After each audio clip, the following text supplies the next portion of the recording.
The secret was first brought to my attention by Andrew Carnegie. The canny, lovable old Scotsman carelessly tossed it into my mind when I was but a boy. Then he sat back in his chair with a merry twinkle in his eyes and watched carefully to see if I had brains enough to understand the full significance of what he'd said to me. When he saw that I had grasped the idea, he asked if I would be willing to spend 20 years or more preparing myself to take it to the world, to men and women who, without the secret, might go through life as failures. I said I would, and with Mr. Carnegie's cooperation, I have kept my promise. Editor's comments. In 1908, during a particularly down time in the U.S. economy and with no money and no work, Napoleon Hill took a job as a writer for Bob Taylor's magazine. He was hired to write success stories about famous men. Although it would not provide much in the way of income, it offered Hill the opportunity to meet and profile the giants of industry and business, the first of whom was the creator of America's steel industry, multimillionaire Andrew Carnegie, who was to become Hill's mentor. Carnegie was so impressed by Hill's perceptive mind that following their 3-hour interview, he invited Hill to spend the weekend at his estate so they could continue the discussion. During the course of the next 2 days, Carnegie told Hill that he believed any person could achieve greatness if they understood the philosophy of success and the steps required to achieve it. "It's a shame," he said, "that each new generation must find the way to success by trial and error when the principles are really clear-cut." Carnegie went on to explain his theory that his knowledge could be gained by interviewing those who had achieved greatness, and then compiling the information and research into a comprehensive set of principles. He believed that it would take at least 20 years, and that the result would be the world's first philosophy of individual achievement. He offered Hill the challenge, for no more compensation than that Carnegie would make the necessary introductions and cover travel expenses. It took Hill 29 seconds to accept Carnegie's proposal. Carnegie told him afterward that had it taken him more than 60 seconds to make the decision, he would have withdrawn the offer.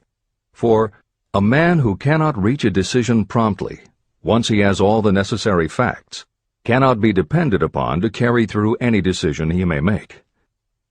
It was through Hill's unwavering dedication that this book was eventually written. For detailed information on the life of Hill, read or listen to the audiobook of A Lifetime of Riches, the Biography of Napoleon Hill, by Michael J. Ritt, Jr. and Kurt Landers.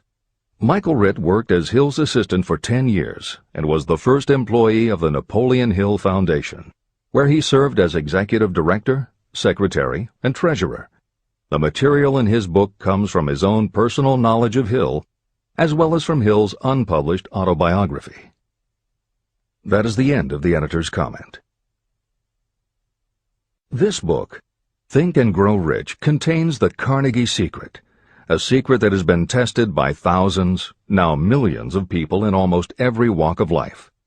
It was Mr. Carnegie's idea that the magic formula, which gave him a stupendous fortune, ought to be placed within reach of people who do not have the time to investigate how others had made their money. It was his hope that I might test and demonstrate the soundness of the formula through the experience of men and women in every calling. He believed the formula should be taught in all public schools and colleges. He said that if it were properly taught, it would revolutionize the entire educational system, and the time spent in school could be reduced to less than half.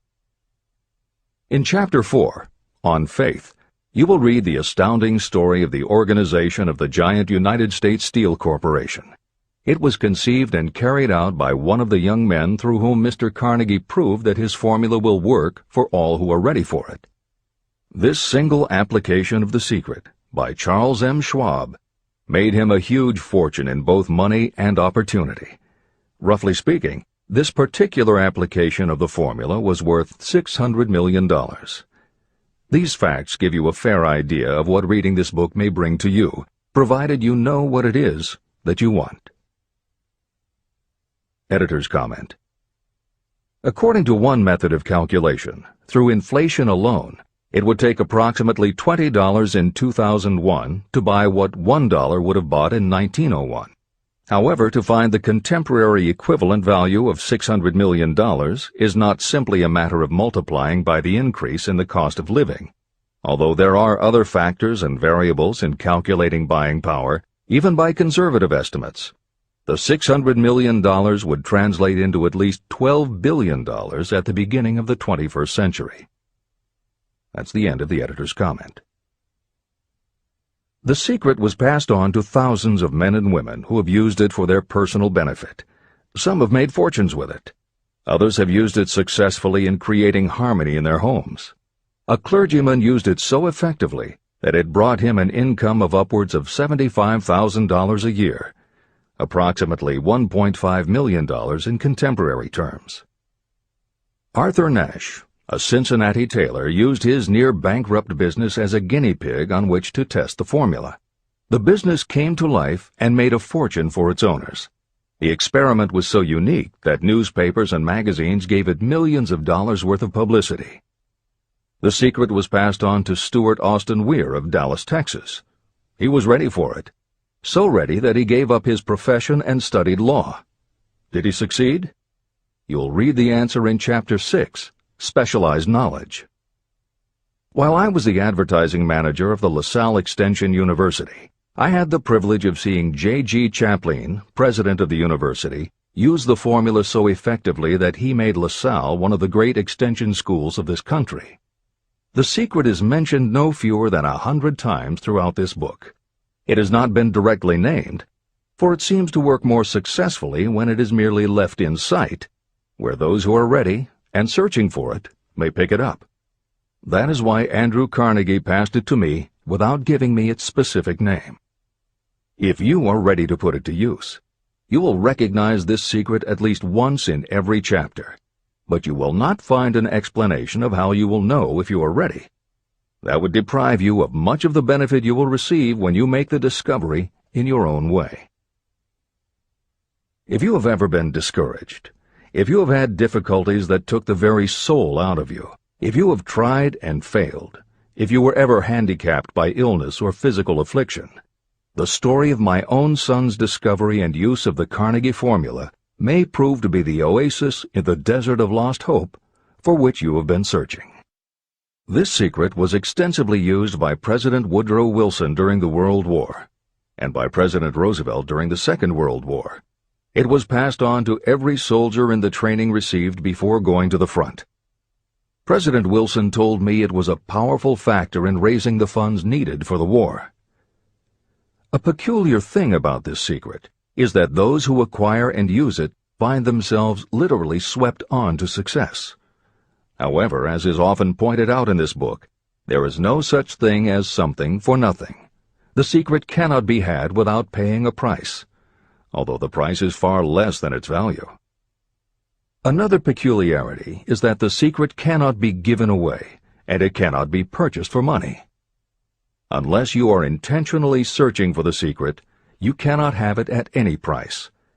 That is because the secret comes in two parts, and in order for you to get it, one of those parts must already be in your possession. The secret will work for anyone who is ready for it. Education has nothing to do with it. Long before I was born, the secret had found its way into the possession of Thomas A. Edison, and he used it so intelligently that he became the world's leading inventor, although he had only 3 months of schooling. The secret was passed on to Edwin C. Barnes, a business associate of Mr. Edison's. He used it so effectively that he accumulated a great fortune and retired from active business while still a young man.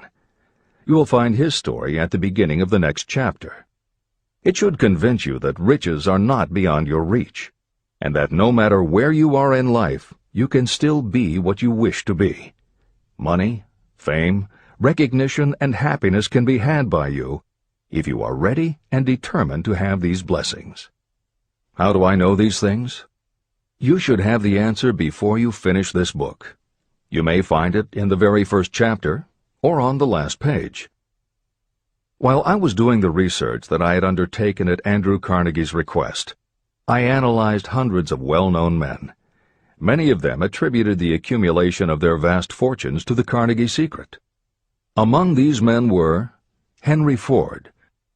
Founder of the Ford Automobile Company, Ford started with no money and little education, yet became one of the most successful self-made businessmen in American history. William Wrigley, Jr., a traveling salesman who found that his customers liked the chewing gum he gave away as a premium better than the goods he sold, so he started his own company. John Wanamaker. Known as the Merchant Prince, he created the world's first department store and was hailed for his innovations in marketing, customer service, and employee benefits. James J. Hill. Known as the Empire Builder, he built the transcontinental Great Northern Railway, encouraged homesteading in the West, then established shipping routes linking America to Asia. George S. Parker. A school teacher who grew tired of fixing his students' pens, he created a new design, founded the Parker Pen Company, and turned a simple idea into a fortune. E. M. Statler. The son of a poor pastor, he started as a bellboy and worked his way up until he was able to start his own chain of Statler hotels, famous for their luxury and service with a smile. Henry L. Doherty. Started at age 12 as an office boy for Columbia Gas, he went on to acquire 53 utilities companies and patented 140 innovations for natural gas and oil production. Cyrus H.K. Curtis. Starting with a small agricultural weekly, Curtis turned it into Ladies' Home Journal, created Saturday Evening Post, then assembled one of the largest newspaper empires. George Eastman. Inventor and founder of the Eastman Kodak Company, he created many of the innovations that popularized photography and transformed the motion picture industry. Charles M. Schwab. The right-hand man of Andrew Carnegie, he was president of Carnegie Steel Company, brokered the deal that formed U.S. Steel, and went on to found Bethlehem Steel. Theodore Roosevelt. 26th President of the United States from 1901 to 1909. John W. Davis. A lawyer and political leader, Davis was Solicitor General under President Woodrow Wilson and later appointed Ambassador to Great Britain. Elbert Hubbard. Philosopher, publisher of the Fra magazine, and founder of the Roy Crofters Artists Colony, Hubbard was also the author of many bestsellers including A Message to Garcia. Wilbur Wright.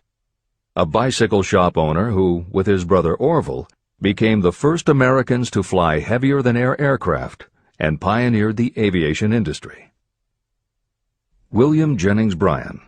Newspaper publisher, presidential nominee, Secretary of State under President William McKinley, but perhaps best known as the lawyer who defended creationism at the Scopes monkey trial. Dr. David Starr Jordan. Educator, scientist, author of over 50 books, he was the nation's youngest university president at Indiana University and became the first president of Stanford University. J. Ogden Armour. Inherited his family's meatpacking business, turned it into a conglomerate with more than 3,000 products, was an owner of the Chicago Cubs, and a director of National City Bank and American International Corporation. Arthur Brisbane. A crusading journalist and syndicated columnist, Brisbane was sought after by every major news organization and was the most read and highest-paid editorial writer of his day. Dr. Frank Gonzalez. A Chicago preacher who delivered such a powerful sermon, Philip D. Armour gave him $1 million to start the Armour Institute of Technology, of which he became president. Daniel Willard. President of the B&O Railroad for more than 30 years, he was honored by having the city of Willard, Ohio, named for him. King Gillette. A traveling salesman and born tinkerer, Gillette was trying to shave on a moving train when he came up with the idea of the safety razor, which became the foundation of a corporate giant. Ralph A. Weeks. President of International Correspondence Schools, Weeks helped finance Napoleon Hill's Intra-Wall Institute, established to educate and rehabilitate prison inmates. Judge Daniel T. Wright.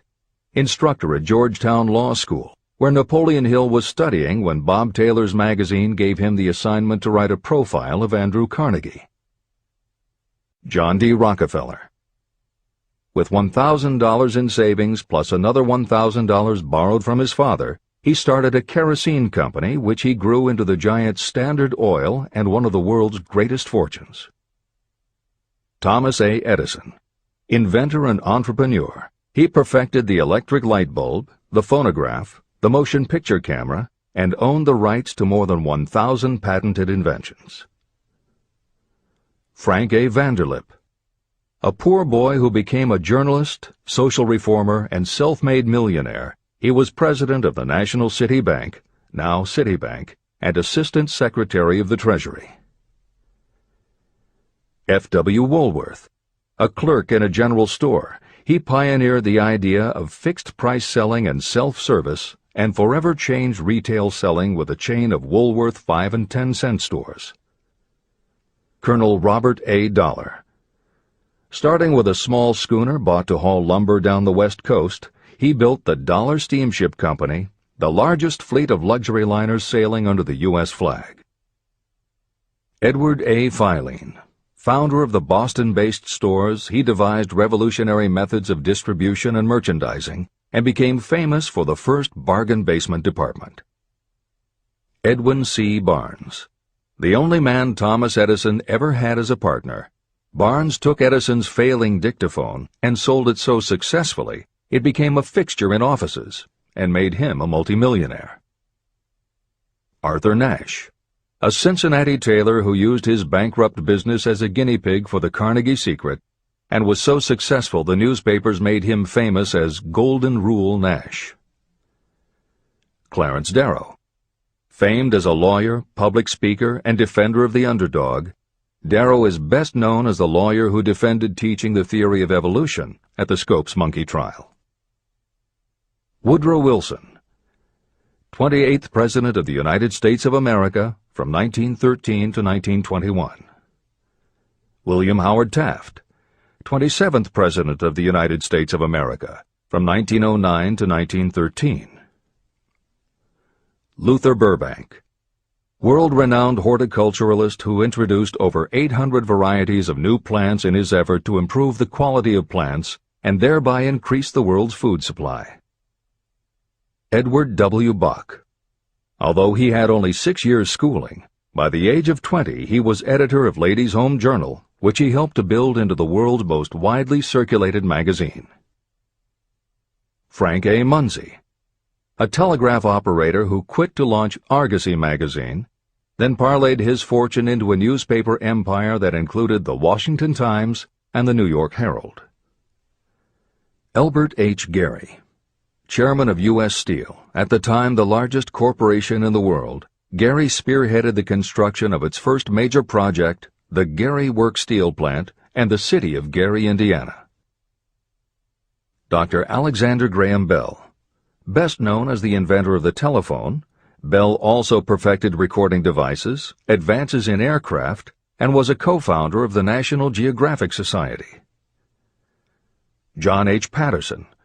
President of National Cash Register, Patterson was known as an advertising visionary and a genius at motivating his sales force, which made NCR the leader in its field. Julius Rosenwald. A small manufacturer who foresaw the future of mail order, he bought 25% of Sears Roebuck & Company, and together with Richard Sears built it into an icon of American business. Stuart Austin Weir. A construction engineer Hill met in the Texas oil fields who, inspired by the Carnegie Secret, went to law school after age 40 and also helped publish Napoleon Hill's magazine. Dr. Frank Crane. A noted psychologist, essayist, and author of the book 4-Minute Essays on subjects such as the price of liberty, pragmatism, the duty of the rich, and how to keep friends. J. G. Chaplin, president of the LaSalle Extension University at the time Napoleon Hill worked in the university's advertising and sales department, where he first realized his talent for motivating people. Jennings Randolph. A congressman, then U.S. Senator from West Virginia, Randolph was a lifelong admirer of Napoleon Hill, and it was he who encouraged Hill to act as advisor to President Franklin Delano Roosevelt. These names represent a small fraction of well-known Americans whose achievements, financial and otherwise, prove that those who understand and apply the Carnegie Secret reach high positions in life. Editor's comment. As Napoleon Hill says, the preceding list includes only some of the more than 500 multimillionaires and extraordinarily successful individuals whom Napoleon Hill interviewed prior to writing Think and Grow Rich. It does not include the equally impressive list of people he came in contact with after the publication, nor does it include the names of those who did not have the opportunity to meet Napoleon Hill personally, but who attribute their success to having read this book. It is said that Napoleon Hill and Think and Grow Rich have made more millionaires than any other person in history. It might equally well be said that Napoleon Hill inspired more motivational experts than any other man in history. It is practically impossible to find a motivational speaker who does not draw upon Hill's work. His influence can be seen in the writings of his early peers, Dale Carnegie and Norman Vincent Peale. Later, successful authors and speakers such as W. Clement Stone, Og Mandino, and Earl Nightingale either worked directly with Napoleon Hill or with the Napoleon Hill Foundation.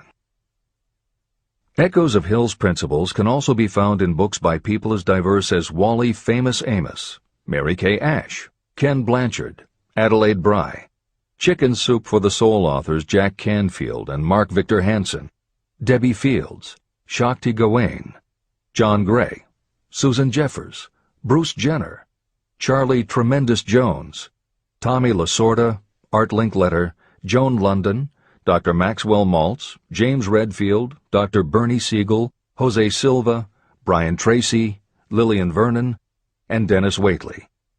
Stephen Covey, author of The 7 Habits of Highly Effective People, has often spoken of the influence of Napoleon Hill. Anthony Robbins, arguably the most successful motivational author and speaker at the beginning of the 21st century, has acknowledged Napoleon Hill as a personal hero. That is the end of the editor's comment. I have never known anyone who was inspired to use the Carnegie Secret who did not achieve noteworthy success. On the other hand, I have never known anyone to distinguish themselves or to accumulate riches of any consequence without possession of the secret. From these two facts, I draw the conclusion that the secret is more important for self-determination than anything you receive through what is popularly known as education. Somewhere, as you read, the secret will jump from the page and stand boldly before you, if you are ready for it. When it appears, you will recognize it. Whether you receive the sign in the first chapter or the last, stop for a moment when it presents itself, and make a note of the time and place. You will want to remember, because it will mark the most important turning point of your life.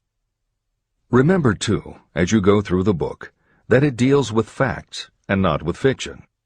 Its purpose is to convey a great universal truth through which you, if you are ready, may learn what to do and how to do it. You will also receive the needed stimulus to make a start. As a final word of preparation, may I offer one brief suggestion which may provide a clue how the Carnegie Secret may be recognized? It is this: achievement and all earned riches have their beginning in an idea. If you are ready for the secret, you already possess one half of it. Therefore, you will recognize the other half the moment it reaches your mind. Editor's comment. Unlike much of the business and motivational literature available, Think and Grow Rich is not written for readers to skip around from chapter to chapter, taking a concept here and an idea there to solve the problem of the moment. This book is written as a carefully integrated whole, to be read in its entirety, from beginning to end. Concepts that are introduced in one chapter recur in other chapters where their meaning and significance rely upon the reader having already assimilated the earlier knowledge. The chapters are designed to build upon one another in such a way that every word is to be read, every idea is to be considered, and every concept is to be understood and absorbed. Think and Grow Rich is often called the first philosophy of personal achievement, and a philosophy is more than a collection of solutions to business problems. A philosophy is a system of principles that will guide your thoughts and actions, and provide you with a code of ethics and a standard of values. Think and Grow Rich will not just change what you think, it will literally change the way you think. In preparing this new and updated edition, every aspect of Think and Grow Rich has been analyzed to ensure its relevance to the current business climate. In those instances where material might be considered dated or out of step with contemporary practices, the original text has been updated or augmented with relevant new material. A hallmark of the original edition of Think and Grow Rich is that in every chapter Napoleon Hill cites real-life examples based on his own first-hand knowledge of America's most successful self-made multimillionaires. In this edition, every one of Hill's stories has been retained, and the editors have added contemporary examples and modern parallels which clearly demonstrate that Hill's principles are as up-to-date as today and still guiding those who succeed. In addition to contemporary examples, where the editors felt it would be of interest to the reader, we have included marginal notes that provide relevant information about recent developments. Where applicable, we have also suggested books or other materials that complement various aspects of Napoleon Hill's philosophy. On a more technical note, the editors have approached the written text as we would that of a living author. When we encountered what modern grammarians would consider run-on sentences, outdated punctuation, or other matters of form, we opted for contemporary usage. Those readers familiar with earlier editions will note that the chapter numbers have been changed in this edition. Originally, Think and Grow Rich began with an unnumbered chapter, a word from the author. In this edition, that text appears as Chapter 1, and is renamed The Secret of Success. The chapters that follow are renumbered sequentially and proceed in their original order. The chapter that was previously titled The Mystery of Sex Transmutation has been retitled Sexuality, Charisma and Creativity, and the text has been restructured and annotated to reflect the role of women in contemporary society. All editorial commentary is clearly set off in a font and style that is different from the original text. This is the end of the editor's comments.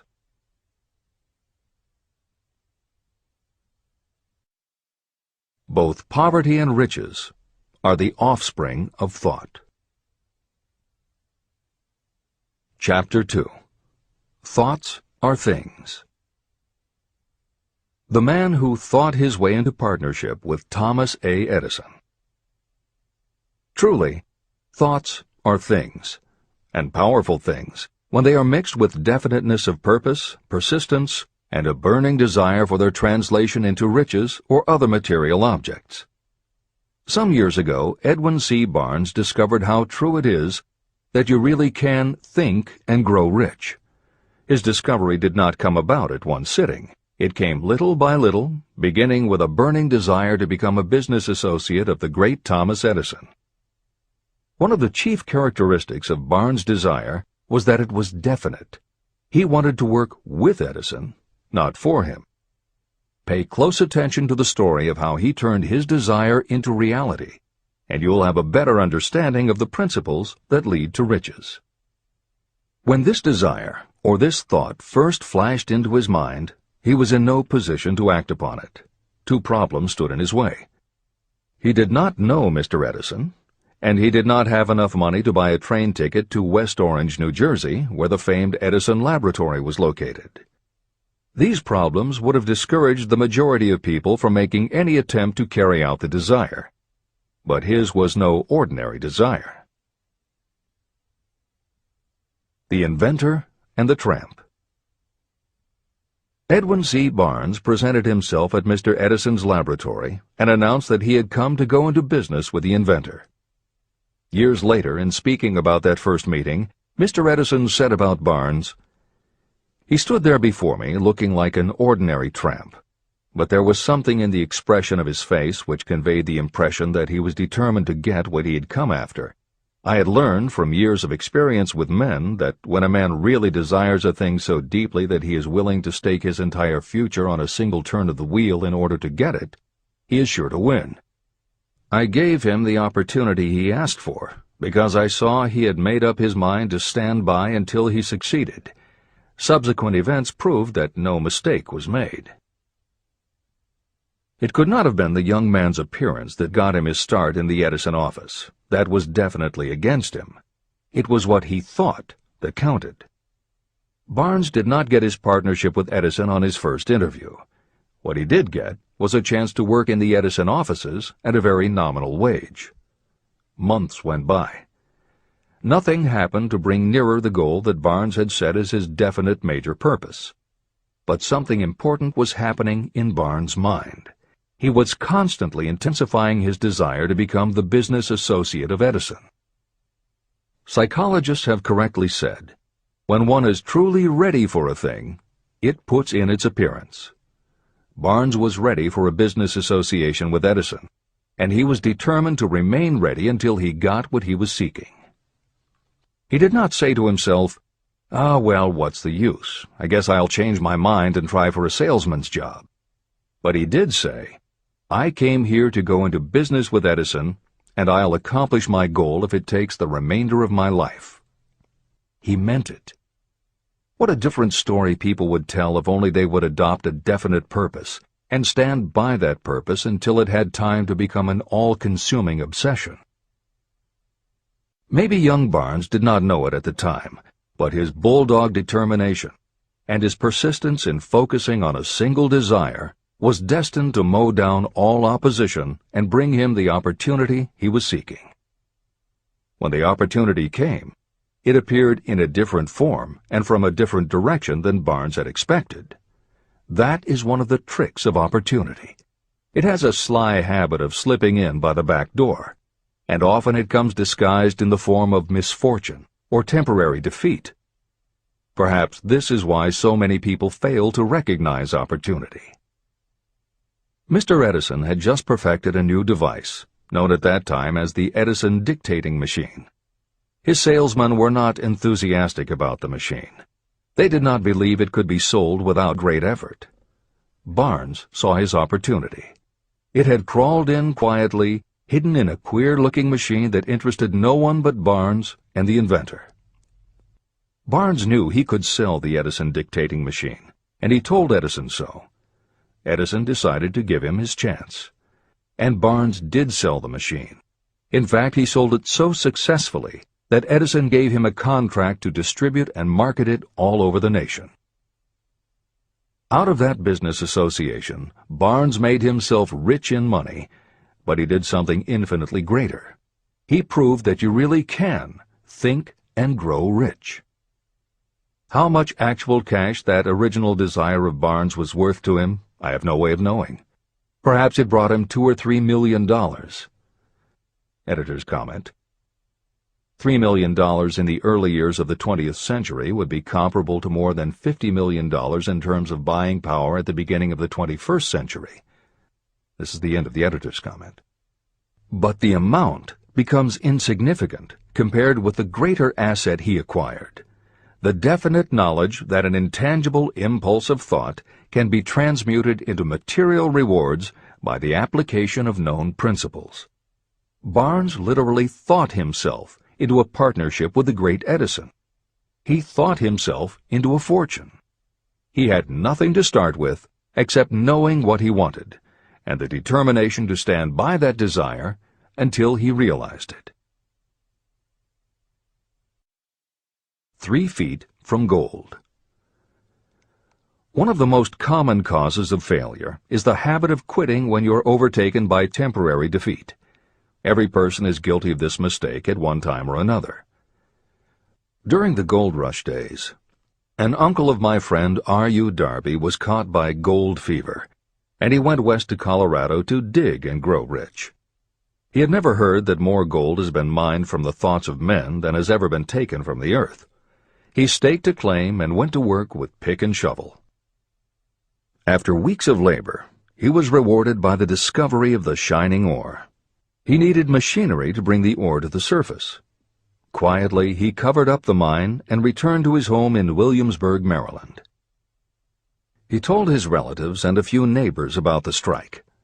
They got together the money for the machinery and had it shipped. R.U. Darby decided to join his uncle, and they went back to work the mine. The first car of ore was mined and shipped to a smelter. The returns proved they had one of the richest mines in Colorado. A few more cars of that ore would clear their debts. Then would come the big killing in profits. Down went the drills. Up went the hopes of Darby and Uncle. Then something happened. The vein of gold ore disappeared. They had come to the end of the rainbow, and the pot of gold was no longer there. They drilled on, desperately trying to pick up the vein again, all to no avail. Finally, they decided to quit. They sold the machinery to a junkman for a few $100s and took the train back home. The junkman called in a mining engineer to look at the mine and do a little calculating. The engineer advised that the project had failed because the owners were not familiar with fault lines. His calculations showed that the vein would be found just 3 feet from where the Darbys had stopped drilling. And that is exactly where it was found. The junkman took millions of dollars in ore from the mine because he knew enough to seek expert counsel before giving up. Long afterward, Mr. Darby recouped his loss many times over when he made the discovery that desire can be transmuted into gold. The discovery came after he went into the business of selling life insurance. Never forgetting that he lost a huge fortune because he stopped 3 feet from gold, Darby profited by the experience in his newly chosen field. He simply said to himself, "I stopped 3 feet from gold, but I will never stop because men say no when I ask them to buy insurance." Darby became one of a small group of men who sell over $1 million in life insurance annually. He owed his stickability to the lesson he learned from his quitability in the gold mining business. Before success comes in anyone's life, that person is sure to meet with much temporary defeat, and perhaps some failure. When defeat overtakes a person, the easiest and most logical thing to do is to quit. That is exactly what the majority of people do. More than 500 of the most successful people this country has ever known told me their greatest success came just one step beyond the point at which defeat had overtaken them. Failure is a trickster with a keen sense of irony and cunning. It takes great delight in tripping you just when success is almost within reach. Editor's comments. Napoleon Hill's creed, "Every failure brings with it the seed of an equivalent success," was the inspiration for entrepreneur and motivational speaker Wayne Allen Root to write his book, The Joy of Failure. Published in the late 1990s, it not only tells Wayne's personal story of using his failures as stepping stones to success, he also recounts stories from other successful people, which prove that the rich and famous got to be that way only because of what they learned from their failures. People such as Jack Welch, the hugely successful CEO of General Electric, who early in his career failed dramatically when a plastics plant for which he was responsible blew up. Billionaire Charles Schwab was a failure at school and university, flunking basic English twice due to a learning disability, and then failed on Wall Street more than once before he thought of the idea that grew to make him very rich indeed. Sylvester Stallone, Bruce Willis, Oprah Winfrey, Bill Clinton, Stephen Jobs, Donald Trump, and a host of other equally well-known achievers all had to fail in order to learn the lessons that ultimately made them successes. Every one of them was a failure, but none of them was defeated. Charles F. Kettering, who patented more than 200 inventions including the automobile ignition, the spark plug, Freon for air conditioners, and the automatic transmission, said, "From the time a person is 6 years old until he graduates from college, he has to take 3 or 4 examinations a year. If he flunks once, he is out. But an inventor is almost always failing. He tries and fails maybe 1,000 times. If he succeeds once, then he's in." These two things are diametrically opposite. We often say that the biggest job we have is to teach a newly hired employee how to fail intelligently. We have to train him to experiment over and over, and to keep on trying and failing until he learns what will work. Failures are just practice shots. This is the end of the editor's comment. A 50-cent lesson in persistence. Shortly after Mr. Darby received his degree from the University of Hard Knocks, he witnessed something that proved to him that no does not necessarily mean no. One afternoon, he was helping his uncle grind wheat in an old-fashioned mill. The uncle operated a large farm on which a number of sharecropper farmers lived. Quietly, the door was opened, and a small child, the daughter of a tenant, walked in and took her place near the door. The uncle looked up, saw the child, and barked at her roughly, "What do you want?" Meekly, the child replied, "My mom says to send her 50 cents. "I'll not do it," the uncle retorted. "Now you run on home." But she did not move. The uncle went ahead with his work, not noticing that she did not leave. When he looked up again and saw her still standing there, he said, "I told you to go on home. Now go, or I'll take a switch to you." But she did not budge. The uncle dropped a sack of grain he was about to pour into the mill hopper and started toward the child. Darby held his breath. He knew his uncle had a fierce temper. When the uncle reached the spot where the child was standing, she quickly stepped forward one step, looked up into his eyes, and screamed at the top of her voice, "My mom's got to have that 50 cents!" The uncle stopped, looked at her for a minute, put his hand in his pocket, took out $50, and gave it to her. The child took the money and slowly backed toward the door, never taking her eyes off the man whom she had just conquered. After she had gone, the uncle sat down on a box and looked out the window into space for more than 10 minutes. He was pondering, with awe, over the whipping he had just taken. Mr. Darby, too, was doing some thinking. This was the first time in all his experience that he had seen a child deliberately master an adult. How did she do it? What happened to his uncle that caused him to lose his fierceness and become as docile as a lamb? What strange power did this child use that made her master of the situation? These questions flashed into Darby's mind, but he did not find the answer until years later, when he told me the story. Strangely, the story of this unusual experience was told to me in the old mill on the very spot where the uncle took his whipping. As we stood there in that musty old mill, Mr. Darby repeated the story and finished by asking, "What can you make of it? What strange power did that child use that so completely whipped my uncle?" The answer to his question will be found in the principles described in this book. The answer is full and complete.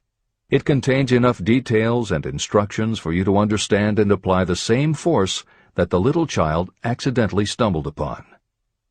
Keep your mind alert, and you will learn exactly what strange power came to the rescue of the child. You may catch a glimpse of the power in this chapter, or it may flash into your mind in some later chapter. If you stay alert to the possibility, somewhere you will find the idea that will quicken your receptive powers and place at your command this same irresistible power. It may come in the form of a single idea, or it may come as a complete plan or a purpose. It may even cause you to go back over your past experiences of failure or defeat, and in doing so, it may bring to the surface some lesson by which you can regain all that you lost through defeat. After I had explained to Mr. Darby the power unwittingly used by the little child, he mentally retraced his 30 years as a life insurance salesman. As he did so, it became clear to him that his success was due, in no small degree, to the lesson he had learned from the child.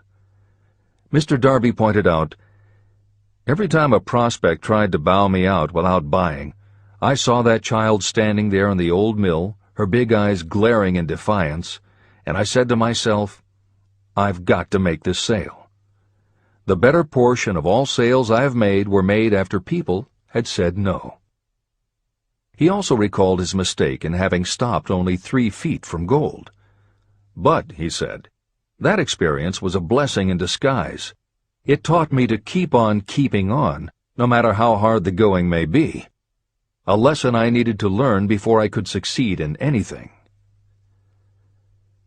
Mr. Darby's experiences were commonplace and simple enough, yet they held the answer to his destiny in life. In fact, to him the experiences were as important as life itself, and he was able to profit from these two important experiences because he analyzed them and found the lesson they taught. But what if you don't see the events of your life as being experiences of such profound significance? And what about the young person who doesn't yet have even minor failures to analyze? Where and how will they learn the art of converting defeats into the stepping stones to opportunity? That is exactly why this book was written, to answer those questions. To convey my answer, I have constructed 13 principles. These principles work individually or together as catalysts. The specific answer that you are looking for may already be in your own mind. Reading these principles may be the catalyst that causes your answer to suddenly come to you as an idea, a plan, or a purpose. One sound idea is all you need to achieve success. These 13 principles contain the best and most practical ways and means of creating ideas. Success consciousness.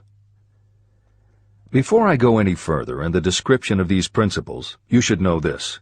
When riches begin to come, they come so quickly and in such great abundance that you will wonder where they've been hiding during all those lean years.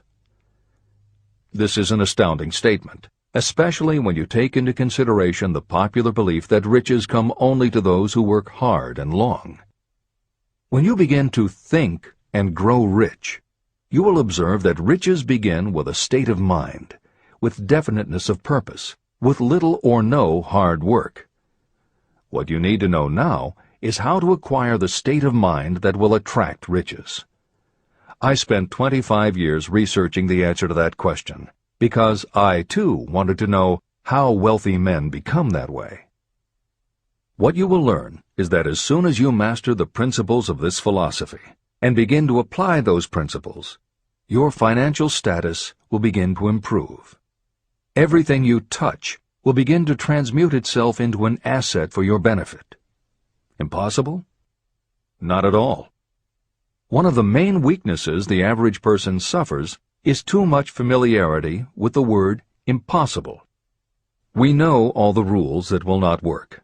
We know all the things that cannot be done. This book was written for those who seek the rules that have made others successful and are willing to stake everything on those rules. Success comes to those who become success conscious. Failure comes to those who allow themselves to become failure conscious. The object of this book is to help you learn the art of changing your mind from failure consciousness to success consciousness. Another weakness is the habit of measuring everything and everyone by your own impressions and beliefs. Some of you reading this will have trouble believing that you can think and grow rich because your thought habits have been steeped in poverty, misery, failure, and defeat. This kind of thinking reminds me of the story about the man who came from China to study at the University of Chicago. One day, President Harper met this young man on campus and stopped to chat with him for a few minutes. He asked what had impressed him as being the most noticeable characteristic of the American people. "Why," the student exclaimed, "the unusual shape of your eyes." It's all a matter of perspective and habit. The same is true of your belief in what a person can achieve. If you have formed the habit of seeing life only from your own perspective, you may make the mistake of believing that your limitations are in fact the proper measure of limitations. The impossible Ford V8 motor. When Henry Ford decided to produce his famous V8 motor, he chose to build an engine with the entire 8 cylinders cast in one block. Ford instructed his engineers to produce a design for the engine. The design was drawn up on paper, but the engineers agreed to a man that it was simply impossible to cast an 8-cylinder engine block in one piece. Ford said, "Produce it anyway." But they replied, "It's impossible." "Go ahead," Ford commanded, "and stay on the job until you succeed, no matter how much time is required." So the engineers went ahead. 6 months went by. Nothing happened. Another 6 months passed, and still nothing. The engineers tried every conceivable plan to carry out the orders, but the thing seemed out of the question. Impossible. At the end of the year, Ford again checked with his engineers, and again they told him they had found no way to carry out his orders. "Go right ahead," said Ford. "I want it, and I'll have it." They went ahead. And then, as if by a stroke of magic, the secret was discovered. The Ford determination had won once more. Henry Ford was a success because he understood and applied the principles of success. One of these principles is desire, knowing clearly what you want. Remember this Ford story as you continue reading this book. Pick out the lines in which the secrets of his stupendous achievement have been described. If you do this, if you can put your finger on those particular principles that made Henry Ford rich, you may equal his achievements in almost any calling for which you are suited. Editor's comments.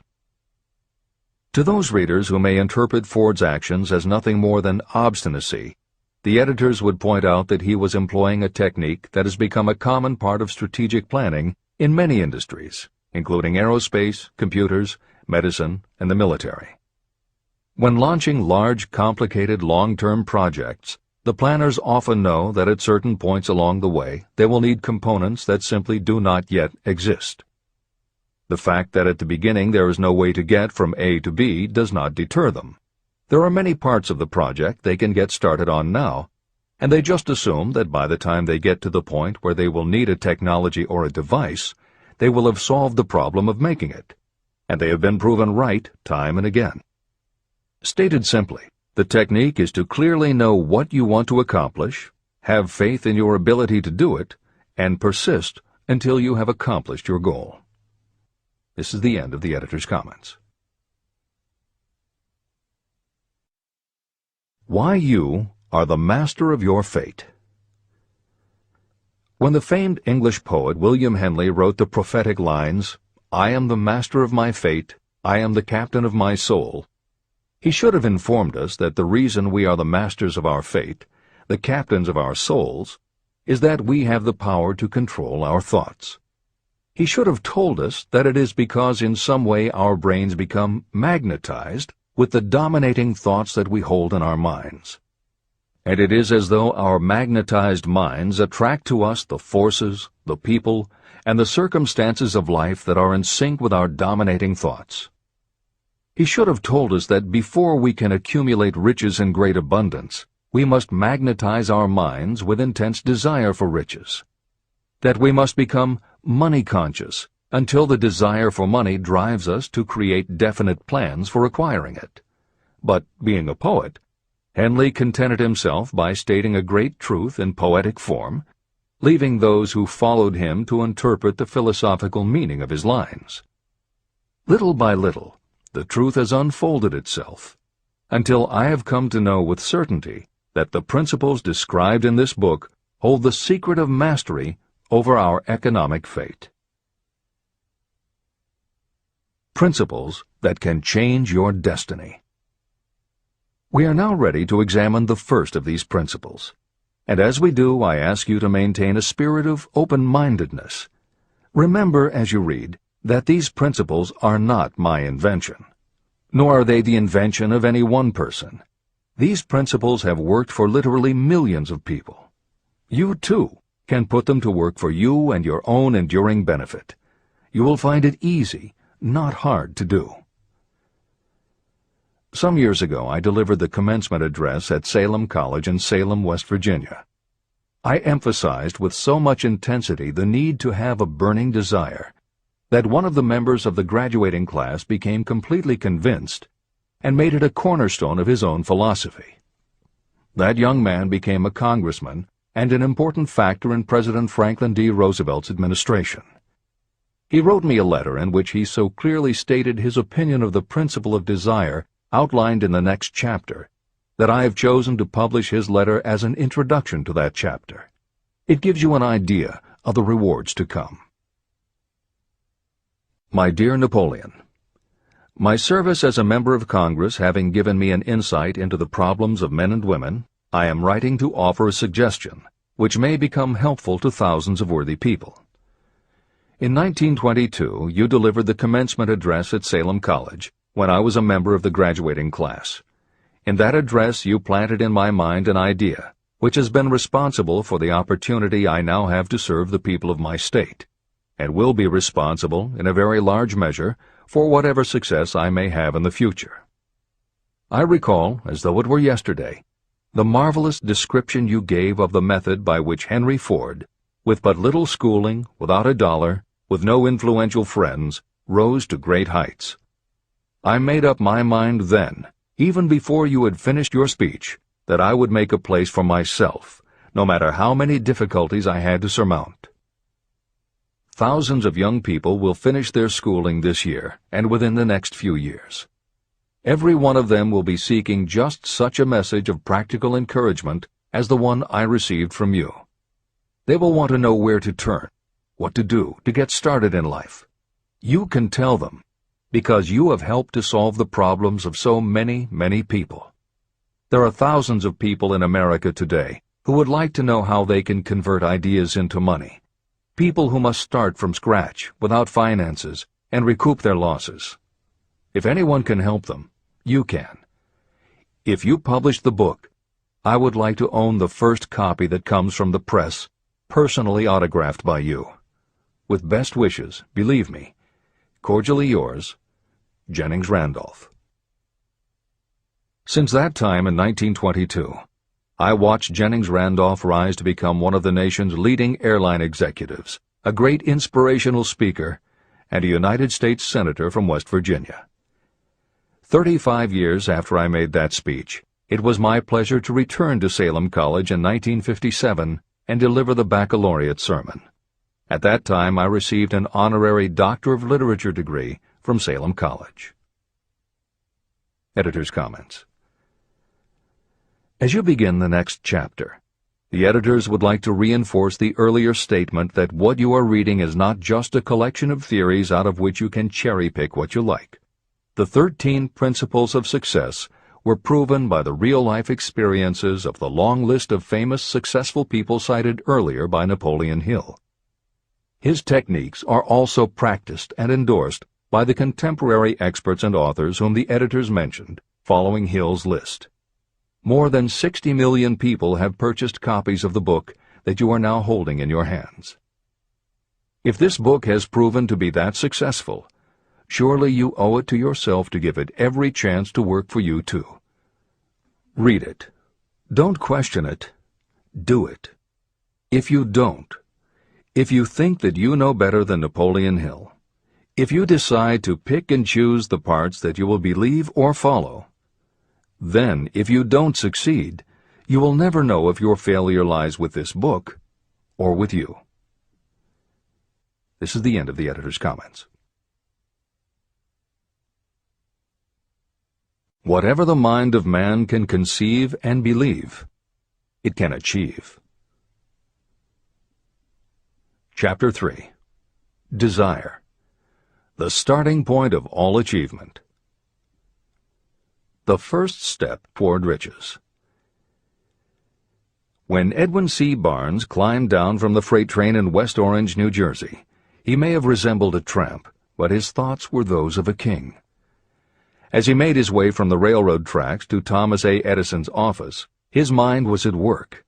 He saw himself standing in Edison's presence.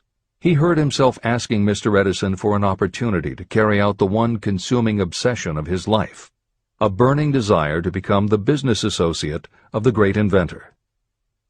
Barnes' desire was not a hope. It was not a wish. It was a pulsating desire which transcended everything else. It was definite. A few years later, Edwin C. Barnes again stood before Edison, in the same office where he first met the inventor. This time, his desire had been translated into reality. He was in business with Edison. The dominating dream of his life had become a reality. Barnes succeeded because he chose a definite goal, placed all his energy, all his willpower, all his effort. He put everything he had into achieving that goal. 5 years passed before the chance he had been seeking made its appearance. To everyone except himself, he appeared to be just another cog in the Edison business wheel.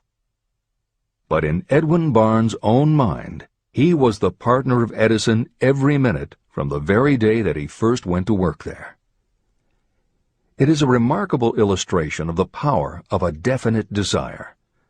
Barnes won his goal because he wanted to be a business associate of Mr. Edison's more than he wanted anything else. He created a plan by which to attain that purpose, and he burned all bridges behind him. He stood by his desire until it became the dominating obsession of his life, and finally, a fact. When he went to West Orange, he did not say to himself, "I will try to induce Edison to give me a job of some sort." He said, "I will see Edison and put him on notice that I have come to go into business with him." He did not say, "I will keep my eyes open for another opportunity in case I fail to get what I want in the Edison organization." He said, "There is one thing in this world that I am determined to have, and that is a business association with Thomas A. Edison. I will burn all bridges behind me and stake my entire future on my ability to get what I want." He left himself no possible way of retreat. He had to win or perish. That is all there is to the Barnes story of success. Allow yourself no retreat. A long while ago, a great warrior faced a situation in which he had to make a decision that ensured his success on the battlefield. He was about to send his armies against a powerful foe whose men outnumbered his. He loaded his soldiers into boats, sailed to the enemy's country, and unloaded the soldiers and equipment. Then he gave the order to burn the ships that had carried them. Addressing his men before the first battle, he said, "You see the boats going up in smoke. That means we cannot leave these shores alive unless we win. We now have no choice. We win or we perish." They won. Every person who wins in any undertaking must be willing to burn his ships and cut all sources of retreat. That is the only way you can be sure of maintaining the state of mind known as a burning desire to win. It is essential to success. The morning after the Great Chicago Fire, a group of merchants stood on State Street, looking at the smoking remains of what had been their stores. They went into a conference to decide if they would try to rebuild or if they would leave Chicago and start over in a more promising section of the country. They decided to leave. All except one. The merchant who decided to stay and rebuild pointed a finger at the remains of his store and said, "Gentlemen, on that very spot I will build the world's greatest store, no matter how many times it may burn down." That was in 1871. The store was built. It still stands there today. The Marshall Field's department store is a towering monument to the power of that state of mind known as a burning desire. The easy thing would have been for Marshall Field to do exactly what his fellow merchants did. When the going was hard and the future looked dismal, they pulled up and went where the going seemed easier. Mark well this difference between Marshall Field and the other merchants. It is that difference which distinguishes those who succeed from those who fail. Every human being old enough to understand the value of money wishes for it, but wishing will not bring riches. Desiring riches, with a state of mind that becomes an obsession, then planning definite ways and means to acquire riches, and backing those plans with persistence, a persistence which does not recognize failure. That's what will bring riches. Editor's comments. In other of his writings, Napoleon Hill uses the term definiteness of purpose as being interchangeable with desire. The following explanation is adapted from the Napoleon Hill Foundation's book, Believe and Achieve. Desire or definiteness of purpose is more than goal setting. In simplest terms, your desire is your roadmap to achieving an overall career objective. Your goals represent specific steps along the way. Having a desire, or definiteness of purpose for your life, has a synergistic effect on your ability to achieve your goals. As you become better at what you do, you devote all of your resources toward reaching your objective. You become more alert to opportunities, and you reach decisions more quickly. Every action you take ultimately boils down to the question, will this goal help me reach my desire, my overall objective, or won't it? Your purpose will become your life. It will permeate your mind, both conscious and subconscious. This is the end of the editor's comments. 6 ways to turn desire into gold. The method by which your desire for riches can be transmuted into its financial equivalent consists of 6 definite, practical steps. 1. Fix in your mind the exact amount of money you desire. It is not sufficient merely to say, "I want plenty of money." Be definite about the amount. There is a psychological reason for such definiteness explained in subsequent chapters. 2. Determine exactly what you intend to give in return for the money you desire. There is no such reality as something for nothing. 3. Establish a definite date when you intend to possess the money you desire. 4. Create a definite plan for carrying out your desire, and begin at once, whether you are ready or not, to put this plan into action. 5. Now write it out. Write a clear, concise statement of the amount of money you intend to acquire. Name the time limit for its acquisition. State what you intend to give in return for the money, and describe clearly the plan through which you intend to accumulate it. 6. Read your written statement aloud, twice daily. Read it once just before retiring at night, and read it once after arising in the morning. As you read, see and feel and believe yourself already in possession of the money. It is important that you follow the instructions in these 6 steps. It is especially important that you observe and follow the instructions in the 6th step. You may complain that it is impossible for you to see yourself in possession of money before you actually have it. Here is where a burning desire will come to your aid. If you truly desire money so keenly that your desire is an obsession, you will have no difficulty in convincing yourself that you will acquire it. The object is to want money, and to become so determined to have it that you convince yourself you will have it. If you have not been schooled in the workings of the human mind, these instructions may appear impractical. It may help you to know that the information they convey was given to me by Andrew Carnegie, who made himself into one of the most successful men in American history. Carnegie began as an ordinary laborer in the steel mills, but managed, despite his humble beginning, to make these principles yield him a fortune of considerably more than $100 million. Editor's comment. In today's terms, the value of Carnegie's fortune would be at least $20 billion and probably a good deal more.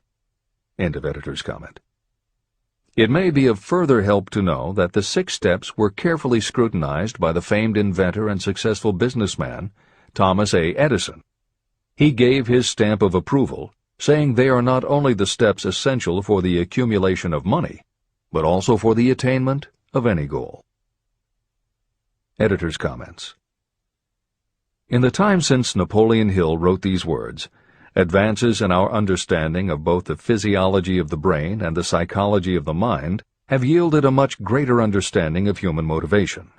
Even so, the methods used by modern motivational experts are essentially the same techniques advised by Hill. Research studies confirm that there is sound psychological basis for doing as Hill advises. Be very specific when setting goals. Perform the physical act of committing those goals to paper, and repeat your stated goal aloud to yourself often. These techniques have gained wide acceptance among modern experts in the field, The psychological principle at work is similar to that which underlies autosuggestion and self-hypnosis, concepts that will be discussed in greater depth in Chapter 5, Autosuggestion, and in Chapter 13, The Subconscious Mind. Hill's instruction to see yourself as you will be when you have already achieved your objective is also a specific technique. Today it is commonly taught by motivational experts under the term creative visualization. In Chapter 4 on faith and in Chapter 5 on autosuggestion, Hill elaborates on his method. Before moving on, the editors would like to reinforce Hill's advice to follow his instructions to the letter. The editors know there is a tendency for the reader to assume that it is enough for them just to intellectually understand a concept. As you read Hill's 6 points, you probably found yourself thinking, "Sure, some people might need to write things down, but I'm not a kid, I get the idea." Or, "Okay, I understand that saying it out loud might help some less sophisticated people, but I already understand the point intellectually." If you feel that way, let us remind you that many of the most successful people whom you admire did not think they were too smart or too sophisticated to follow Hill's instructions. The editors would again point out that if Napoleon Hill believed the actual acts of writing and speaking your goals is important, and if psychologists and motivational experts agree, then you would be foolish not to follow this simple advice. Just do it. This is the end of the editor's comments. The steps call for no hard labor. They call for no sacrifice. To apply them does not call for a great amount of education. But the 6 steps do call for enough imagination to see and to understand that the accumulation of money cannot be left to chance or luck. You may as well know right here that you can never have riches in great quantity unless you can work yourself into a white heat of desire for money and actually believe you will possess it.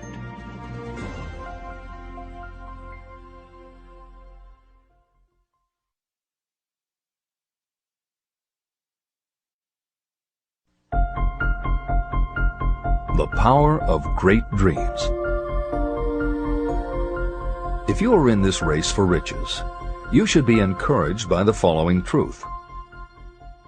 The world in which we live is demanding new ideas, new ways of doing things, new leaders, new inventions, and new methods, styles, versions, and variations of everything all the time.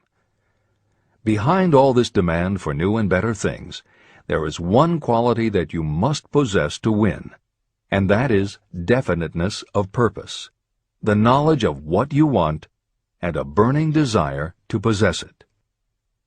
If you truly desire riches, remember that the real leaders of the world have always been people who harnessed and put into practical use the intangible, unseen forces of opportunity.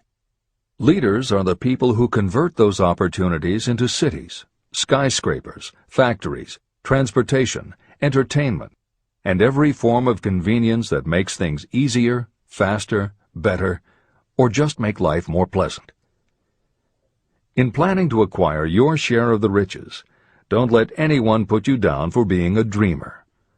To win the big stakes in this changing world, you must catch the spirit of the great pioneers, whose dreams have given to civilization all that it has of value. It is that spirit which serves as the lifeblood of our own country, your opportunity and mine to develop and market our talents. A burning desire to be and to do is the starting point from which the dreamer must take off. Dreams are not born of indifference, laziness, or lack of ambition. If the thing you wish to do is right and you believe in it, go ahead and do it. Never mind what they say if you meet with temporary defeat. They do not know that every failure brings with it the seed of an equivalent success. Marconi dreamed of a system for sending sound from one place to another without the use of wires. It may interest you to know that Marconi's friends had him taken into custody and examined in a psychiatric hospital when he announced he had discovered a principle by which he could send messages through the air. Evidence that he did not dream in vain may be found in every radio, and television set, cellular phone, communication satellite, and every other wireless device in the world. Fortunately, the dreamers of today fare better. Today, your world is filled with an abundance of opportunity that the dreamers of the past never knew. If you doubt this is true, if you are feeling crushed because of a recent failure, you are about to learn how your failure can be your most valuable asset. Almost everyone who succeeds in life gets off to a bad start and passes through many heartbreaking struggles before they arrive. The turning point in the lives of those who succeed usually comes at the moment of some crisis, through which they are introduced to their other selves. Editor's comments. Napoleon Hill's concept of the other self is mentioned elsewhere in Think and Grow Rich, but he does not comment on it extensively. The following elaboration is taken from his later writings. You've been thinking about your losses to the exclusion of everything else. The more you concentrate on them, the more you attract other losses. Stop thinking about them, and make up your mind that you are going to benefit from your experience. Whatever personal obstacles you face, you must start getting to know that side of your personality that knows no obstacles, that recognizes no defeats. Cultivate a friendship with the other you, so no matter what you're doing, you are allied with someone who shares your goals. All the philosophy and advice about persuading others will be much more useful to you if you practice it yourself. This is the end of the editor's comment. Sidney Porter discovered the genius that slept within his brain only after he had met with great misfortune. He was found guilty of embezzlement and confined to a prison cell in Columbus, Ohio, and it was there that he became acquainted with his other self. He began to write short stories. Then, while locked in his cell, he began to sell those stories to magazines under the pen name O. Henry. Through the use of his imagination, he discovered himself to be a great author instead of a miserable criminal and outcast. By the time he was released from prison, O. Henry was the most popular short story writer in the country. Editor's comments. More recently, in another prison, another kind of writer met his other self, and country music gained one of its most talented songwriters and biggest stars. As a kid, Merle Haggard's family home was a converted boxcar in Bakersfield, California. After his father died when Merle was 9, more often than not, home for young Merle was a series of juvenile detention centers. At 16, he quit school, and for the next 4 years the only mark Merle Haggard made in the world was a rap sheet for stolen cars, burglaries, and bogus checks. By the age of 20, he was serving time in San Quentin and gaining a reputation as a hard-case con. Then he met his other self. Inspired by a concert Johnny Cash played for the inmates, plus conversations with men on death row and the time he spent in solitary confinement, Haggard learned that he had another self, and that self had something to say through his music. When he got out of solitary, Haggard asked for the hardest job the prison had to offer. He enrolled in night school courses at the prison, straightened himself out, and won his parole after 2.5 years. He went back to Bakersfield and dug ditches during the day so he could polish his songwriting and performing at night. Within 3 years, he had a recording contract. Within 5 years, he had his first top 10 hit, and has since gone on to become one of the most influential voices in modern country music. This is the end of the editor's comments. Thomas Edison dreamed of a lamp that could be operated by electricity, and he began where he stood to put his dream into action. He failed more than 10,000 times. Despite his failures, he stood by that dream until finally he was driven to the discovery of the genius that slept within his brain. Editor's comments. Dean Kamen got to know his other self very early in life. While he was a teenager, Kamen started his own company, building and selling control systems for automated sound and light shows. He was still in high school when he got the contract to automate the Times Square New Year's Eve ball. Though he went on to attend university, he never bothered to graduate because he was too busy working on something he called auto-syringe, the first wearable infusion pump for administering drug therapies. His invention was hailed as a medical landmark, as were many of his other breakthroughs, which include a revolutionary kidney dialysis machine, an insulin pump for diabetics, an improved stent used for heart patients, and more than 150 other devices he has patented. One day, seeing the difficulty a man in a wheelchair was having getting up a curb, Kamen set his mind to creating a device that would liberate people confined to wheelchairs. The result is the iBot, a revolutionary wheel device that uses computers and a system of stabilizing gyroscopes that imitate the working of the human body. It not only goes over curbs, but it will even go up and down stairs, travel over almost any kind of rough ground, and will allow the user to raise themselves eye to eye with a standing person. And it does it all without the user having to get out of the device or needing anyone's assistance. In 2001, Kamen hit the front pages when he introduced the Segway, a one-person people mover based on his iBot technology. It's a two-wheel scooter-like device that zips and zooms forward, backward, left, right, and comes to a stop without the rider doing anything more than barely shifting his or her body. It is so sensitive that it is almost as though it obeys the user's thoughts. The Segway may be a world-changing invention, with possible applications for work and travel that stagger the imagination. As this is being written, the Segway is already being used to navigate large warehouses and is being tested by police departments and postal employees. While traffic cops and City Hall wrangle over whether the Segway belongs on the sidewalk or the road, Dean Kamen is dreaming a new dream. This time, the dream is an invention that may literally bring light to some of the darkest corners of the earth. Kamen has developed a non-polluting electric generator that can use almost anything as fuel. But here's the extraordinary part. He has created a revolutionary closed system so that the engine's heat is used to purify 10 gallons of drinkable water every hour. This amazing invention could bring safe drinking water to parts of the world where contaminated water kills millions, and at the same time, it will provide a source of cheap, reliable electric power. Dean Kamen is not some academic hidden in a lab somewhere. Kamen is an inventor.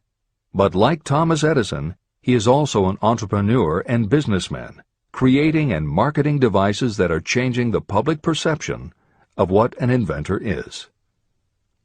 This is the end of the editor's comments. Henry Ford, poor and uneducated, dreamed of a horseless carriage.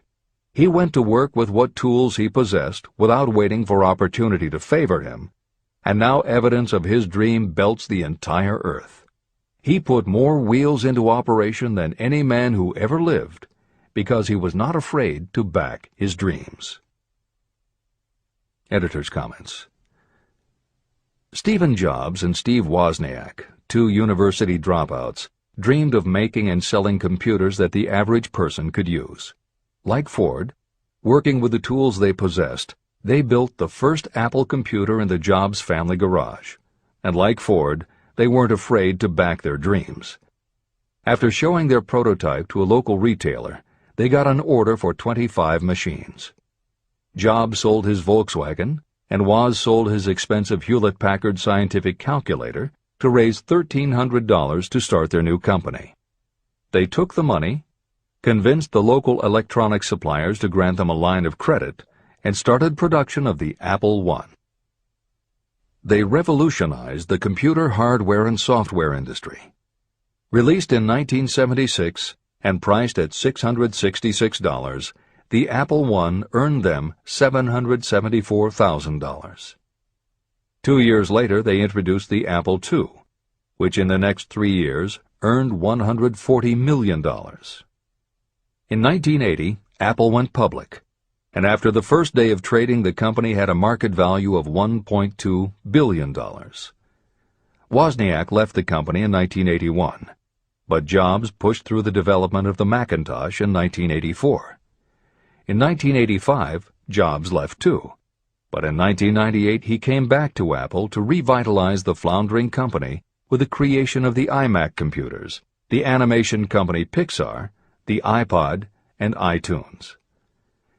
In presenting stories of contemporary successes, the editors have followed Hill's style of using real people to illustrate the principles of success. But Napoleon Hill was granted a rare privilege. Unlike anyone before or after, he had the opportunity to personally meet the most powerful and successful people and learn firsthand the dreams that inspired them, the obstacles that confronted them, and how they found the courage within themselves to overcome their failures. Hill met many of the inventors and the empire builders who laid the foundations of 20th century American industry while they were still news, not history. Then for more than 25 years, he studied the habits and learned the secrets of the next generations who built on the foundations, forged new industries, devised new systems, and dreamed new dreams. It was only because Hill was given such unprecedented access over such a long period that he was able to compare, contrast, analyze, and then formulate a philosophy of achievement based on the real stories of real people who had used these techniques to create their success. Think and Grow Rich revolutionized self-help writing, and to this day is the standard against which all motivational literature is measured. Its success also helped create the market for the thousands of business biographies that tell in detail how the dreams were born, plans were made, frustrations were faced, and triumphs achieved in every sector of modern business. And because this wealth of information is now available, with little more than the click of a mouse, you can read, hear, or watch today's greatest entrepreneurs and most successful CEOs confirming in their own words the basic truth behind every one of the principles Napoleon Hill explains in this book. The products or services they sell may be different, but the story of their success is the same. Dreams, followed by failures, followed by lessons learned, then success. For every Henry Ford, Thomas Edison, or O. Henry that Napoleon Hill cites to make a point, today there is a Steve Jobs, Dean Kamen, or Merle Haggard, proving that Hill's points are still valid. This is the end of the editor's comments. There is a difference between wishing for a thing and being ready to receive it. No one is ready for a thing until they believe they can acquire it. The state of mind must be belief, not mere hope or wish. Open-mindedness is essential for belief. Closed minds do not inspire faith, courage, and belief. Remember, no more effort is required to aim high in life, to demand abundance and prosperity, than is required to accept misery and poverty. A great poet has correctly stated this universal truth through these lines. I bargained with life for a penny, and life would pay no more. However, I begged at evening when I counted my scanty store. For life is a just employer. He gives you what you ask. But once you have set the wages, why, you must bear the task.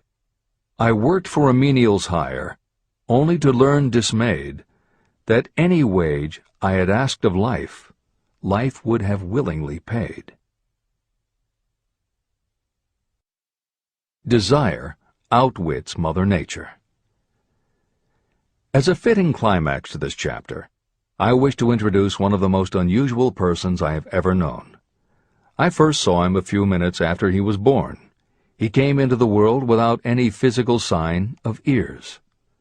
When pressed for an opinion, the doctor concluded that the child might be deaf and mute for life.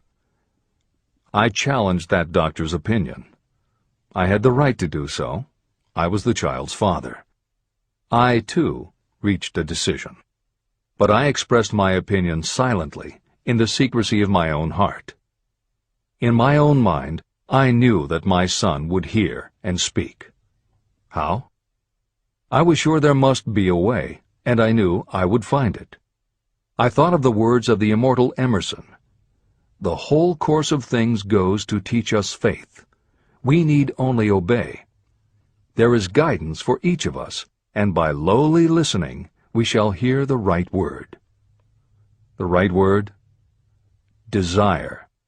More than anything else, I desired that my son should not be deaf and unable to speak. From that desire, I never receded, not for a second. What could I do about it? Somehow, I would find a way to transplant into that child's mind my own burning desire for ways and means of conveying sound to his brain without the aid of ears. As soon as the child was old enough to cooperate, I would fill his mind so completely with a burning desire to hear that nature would, by methods of her own, translate it into physical reality. All this thinking took place in my own mind, but I spoke of it to no one.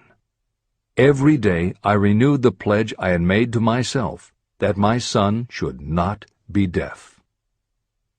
As he grew older and began to take notice of things around him, we observed that he had a slight degree of hearing. When he reached the age when children usually begin talking, he made no attempt to speak, but we could tell by his actions that he could hear certain sounds slightly. That was all I needed to know. I was convinced that if he could hear, even slightly, he might develop still greater hearing capacity. Then something happened that gave me hope. It came from an entirely unexpected source. We bought a phonograph. When the child heard the music for the first time, he went into ecstasies. He promptly appropriated the machine. On one occasion, he played a record over and over for almost 2 hours, standing in front of the phonograph with his teeth clamped on the edge of the case. The significance of this did not become clear to us until years afterward. At the time, we had never heard of the principle of bone conduction of sound. Shortly after he appropriated the phonograph, I discovered that he could hear me quite clearly when I spoke with my lips touching his mastoid bone at the base of the skull. Having determined that he could hear the sound of my voice plainly, I began immediately to transfer to his mind the desire to hear and speak. When I discovered that my son enjoyed bedtime stories, I went to work creating stories designed to develop in him self-reliance, imagination, and a strong desire to hear. There was one storyline in particular that I emphasized over and over. Every time I told it, I gave it some new and dramatic coloring. These stories were designed to plant in his mind the thought that his affliction was not a liability, but an asset of great value. As a result of my studies and personal experience, I firmly believe that every adversity brings with it the seed of an equivalent advantage.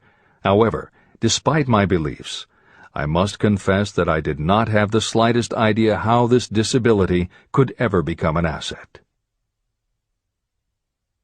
He won a new world with 6 cents. As I analyze the experience in retrospect, I can see now that my son's faith in me had much to do with the astounding results. He did not question anything I told him. I sold him on the idea that he had a distinct advantage over his older brother, and that this advantage would reflect itself in many ways.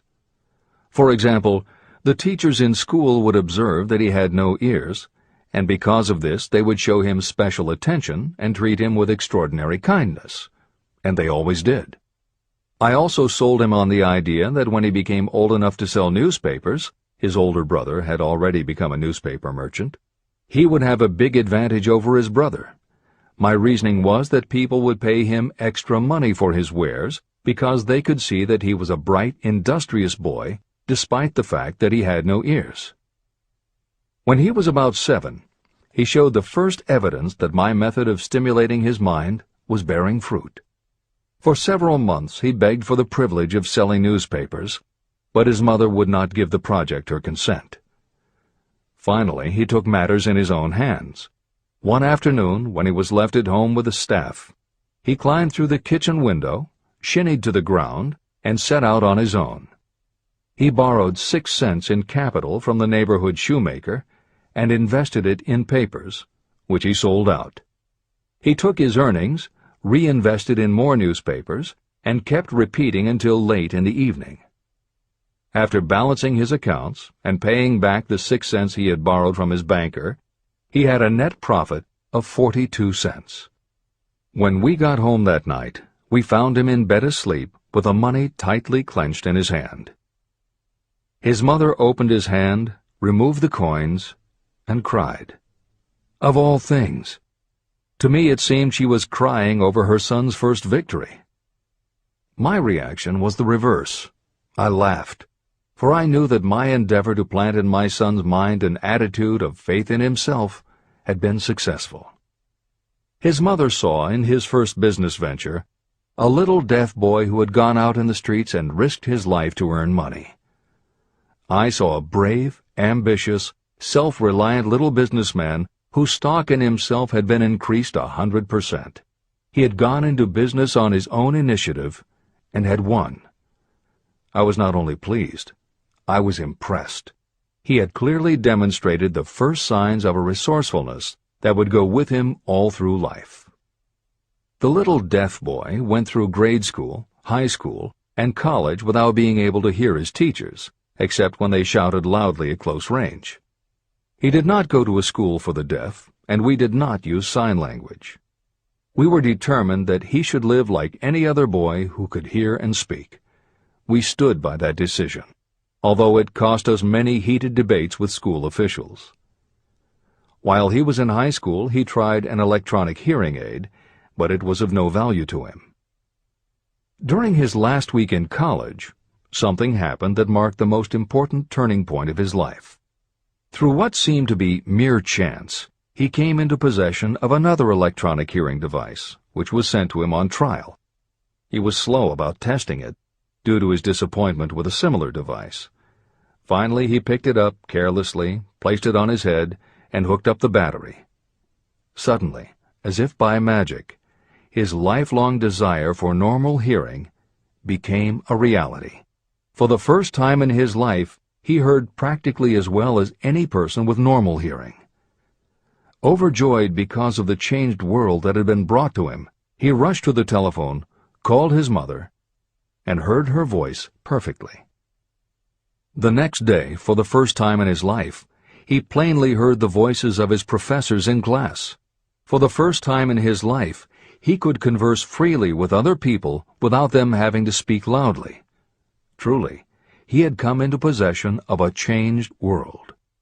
His desire was finally paying dividends. But the victory was not yet complete. He still had to find a definite and practical way to convert his disability into an equivalent asset. Thought that works miracles. Intoxicated with the joy of his newly discovered world of sound, he wrote a letter to the manufacturer of the hearing aid, enthusiastically describing his experience. Something in his letter prompted the company to invite him to New York. He was escorted through the factory, and while talking with the chief engineer, telling him about his changed world, a hunch, an idea, or an inspiration, call it what you wish, flashed into his mind. It was this impulse of thought that converted his disability into an asset destined to pay dividends in both money and happiness to thousands for all time to come. The sum and substance of that impulse was this. It occurred to him that he might be of help to the millions of people who go through life without the benefit of hearing devices, if he could find a way to tell them the story of his changed world. For an entire month, he carried out intensive research, during which he analyzed the entire marketing system of the manufacturer of the hearing device. Then he created a plan for reaching out to other hearing-impaired people all over the world, to share with them his newly discovered changed world. When this was done, he put in writing a 2-year plan based upon his findings. When he presented the plan to the company, he was instantly given a position for the purpose of carrying out his ambition. Little did he dream when he went to work that he was destined to bring hope and practical relief to thousands of people who, without his help, would have been limited forever by deafness. There's no doubt in my mind that Blair would have been deaf and unable to speak all his life if his mother and I had not managed to shape his mind as we did. When I planted in his mind the desire to hear and talk and live as other people, there went with that impulse some strange influence that caused nature to become bridge builder and span the gulf of silence between his brain and the outer world. Truly, a burning desire has devious ways of transmuting itself into its physical equivalent.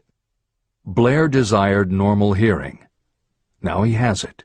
He was born with a condition that in those days might easily have sent a person with a less defined desire to the street with a bundle of pencils and a tin cup. The little white lie I planted in his mind when he was a child, by leading him to believe his impaired hearing would become a great asset, has justified itself. I am convinced it is a fact that there is nothing, right or wrong, that belief plus burning desire cannot make real. These qualities are free to everyone. Editor's comments. As Napoleon Hill was finishing this chapter on desire, it was reported that the famed opera singer Madame Schumann-Heink had died. A passage in her obituary struck Hill as being so appropriate to the subject of this chapter that he was moved to comment as follows. End of editor's comment. One short paragraph in the newspaper story about the famed opera singer Madame Schumann-Heink gives the clue to this unusual woman's stupendous success. I quote the paragraph because the clue it contains is none other than desire. Early in her career, Madame Schumann-Heink visited the director of the Vienna Court Opera to have him test her voice. But he did not test it. After taking one look at the awkward and poorly dressed girl, he exclaimed, none too gently, "With such a face, and with no personality at all, how can you ever expect to succeed in opera? My good child, give up the idea. Buy a sewing machine and go to work. You can never be a singer." Never is a long time. The director of the Vienna Court Opera may have known much about the technique of singing, but he knew little about the power of desire when it assumes the proportion of an obsession. If he had known more of that power, he would not have made the mistake of condemning genius without giving it an opportunity. Editor's comments. Although few readers of this edition will be familiar with Madame Schumann-Heink, every reader knows a half-dozen similar stories.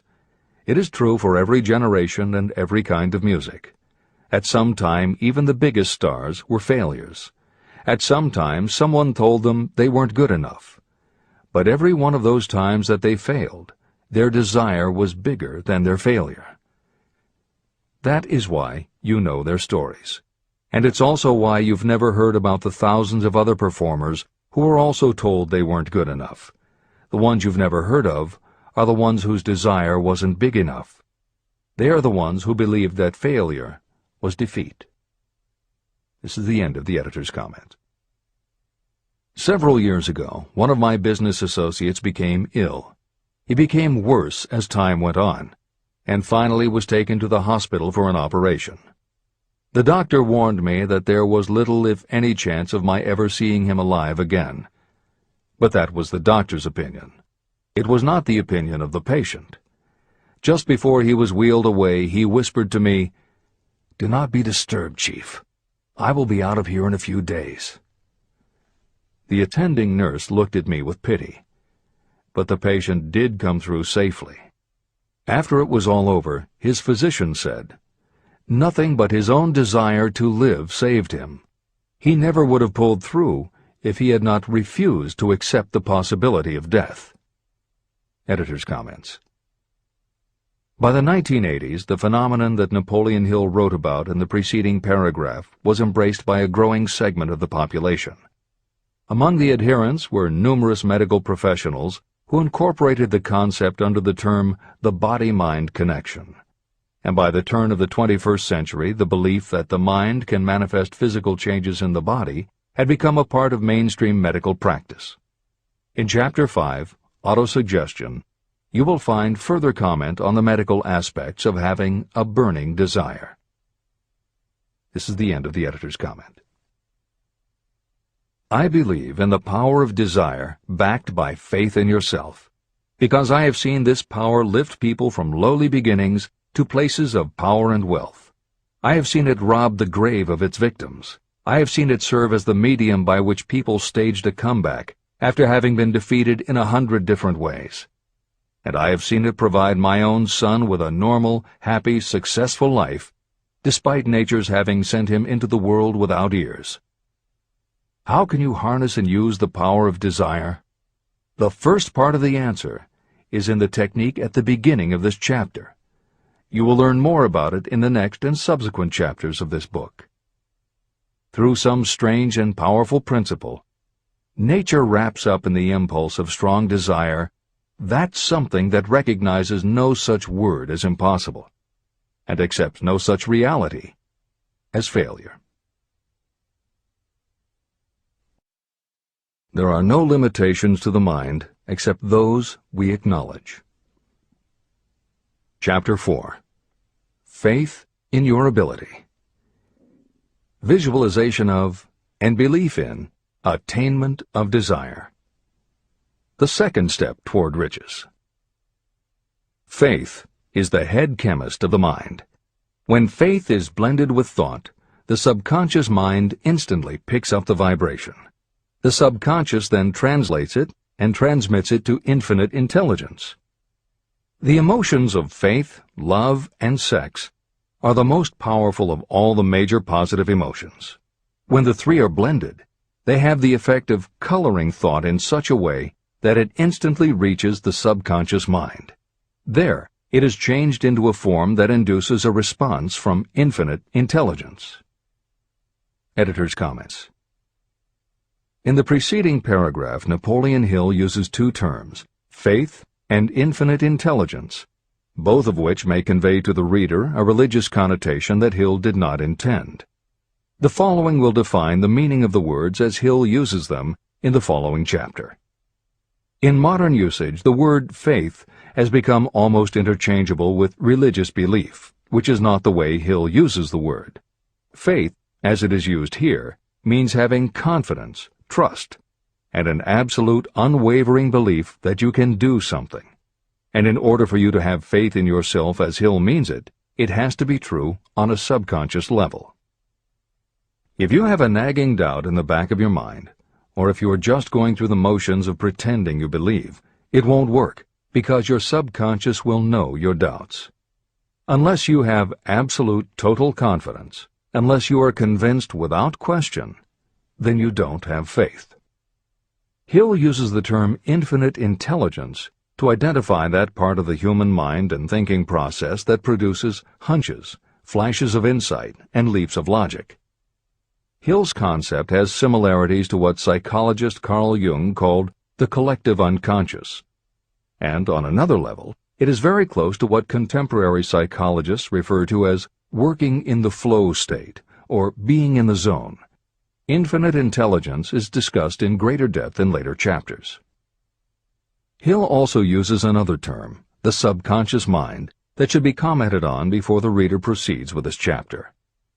Although there are differing schools of thought, in general modern psychology developed from the pioneering work of Sigmund Freud and Carl Jung. Each believed that the human mind operates on both a conscious and an unconscious level, but they differed on the role the subconscious plays and the way it influences attitude and action. Through his own research and studies, Napoleon Hill developed a theory of the conscious and subconscious that is closest to the Jungian view. The following briefly describes the basis of Hill's view. The conscious mind. Your conscious mind receives information through the five senses of sight, smell, taste, hearing, and touch.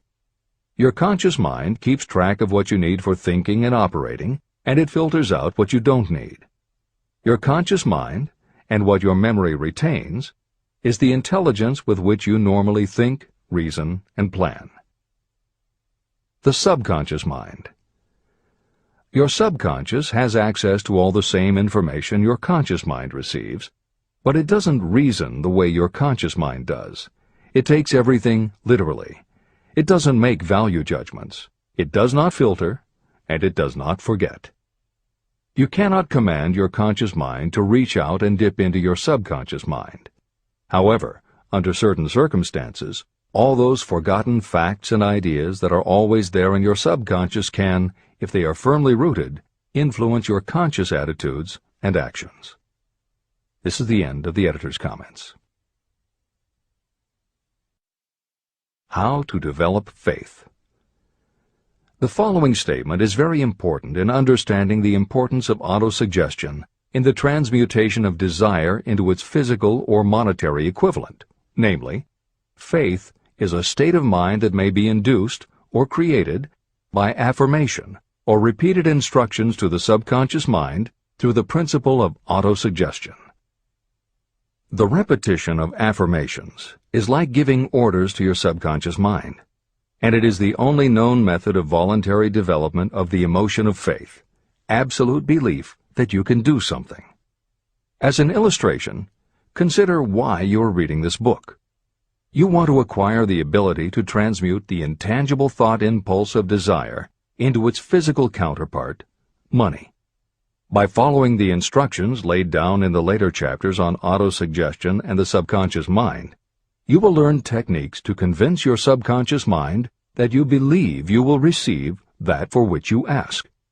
Your subconscious will act upon that belief and pass it back to you in the form of faith, followed by definite plans for procuring that which you desire. Faith in yourself and your abilities is a state of mind that you will be able to develop at will after you have mastered the 13 principles in this book.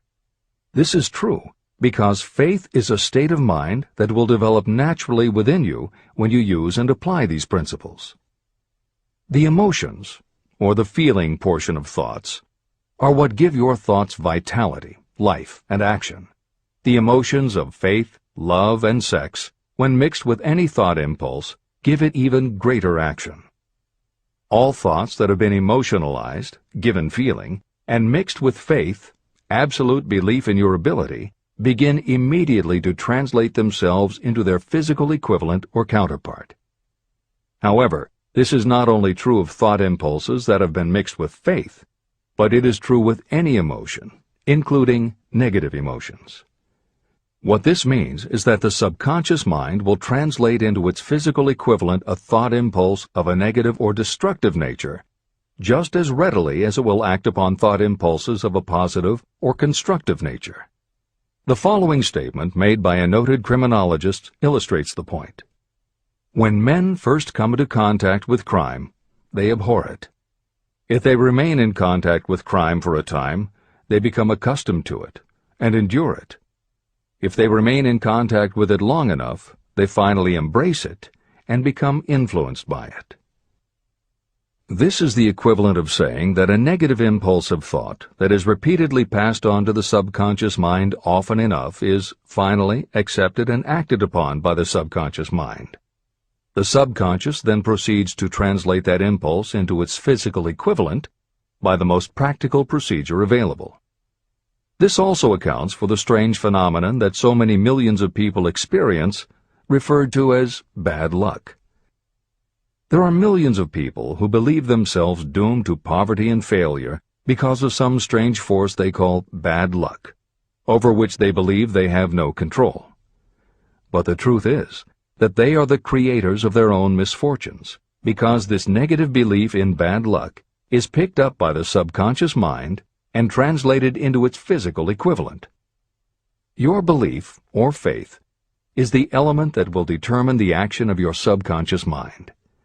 Once again, let me stress that you will benefit by passing on to your subconscious mind any desire that you wish translated into its physical or monetary equivalent in a state of expectancy or belief that the transmutation will actually take place.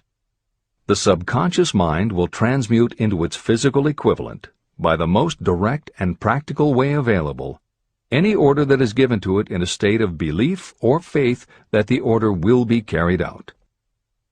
At this point, it should also be noted that because of the way that the subconscious operates, there is nothing to stop you from deceiving your subconscious mind when giving it instructions through autosuggestion. That is what I did when I deceived my son's subconscious mind.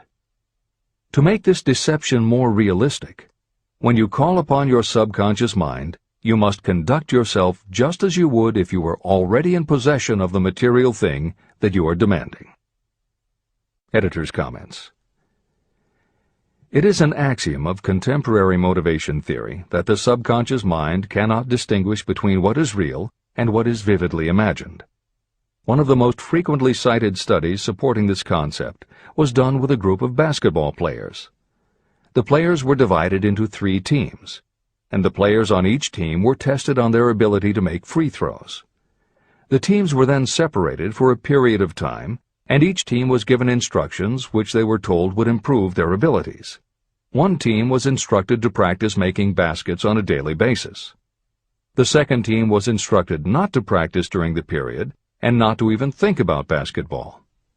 The third team was also instructed not to practice during the period, but instead the members were told to spend their daily practice time visualizing in detail the process of making baskets.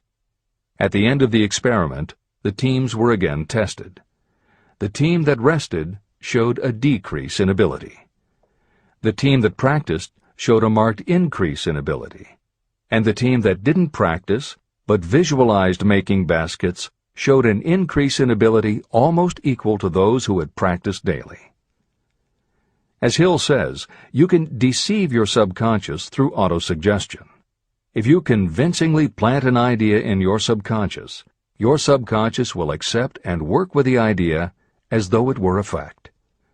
But the key word is convincingly. If you try to send a message to your subconscious, but in the back of your mind you have a nagging doubt whether it will work, your subconscious will pick that up also. You will have sent mixed messages that cancel each other out. That is why Hill stresses the importance of doing it with faith. Your subconscious will not judge if it is true or false, positive or negative, but it does respond to the power of the input, how emotionalized the thought is. This is the end of the editor's comment. It is essential for you to encourage the positive emotions as the dominating forces of your mind. But faith in yourself doesn't come from merely reading instructions. Now that you understand the theory, you must begin to apply it. By experimenting and practicing, you will develop your ability to mix faith with any order you give to your subconscious. When you have faith in your ability, then you can give your subconscious mind instructions, which it will accept and act upon immediately. When your mind is dominated by positive emotions, it will encourage the state of mind known as faith. Faith in yourself is a state of mind that you can create by autosuggestion. All through the ages, religious leaders have admonished people to have faith. They say to have faith in this, that, and the other dogma or creed, but they have failed to tell people how to have faith. They have not stated that faith is a state of mind that may be induced by self-suggestion. In language that anyone can understand, this book explains the principle through which faith in your ability to accomplish a goal may be developed where it does not already exist. Before we begin, you should be reminded again that faith is the eternal elixir that gives life, power, and action to the impulse of thought. Faith is the starting point of all accumulation of riches. Faith is the basis of all miracles and of all mysteries that cannot be analyzed by the rules of science. Faith is the only known antidote for failure. Faith is the element that, when mixed with desire, gives you direct communication with infinite intelligence. Faith is the element that transforms the ordinary vibration of thought created by the human mind into the spiritual equivalent. Faith is the only way the force of infinite intelligence can be harnessed and used. The magic of self-suggestion. It is a fact that you will come to believe whatever you repeat to yourself, whether the statement is true or false. If you repeat a lie over and over, you will eventually accept that lie as truth. Moreover, you will believe it to be the truth. You are what you are because of the dominating thoughts that you permit to occupy your mind. Thoughts that you act and deed. The following sentence is a very significant statement of truth. Thoughts that are mixed with any of the feelings of emotions become like a magnetic force, which attracts other similar or related thoughts. A thought that is magnetized with one of the emotions may be compared to a seed. When it is planted in fertile soil, it germinates, grows, and multiplies itself over and over again. What was originally one small seed becomes countless millions of seeds of the same kind. The human mind is constantly attracting vibrations that are in sync with whatever thought, idea, plan, or purpose that you hold in your mind attracts a host of its relatives. Add these relatives to its own force, and it grows until it becomes the prime motivator of the person in whose mind it has been housed. Now, let us go back to the starting point. How can the original seed of an idea, plan, or purpose be planted in the mind? The answer? Any idea, plan, or purpose may be placed in the mind through repetition of thought. This is why you are asked to write out a statement of your major purpose, or definite chief aim. Commit it to memory, and repeat it out loud day after day until these vibrations of sound have reached your subconscious mind. You are what you are because of the dominating thoughts that you permit to occupy your mind. If you choose to, you can throw off any bad influences from your past and build your own life the way you want it to be. For instance, by taking inventory of your mental assets and liabilities, you might discover that your greatest weakness is lack of self-confidence. This can be overcome and translated into courage through the principle of autosuggestion. You can do this by writing out a set of simply stated positive thought impulses, memorizing them, and repeating them until they become a part of the working equipment of your subconscious mind. The following is an example for someone whose definite purpose is to overcome a lack of self-confidence. Self-confidence formula. 1. I know that I have the ability to achieve the object of my definite purpose in life. Therefore, I demand of myself persistent, continuous action toward its attainment, and I here and now promise to render such action. 2. I realize the dominating thoughts of my mind will eventually reproduce themselves in outward physical action and gradually transform themselves into physical reality. Therefore, I will concentrate my thoughts for 30 minutes each day, visualizing the person I intend to become. In this way, I will create in my mind a clear mental picture. 3.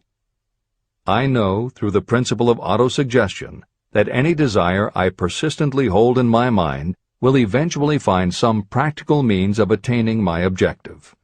Therefore, I will devote 10 minutes daily to demanding of myself the development of self-confidence. 4. I have clearly written down a description of my definite chief aim in life, and I will never stop trying until I have developed sufficient self-confidence for its attainment. 5.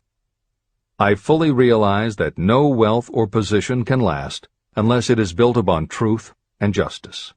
Therefore, I will engage in no transaction that does not benefit all whom it affects. I will succeed by attracting to myself the forces I wish to use and the cooperation of others.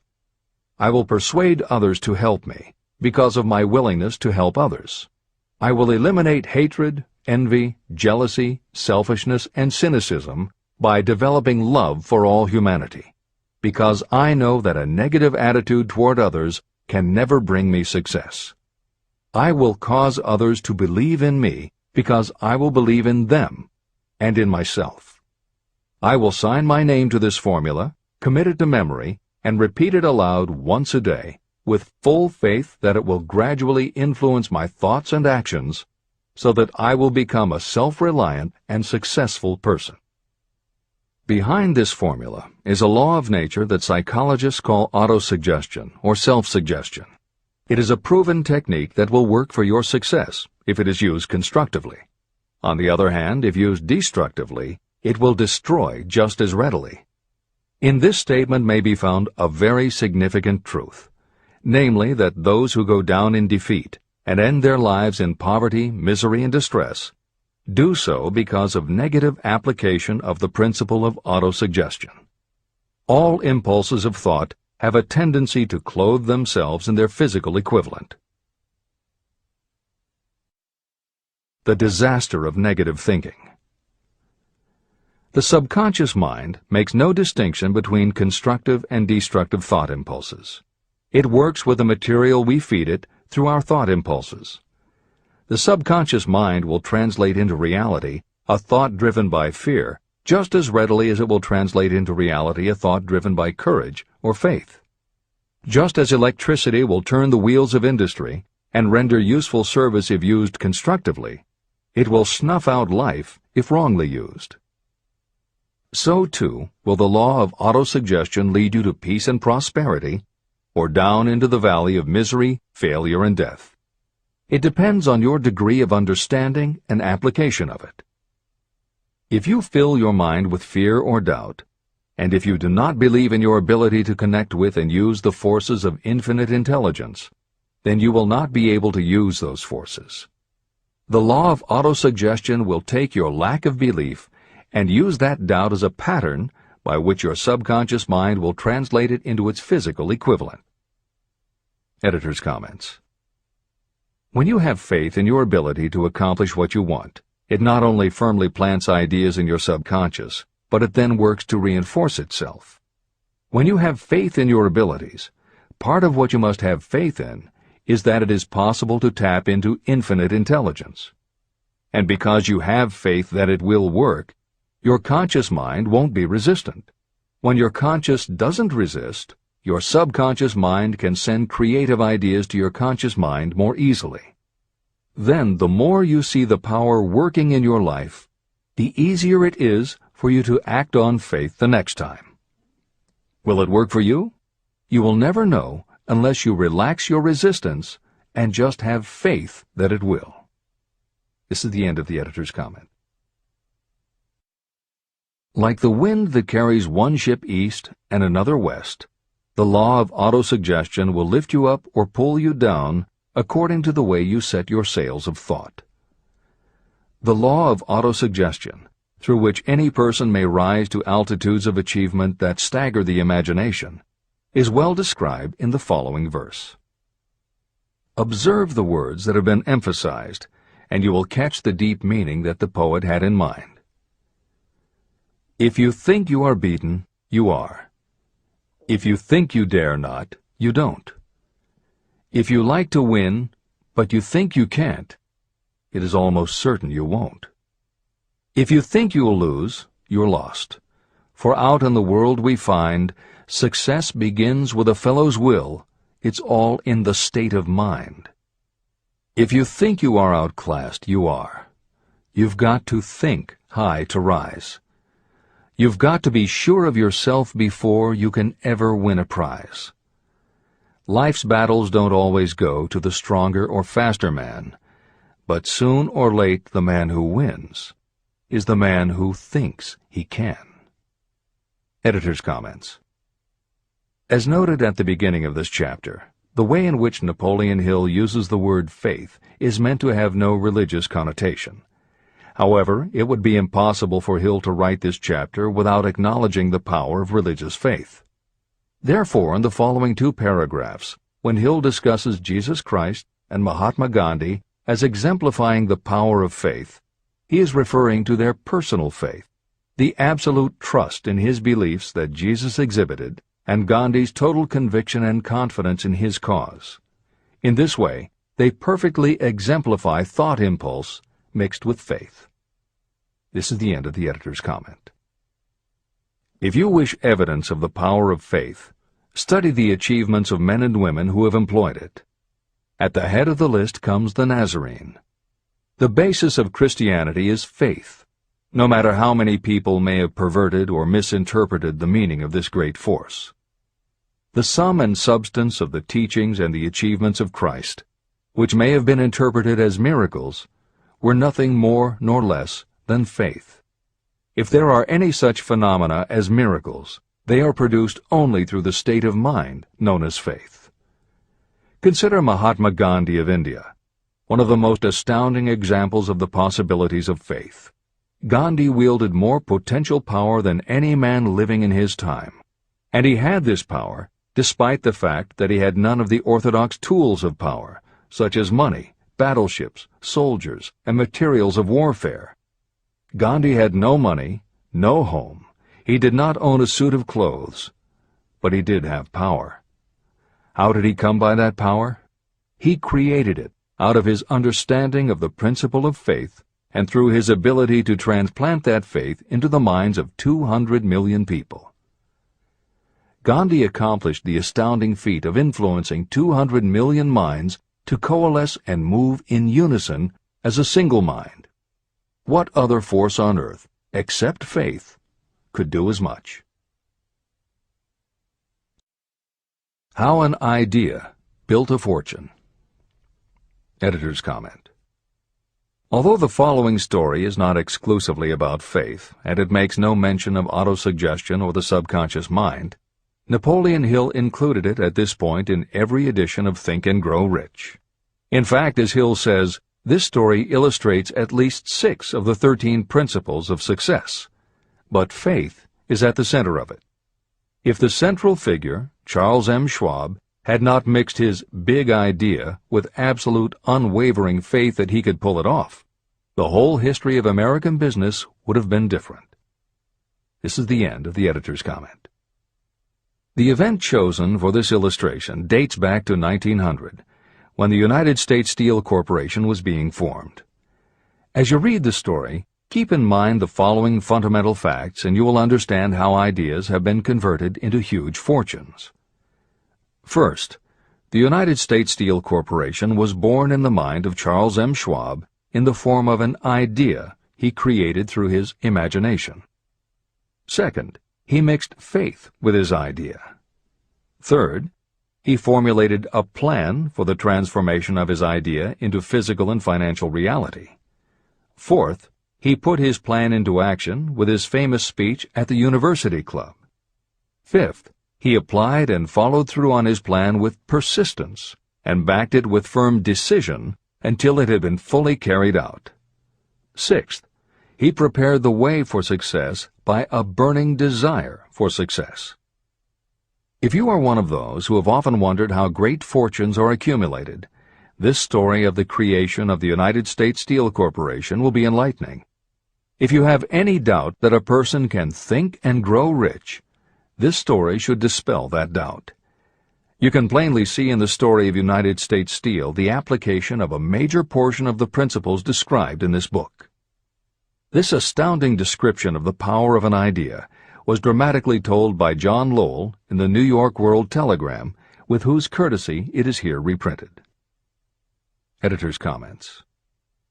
In order for the modern reader to fully appreciate the following newspaper story, it is appropriate at this point to provide some background information about the main players. Charles M. Schwab was Andrew Carnegie's right-hand man and president of the Carnegie Steel Corporation. Andrew Carnegie was a wealthy and powerful steel baron whose company controlled 25% of the iron and steel production in America. J.P. Morgan was a wealthy and powerful Wall Street banker whose company had arranged the financing for many of the major industrial companies in America at the beginning of the 20th century. All the reader needs to know about the other men mentioned in the story is that at the beginning of the 20th century, finance, business, and industry were dominated by a few hundred men, most of whom had amassed great fortunes through some connection with the railroads that had opened the country. These people were well known to readers of the New York World Telegram because of their financial influence. And that sets the stage for the following newspaper article, which is not only a fascinating story about the power of faith in an idea, but also a wonderful example of the irreverent writing style that was used by many newspaper journalists of the day. This is the end of the editor's comment. A pretty after-dinner speech for $1 billion. When on the evening of December 12, 1900, some 80 of the nation's financial nobility gathered in the banquet hall of the University Club on Fifth Avenue to do honor to a young man from out of the West, not half a dozen of the guests realized they were to witness the most significant episode in American industrial history. J. Edward Simmons and Charles Stewart Smith, their hearts full of gratitude for the lavish hospitality bestowed on them by Charles M. Schwab during a recent visit to Pittsburgh, had arranged the dinner to introduce the 38-year-old steel man to Eastern banking society. But they didn't expect him to stampede the convention. They warned him, in fact, that the bosoms within New York's stuffed shirts would not be responsive to oratory, and that if he didn't want to bore the Stillmans and Harrimans and Vanderbilts, he had better limit himself to 15 or 20 minutes of polite vaporings and let it go at that. Even John Pierpont Morgan, sitting on the right hand of Schwab as became his imperial dignity, intended to grace the banquet table with his presence only briefly, and so far as the press and public were concerned, the whole affair was of so little moment that no mention of it found its way into print the next day. So the two hosts and their distinguished guests ate their way through the usual 7 or 8 courses. There was little conversation, and what there was of it was restrained. Few of the bankers and brokers had met Schwab, whose career had flowered along the banks of the Monongahela, and none knew him well. But before the evening was over, they, and with them Money Master Morgan, were to be swept off their feet, and a billion-dollar baby, the United States Steel Corporation, was to be conceived. It is perhaps unfortunate for the sake of history that no record of Charlie Schwab's speech at the dinner ever was made. It is probable, however, that it was a homely speech, somewhat ungrammatical, for the niceties of language never bothered Schwab, full of epigram and threaded with wit. But aside from that, it had a galvanic force and effect upon the 5 billions of estimated capital that was represented by the diners. After it was over, and the gathering was still under its spell, although Schwab had talked for 90 minutes, Morgan led the orator to a recessed window where, dangling their legs from the high, uncomfortable seat, they talked for an hour more. The magic of the Schwab personality had been turned on full force, but what was more important and lasting was the full-fledged, clear-cut program he laid down for the aggrandizement of steel. Many other men had tried to interest Morgan in slapping together a steel trust after the pattern of the biscuit, wire and hoop, sugar, rubber, whiskey, oil, or chewing gum combinations. Editor's comments. The Random House College Dictionary defines a trust as an illegal combination of industrial or commercial companies in which the stock is controlled by a central board of trustees, thus making it possible to control prices and destroy competition. Many of America's new industrial companies had grown so quickly that they were not yet profitable. They were saddled with huge debt incurred in raising the capital to finance their rapid expansion, and at the same time they were faced with having to cut costs and slash prices or go out of business. The answer for many was to join up with others in related industries to form what were called trusts or combinations. Although trusts were illegal since the passage of the Sherman Antitrust Act in 1890, companies still tried to find ways to monopolize their industries, and if their efforts weren't technically trusts, they were something very close. The one thing the large company owners who assembled these trusts needed was cash to buy up the many smaller companies they would have to own in order to effectively dominate an industry. J.P. Morgan was the banker who financed many such takeovers. This is the end of the editor's comment. John W. Gates, the gambler, had urged it, but Morgan distrusted him. The Moore boys, Bill and Jim, Chicago stock jobbers who had glued together a match trust and a cracker corporation, had urged it and failed. Elbert H. Gary, the sanctimonious country lawyer, wanted to foster it, but he wasn't big enough to be impressive. Until Schwab's eloquence took J.P. Morgan to the heights from which he could visualize the solid results of the most daring financial undertaking ever conceived, the project was regarded as a delirious dream of easy-money crackpots.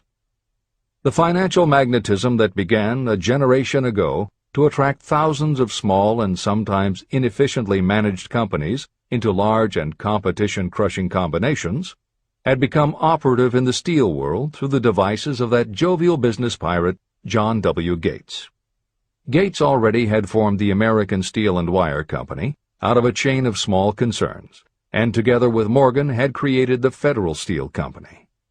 But by the side of Andrew Carnegie's gigantic vertical trust, a trust owned and operated by 53 partners, those other combinations were picayune. They might combine to their heart's content, but the whole lot of them couldn't make a dent in the Carnegie organization, and Morgan knew it. The eccentric old Scot knew it, too. Editor's comments. Andrew Carnegie was born in Scotland and came to America when he was just a boy. He made his first move to join the elite group of American tycoons when he quit his job as a bobbin boy in a cotton mill, earning $1.20 a week, and got a job as a telegraph messenger boy. He soon taught himself to operate a telegraph key, which got him hired as personal telegrapher and secretary to the head of the Pennsylvania Railroad. It wasn't long before he'd worked his way up the ranks to superintendent of the Pittsburgh division, which in turn put him in a position to become an early investor in the Pullman Company, which became the leading manufacturer of railway cars. Carnegie's investment in Pullman and some successful real estate ventures gave him the capital to go into business for himself. At the end of the Civil War, Carnegie left railroading and started a company that built iron bridges for railroad companies. From building iron bridges, it was a short step to starting his own steel mill, which led him to acquire control of other steel mills, then his own coal fields to supply his smelters, then his own ore boats and rail lines to haul the ore and coal. Because of Carnegie's vertical integration and his use of the most up-to-date manufacturing methods, he was able to sell top-grade steel at the lowest price. He managed to drop the price of steel from $140 a ton to $20 a ton. By 1899, the Carnegie Steel Company controlled about 25% of the iron and steel production in America. The smaller steel manufacturers couldn't compete with Carnegie, so they went to J.P. Morgan for help. He arranged for the financing, and a wide-ranging alliance was put together of companies that were in the business of manufacturing products made from steel. Part of the deal was that they would not buy steel from Carnegie.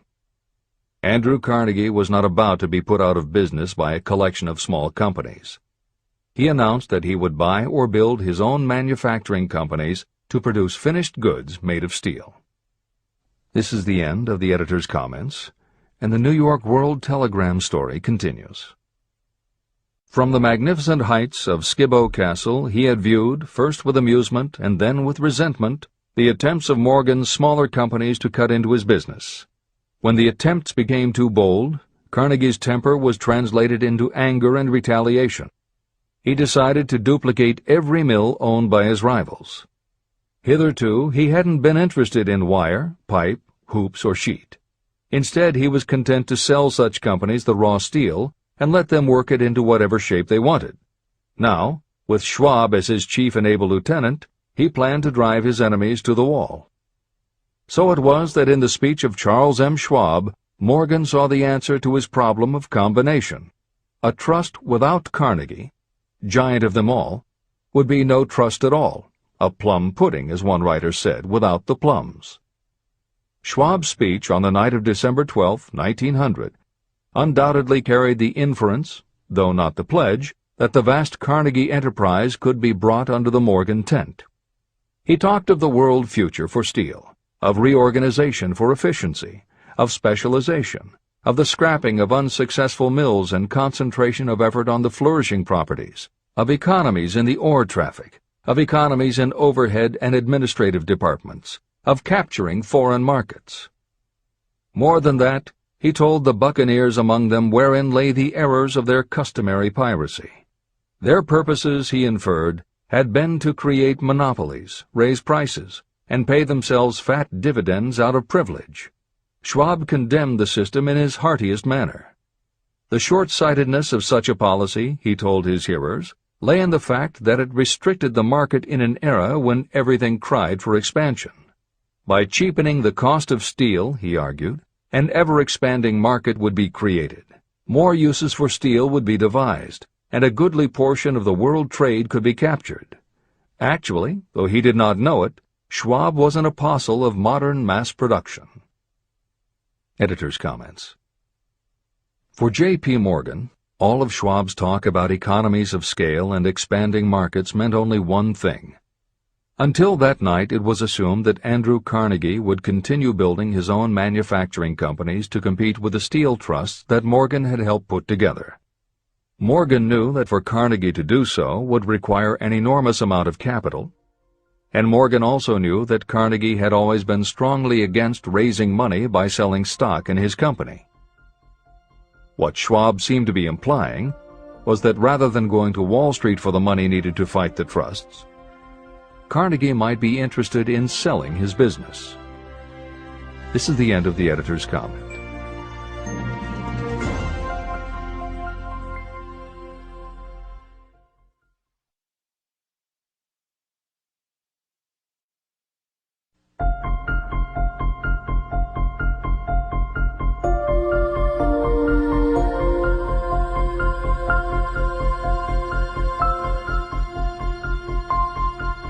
New York World Telegram story continues. So the dinner at the University Club came to an end. Morgan went home to think about Schwab's rosy predictions. Schwab went back to Pittsburgh to run the steel business for Andra Carnegie, while Gary and the rest went back to their stock tickers to fiddle around in anticipation of the next move. It was not long coming. It took Morgan about 1 week to digest the feast of reason Schwab had placed before him. When he had assured himself that no financial indigestion was to result, he sent for Schwab, and found that young man rather coy. Mr. Carnegie, Schwab indicated, might not like it if he found his trusted company president had been flirting with the Emperor of Wall Street, the street upon which Carnegie was resolved never to tread.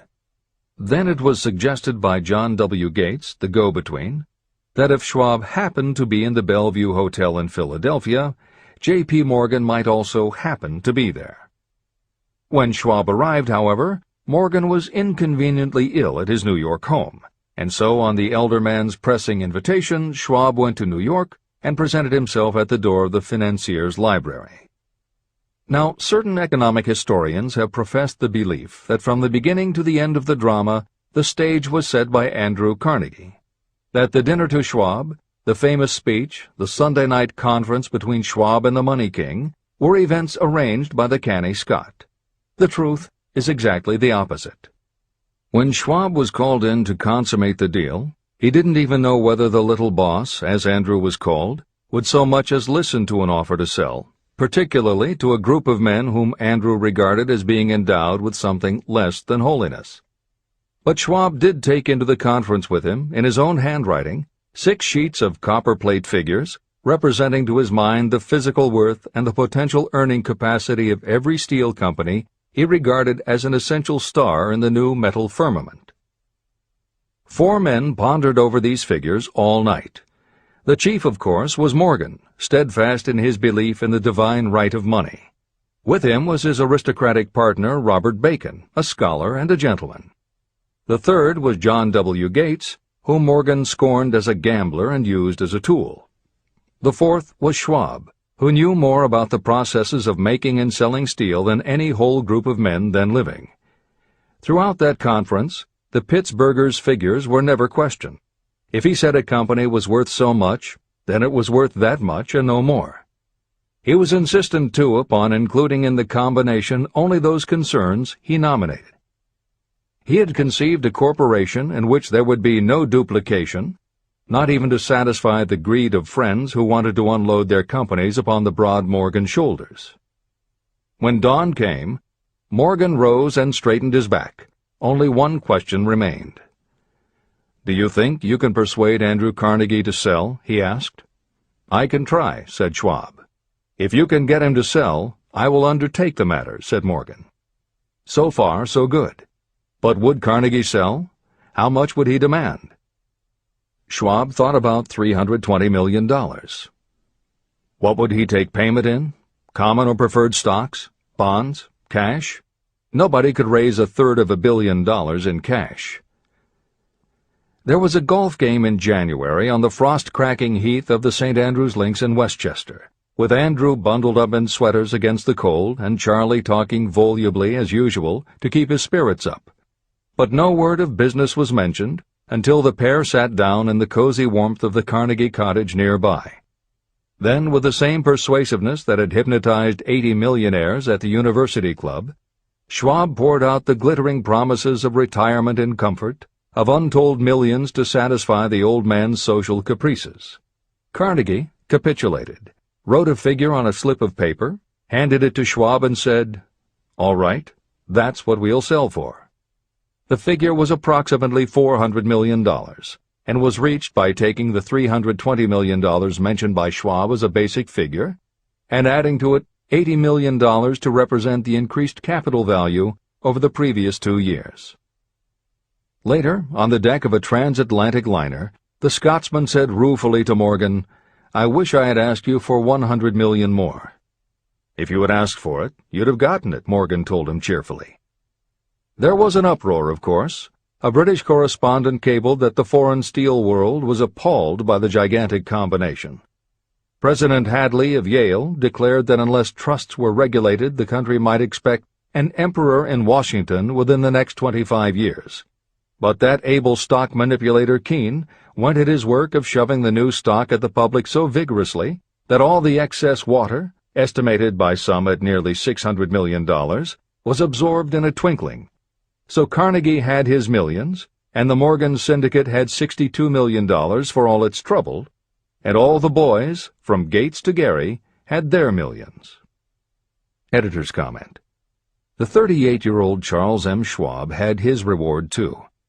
He was made president of the new corporation, United States Steel, and remained in control until 1930.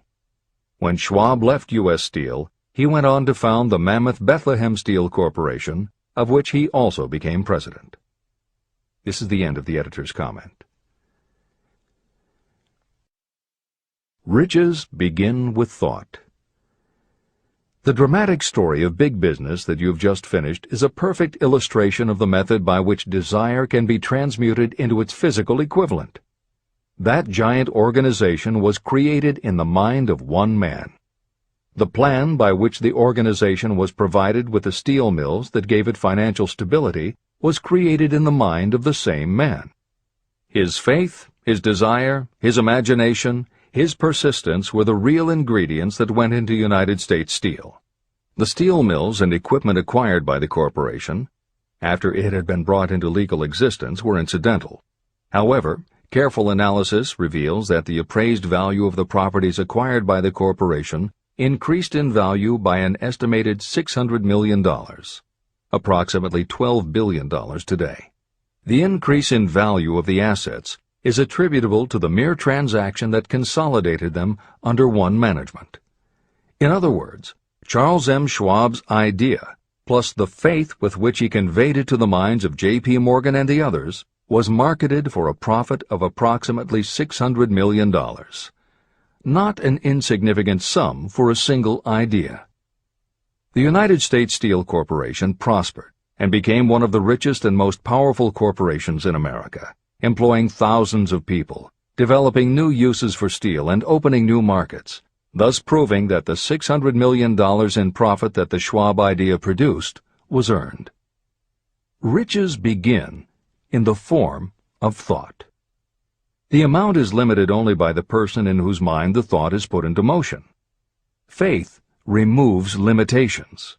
Remember this when you are ready to bargain with life for whatever it is that you ask as your price for having passed this way. Editor's comments. In the years since that article appeared in the New York World Telegram, the well-told business story has become its own genre within the publishing industry. There are best-selling books and biographies by and about the insiders who run every industry.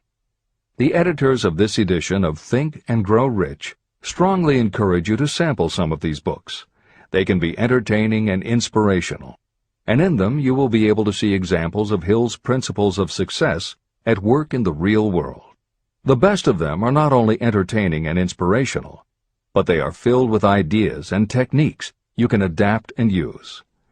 There are literally too many bestsellers from which to select a best-of listing for inclusion here.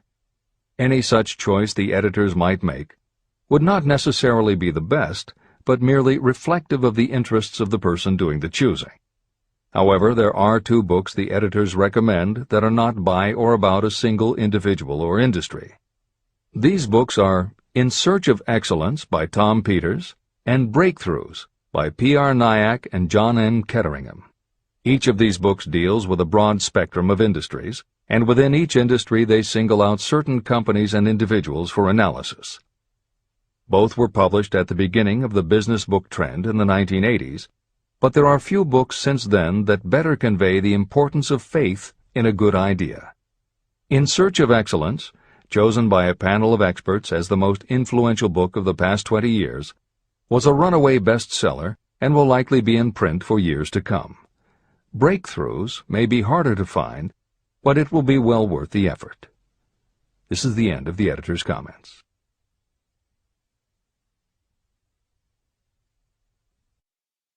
A quitter never wins, and a winner never quits. Chapter 5.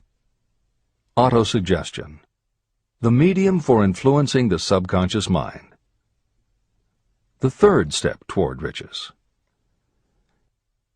Autosuggestion is a term that applies to all suggestions and all self-administered stimuli that reach your mind through the five senses. Stated in another way, autosuggestion is self-suggestion. It is the way of communicating between that part of the mind where conscious thought takes place and that which serves as the seat of action for the subconscious mind. Through the dominating thoughts that you permit to remain in your conscious mind, it doesn't matter whether these thoughts are negative or positive, the principle of autosuggestion reaches the subconscious mind and influences it with these thoughts. Nature has built human beings so that we can have control over the material that reaches our subconscious mind through our five senses. However, this does not mean that we always exercise this control. In the great majority of instances, we do not exercise it, which explains why so many people go through life in poverty. Recall what I said about the subconscious mind resembling a fertile garden, in which weeds will grow if the seeds of more desirable crops are not sown. Autosuggestion is the way you may feed your subconscious on creative thoughts. Or you can, by neglecting it, permit thoughts of a destructive nature to find their way into this rich garden of the mind. Editor's comments. Numerous psychological studies and experiments with hypnotherapy have validated Napoleon Hill's concept that a person's subconscious mind retains everything that person ever experienced. Studies also support the theory that the subconscious is non-judgmental. It does not filter or interpret, it simply processes information literally and stores it. For those readers who may be dubious about the subconscious, or that thoughts stored below the level of consciousness can exert enough influence to affect attitude and behavior, the following explanation should alleviate any such doubts. There is no doubt about the existence of the conditions known by the psychological terms fixations, phobias, and compulsive behaviors. These conditions occur when a child has learned something in such a powerful or dramatic way that the knowledge becomes firmly planted in the child's subconscious mind. Then, even as the child grows to adulthood and the conscious mind learns to understand that information from a mature point of view, because the childhood learning experience was so powerful, the subconscious still retains the childhood understanding of the information. The result is a fixation, phobia, or compulsive behavior that causes a response rooted in childhood, which does not make logical sense to the adult's conscious mind.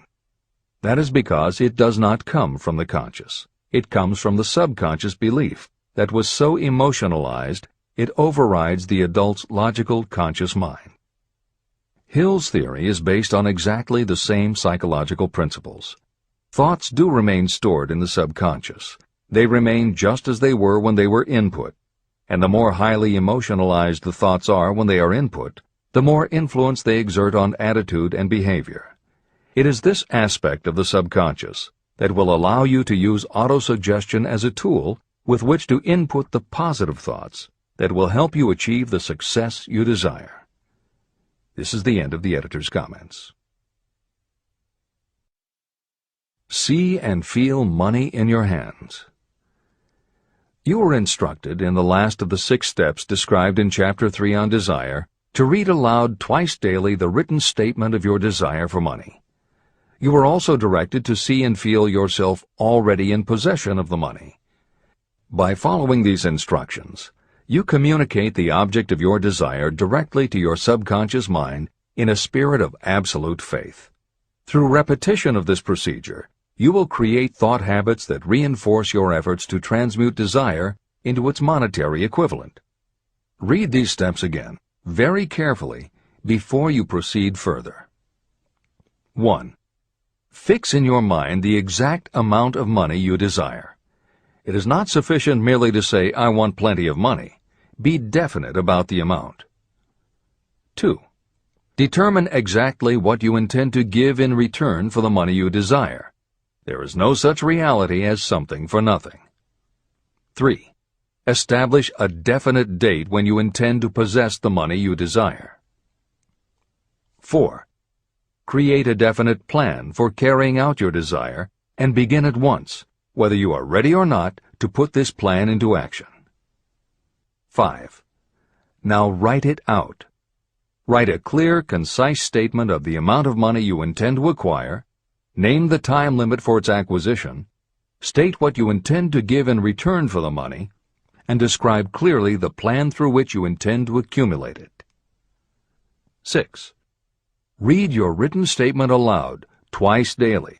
Read it once just before retiring at night, and read it once after arising in the morning. As you read, see and feel and believe yourself already in possession of the money.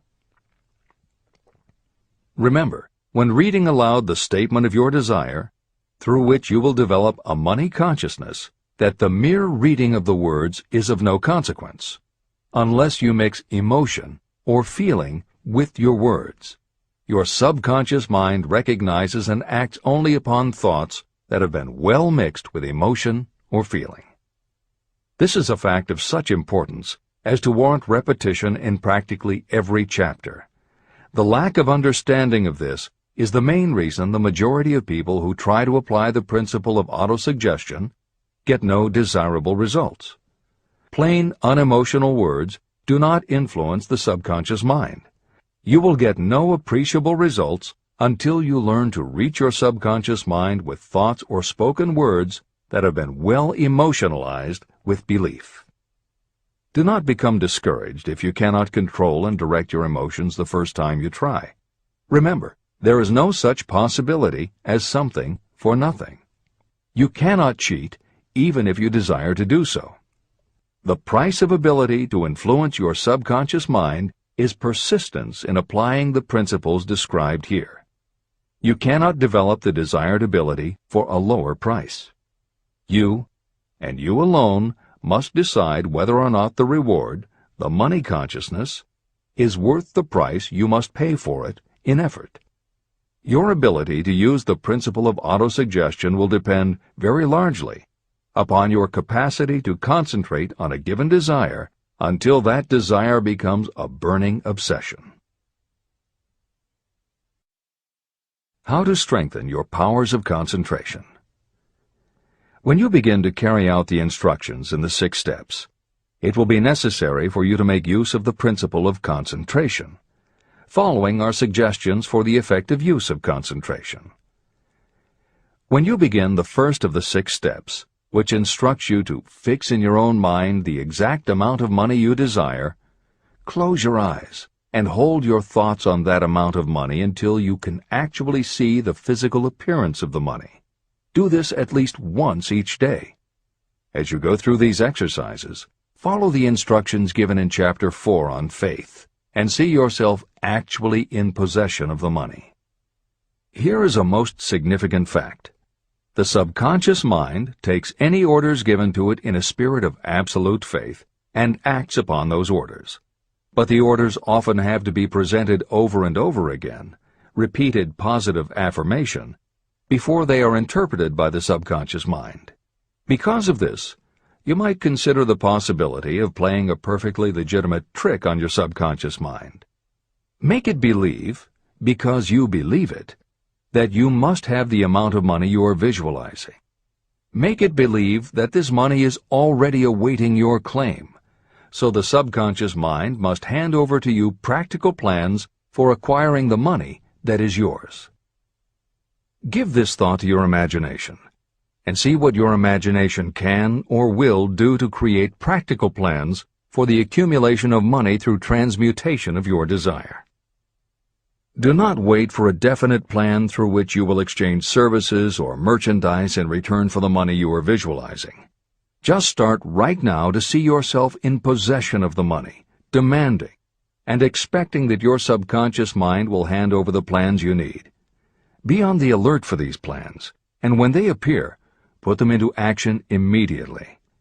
When the plans appear, they will probably flash into your mind in the form of an inspiration or intuition from infinite intelligence. Treat it with respect and act upon it as soon as you receive it. In the fourth of the 6 steps, you are instructed to create a definite plan for carrying out your desire and begin at once to put this plan into action. Do the same thing here. Close your eyes and create in your mind a vivid image of you carrying out the instructions. Do not trust to your reason when creating your plan for accumulating money through the transmutation of desire. Your reasoning faculty may be lazy, and if you depend entirely upon it to serve you, it may disappoint you. When visualizing the money you intend to accumulate, see yourself rendering the service or delivering the merchandise you intend to give in return for this money. This is important. Editor's comments. The basic principle underlying autosuggestion is closely related to self-hypnosis, and both techniques played an important role in the development of modern psychology. Although all 3 concepts, autosuggestion, hypnosis, and psychology, had to overcome initial public skepticism, unfortunately, autosuggestion and hypnotism were hampered by events that further delayed their acceptance. Hypnosis was an integral part of the therapies used by the major figures in the development of psychology, including Sigmund Freud, Carl Jung, and William James. It fell out of favor as a therapeutic method when stage magicians began to use the technique in their acts. People found it difficult to give serious consideration to a method that was being used in theaters and nightclubs to make members of the audience do ridiculous things for comic effect. Autosuggestion encountered a similar problem. French psychiatrist Émile Coué was the best-known early advocate of autosuggestion. A contemporary of Sigmund Freud, Coué operated a clinic that treated patients diagnosed with psychosomatic ailments, individuals who have convinced themselves they are ill and even show symptoms, but do not actually have a disease. Coué treated his patients with an autosuggestion technique that involved the repetition of statements he termed positive affirmations. Coué devised a general, non-specific phrase that would give the subconscious a positive instruction, but was open enough that it did not tell the subconscious how to do it. The positive affirmation was, "Every day, in every way, I am getting better and better." And he instructed his patients to repeat the phrase several times a day. Improvements among his patients happened so quickly and dramatically that his method became the talk of medical and scientific circles, and the use of the phrase practically became a movement in Europe. Word of the success Coué was having with his method spread to America, and he was soon booked to do a lecture tour. At one of his early speaking engagements, a cynical newspaper reporter made a joke of the technique, calling it, "Hell's bells, I'm well." The joke followed Coué wherever he spoke, and the press coverage was so negative he canceled his tour and returned to practice in Europe. Serious scientists and therapists continued to work with autosuggestion. But just as had happened when stage magicians cast doubt upon the efficacy of hypnosis, Coué's method of positive affirmation fell out of favor with the general public. It took the openness of the latter part of the 20th century before the techniques of hypnosis and autosuggestion gained general acceptance once again. Today, if you go on the Internet, there are over 40,000 web links featuring positive affirmations, and numerous bestsellers have been written on the subject. Virtually every newspaper, magazine, and television news program regularly features stories on the crucial role the mind plays in personal growth and achievement.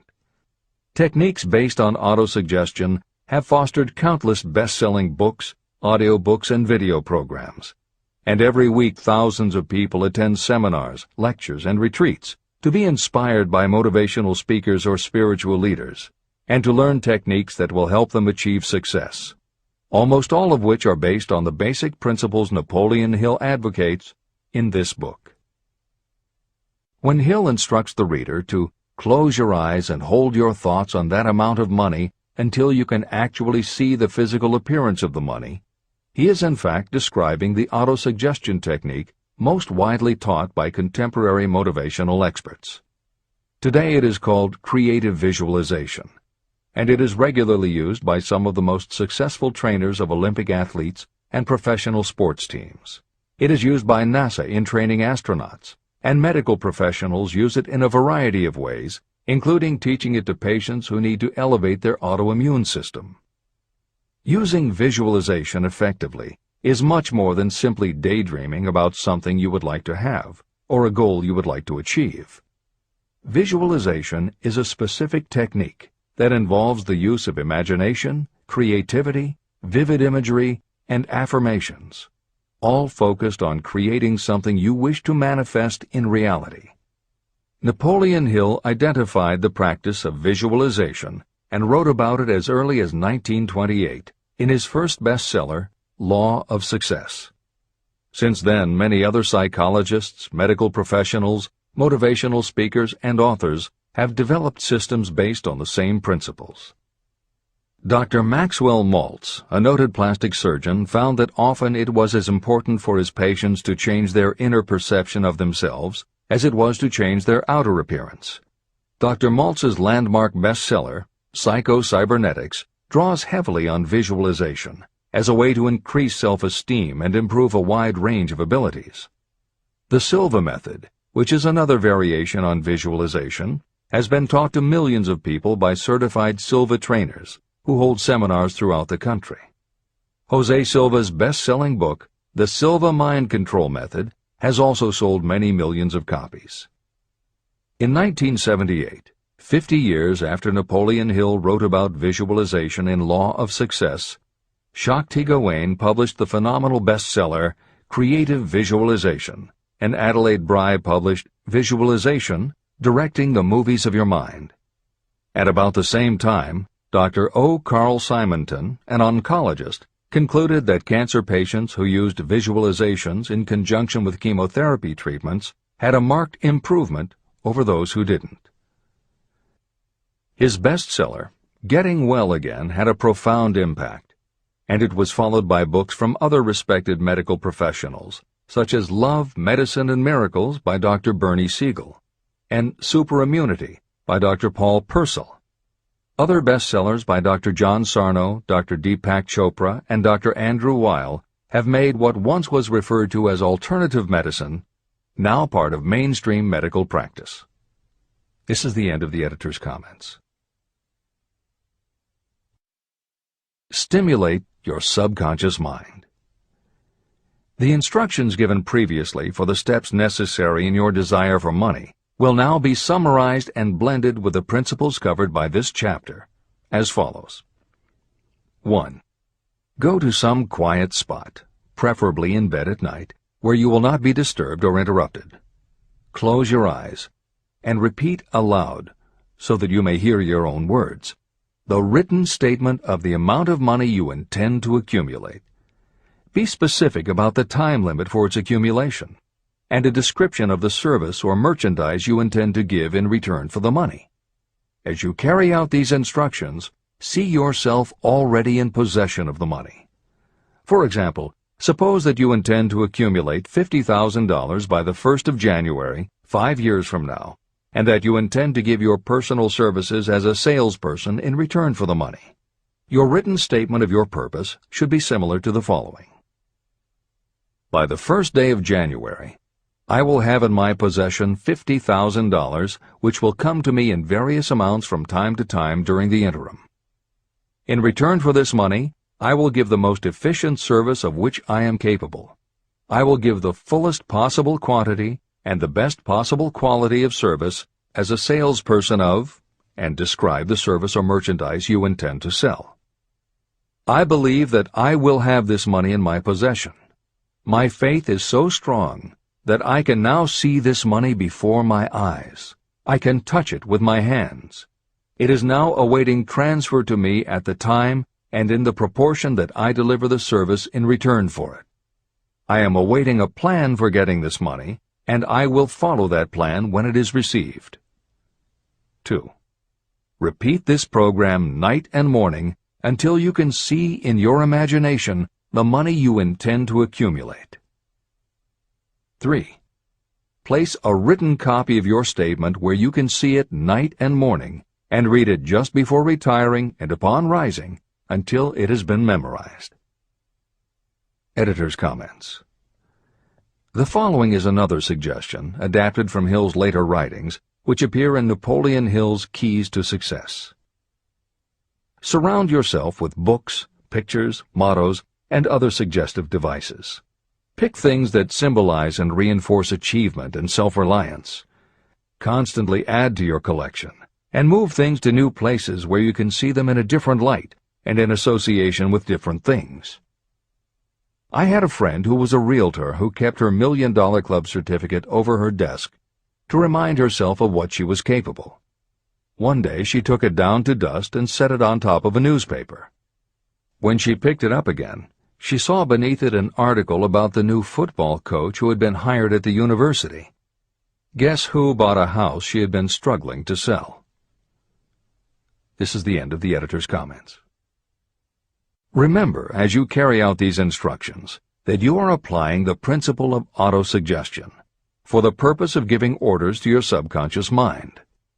Remember also that your subconscious mind will act only upon instructions that are emotionalized and handed over to it with feeling. Faith is the strongest and most productive of the emotions. These instructions may at first seem abstract. Do not let this disturb you. Follow the instructions no matter how abstract or impractical they may appear to be. If you do as you have been instructed, in spirit as well as in act, the time will soon come when a whole new universe of power will unfold to you. Skepticism, in connection with all new ideas, is characteristic of all human beings. If you follow the instructions, your skepticism will soon be replaced by belief, and belief will become crystallized into absolute faith. Many philosophers have made the statement that man is the master of his own earthly destiny, but most of them have failed to say why he is the master. The reason that man may become the master of himself and of his environment is because he has the power to influence his own subconscious mind. The actual performance of transmuting desire into money is through autosuggestion. That is the principle by which you can reach and influence the subconscious mind. The other principles are simply tools with which to apply autosuggestion. Keep this thought in mind, and you will at all times be conscious of the important part the principle of autosuggestion is to play in your efforts to accumulate money through the methods described in this book. After you have read the entire book, come back to this chapter and follow in spirit and in action this instruction. Read the entire chapter aloud once every night until you become thoroughly convinced that the principle of autosuggestion is sound and that it will accomplish for you all that has been claimed for it. As you read, underscore with a pencil every sentence that impresses you. Follow the foregoing instruction to the letter, and it will open the way for a complete understanding and mastery of the principles of success. Every adversity, every failure, and every heartache carries with it the seed of an equivalent or a greater benefit. Chapter 6. Specialized Knowledge. Personal Experiences or Observations. The fourth step toward riches. There are two kinds of knowledge. One is general, the other is specialized. General knowledge, no matter how great in quantity or variety it may be, is of little use in the accumulation of money. The faculties of the great universities possess practically every form of general knowledge known to civilization. Most of the professors have little money. They specialize in teaching knowledge, but they do not specialize in the organization or the use of knowledge. Knowledge will not attract money unless it is organized and directed through practical plans for the specific purpose of accumulating money. Lack of understanding of this fact has been the source of confusion to millions of people who falsely believe that knowledge is power. It is nothing of the sort. Knowledge is only potential power. It becomes power only when and if it is organized into definite plans of action and directed to a definite end. The missing link in all systems of education is that educational institutions fail to teach their students how to organize and use the knowledge after they have acquired it. Many people made the mistake of assuming that because Henry Ford had little schooling, he was not a man of education. Those who made this mistake did not understand the real meaning of the word educate. That word is derived from the Latin word educo, meaning to educe, to draw out, or to develop from within. An educated person is not necessarily one who has an abundance of general or specialized knowledge. An educated person is one who has so developed the faculties of their mind that he or she may acquire anything they want, or its equivalent, without violating the rights of others. During the World War, a Chicago newspaper published editorials in which, among other statements, Henry Ford was called an ignorant pacifist. Mr. Ford objected to the statements and sued the paper for libeling him. When the suit was tried in the courts, the attorneys for the paper called Mr. Ford to the witness stand for the purpose of proving to the jury that he was ignorant. They asked Mr. Ford a great variety of questions. All of them intended to prove that while he might possess considerable specialized knowledge about manufacturing automobiles, he was in the main ignorant. Mr. Ford was asked such questions as, who was Benedict Arnold, and how many soldiers did the British send over to America to put down the rebellion of 1776? In answer to the last question, Mr. Ford replied, I do not know the exact number of soldiers the British sent over, but I have heard that it was a considerably larger number than ever went back. Finally, Mr. Ford became tired of this line of questioning. In reply to a particularly offensive question, he leaned over, pointed his finger at the lawyer who had asked the question, and said, If I should really want to answer the foolish question you have just asked, or any of the other questions you have been asking me, let me remind you that I have a row of electric push buttons on my desk, and by pushing the right button I can summon to my aid men who can answer any question I desire to ask concerning the business to which I am devoting most of my efforts. Now, will you kindly tell me why I should clutter up my mind with general knowledge for the purpose of being able to answer questions when I have men around me who can supply any knowledge I require? That answer floored the lawyer. Every person in the courtroom realized it was the answer not of an ignorant man, but of a man of education. Any person is educated who knows where to get knowledge when they need it and how to organize that knowledge into definite plans of action. Through the assistance of his mastermind group, Henry Ford had at his command all the specialized knowledge he needed to become one of the wealthiest men in America. It was not essential that he have this knowledge in his own mind. You can get all the knowledge you need. Before you can transmute your desire into money, you will require specialized knowledge of the service, merchandise, or profession that you intend to offer in return for fortune. Perhaps you may need much more specialized knowledge than you have the ability or the inclination to acquire. If this is true, you may bridge your weakness through the aid of your mastermind group. The mastermind is defined as coordination of knowledge and effort in a spirit of harmony between two or more people for the attainment of a definite purpose. The larger meaning of the mastermind group is explained in greater detail in later chapters. Editor's comments. After reading Hill's definition of the mastermind, many people may assume that he is describing teamwork. That would not be correct. The following explanation is adapted from the Napoleon Hill Foundation's book, Believe and Achieve.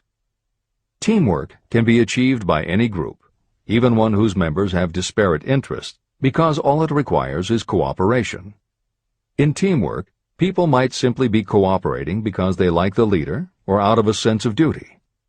Some team members will give 100% to any team that pays them enough, but they have little concern about the objective. And sometimes there is good teamwork because different members have different agendas. A board of directors may disagree, even be unfriendly, and still run a business successfully. Musical groups are made up of notoriously self-centered people who work as a team if it will help them get ahead. Masterminds, on the other hand, are formed of individuals who have the same agenda, a deep sense of mission, and commitment to the same goal. Masterminds represent the highest order of thinking by a group of knowledgeable people, each contributing their absolute best according to their abilities, expertise, and background. If you have ever been a part of a meeting when everything just clicked and ideas built upon other ideas, with each member contributing until out of the group activity came the best possible idea or solution, that was a mastermind at work. Napoleon Hill believed that you must make the mastermind experience a regular part of your life if you really want to succeed. How to select the right people for your mastermind will be discussed further in Chapter 11, The Power of the Mastermind. This is the end of the editor's comment. The accumulation of great fortunes calls for power, and power is acquired through highly organized and intelligently directed specialized knowledge. That knowledge does not, necessarily, have to be in the possession of the person who accumulates the fortune. This should give hope and encouragement to those who want to accumulate a fortune, but don't have the necessary education to supply such specialized knowledge. People sometimes go through life suffering from inferiority complexes because they are not people of education. The person who can organize and direct a mastermind group of people who possess the knowledge needed is just as much a person of education as any other individual in the group. Thomas A. Edison had only 3 months of schooling during his entire life, but he did not lack education. Neither did he die poor. Henry Ford had less than a 6th grade schooling, but he managed to do pretty well by himself financially. Albert Einstein was working as a clerk in a patent office when he began to develop his world-altering scientific theories. Editor's comments. Had Einstein been born today, he might have been diagnosed in his early years as having attention deficit disorder. As a child, he was slow to learn to talk. As a student, he showed little promise and was expelled from at least one school. But what Einstein could do was to focus his concentration on a goal of his choice. His famous theories were the result of thought experiments that took place inside his mind. It is said that the breakthrough which led him to the theory of relativity came not from specialized knowledge of physics or mathematics, but from his ability to imagine what would happen if he were riding on a beam of starlight through space. This is the end of the editor's comments. Specialized knowledge is among the most plentiful and the cheapest forms of service that may be had. If you doubt this, consult the payroll of any university. It pays to know how to purchase knowledge, and it pays to know where to look. First of all, decide the sort of specialized knowledge you require and the purpose for which it is needed. To a large extent, your major purpose in life, the goal toward which you are working, will help determine what knowledge you need. Your next move requires that you have accurate information concerning dependable sources of knowledge. The more important of these are your own experience and education, experience and education available through cooperation of others, Mastermind Alliance, colleges and universities, public libraries, and even easier, the Internet, special training courses, through night schools and home study courses in particular. As knowledge is acquired, it must be organized and put into use for a definite purpose through practical plans. Knowledge has no value except for what can be gained from its application toward some worthy end. Successful people never stop acquiring specialized knowledge related to their major purpose, business, or profession. Those who are not successful usually make the mistake of believing that the knowledge-acquiring period ends when you finish school. The truth is that schools do little more than teach you how to acquire practical knowledge. Editor's comments. At this point in the original edition of Think and Grow Rich, Napoleon Hill included a newspaper story about education and job opportunities.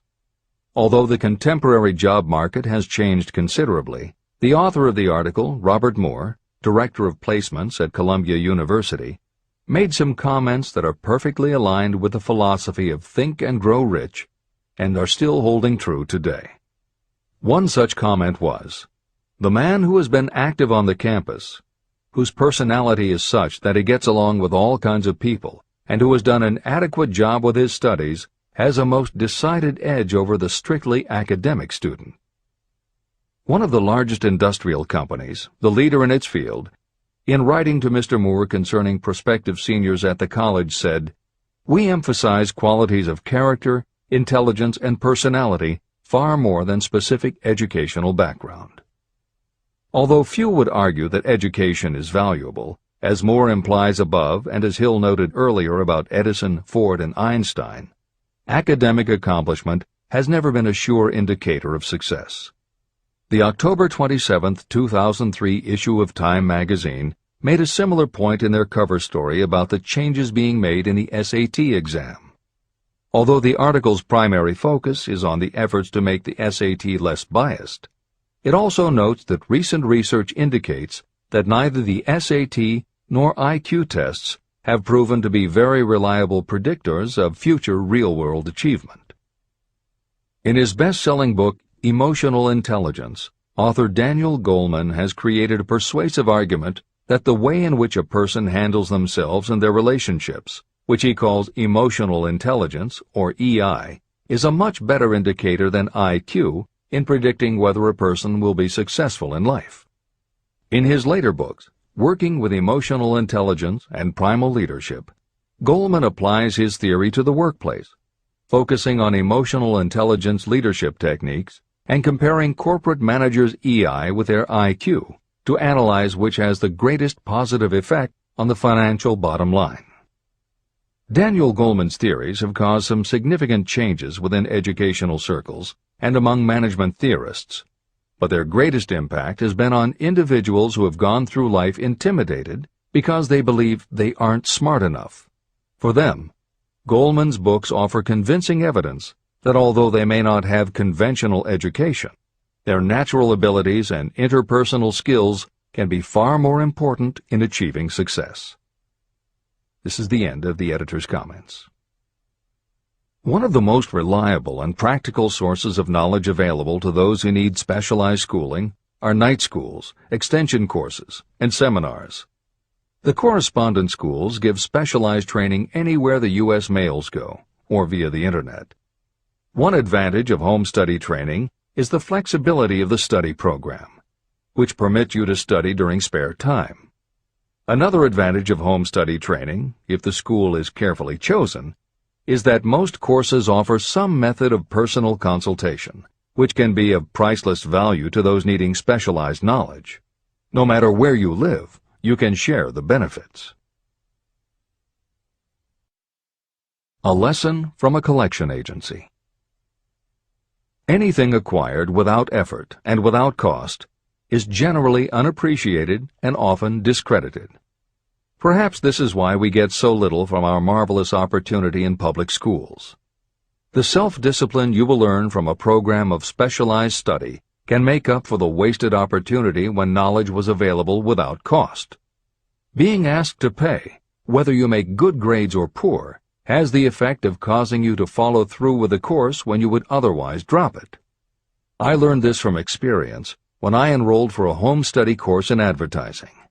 After completing 8 or 10 lessons, I stopped studying, but the school did not stop sending me bills. In fact, they insisted upon payment whether I kept up my studies or not. I decided that if I had to pay for the course, which I had legally obligated myself to do, I should complete the lessons and get my money's worth. Correspondence schools are well-organized businesses. At the time, I felt that their collection system was somewhat too well organized, but I learned later in life that it was a valuable part of my education. The truth is that their collection department constituted the very finest sort of training on decision-making, promptness, and the habit of finishing what you begin. The collection system that forced me to finish the course turned out to be worth much in the form of money earned. The road to specialized knowledge. We have in this country what is said to be the greatest public school system in the world. One of the strange things about human beings is that they value only that which has a price. The free schools of America and the free public libraries do not impress people because they are free. This is the major reason why so many people find it necessary to acquire additional training after they finish school and go to work. It is also one of the major reasons why employers give greater consideration to employees who take specialized training courses. They have learned that those who have the ambition to give up a part of their spare time to studying at home have in them those qualities that make for leadership. There is one weakness in people for which there is no remedy. It is the universal weakness of lack of ambition. People who give up some of their spare time to take courses seldom remain at the bottom very long. By taking such courses, they open the way for the upward climb, remove many obstacles from their path, and attract the interest of those who have the power to help them. The home study method of training is especially suited to people who have already started working. They often find that after having left school, they still need additional specialized knowledge, but cannot spare the time to go back to school. Stuart Austin Weir was a construction engineer. He followed this line of work until the Depression hit and severely limited the construction business. He took inventory of himself and decided to change his profession to law. He went back to school and took special courses to prepare himself as a corporation lawyer. He completed his training, passed the bar examination, and quickly built a lucrative law practice as a patent attorney. Just to keep the record straight, and to anticipate the excuses of those who will say, "I couldn't go to school because I have a family to support," or "I'm too old," I will add that Mr. Weir was past 40 and married when he went back to school. Moreover, by carefully selecting highly specialized courses, Mr. Weir completed in 2 years the work that it takes the majority of law students 4 years to do. It pays to know how to purchase knowledge. A simple idea that paid off. Here's another specific example about a salesman in a grocery store who found himself suddenly unemployed. Having had some bookkeeping experience, he took a special course in accounting, familiarized himself with all the latest bookkeeping and office equipment, and went into business for himself. Starting with a grocer for whom he had formerly worked, he made contracts with more than 100 small merchants to keep their books at a very nominal monthly fee. His idea was so practical that he soon found it necessary to set up a portable accounting office in a light delivery truck. He now has a fleet of these bookkeeping offices on wheels. He employs a large staff of assistants who provide small merchants with accounting services equal to the best that money can buy at very nominal cost. Specialized knowledge plus imagination were the ingredients that went into this unique and successful business. Last year, the owner of that business paid income taxes of almost 10 times as much as was paid by the grocery store that fired him. Editor's comments. It would be impossible to write a contemporary book about success without including the story of Bill Gates. And although the connection between the world's wealthiest man and Hill's story about a man who started a mobile accounting business may not be immediately obvious, the fact is that this is a very apt place to include the story of Microsoft. Just as with the mobile accountant, the two defining characteristics of Bill Gates' success are specialized knowledge and imagination. Everyone had recognized at an early age that Bill Gates was a very bright student, but he had little interest in anything other than science and math. And when the mothers group at his school arranged for the students to learn about computing, that became his passion.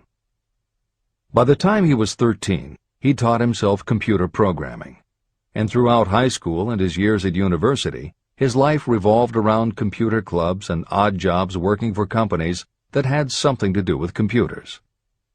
Although at various times he toyed with the idea of a career in science or law, it is probably fair to say that while he was still in school, Bill Gates knew, in general terms, what his burning desire in life would be. He paid little attention to general knowledge, but devoted himself to assembling the specialized knowledge he would need to achieve his definite major purpose.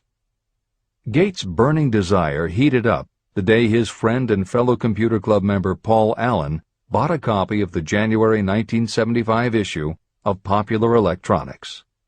On the cover was a picture of an inexpensive desktop computer, the Altair 8800, which could be built from a kit.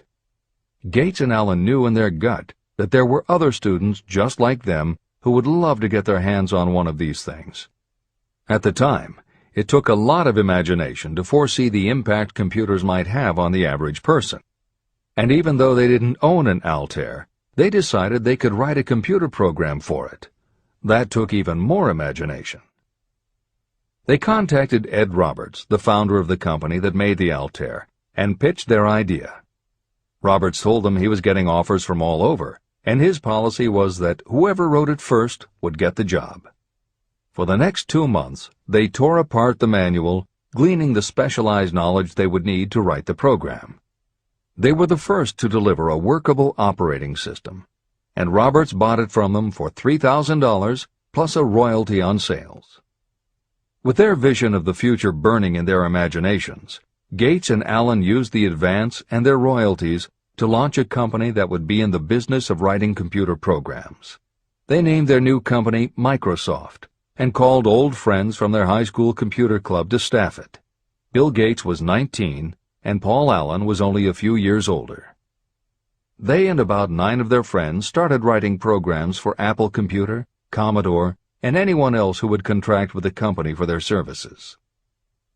For the next 5 years, Bill Gates and Paul Allen had their share of imaginative ideas, but mostly they concentrated on learning the specialized knowledge needed to run and grow a successful business. Then in 1980, IBM, which had finally decided to get into the small computer business, needed help getting up to speed.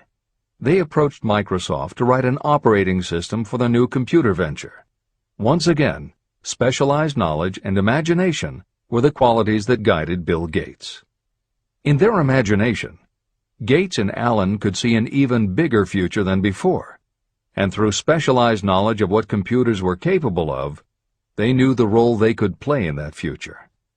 They then made 2 business moves that are the foundation of the Microsoft success. First, because IBM had such a tight schedule, Gates went to a computer programmer, Tim Patterson, and bought from him a rudimentary but already developed operating system. Gates then set to work modifying the system, and he renamed it MS-DOS, for Microsoft Disk Operating System. The other move that was crucial to their success was the negotiation with IBM. They started from the position that they would not sell an operating system to IBM. What they would do was license the system to IBM in exchange for a royalty on every copy sold with an IBM computer. And it would not be an exclusive license, which meant that Microsoft could also license the system to other computer companies.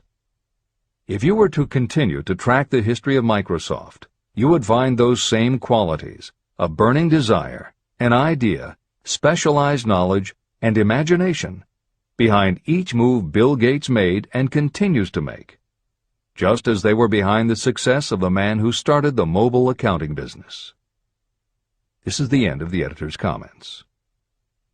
The beginning of the successful mobile accounting business was an idea. I know this is true because I was the one who gave him that idea. Now I'd like to pass on the story of another idea. And it was my accountant friend who indirectly suggested this one to me. When I first proposed the accounting idea to him, he said, "I like the idea, but I would not know how to turn it into cash." In other words, he did not know how to market his bookkeeping knowledge after he had acquired it. So, with the aid of a young woman copywriter, a very attractive presentation was prepared describing the advantages of the new system of bookkeeping. The brochure told the story of this new business so effectively that its owner soon had more accounts than he could handle. There are thousands of people all over the country who need the services of a merchandising specialist capable of preparing an attractive way to market personal services. This idea was born of the necessity to solve a specific problem. But it did not stop by serving merely one person. The woman who created the presentation has a keen imagination. She saw in her newly born brainchild the making of a new profession to serve thousands of people who need practical guidance in marketing personal services. Spurred to action by the success of her first prepared plan to market personal services, this woman turned to solving a similar problem for her son. He had just finished college, but had been totally unable to find a market for his services. The plan she created for him was the best example of merchandising personal services I have ever seen. When the presentation had been completed, it contained nearly 50 pages of beautifully typed, properly organized information. It told the story of her son's natural abilities, schooling, personal experiences, and a great variety of other information. The book also contained a complete description of the position her son desired, together with a marvelous word picture of the exact plan he would use in filling his position. The preparation of the presentation required several weeks of her time, during which she sent her son to the public library almost daily to get specific data needed to sell his services to best advantage. She also sent him to all the competitors of his prospective employer, where he gathered information concerning their business methods. This was of great value in the formation of the plan he intended to use in filling the position he sought. When the plan was finished, it contained more than half a dozen very fine suggestions that would benefit the prospective employer. You don't have to start at the bottom. You may be inclined to ask, why go to all this trouble to secure a job? The answer is, doing a thing well is never trouble. The plan prepared by this woman for her son helped him get the job at the first interview and at a salary fixed by himself.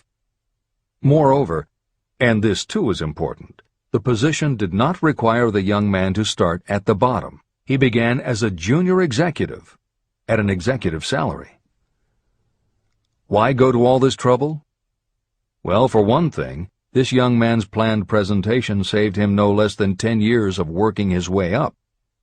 The idea of starting at the bottom and working your way up may appear to be sound, but the major objection to it is this: too many of those who begin at the bottom never manage to lift their heads high enough to be seen by those who count. And the outlook from the bottom is not very bright or encouraging. It has a tendency to kill off ambition. You get into a rut, and you accept your fate because you form the habit of daily routine. Often this habit finally becomes so strong you don't even try to throw it off. And that is another reason why it pays to start 1 or 2 steps above the bottom. By so doing, you will form the habit of looking around, of observing how others get ahead, of seeing opportunity, and of embracing it without hesitation. A splendid example of what I mean is Dan Halpin. During his college days, he was manager of the famous 1930 championship Notre Dame football team, when it was under the direction of the late Knute Rockne. Halpin finished college at a very unfavorable time. The Depression had made jobs scarce. So after a fling at investment banking and motion pictures, he took the first job with a potential future he could find. It was selling electrical hearing aids on a commission basis. Anyone could start in that sort of job, and Halpin knew it, but it was enough to open the door of opportunity to him. For almost 2 years he worked at the job, but it didn't satisfy him. He would never have risen above that job if he had not done something about his dissatisfaction. He aimed first at the job of assistant sales manager of the company, and he got the job. That single step upward placed him high enough above the crowd for him to see still greater opportunity. Also, it placed him where opportunity could see him. In his new position, he did so well selling hearing aids that A.M. Andrews, chairman of the board of the Dictograph Products Company, a competitor of the company for which Halpin worked, asked to meet with him. Mr. Andrews wanted to know something about that man Dan Halpin, who was taking big sales away from the long-established Dictograph Company. When the interview was over, Halpin was the new sales manager in charge of the Acousticon division of Dictograph. Then, to test young Halpin's mettle, Mr. Andrews went away to Florida for 3 months, leaving him to sink or swim in his new job. He did not sink. Knute Rockne's spirit of all the world loves a winner and has no time for a loser inspired him to put so much into his job that he was elected vice president of the company. Vice president was a job that most would be proud to earn through 10 years of loyal effort. But Halpin turned the trick in little more than 6 months. One of the major points I'm trying to emphasize through this entire philosophy is that we rise to high positions or remain at the bottom because of conditions we can control, but only if we desire to control them. I am also trying to emphasize another point, that both success and failure are largely the results of habit. I have not the slightest doubt that Dan Halpin's close association with the greatest football coach America ever knew planted in his mind the same kind of desire to excel that made the Notre Dame football team world famous. Truly, there's something to the idea that hero worship is helpful, provided you worship a winner. My belief in the theory that business associations are vital factors, both in failure and in success, was clearly demonstrated when my son Blair was negotiating with Dan Halpin for a position. Mr. Halpin offered him a beginning salary of about 1/2 what he could have gotten from a rival company. I brought parental pressure to bear, and encouraged Blair to accept the job with Mr. Halpin. I believe that close association with people who refuse to compromise with circumstances is an asset that can never be measured in terms of money. The bottom is a monotonous, dreary, unprofitable place for any person. That is why I have taken the time to describe how lowly beginnings can be overcome by proper planning. Make your ideas pay off through specialized knowledge. The woman who prepared the personal service sales plan for her son now receives requests from all parts of the country, from others who want to market their personal services for more money. But don't think that all her plan consists of is clever salesmanship to help her clients get more money for the same services they formerly sold for less. She looks after the interests of the purchaser as well as the seller of personal services. She prepares her plans so that the employers receive full value for the additional money they pay. If you have the imagination and seek a more profitable outlet for your personal services, this suggestion may be the stimulus for which you have been searching. The idea could earn you an income far greater than that of the average doctor, lawyer, or engineer whose education required several years in college. Editor's comments. Mary Kay Ash was literally researching and writing down specialized knowledge when the idea for a new business was born in her imagination. Mary Kay had quit her job as a very successful sales manager in the gift business because she had become discouraged by seeing the men she had trained earning more and being promoted ahead of her. She decided to write an advice book for career women, but as she assembled the knowledge women would need to get ahead, she realized she was writing a business plan for the kind of business she would like to run. She took her life savings of $5,000, went out and found a skincare cream she liked, acquired the rights to it, and began to contact her friends and friends of friends to see if they would like to be beauty consultants for her new company. But what she was offering wasn't just a chance to sell skincare products. It was a very imaginative combination of philosophy and opportunity that gave women the chance to achieve both personal satisfaction and financial success. The company showed a modest profit in its first year, and continued to grow each year until, by the beginning of the 21st century, there were over 1 million independent beauty consultants in 30 countries with wholesale sales of more than $1.5 billion. 3 times Mary Kay Cosmetics was named as one of the 100 best companies to work for in America, and Lifetime Television Network named Mary Kay the businesswoman of the century. She became one of the most in-demand motivational speakers and the best-selling author of 3 books. Neil Balter also started his company based on specialized knowledge and imagination. He got his specialized knowledge from his job as a carpenter's apprentice. His imagination came into play the day he was hired by a customer who wanted to clear up a messy closet by having shelves installed. Now that kind of job must have been offered to thousands of carpenters, but not one of them had the imagination to see in it what Neil Balter saw. When he finished the work, Balter didn't just see nicely fitted shelves. he saw that he had created a solution for a problem that was common to every household in America. He took the money he earned from the job and started his own business, California Closet Company, which specialized in shelves and fittings designed to attractively organize closet space for maximum efficiency. But Balter's imagination didn't stop once he had his own business up and running. Now he could imagine an even bigger operation. So he went out to find new specialized knowledge about operating and franchising a business. Neil Balter had licensed more than 100 California Closet franchises when Williams-Sonoma offered to buy the company for $12 million. Lillian Vernon's specialized knowledge was in an area that many women had, but they didn't have the imagination she had. To quote from her autobiography, An Eye for Winners, handbags. I knew about those, why not sell them? And belts to match. Didn't every teenage girl strolling along the street anywhere in the United States sport a handbag and belt? And my handbags would offer something special. Each one would be personalized with initials. I knew with absolute certainty that teenagers would go for items that made them feel unique. She believed enough in her idea that she spent $495 to take a small ad in 17 magazine.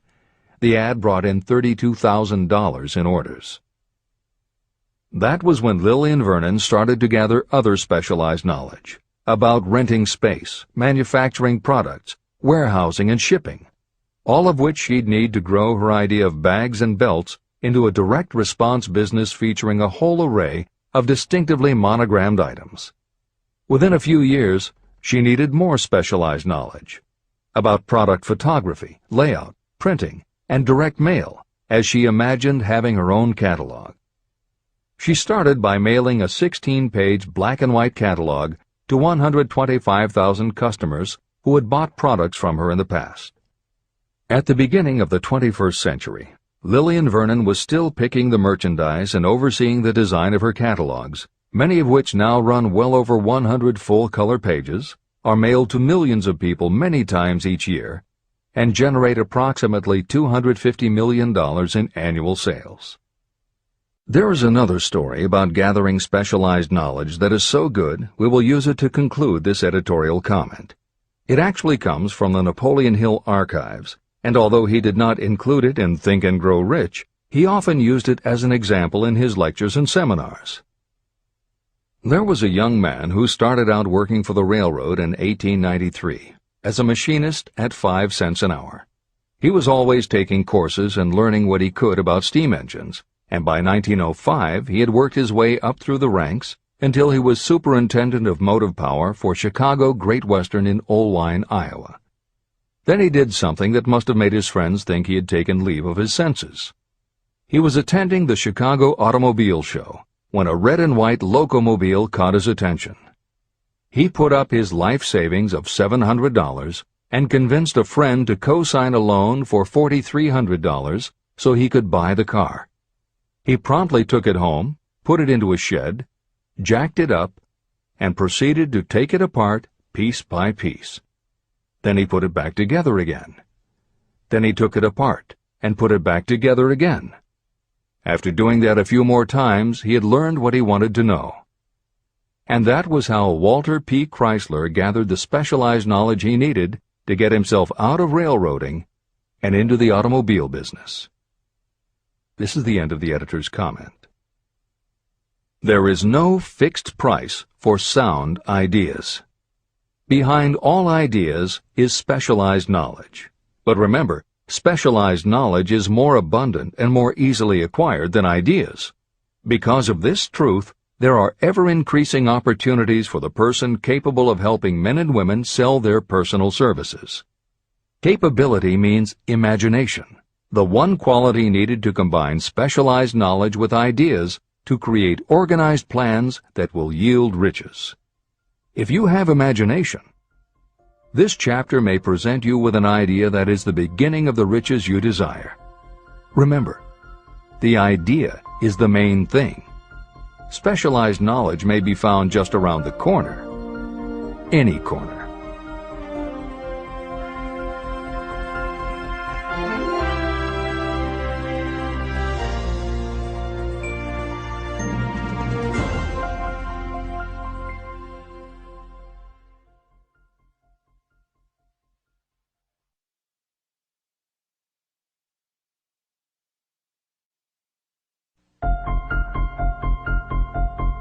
Happiness is found in doing, not merely in possessing.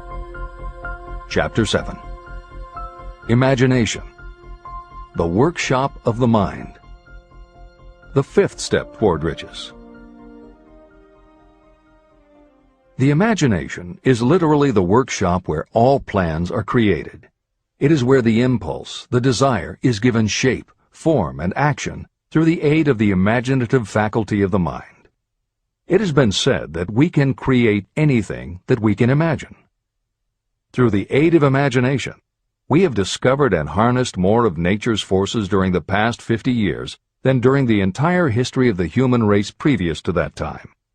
And even with all we have accomplished, we have come nowhere near the limit of what we are capable. Our only limitation, within reason, lies in the development and use of our imagination. The human imagination offers so much possibility, it is as though we have merely discovered that we have an imagination, and have just started to use it in a very elementary way. Two forms of imagination. The imaginative faculty functions in two forms. One is known as synthetic imagination, and the other as creative imagination. Editor's comments. In modern usage, the word synthetic has taken on a negative connotation, implying that something is artificial, not the real thing. Today the word synthesized, which is defined as something made up from component parts, would better describe what Hill had in mind, and has been substituted here accordingly. This is the end of the editor's comment. Synthesized imagination. Through this faculty, you arrange old concepts, ideas, or plans into new combinations. Synthesized imagination does not create anything. It merely works with the material of experience, education, and observation with which it is fed. It is the faculty used by most inventors, with the exception of those geniuses who draw upon the creative imagination when they cannot solve problems through synthesized imagination. Creative imagination. Through the faculty of creative imagination, the finite human mind has direct communication with infinite intelligence, the faculty through which hunches and inspirations are received. It is by this faculty that all basic or new ideas are handed over to mankind. It is through this faculty that we pick up vibes from other people, and in that way one individual may tune in or communicate with the subconscious minds of others. This concept is explained in greater detail later. The creative imagination works automatically, but only when your conscious mind is motivated, energized, and working at such a high rate that it becomes very perceptive and receptive, such as when the conscious mind is stimulated through the emotion of a strong desire. The great leaders of business, industry, and finance, and the great artists, musicians, poets, and writers became great because they developed the faculty of creative imagination. Editor's comment. At this point, it should be noted that both kinds of imagination are equally valuable to you, and they work together so seamlessly it is often hard to tell where one ends and the other begins. For instance, when Jeff Bezos created the idea of Amazon.com, was it synthesized imagination or creative imagination? At the time, many people were getting onto the idea of the Internet as a sales medium. From this, it could be concluded that he was drawing upon experience, education, and observation, which would mean he was using synthesized imagination. But why did he decide to sell books? Was that synthesized or creative? Did that idea come out of something in his subconscious that just felt like books were the right thing? And what about that name? Calling a bookstore Amazon didn't make sense to anyone but Bezos, but it certainly caught the public's attention. How important was the name in the store's success? Was that choice creative or synthesized? Now take it a step further. What about eBay? Amazon had already shown that you could sell a lot of goods on the Internet. When Pierre Omidyar hit on the idea of selling things on the Internet by turning it into an auction house, what part was synthesized and what part was creative? The answer is, it doesn't matter. Whether you are consciously assembling the parts of a plan, or if subconsciously the pieces fall into place and suddenly hit you in a flash of inspiration, all that matters is that you are putting your imagination to work. And the more you use it, the better both the synthesized and the creative will work for you. This is the end of the editor's comment. Desire is a thought, an impulse. It is nebulous and ephemeral. It is abstract and of no value until it has been transformed into its physical counterpart. While the synthesized imagination is the one that will be used most frequently in the process of transforming desire into money, there will be circumstances and situations that demand the use of the creative imagination as well. Both the synthesized and the creative imagination become more alert and receptive with use. And though your imaginative faculty may have become weak through lack of use, you can revive it. Just as any muscle or organ of the body develops the more it is used, your imagination also becomes more receptive in direct response to the amount that you use it. Use your synthesized imagination. First, let us focus attention on the development of the synthesized imagination. This is the faculty that you will use more often in converting desire into money. Transformation of the intangible impulse of desire into the tangible reality of money calls for the use of a plan or plans. To make plans, you must use your imagination. Mainly, this will require you to use your synthesized imagination as you draw upon your experience, your education, and your observations. Editor's comment. The following is adapted from Hill's later writing and appears in Napoleon Hill's Keys to Success. An excellent example of synthesized imagination is Edison's invention of the light bulb. He began with one recognized fact that other people had discovered. A wire could be heated by electricity until it produced light. The problem was that the intense heat quickly burned the wire out, and the light never lasted more than a few minutes. Edison failed more than 10,000 times in his attempt to control this heat. When he found the method, it was by applying another common fact that had simply eluded everyone else. He realized that charcoal is produced by setting wood on fire, covering it with soil, and allowing the fires to smolder. The soil permits only enough air to reach the fire to keep it burning without blazing, and that way the wood isn't burned up. When Edison recognized this fact, his imagination immediately associated it with the idea of heating the wire. He placed the wire inside a bottle, pumped out most of the air, and produced the first incandescent light. It burned for 8.5 hours. Everything that Edison used to make the electric light was widely known, but the way he synthesized the knowledge changed the world and made him a very wealthy man. W. Clement Stone called the process the R2A2 formula: recognize and relate, assimilate and apply. If you do that with everything you see, hear, think, and experience, it will give you a new way of looking at familiar things. If you do that, you can achieve what others believe is impossible. Later in this chapter, you will read of other fortunes that grew from even simpler synthesized ideas. And these stories should lead you to conclude that the combination of ideas is nothing that you couldn't have thought of yourself. That alone should start your own imagination synthesizing ideas. However, even though these stories will inspire you, and you will be anxious to get started, this is not yet the point for you to start making plans. Here, and throughout Think and Grow Rich, Napoleon Hill reminds the reader that this book is meant to be read all the way through before beginning to put the philosophy into practice. There are other ideas to be assimilated from later chapters that will influence your imagination and therefore affect the plans you may develop. This is the end of the editor's comments. Read the entire book through. Then come back to this chapter and begin to put your imagination to work on the building of a plan for transforming your desire into money. Examples and instructions for creating plans are given in almost every chapter. Carry out the instructions that are best suited to your needs and put your plan in writing. The moment you complete this, you will have definitely given concrete form to your intangible desire. Now, read that sentence once more in a slightly different way. The moment I put my plan in writing, I will have definitely given concrete form to my desire. Now read it aloud and realize what you are telling yourself. Desire is only a thought.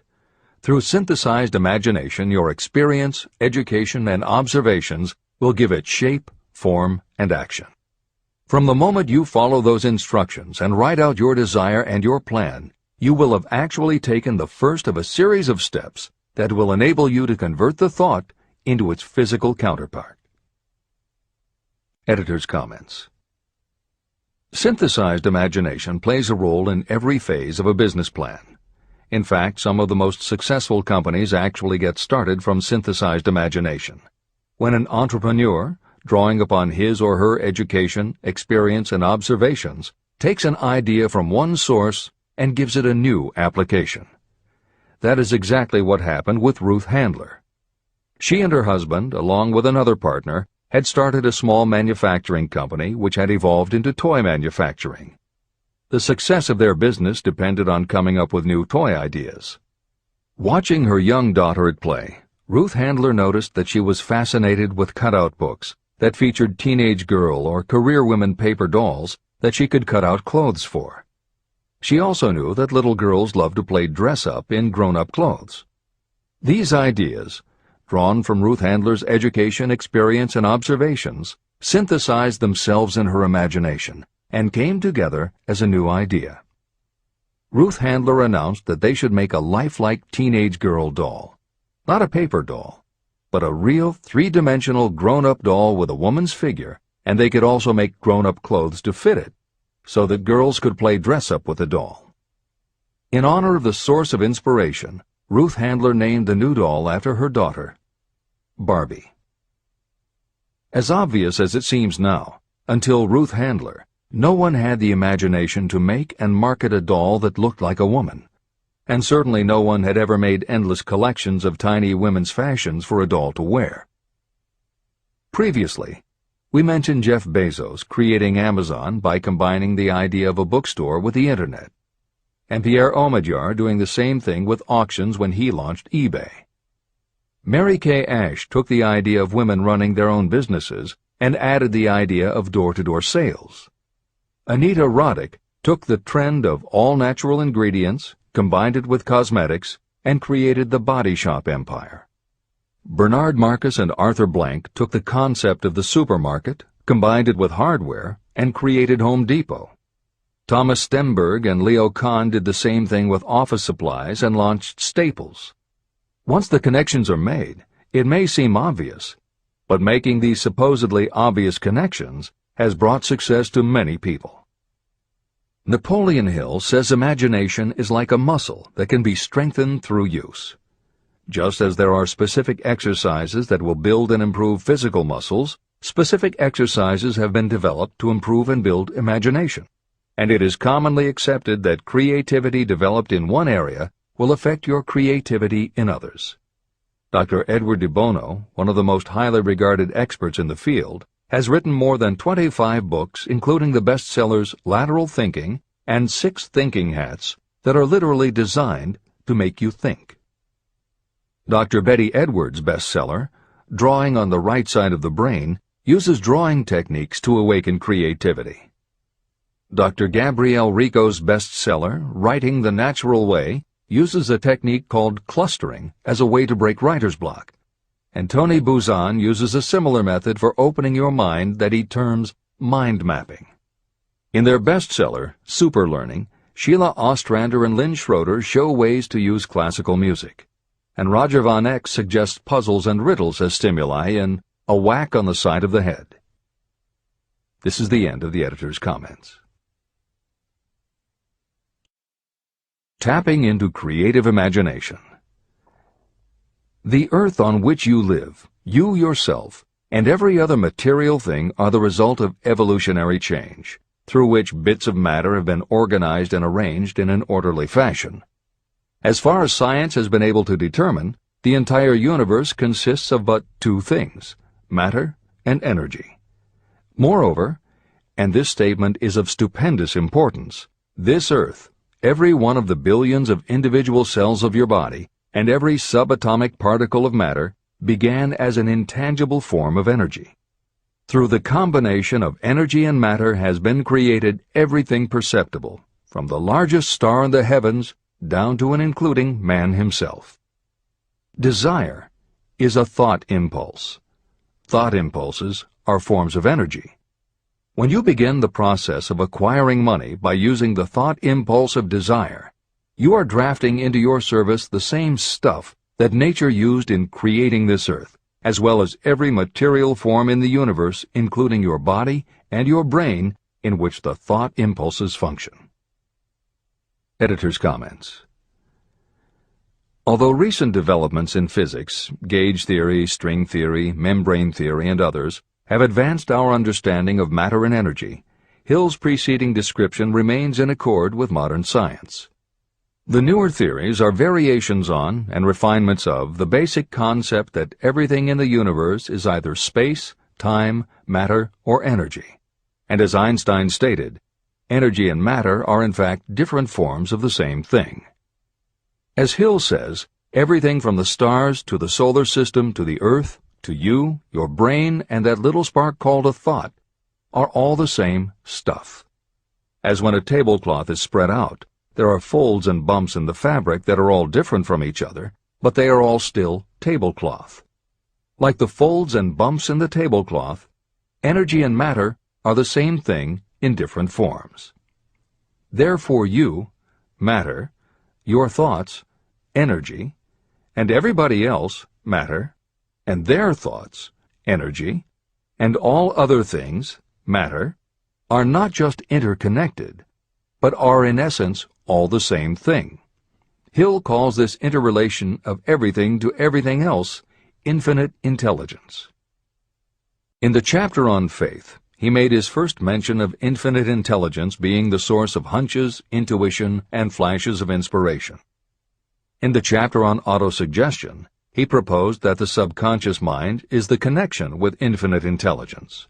In this chapter, Hill elaborates that creative imagination is the receiver through which these flashes of insight come to us from infinite intelligence.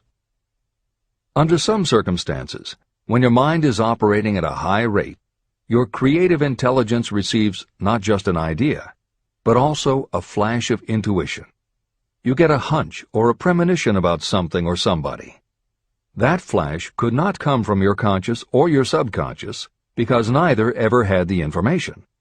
Because everything is a part of everything else, your creative imagination, energy, pulled the thought, energy, directly from the common pool of infinite intelligence, energy, that contains not just your subconscious, energy, but all other subconscious minds, energy, as well. Infinite intelligence is a complex concept, and for those readers who find themselves questioning the process, be assured that Hill expands on the theory in later chapters. The editors advise the reader to set aside any questions for the moment and focus on the logical and practical application Hill had in mind. This is the end of the editor's comments. You are engaged in trying to turn your desire into its physical or monetary counterpart, and there are laws of physics and principles of psychology that can help you. But first, you must give yourself time to become familiar with these laws and learn to use them. Through repetition, and by describing these principles from every conceivable angle, I hope to reveal to you the secret through which every great fortune has been accumulated. Strange and paradoxical as it may seem, the secret is not a secret.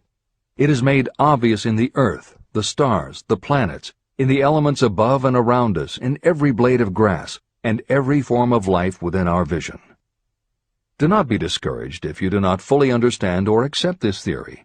I do not expect that you will accept all that is in this chapter on your first reading. Assimilate as much as you can now as you read this for the first time. Later, when you reread and study it, you will discover that something has happened to clarify it and give you a broader understanding of the whole.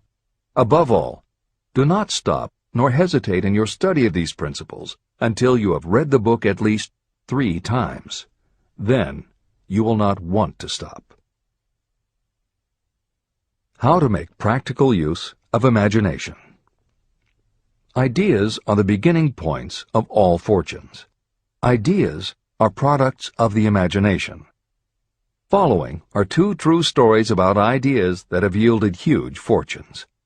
I hope that these stories will convey how important a role imagination can play in turning an idea into success, and that they will illustrate the method by which imagination may be used in accumulating riches. The Enchanted Kettle. In the late 1880s, an old country doctor drove to town, hitched his horse, quietly slipped into a drugstore by the back door, and began dickering with a young drug clerk. For more than an hour, behind the prescription counter, the old doctor and the clerk talked in low tones. Then the doctor left. He went out to the buggy and brought back a large, old-fashioned kettle, a big wooden paddle, used for stirring the contents of the kettle, and deposited them in the back of the store. The clerk inspected the kettle, reached into his inside pocket, took out a roll of bills, and handed it over to the doctor. The roll contained exactly $500, the clerk's entire savings. The doctor handed over a small slip of paper on which was written a secret formula. The words on that small slip of paper were worth a king's ransom, but not to the doctor. Those magic words were needed to start the kettle to boiling, but neither the doctor nor the young clerk knew what fabulous fortunes were destined to flow from that kettle. The old doctor was glad to sell the outfit for $500. The clerk was taking a big chance by staking his entire life savings on a mere scrap of paper and an old kettle. He never dreamed his investment would start a kettle to overflowing with gold that would one day surpass the miraculous performance of Aladdin's lamp. What the clerk really purchased was an idea. The old kettle and the wooden paddle and the secret message on a slip of paper were incidental. The miracle of that kettle only began to take place after the new owner mixed with the secret instructions an ingredient of which the doctor knew nothing. See if you can discover what it was that the young man added to the secret message, which caused the kettle to overflow with gold. Here you have a story of facts stranger than fiction, facts that began in the form of an idea. Just look at the vast fortunes of gold this idea has produced. It has paid, and still pays, huge fortunes to men and women all over the world who distribute the contents of the kettle to millions of people. The old kettle is now one of the world's largest consumers of sugar, thus providing jobs to thousands of men and women engaged in growing sugarcane and in refining and marketing sugar. The old kettle consumes annually millions of bottles and cans, providing jobs to huge numbers of workers. The old kettle gives employment to an army of clerks, stenographers, copywriters, and advertising experts throughout the nation. It has brought fame and fortune to scores of artists who have created magnificent pictures describing the product. The old kettle has converted Atlanta, which was a small southern city, into the business capital of the South, where it now benefits, directly or indirectly, every business and practically every resident of the city. The influence of this idea now benefits every civilized country in the world, pouring out a continuous stream of gold to all who touch it. Gold from the kettle built and maintains one of the most prominent colleges of the South, where thousands of young people receive the training essential for success. If the product of that old brass kettle could talk, it would tell thrilling tales in every language, tales of love, of business, of professional men and women who are daily being stimulated by it. I am sure of at least one such tale of romance, for I was a part of it, and it all began not far from the very spot on which the drug clerk purchased the old kettle. It was there that I met my wife, and it was she who first told me of the enchanted kettle. It was the product of that kettle we were drinking when I asked her to accept me for better or worse. Whoever you are, wherever you may live, whatever your occupation, just remember every time you see the words Coca-Cola that its vast empire of wealth and influence grew out of a single idea. And that idea, the mysterious ingredient the drug clerk, Asa Candler, mixed with a secret formula, was imagination. Stop and think of that for a moment. Keep in mind that the steps to riches described in this book are the very same principles through which the influence of Coca-Cola has been extended to every city, town, village, and crossroads of the world. Now here's the most important thing to remember. The ideas you create may have the possibility of duplicating the enormous success of this worldwide thirst killer. Editor's comments. Harlan Sanders, too, had a recipe in a magic kettle. Actually, his kettle was a pressure cooker, but neither his cooker nor his recipe of 11 herbs and spices would be mentioned here if he didn't also have imagination. Harlan Sanders owned and operated a successful motel and cafe in Corbin, Kentucky. Then, when the new interstate highway came through, it bypassed Sanders' location. In a short time, his business went broke, leaving him with little more than his recipe for fried chicken and a way to make it quickly in a pressure cooker.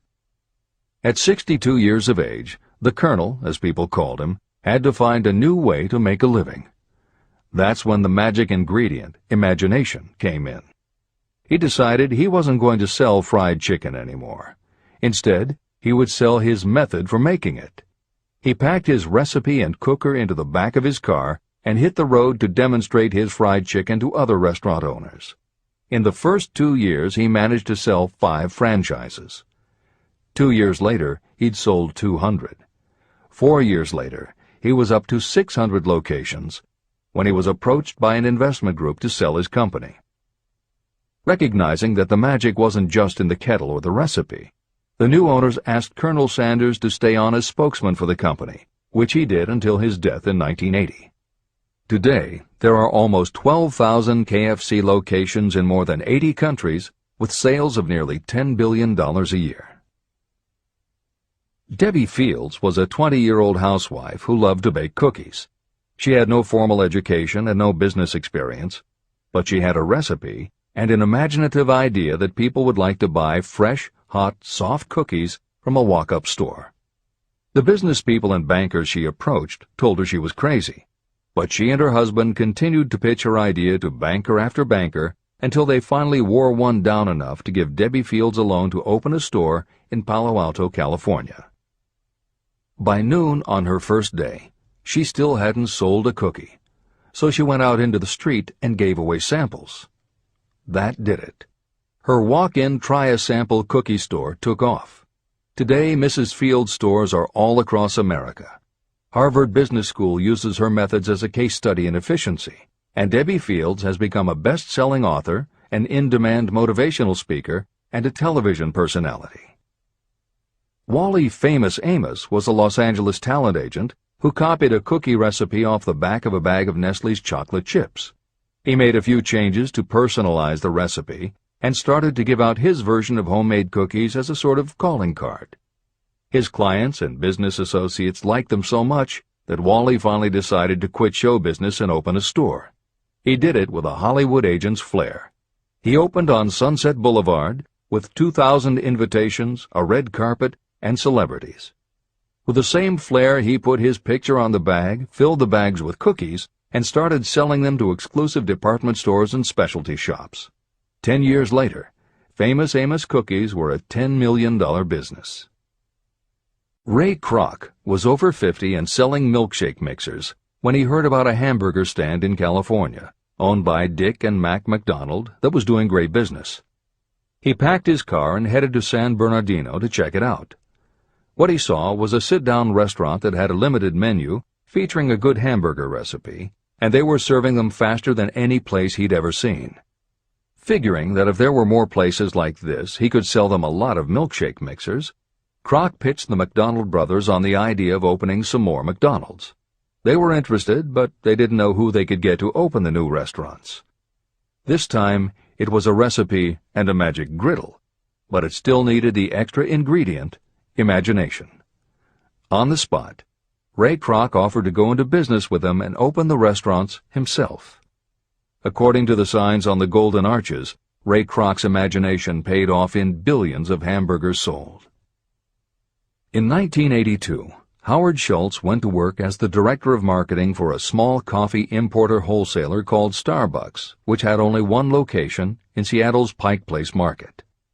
While he was on a trip to Italy, Schultz got the idea that the coffee bar culture he saw in Milan could be transposed to the downtown Seattle scene. He convinced the company to try it. His coffeehouse idea was such a success that Schultz went out and raised the money to buy the company. 5 years after he'd joined Starbucks, he was CEO of a company that had 17 locations. 15 years later, Schultz's coffeehouse culture was on every corner of America, and there were more than 7,000 Starbucks worldwide. As a final example of imagination, we offer Paul Newman's salad dressing. Now, it would seem that it doesn't take much imagination for a big celebrity to put his name on a product, and that's what Newman thought too. But when he and his partner, A.E. Hotchner, pitched their salad dressing idea to companies that specialize in marketing foods, nobody was interested unless they would personally put up about $1 million for the first year's operations. According to Newman and Hotchner's book, Shameless Exploitation, they found out that almost all celebrity products in the food business have been disastrous failures, and now nobody would touch them. So when it came to marketing salad dressing, even Paul Newman's big name wasn't the magic they needed. And unless they were willing to put up a ridiculous amount, money wasn't the magic either. The magic would have to be in the imaginative way that they would convince the right people to help them, and in having the perseverance to stick with it until they succeeded. And just like most everyone with an idea, they were told they were crazy to try it. They were turned down by bottling companies that wouldn't do small runs, and they were rejected by distributors who wouldn't take a chance on another celebrity product. In the end, it was one supermarket owner, Stu Leonard, who helped hook them up with the right suppliers. But even that wouldn't have been enough if Stu Leonard hadn't had enough imagination to see the possibilities and agree to put Newman's own salad dressing on the shelves in his store. 15 years later, Newman's Own Brands was a $100 million company, which gives all profits to charity. This is the end of the editor's comments.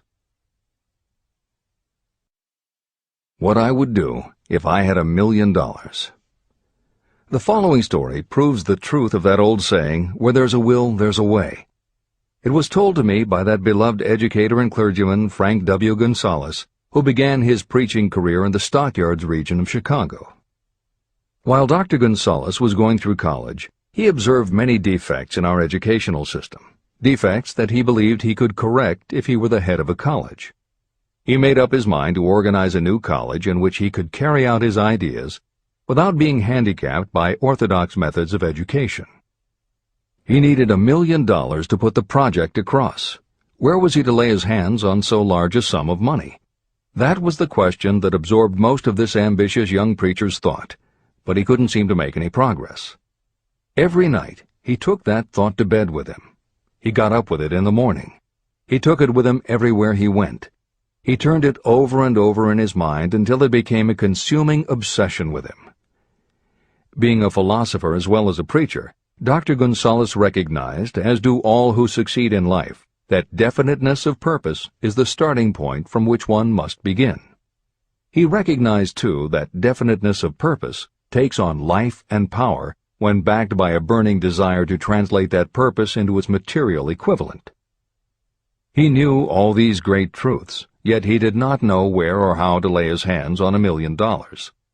The normal thing would have been to give up and quit, saying, well, my idea's a good one, but I can't do anything with it because I can't raise the $1 million. That is exactly what the majority of people would have said, but it is not what Dr. Gonzalez said. What he said, and what he did, are so important that I will now introduce him and let him speak for himself.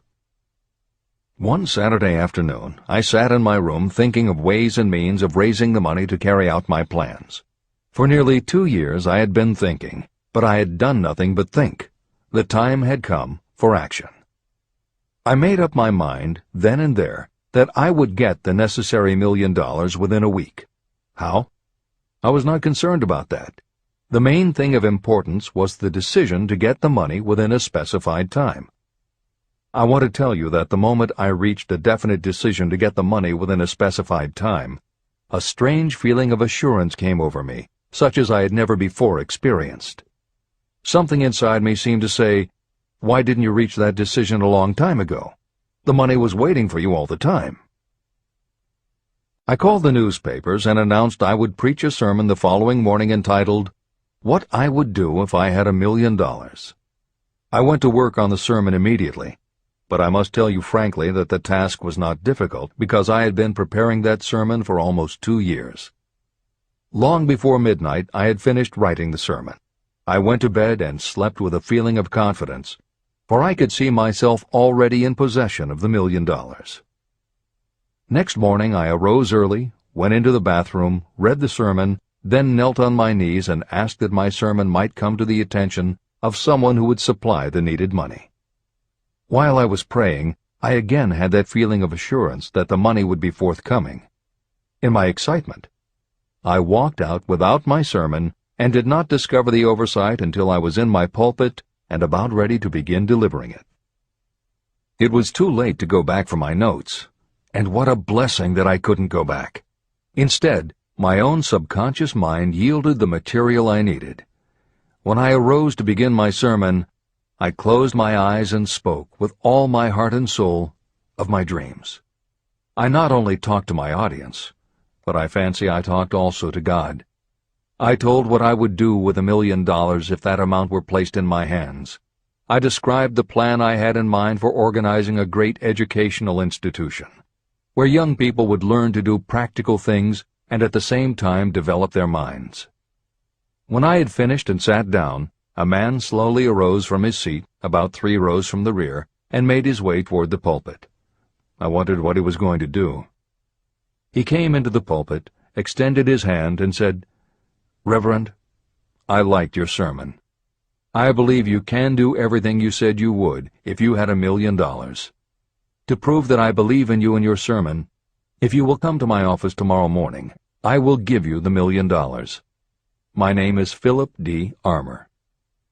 Young Gonzales went to Mr. Armour's office, and the $1 million was presented to him.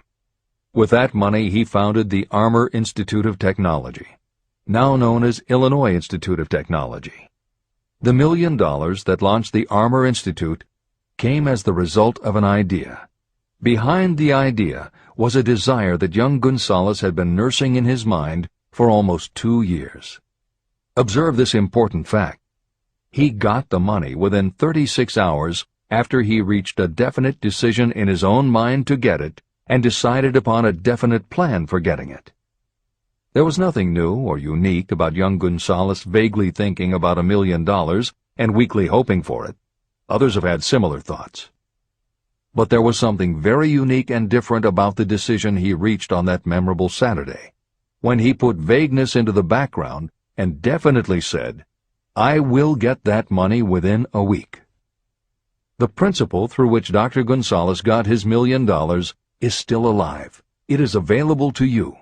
This universal law is as workable today as it was when the young preacher made use of it so successfully. Editor's comments. The Armour Institute of Technology opened in 1893, offering courses in engineering, chemistry, architecture, and library science, and in 1940 became the Illinois Institute of Technology when the Armour Institute merged with the Lewis Institute, a Chicago college that had opened in 1895 and offered liberal arts as well as science and engineering courses. In 1949, the Institute of Design, founded in 1937, also merged with IIT, followed in 1969 by the Chicago-Kent College of Law and the Stewart School of Business, and in 1986 by the Midwest College of Engineering. Today there are several campuses in downtown Chicago. IIT has been called the alma mater of accomplishments. This is the end of the editor's comment. How to transmute ideas into cash. Asa Candler and Dr. Frank Gonzales had one characteristic in common.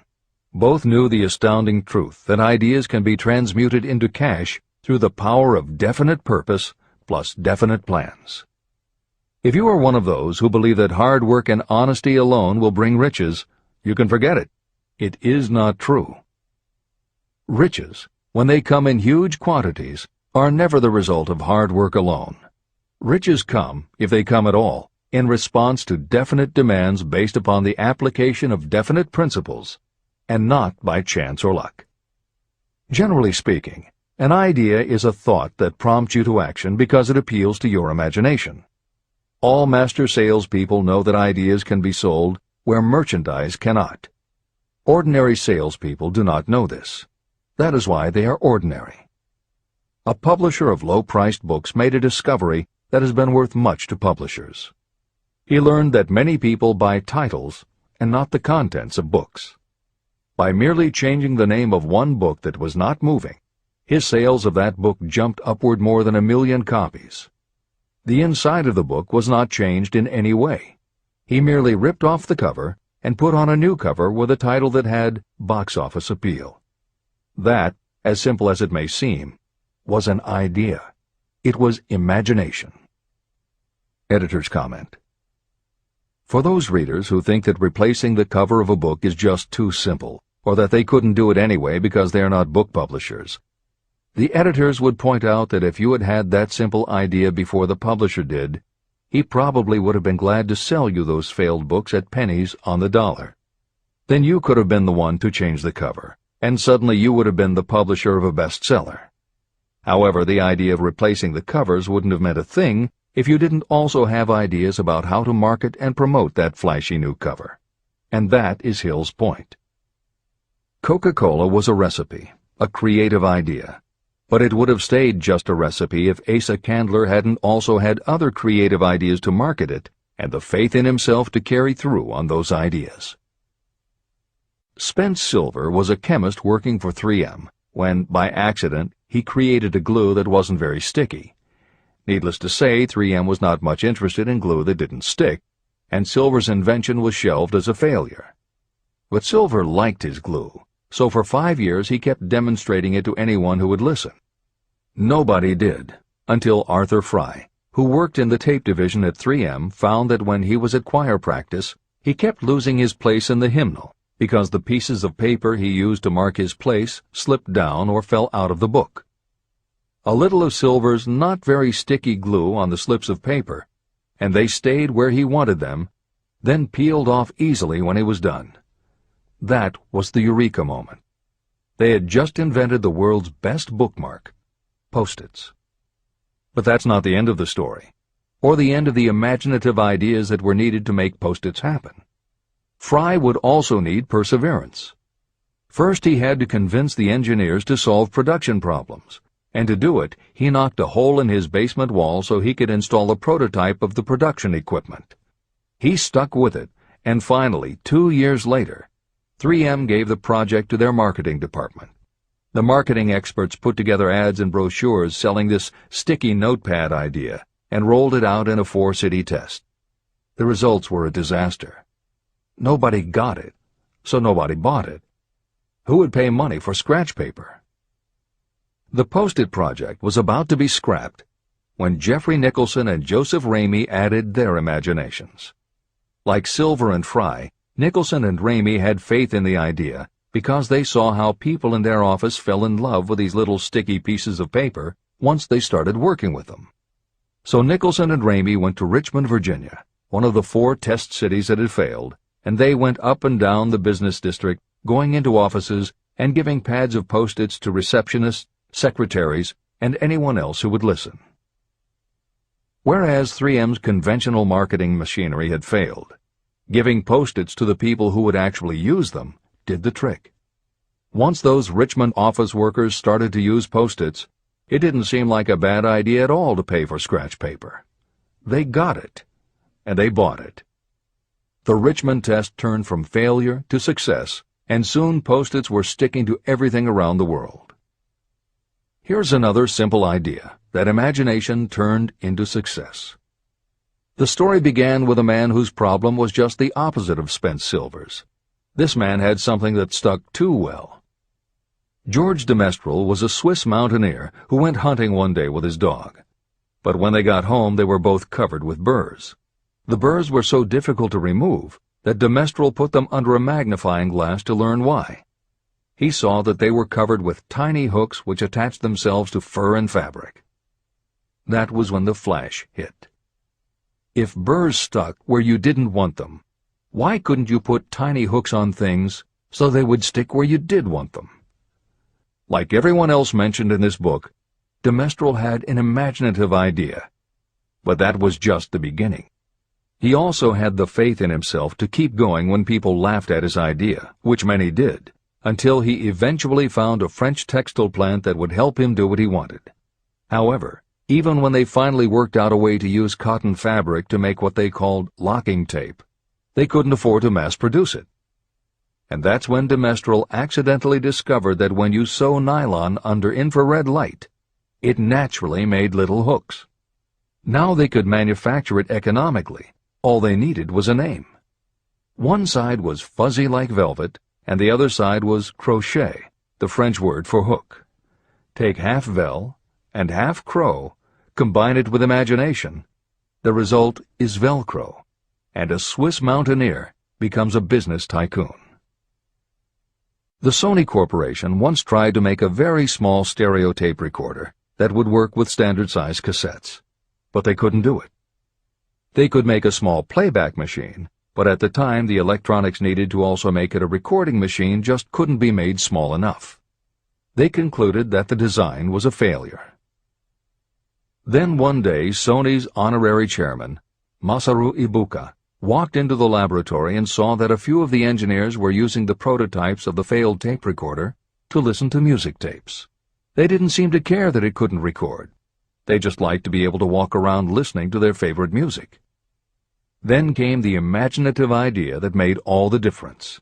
Ibuka remembered that another division was working on lightweight headphones. That was the flash. Ibuka's imagination made the connection that the rest of the engineers had not. In Ibuka's view, they hadn't made a failed recorder. They had created a successful private stereo listener. They added the headphones, named it the Walkman, and it revolutionized both the music business and the electronics industry. Clarence Saunders was a grocery clerk in a small southern retail store. One day he was standing with a tray in his hands waiting his turn in a cafeteria. He had never earned more than $20 a week before then, and no one had ever noticed anything about him that indicated unusual ability, but something took place in his mind as he stood in the line of waiting people that put his imagination to work. That was when he came up with the idea that this same self-serve concept would also work at the grocery store. Clarence Saunders took the idea to his boss. Naturally, his boss told him he was crazy. So Clarence Saunders quit his job, went out and did what he needed to do to raise the money, and opened the first self-serve grocery store. He called it Piggly Wiggly, and Clarence Saunders, the $20-a-week grocery clerk, rapidly became the multi-million-dollar chain store groceryman of America. Sylvan Goldman was the owner of a number of Piggly Wiggly stores in Oklahoma, and like any good businessman, he spent a lot of time watching his customers go up and down the aisles, putting their choices into their baskets or net shopping bags. One night, while trying to figure out how to get his customers to buy more at one time, he found himself staring at a basket sitting on the seat of a wooden folding chair. Eureka! He called in his mechanic, Fred Young. They put some wheels on the bottom of the legs, added another basket below the seat, and the shopping cart was born. As this edition is being readied for publication, there are about 35 million shopping carts in America, and approximately 1.25 million new carts are sold each year. Thomas Stemberg, whom we also mentioned earlier, was another supermarket executive who watched his customers as they shopped.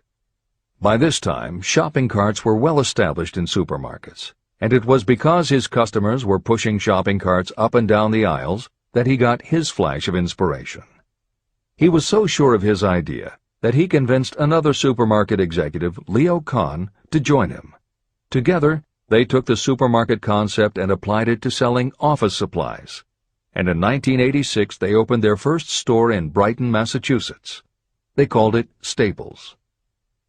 In 1989 they took the company public, and 10 years later there were more than 1,000 Staples stores with revenues exceeding $7 billion. We'll end this commentary with another set of connected stories, which make the point that sometimes the most imaginative part of marketing is in the timing. If you were to go shopping in the late 1800s, it usually meant bartering with a merchant who would then have to get the goods from storage shelves kept behind the counter. In the 1870s, fixed pricing was just starting to be used by storekeepers. Merchants were trying the idea by setting out a table of merchandise that was all priced the same, usually 5 cents. Frank Winfield Woolworth was a clerk in a general store, and he convinced the store owner to let him try the 5-cent table idea. Although it worked, the owner wasn't impressed. So Woolworth borrowed $350 from his boss, and in 1879 opened his first 5-cent store in Utica, New York. It was an entire store full of goods where everything cost a nickel.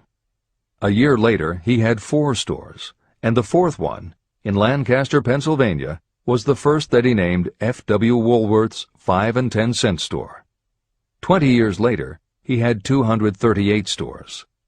By the time of his death in 1919, there were over 1,000 F.W. Woolworth locations. He had established the first nationwide chain of general merchandise stores, and he had built the tallest building in New York City as his headquarters. The Woolworth Company stayed true to the original idea and didn't carry any merchandise that cost more than a dime until 1932, when the top price was raised to 20 cents. But as times changed, the fixed price was dropped, the merchandise became more varied, and the company kept growing until it had over 8,000 stores worldwide, selling everything from notions to appliances and furniture. Then in the 1960s and 1970s, something started to happen. The mood of America was changing, but the Woolworth stores weren't. And that was when Sam Walton opened the first Walmart in Rogers, Arkansas, in 1962. Walton got into the retail business after the Second World War, when his father-in-law loaned him the money to buy a franchise Butler Brothers store in Bentonville, Arkansas. By 1962, Sam and his brother Bud owned 16 variety stores in Arkansas, Missouri, and Kansas. It was in these stores that Sam Walton first started adding the magic ingredient of imagination. In addition to his flair for promotion, Sam tried new approaches to the way household goods and general merchandise could be sold at retail. He insisted on clean, well-lighted interiors, and he introduced the concept of self-service, with aisles wide enough for shopping carts and checkout counters at the front of the store. He also started buying direct from manufacturers, and he created profit-sharing plans that kept his family of employees loyal, hard-working, and neighborly. In 1962, he incorporated those and other imaginative ideas when he opened his first store that he called Walmart. The basic magic was that he sold brand-name merchandise at discount prices, but there was also magic in the way he kept a friendly hometown feel to his store, even though it was what is now called a big box store. Sam Walton's Walmart store was a success, so he just kept building and opening more of them, first in small towns and rural areas, then in larger towns, then big cities, and it wasn't long before he had a national chain. By 1992, when Sam Walton died, there were more than 1,700 Walmart stores. It was the biggest retailer in the country, it employed more than 600,000 people, and Sam Walton was the richest man in America. In 2003, the stores numbered more than 3,200 in the U.S. and more than 1,100 in foreign countries. The company employed more than 1,300,000 people worldwide and served more than 1 million customers a week. Along the way, Woolworths and other older retailers such as Kresge's tried to get on the bandwagon with their Woolco and Kmart stores, but they couldn't seem to get it right. They had given up their old 5 and dime identity to become higher-priced general retailers. And when Walmart came along and redefined that part of the market, the others seemed to have run out of the kind of imagination they'd had in the beginning. Now, here's the twist to the story. David Gold was running a liquor store that he had inherited from his father. He noticed that whenever he put out a display of goods priced at 98 cents or $1, the goods would sell okay, but if his sign said 99 cents, the goods sold out in no time. He decided that he would open a store called the 99-cent only store, where everything would be priced at 99 cents. Sound familiar? Frank Woolworth's imaginative idea from 1879, which had been dropped at his namesake chain by the 1940s and 1950s, had just gotten a fresh shot of imagination from David Gold in 1982. As usual, friends and family told him he was crazy, but David Gold went out to find suppliers who would sell him discontinued merchandise or overproduced products at a price low enough that he could offer them to the public at 99 cents. He found them. and they even had brand-name products of everything from hardware to pantyhose, cleaning products, motor oil, kitchenware, cosmetics, electronics, toys, canned goods, frozen foods, cookies, fresh fruit, even gourmet foods. More than 5,000 items that he could sell for 99 cents and still make a profit. David Gold opened his first well-lighted, brightly colored green and fuchsia wide-aisle store in Inglewood, California in 1982. By 2003, he had 142 stores in California, Nevada, and Arizona, and he was listed on the Forbes 400 as having earned a personal fortune estimated at more than $650 million. As Napoleon Hill wrote elsewhere about the creation of Piggly Wiggly, where in this story do you see the slightest indication of something that you could not duplicate?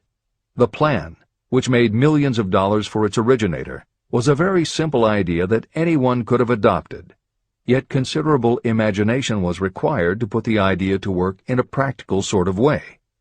The more simple and easily adapted an idea is, the greater is its value, as no one is looking for ideas that are involved with great detail or are in any way complicated.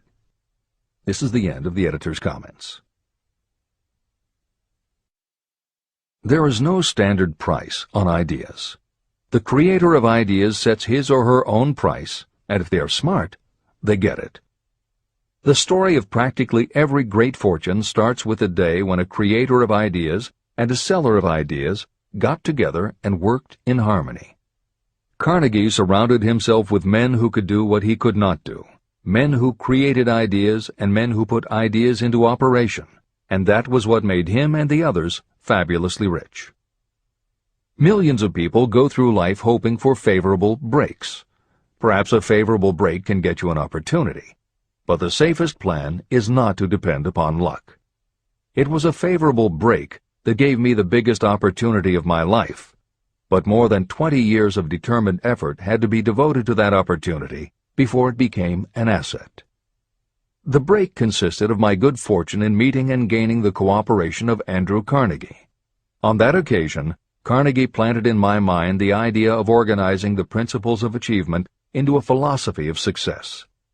Millions of people have profited by the discoveries made in the years of research, and fortunes have been accumulated through the application of the philosophy. The beginning was simple. It was an idea that anyone might have developed. The favorable break came through Carnegie. But what about the determination, definiteness of purpose, and the desire to attain the goal, and the persistent effort of all those years of research? It was no ordinary desire that survived disappointment, discouragement, temporary defeat, criticism, and the constant reminding that I was wasting my time. It was a burning desire, an obsession. When the idea was first planted in my mind by Mr. Carnegie, it was coaxed, nursed, and enticed to remain alive. Gradually, the idea became a giant under its own power, and it coaxed, nursed, and drove me. Ideas are like that. First you give life and action and guidance to ideas. Then they take on a power of their own and sweep aside all opposition. Ideas are intangible forces, but they have more power than the physical brains that give birth to them. They have the power to live on after the brain that creates them has returned to dust. Tell the world what you intend to do, but first, show it. Chapter 8. Organized Planning. The crystallization of desire into action. The sixth step toward riches. You have learned that everything we create or acquire begins in the form of desire. Desire is taken on the first lap of its journey from the abstract to the concrete in the workshop of the imagination, where plans for its transition are created and organized. In Chapter 3, Desire, you were instructed to take 6 practical steps to begin translating your desire for money into its monetary equivalent. One of the steps you must take is the formation of a definite, practical plan or plans through which this transformation may be made. Following are the basic instructions for making practical plans. Ally yourself with a group of as many people as you may need for the creation and carrying out of your plan or plans for the accumulation of money, making use of the mastermind principle. Compliance with this instruction is absolutely essential. Do not neglect it. Editor's comment: the Mastermind Alliance is built of two or more minds working actively together in perfect harmony toward a common goal. This concept was introduced in Chapter 6, Specialized Knowledge, and is described in more detail in Chapter 11, The Power of the Mastermind. This is the end of the editor's comment. Before forming your Mastermind Alliance, decide what advantages and benefits you may offer the individual members of your group in return for their cooperation. No one will work indefinitely without some form of compensation.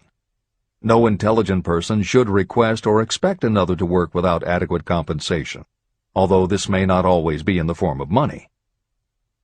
Arrange to meet with the members of your mastermind group at least twice a week, and more often if possible, until you have jointly perfected the necessary plan or plans for the accumulation of money. Maintain perfect harmony between yourself and every member of your mastermind group. If you fail to carry out this instruction to the letter, you may expect to meet with failure. The mastermind principle cannot work where perfect harmony does not prevail. Keep in mind these facts. You are engaged in an undertaking of major importance to you. To be sure of success, you must have plans that are faultless. You must have the advantage of the experience, education, native ability, and imagination of other minds. This is the way it has been done by every person who has accumulated a great fortune. No individual has sufficient experience, education, natural ability, and knowledge to ensure the accumulation of a great fortune without the cooperation of other people. Every plan you adopt for making money should be the joint creation of yourself and every other member of your mastermind group. You may originate your own plans, either in whole or in part, but see that those plans are checked and approved by the members of your mastermind alliance. If your first plan fails, try another. If the first plan that you adopt does not work successfully, replace it with a new plan. If this new plan fails to work, replace it with still another, and so on, until you find a plan that does work. Right here is the point at which the majority of people meet with failure, because of their lack of persistence in creating new plans to take the place of those that fail. The most intelligent person living cannot succeed in accumulating money, or in any other undertaking, without plans that are practical and workable. Just keep this fact in mind, and remember when your plans fail that temporary defeat is not permanent failure. It may only mean that your plans have not been sound. Build other plans. Start all over again. Temporary defeat should mean only one thing: the certain knowledge that there is something wrong with your plan. Millions of people go through life in misery and poverty because they lack a sound plan through which to accumulate a fortune. Your achievement can only be as good as the plans you make. You are never whipped until you quit in your own mind. James J. Hill, who was the greatest railroad builder of them all, met with temporary defeat when he first tried to raise the capital needed to build the Great Northern Railroad from the east to the west. But he turned defeat into victory through new plans. Henry Ford met with temporary defeat not only at the beginning of his automobile career, but even after he had gone a long way toward the top. But he, too, created new plans and went marching on to financial victory. We see people who have accumulated great fortunes, but we often recognize only their triumph, and we overlook the temporary defeats that they had to surmount before arriving. No follower of this philosophy can reasonably expect to accumulate a fortune without experiencing temporary defeat. When defeat comes, accept it as a signal that your plans are not sound. Rebuild those plans and set sail once more toward your goal. If you give up before your goal has been reached, you're a quitter. A quitter never wins, and a winner never quits. Write this sentence on a piece of paper in letters an inch high and place it where you will see it every night before you go to sleep and every morning before you go to work. When you begin to select members for your mastermind group, choose those who do not take defeat seriously. Some people foolishly believe that only money can make money. This is not true. Desire, transmuted into its monetary equivalent through the principles in this book, is the way money is made. Money, of itself, is nothing but inert matter. It cannot move, think, or talk, but it can hear when someone who desires it calls it to come. Intelligent planning is essential for success in any undertaking designed to accumulate riches. Following are detailed instructions to those who must begin the accumulation of riches by selling personal services. It should encourage you to know that practically all the great fortunes began either from selling personal services or from the sale of ideas. When you think about it, what else except ideas and personal services can you give in return for riches if you don't have products or property? Leaders and followers. Broadly speaking, there are two types of people in the world. One type is known as leaders, and the other as followers. Decide at the outset whether you intend to become a leader in your chosen calling or remain a follower. The difference in compensation is vast. The follower cannot expect to make as much as a leader, although some followers make the mistake of thinking they should. It is no disgrace to be a follower. On the other hand, it is no credit to remain a follower. Most great leaders began as followers. They became great leaders because they were intelligent followers. With few exceptions, the person who cannot follow a leader intelligently cannot become an efficient leader. The person who can follow a leader most efficiently is usually the person who develops into leadership most rapidly.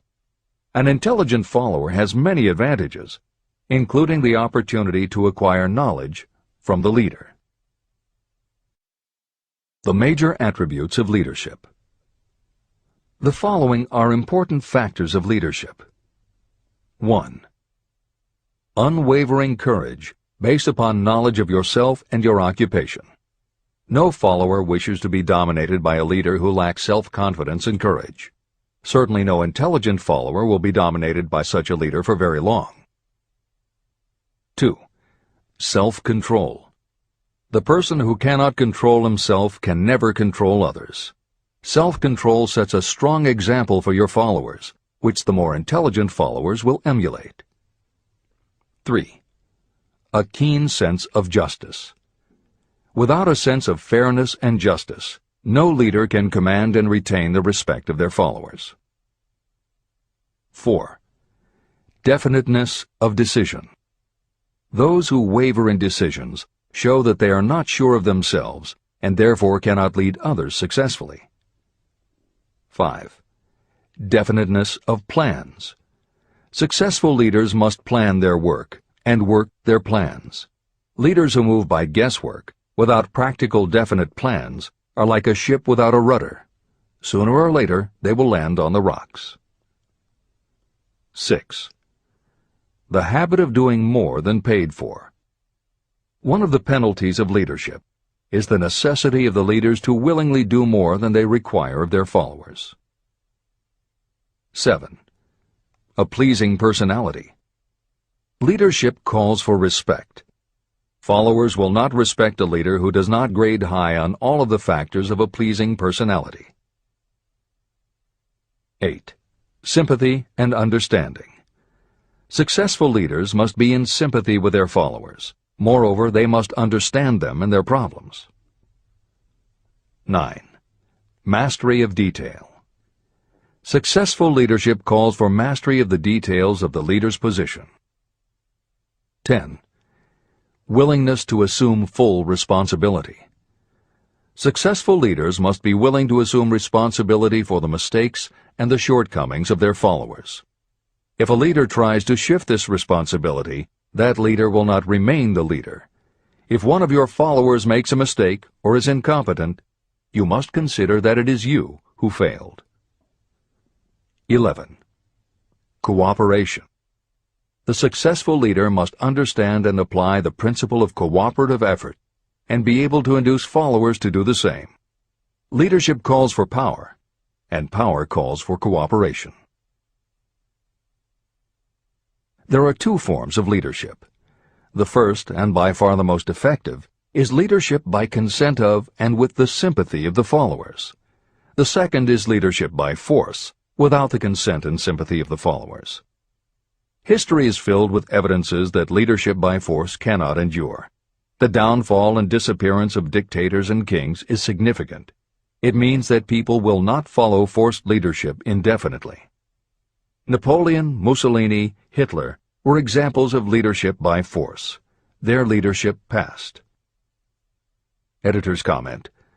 The following may also be added to the list: Idi Amin, Francisco Franco, Saddam Hussein, Ferdinand Marcos, Slobodan Milosevic, Juan Perón, General Augusto Pinochet, Pol Pot, General Suharto, the Taliban leaders in Afghanistan, Marshal Josip Broz Tito, Joseph Stalin, and subsequent leaders of the Soviet Union, East Germany, and the other countries in the Communist bloc.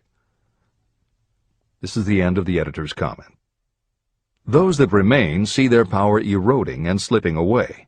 Leadership by consent of the followers is the only leadership that can endure. People may follow forced leadership temporarily, but they will not do so willingly. Successful leaders will embrace the 11 factors of leadership described in this chapter, as well as some other factors. Those who make these attributes the basis of their leadership will find abundant opportunity to lead in any walk of life. The 10 major causes of failure in leadership. The following are the major faults of leaders who fail. It is just as essential for you to know what not to do as it is to know what to do. 1. Inability to organize details. Efficient leadership calls for the ability to organize and master details. No genuine leader is ever too busy to do anything that may be required in the capacity as leader. Whether a leader or follower, when you admit that you are too busy to change your plans or to give attention to any emergency, you are admitting your inefficiency. The successful leader must be the master of all details connected with the position. That means, of course, that you must acquire the habit of relegating details to capable lieutenants. 2. Unwillingness to render humble service. Truly great leaders are willing, when occasion demands, to perform any sort of labor that they would ask another to perform. The greatest among ye shall be the servant of all is a truth that all able leaders observe and respect. 3. Expectation of pay for what they know, instead of what they do with what they know. The world does not pay you for what you know, it pays you for what you do, or what you induce others to do. 4. Fear of competition from followers. Leaders who fear that one of their followers may take their position are practically sure to realize that fear sooner or later. Able leaders train understudies to whom they may delegate any of the details of their position. Only in this way can leaders multiply themselves and be at many places and give attention to many things at one time. It is an eternal truth that leaders receive more pay for their ability to get others to perform than they could possibly earn by their own efforts. An efficient leader may, through knowledge of the job and a magnetic personality, greatly increase the efficiency of others and get them to render more service and better service than they could render without the leader's guidance. 5. Lack of imagination. Without imagination, the leader is incapable of meeting emergencies or of creating plans by which to guide followers efficiently. 6. Selfishness. Leaders who claim all the honor for the work of their followers are sure to be met by resentment. The really great leader claims none of the honors. Great leaders are content to see the honors, when there are any, go to their followers, because the great leaders know that most people will work harder for commendation and recognition than they will for money alone. 7. Intemperance. Followers do not respect an intemperate leader. Moreover, intemperance in any form destroys the endurance and the vitality of those who indulge in it. 8. Disloyalty. Perhaps this should have come at the head of the list. Leaders who are not loyal to their duty, and to those both above and below them, cannot maintain their leadership for long. Disloyalty marks you as being less than the dust of the earth, and it will bring the contempt it deserves. Lack of loyalty is one of the major causes of failure in every walk of life. 9. Emphasis of the authority of leadership. The efficient leader leads by encouraging, and not by trying to instill fear in the hearts of those who follow. Leaders who try to impress their followers with their authority come within the category of leadership through force. If you are a real leader, you will have no need to advertise that fact. It is apparent in your conduct, by your sympathy, understanding, fairness, and a demonstration that you know your job. 10. Emphasis of title. Competent leaders require no title to give them the respect of their followers. Leaders who make too much of their titles generally have little else to emphasize. The doors to the office of the real leader are open to all and free from formality or ostentation. These are among the most common causes of failure in leadership. Any one of these faults is sufficient to cause failure. Study the list carefully if you aspire to leadership, and make sure that you are free of these faults. Editor's comment. Warren Bennis, a professor who teaches management and organization, said, "A manager is someone who does things right. A leader is someone who does the right thing." Admiral Grace Hopper was the ranking female Navy officer when she was interviewed for 60 Minutes. She said, "You manage things. You lead people." This is the end of the editor's comment.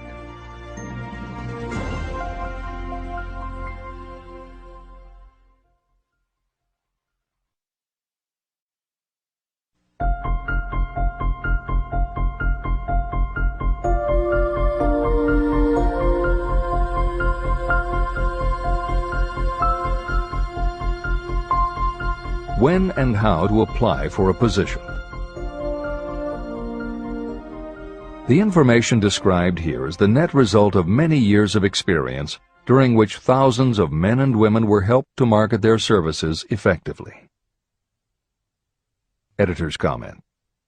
The Internet, email, and faxed resumes have radically changed the way employers search for new employees, and the way that most people apply for jobs. However, Think and Grow Rich was never intended for most people. It was written for those who want to stand out. If you are such a person, the editors of this revised and updated edition strongly advise that you give serious thought to each of the following suggestions about how to apply for a position and how to prepare a resume.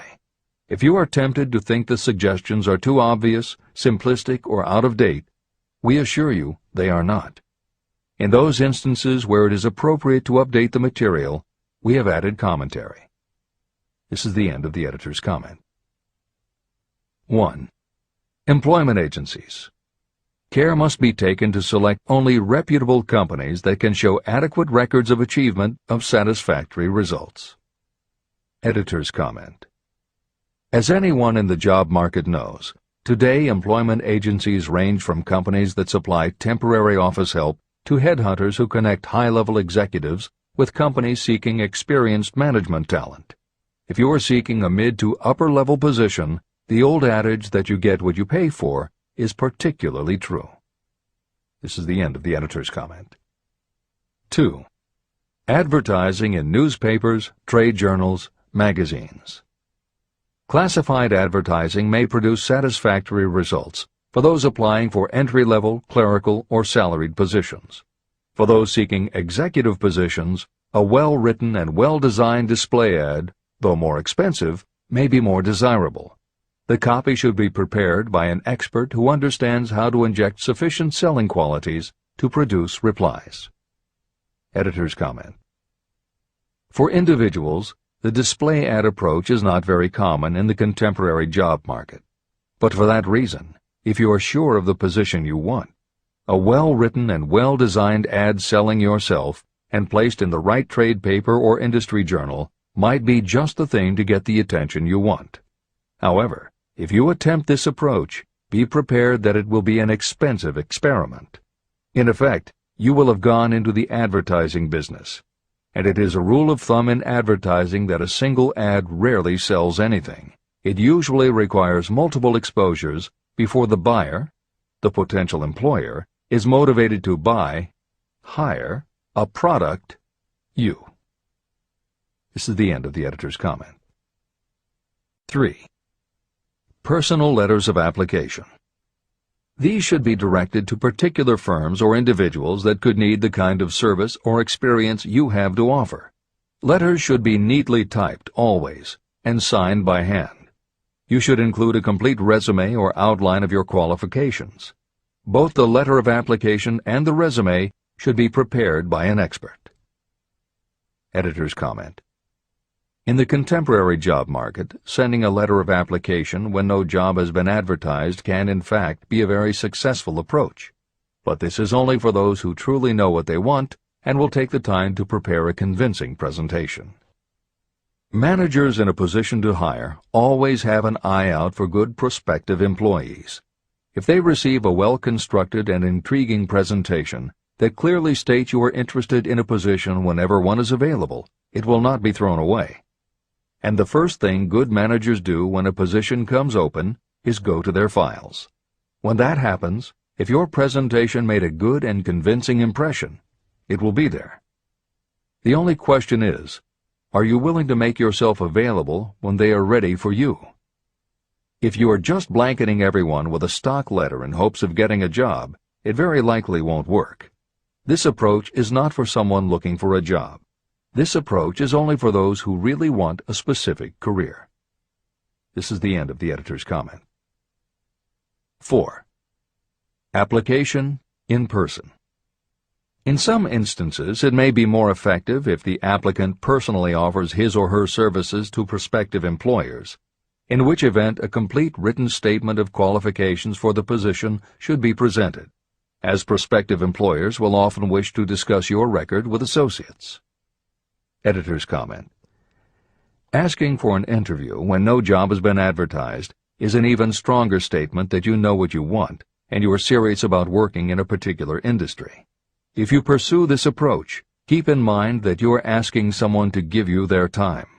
Some managers will not be receptive because it does not fit into their company's business practice, and some managers will just find it an annoyance.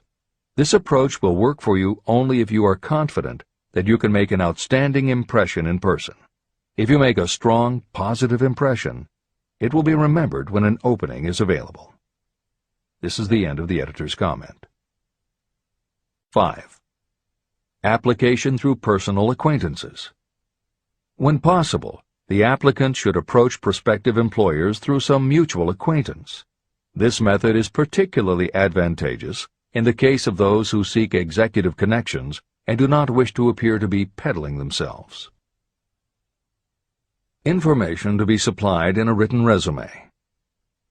A good resume should be prepared as carefully as a lawyer would prepare the brief for a case to be tried in court.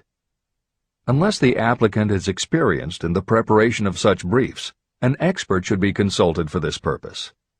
When successful businesses want to advertise, they hire specialists who understand the psychology of advertising to sell their products. If you are selling your personal services, you should do the same. Editor's comment. The job market in America has never been as bad as it was when Napoleon Hill wrote the preceding paragraph. Because of the Great Depression, many adults had never had any kind of steady job, let alone sought a career position, and there were few places to learn how to do it. Since that time, many excellent books have been published on the subject, and companies that offer professional help in preparing resumes have become very common. However, neither books nor copywriters are magic. It all begins with what you have to offer. The editors of this edition suggest that you start to assemble your presentation using the guidelines that appear below. Once you have a first draft, you should review at least one of the books on the subject to see what suggestions are offered that might help you sell yourself better than you have already done. Then, depending how satisfied you are, you might also want to seek advice from a professional who specializes in such presentations. We offer 2 notes of caution. First, make sure that your presentation does not look like something turned out by a resume mill. Having received many resumes over the years, the editors warn you that some professionals use the same stock phrases, buzzwords, and formats for every client, and this can be a dead giveaway that someone else prepared your resume, or that you have simply copied from a book. Your intention should be to make yours stand out. The second word of caution is, don't go overboard in trying to stand out. There is a balance between catching an employer's attention and looking like you are trying too hard. For instance, if you are a New York marketing executive applying to a Los Angeles company, sending your application with a bag of fresh bagels by next morning FedEx would probably make a good impression, whereas sending a dartboard with your picture in the center might be viewed as just a little too cute and a little too much. Clever is good, but professional is a must. Never be so clever that you don't look professional. Following are a set of guidelines for preparing your resume. Because part of your search for a position will involve responding to ads for job openings, and because it has become common to respond by faxing applications and resumes, Napoleon Hill's guidelines should be used to prepare two separate presentations. As Hill suggests below, you should prepare an elaborate presentation to be used when mailed or presented in person, but you should also prepare a second, shorter version that is designed specifically to be faxed. Take care to make your fax version complete and interesting, but it should be no more than 3 pages. The following information should appear in your presentation. 1. Education. State briefly but definitely what schooling you've had and in what subjects you specialized in school, giving the reasons for that specialization. Editor's comments. Never exaggerate. This is very serious advice, and it applies not only to education, but also the next 2 categories, experience and references. Smart employers will check in all 3 areas. Labor laws have become so demanding that employers filling responsible positions are very cautious about whom they hire in the first place. There are rules about such things as the difference between salaried and hourly employment, sexual harassment, what constitutes grounds for dismissal, what questions can and cannot be asked in job interviews, and a host of other things that leave the employer open to potential lawsuits. Consequently, smart employers, the kind you want to work for, will check your education, experience, and references.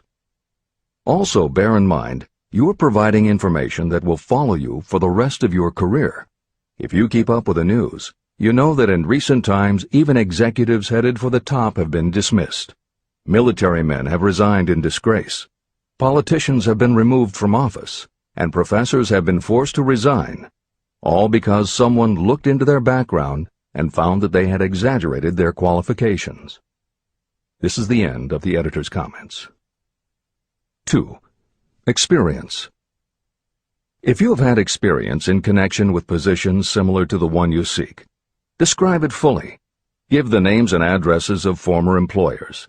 Be sure to clearly point out any special experience you may have had that would equip you to fill the position you seek. 3. References. Practically every business firm wants to know as much as possible about the background of prospective employees who seek positions of responsibility. Attach copies of letters from former employers, from teachers under whom you studied, and from prominent people whose judgment may be relied upon. 4. Photograph of yourself. Include a recent professional photograph of yourself as a part of your presentation. Editor's comment.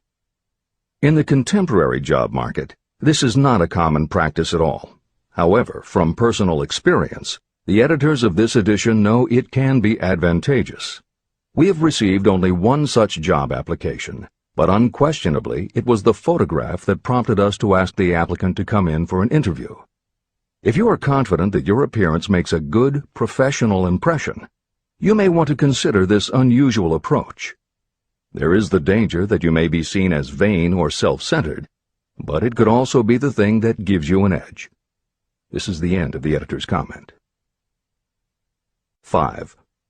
Apply for a specific position. Never apply for just a job. That indicates you lack specialized qualifications. 6. State your qualifications for the particular position for which you apply. Give full details why you believe you are qualified for the particular position you seek. This is the most important detail of your application.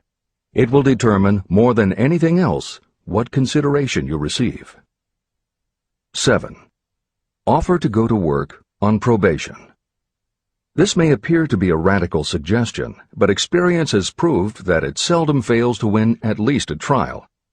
If you are sure of your qualifications, a trial is all you need. Incidentally, such an offer indicates that you have confidence in your ability to fill the position you seek. It is most convincing. Make it clear that your offer is based on your confidence in your ability to fill the position, your confidence in your prospective employer's decision to employ you after the trial period, and your determination to have the position. Editor's comments. As you will learn in Chapter 10, when you read the story of Napoleon Hill's application to Rufus Ayers, Hill gives this advice based on his personal experience. Unfortunately, this is one of those instances where times may have changed so much that the approach is rarely applicable. In today's environment, modern labor laws and business practice may prevent an employer from taking you up on your offer. However, today many companies do have internship programs that allow an employer to test drive employees to see how well they might fit in. This is the end of the editor's comment. 8. Knowledge of your prospective employer's business. Before applying for a position, do sufficient research to familiarize yourself thoroughly with that business and indicate the knowledge you have acquired in this field. This will be impressive because it indicates that you have imagination and a real interest in the position you seek. Editor's comment. When you do this, and you certainly should, bear in mind that you will be talking with people who really know the business. Even by researching extensively, at best you will only know about their business. If you try to appear too knowledgeable or familiar, it may backfire and reveal that you have only a superficial view of the business. Unless you are already working in a particular industry and have insights based on experience, do not be presumptuous. Use your knowledge to indicate that you have taken the time to educate yourself and that you really are interested. But don't try to tell a prospective employer how you would run the business. This is the end of the editor's comment. Remember that it is not the lawyer who knows the most law, but the one who best prepares his case who wins. If your case is properly prepared and presented, your victory will have been more than half won at the outset. Do not be afraid of making your presentation too long. Employers are just as much interested in purchasing the services of well-qualified applicants as you are in securing employment. In fact, the success of most successful employers is due to their ability to select well-qualified lieutenants. They want all the information available. Editor's comment. As noted above, when faxing a resume, it should be no more than 3 pages and should state that you will be pleased to provide a more detailed resume if required. This is the end of the editor's comment. Remember another thing. Neatness in the preparation of your resume and application will indicate that you are a painstaking person. Successful salespeople groom themselves with care. They understand that first impressions are lasting. Your presentation is your sales rep. Give it a good suit of clothes so it will stand out in bold contrast to anything else your prospective employer ever saw. If the position you seek is worth having, it is worth going after with care. More important, if you sell yourself in a manner that shows off your individuality, you probably will receive more money from the very start than you would if you applied for employment in the usual conventional way. When your resume package has been completed, you should prepare individual and personalized copies for each company or person to whom it will be presented. This personal touch is sure to command attention. Have it neatly typed, proofread, printed, and properly bound on the finest paper you can obtain. Your photograph should be mounted and included on one of the pages. Prepare a separate binding with the proper company name inserted if it is to be shown to more than one company. If you seek employment through an employment agency, have the agent use copies of your presentation in marketing your services. This will help to gain preference for you, both with the agent and the prospective employers. I've helped to prepare presentations for clients that were so striking and out of the ordinary that they resulted in the employment of the applicant without a personal interview. If you want similar results, follow the instructions to the letter, improving upon them however your imagination suggests. Editor's comments. Today, every office supply store offers a wide variety of paper stock, folders, binders, and presentation materials that can be put together in a way that is both unique and professional looking. With all of those possibilities available, if you simply present standard sheets of paper stapled in the corner, the response will very likely be standard too. If you apply a little creativity, you should have no trouble preparing a presentation that is tailored to the company to which you are applying, appropriate for the position you seek, and reflective of your personality and style. This is the end of the editor's comments. How to get the exact position you desire. Everyone enjoys doing the kind of work for which he or she is best suited. An artist loves to work with paints, a craftsman with his or her hands, a writer loves to write. Those with less definite talents have their preferences for certain fields of business and industry. If America does anything well, it offers a full range of occupations. 1. Decide exactly what kind of a job you want. If the job doesn't already exist, perhaps you can create it. 2. Choose the company or individual for whom you wish to work. 3. Study your prospective employer as to policies, personnel, and chances for advancement. 4. By analysis of yourself, your talents, and your capabilities, figure what you can offer. Plan specific ways and means of giving advantages, services, developments, or ideas that you believe you can successfully deliver. 5. Forget about a job. Forget whether or not there is an opening. Forget the usual routine of, have you got a job for me? Concentrate on what you can give. 6. Once you have your plan in mind, put it on paper in neat form and in full detail. 7. Present it to the proper person with authority, and the rest will come automatically.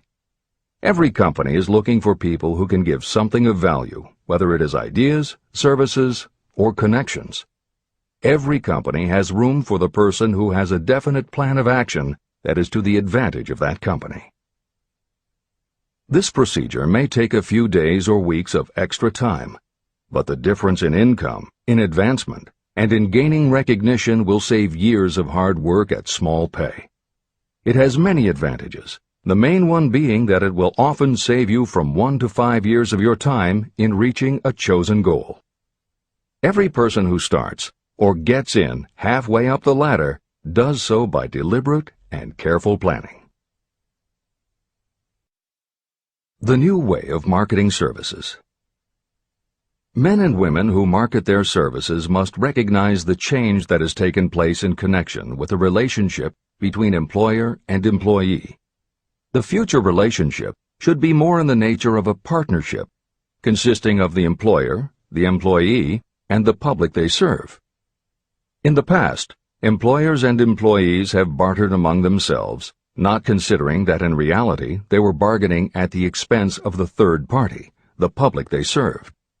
Both the employer and the employee should consider themselves as fellow employees whose business it will be to serve the public efficiently. Editor's comment. In the preceding paragraph, Napoleon Hill once again demonstrates his foresight into the future direction of American business. As you will recognize in the following section, the point he makes by citing the coal and gas companies would at a later time be equally applicable to the telephone monopolies, and later still to computer software and internet companies, and to cable television suppliers when competitors started to offer satellite TV. This snapshot of how and why business has changed should provide you with a blueprint for the attitude you must adopt and the way you must conduct yourself if you are going to attain the success you're seeking. This is the end of the editor's comment. During the Depression, I spent several months in the anthracite coal region of Pennsylvania, studying conditions that all but destroyed the coal industry. The coal operators and the unions drove hard bargains in negotiating their labor contracts. The cost of the bargaining was passed on to the customer by adding to the price of the coal. However, in the end, they discovered their actions had worked against them. What their delays and high prices had actually accomplished was to open the market to their competitors. Inadvertently, they had built up a wonderful business for the manufacturers of oil-burning stoves and furnaces, as well as for the producers of oil. A similar experience happened to the gas companies. We can all remember the time when the gas meter reader pounded on the door hard enough to break the panels. When the door was opened, he pushed his way in uninvited with a scowl on his face that plainly said, "What the hell did you keep me waiting for?" All that has undergone a change. The meter man now conducts himself as a gentleman who is delighted to be at your service, sir. Before the gas companies learned that their scowling metermen were offending customers, their competitors, the polite salesmen of oil burners, came along and did a land office business. These illustrations are mentioned here to show that we are where we are and what we are because of our own conduct. If there is a principle of cause and effect that controls business, finance, and transportation, this same principle controls individuals and determines their economic status. Courtesy and service are the watchwords of merchandising today, and they apply to the person who is marketing personal services even more directly than to the employer. In the final analysis, you are employed by the customer. If you fail to serve well, both you and your employer will pay for it by the loss of the privilege of serving. What is your QQS rating? In the preceding, the causes of success in marketing services effectively and permanently have been clearly described.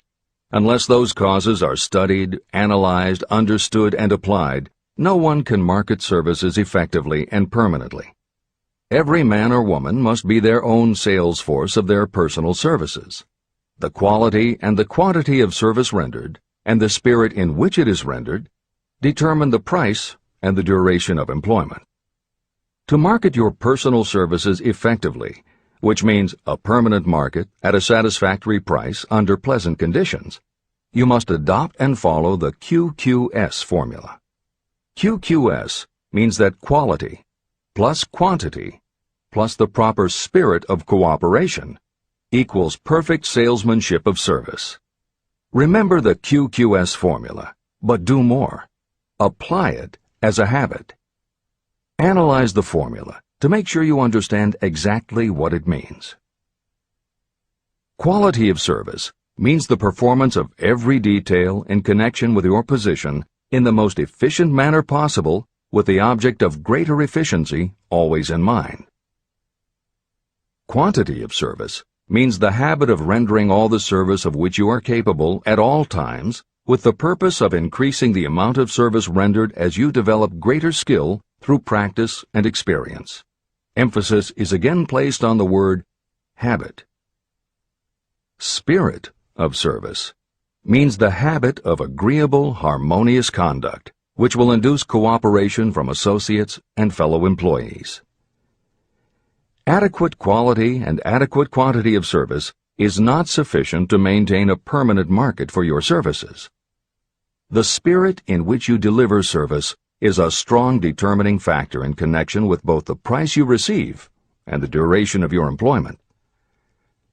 Andrew Carnegie stressed this point in his description of the factors that lead to success in the marketing of personal services. He emphasized again and again the necessity for harmonious conduct.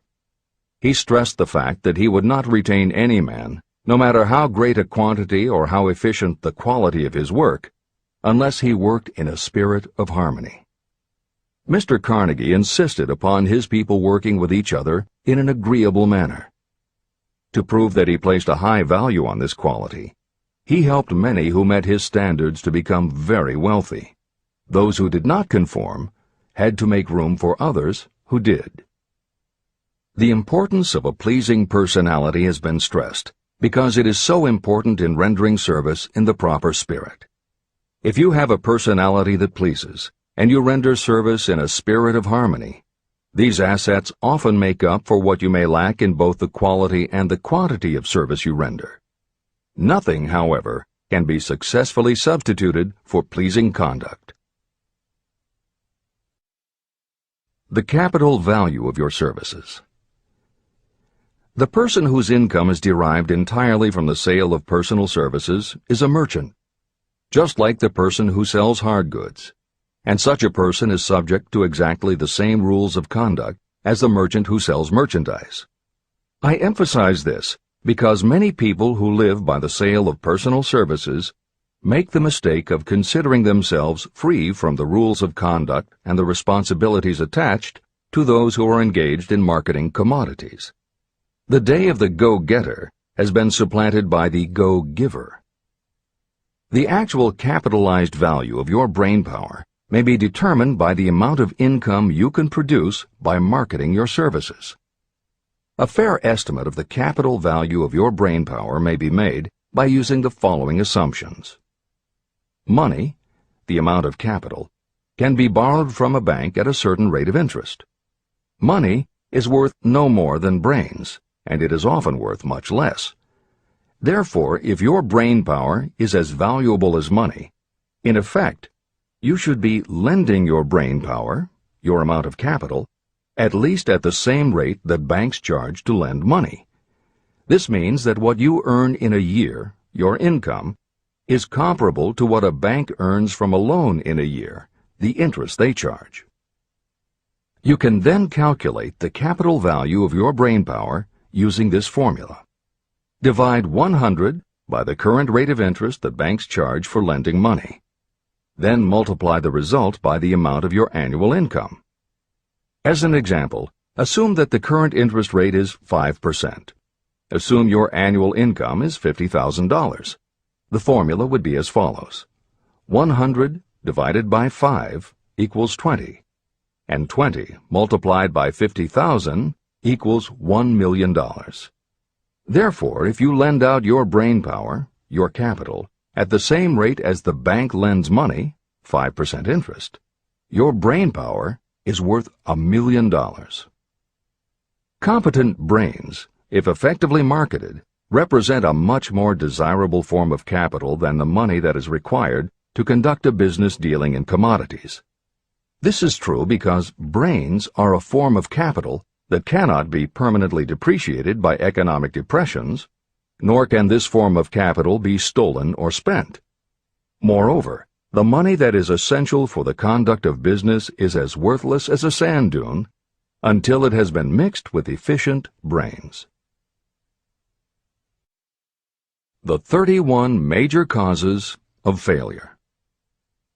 Life's greatest tragedy consists of men and women who earnestly try and fail. The tragedy lies in the overwhelmingly large majority of people who fail as compared with the few who succeed. I have had the privilege of analyzing several thousand men and women, 98% of whom were classed as failures. My analysis proved that there are 13 major principles through which people accumulate fortunes. Each of the 13 principles of success has its own chapter in this book, and there are 31 major reasons for failure. The 31 causes of failure are listed below.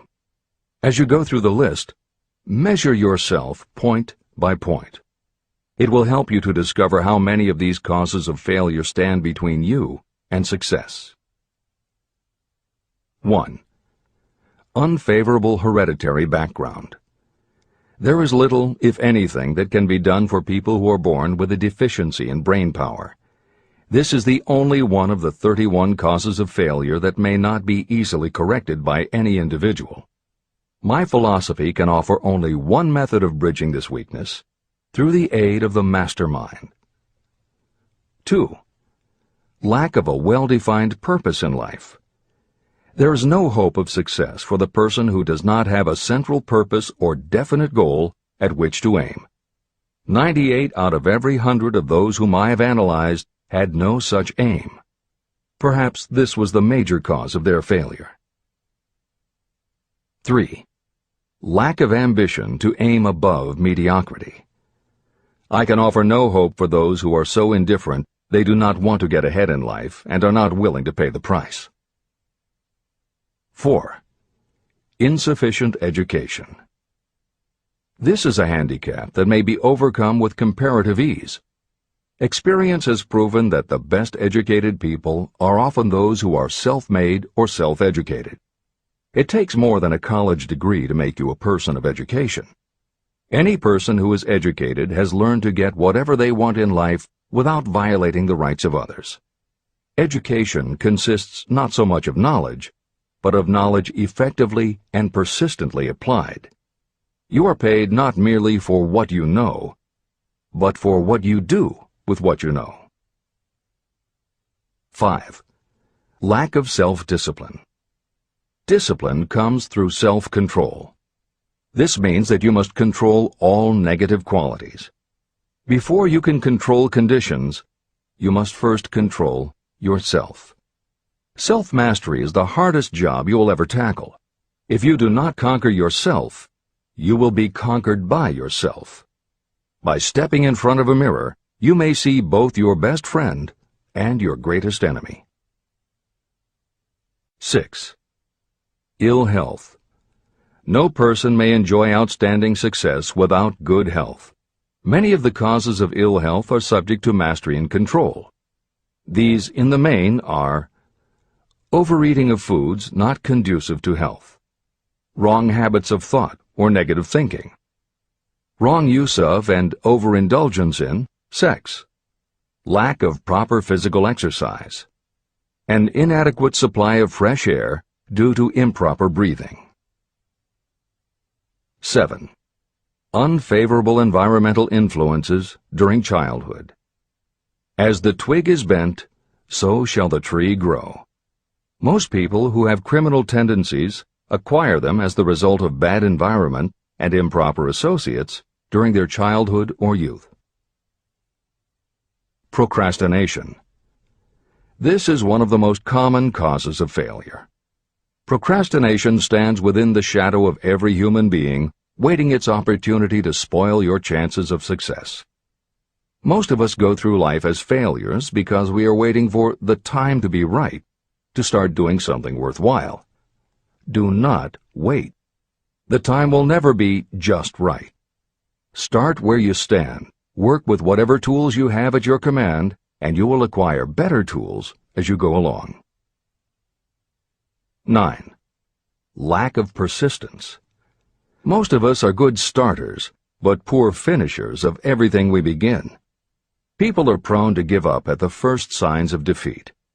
There is no substitute for persistence. The person who makes persistence his or her watchword discovers that failure finally becomes tired and makes its departure. Failure cannot cope with persistence. 10. Negative personality. There is no hope of success for the person who repels people through a negative personality. Success comes through the application of power, and power is attained through the cooperative efforts of other people. A negative personality will not induce cooperation. 11. Lack of control of sexual urges. Sexual energy is the most powerful of all the stimuli that move people into action. Because it is the most powerful of the emotions, if it is controlled, it can be converted into other creative channels. 12. Uncontrolled desire for something for nothing. The gambling instinct drives millions of people to failure. Evidence of this may be found in the Wall Street stock market crash of 1929, during which millions of people tried to make money by gambling on stock margins. Editor's comments. For those who are not familiar with the stock market and buying on margin, the following is a simplified explanation of what caused the crash of '29. The first thing to understand is that prior to the Great Depression there was widespread optimism about the expanding economy. Businesses were booming, and the people who had invested in those companies were making fortunes almost overnight. When the average person saw how much money was being made, they wanted to get in on it, and there was a way for them to do it. Even average people who didn't have enough ready cash to buy stocks could do so because brokers allowed customers to purchase stocks on margin by making what amounted to a down payment. However, part of the purchase agreement stated that when the brokers called in the margin accounts, which they could do at any time, the customers would have to come up with the rest of the cash immediately to pay the balance owing on the original purchase price. That is why Hill used the term gambling when he referred to the stock market. These average people weren't investing in companies. They were betting on the future rise in value. The idea, in the average person's mind, was that they would only have to scrape together enough to pay the margin, which was a small percentage of the full cost. Then when the price of the stock went up, they would sell, which would give them more than enough money to pay the broker the balance owing on the purchase price, and they could pocket the difference. This worked fine as long as stock prices continued to rise, but when the stock market crashed, the stockbrokers called in the margins, and the people who had bought at prices they really couldn't afford suddenly found that they had to come up with the cash. And that was why so many average people got wiped out in the crash of '29. They gambled money they didn't have by buying on margin. This is the end of the editor's comments. 13. Lack of a well-defined power of decision. Those who succeed reach decisions promptly and change them very slowly. Those who fail reach decisions very slowly and change them frequently and quickly. Indecision and procrastination are twins. Where one is found, the other is also usually found. Kill off this pair before they completely tie you to the treadmill of failure. 14. One or more of the 6 basic fears: fear of poverty, fear of criticism, fear of ill health, fear of loss of love, fear of old age, and fear of death. You will find an in-depth analysis of these 6 basic fears in the final chapter. They must be mastered before you can market your services effectively. 15. Wrong selection of a mate in marriage. This is a most common cause of failure. The relationship of marriage brings people intimately into contact. Unless this relationship is harmonious, failure is likely to follow. Moreover, it will be a form of failure that destroys ambition. 16. Overcaution. The person who takes no chances generally has to take whatever is left when others are through choosing. Overcaution is as bad as undercaution. Both are extremes to be guarded against. Life itself is filled with the element of chance. 17.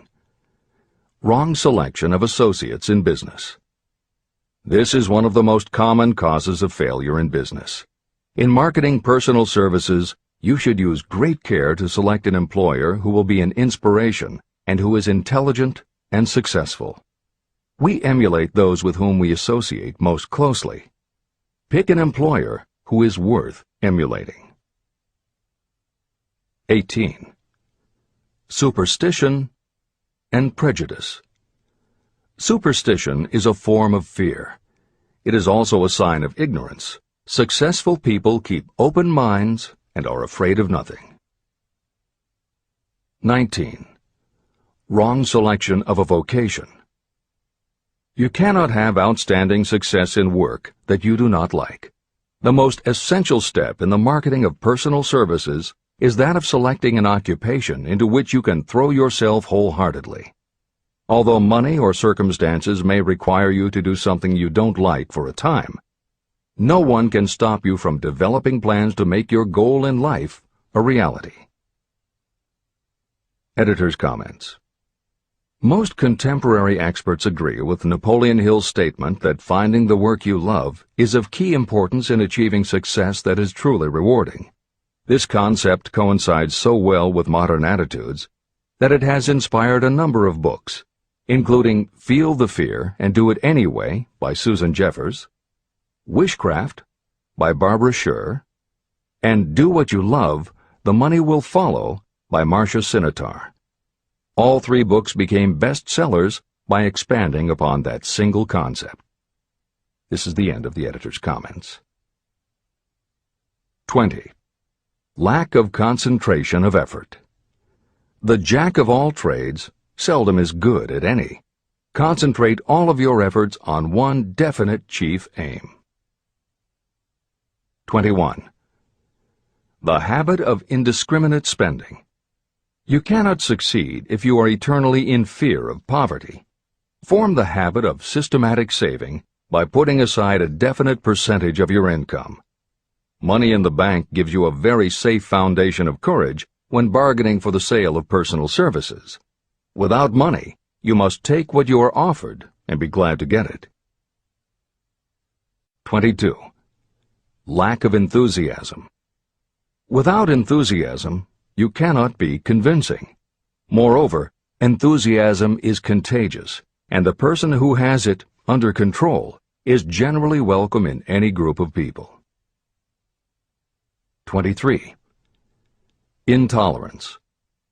The person with a closed mind on any subject seldom gets ahead. Intolerance means that you have stopped acquiring knowledge. The most damaging forms of intolerance are those connected with religious, racial, and political differences of opinion. 24. Intemperance. The most damaging forms of intemperance are connected with overeating, alcohol, drugs, and sexual activities. Overindulgence in any of these can be fatal to success. 25. Inability to cooperate with others. More people lose their positions and their big opportunities in life because of this fault than for all other reasons combined. It is a fault that no well-informed business person or leader will tolerate. 26. Possession of power that was not acquired through self-effort. Sons and daughters of wealthy parents, and others who inherit money that they did not earn. Power in the hands of one who did not acquire it gradually is often fatal to success. Quick riches are more dangerous than poverty. 27. Intentional dishonesty. There is no substitute for honesty. You may be temporarily dishonest because of circumstances over which you have no control without permanent damage. But there is no hope for you if you are dishonest by choice. Sooner or later, your deeds will catch up with you, and you will pay by loss of reputation and perhaps even loss of liberty. 28. Egotism and vanity. These qualities serve as red lights that warn others to keep away. They are fatal to success. 29. Guessing instead of thinking. Most people are too indifferent or lazy to acquire facts with which to think accurately. They prefer to act on opinions created by guesswork or snap judgments. 30. Lack of capital. This is a common cause of failure among those who start out in business for the first time. You must have a sufficient reserve of capital to absorb the shock of your mistakes and to carry you over until you have established a reputation. 31. Here, name any particular cause of failure from which you have suffered that has not been included in the foregoing list. Contained in these 31 major causes of failure is the description of practically every person who tries and fails. It will be helpful if you get someone who knows you well to go over this list with you and help you to analyze yourself by each of these causes of failure. Most people cannot see themselves as others see them. You may be one who cannot.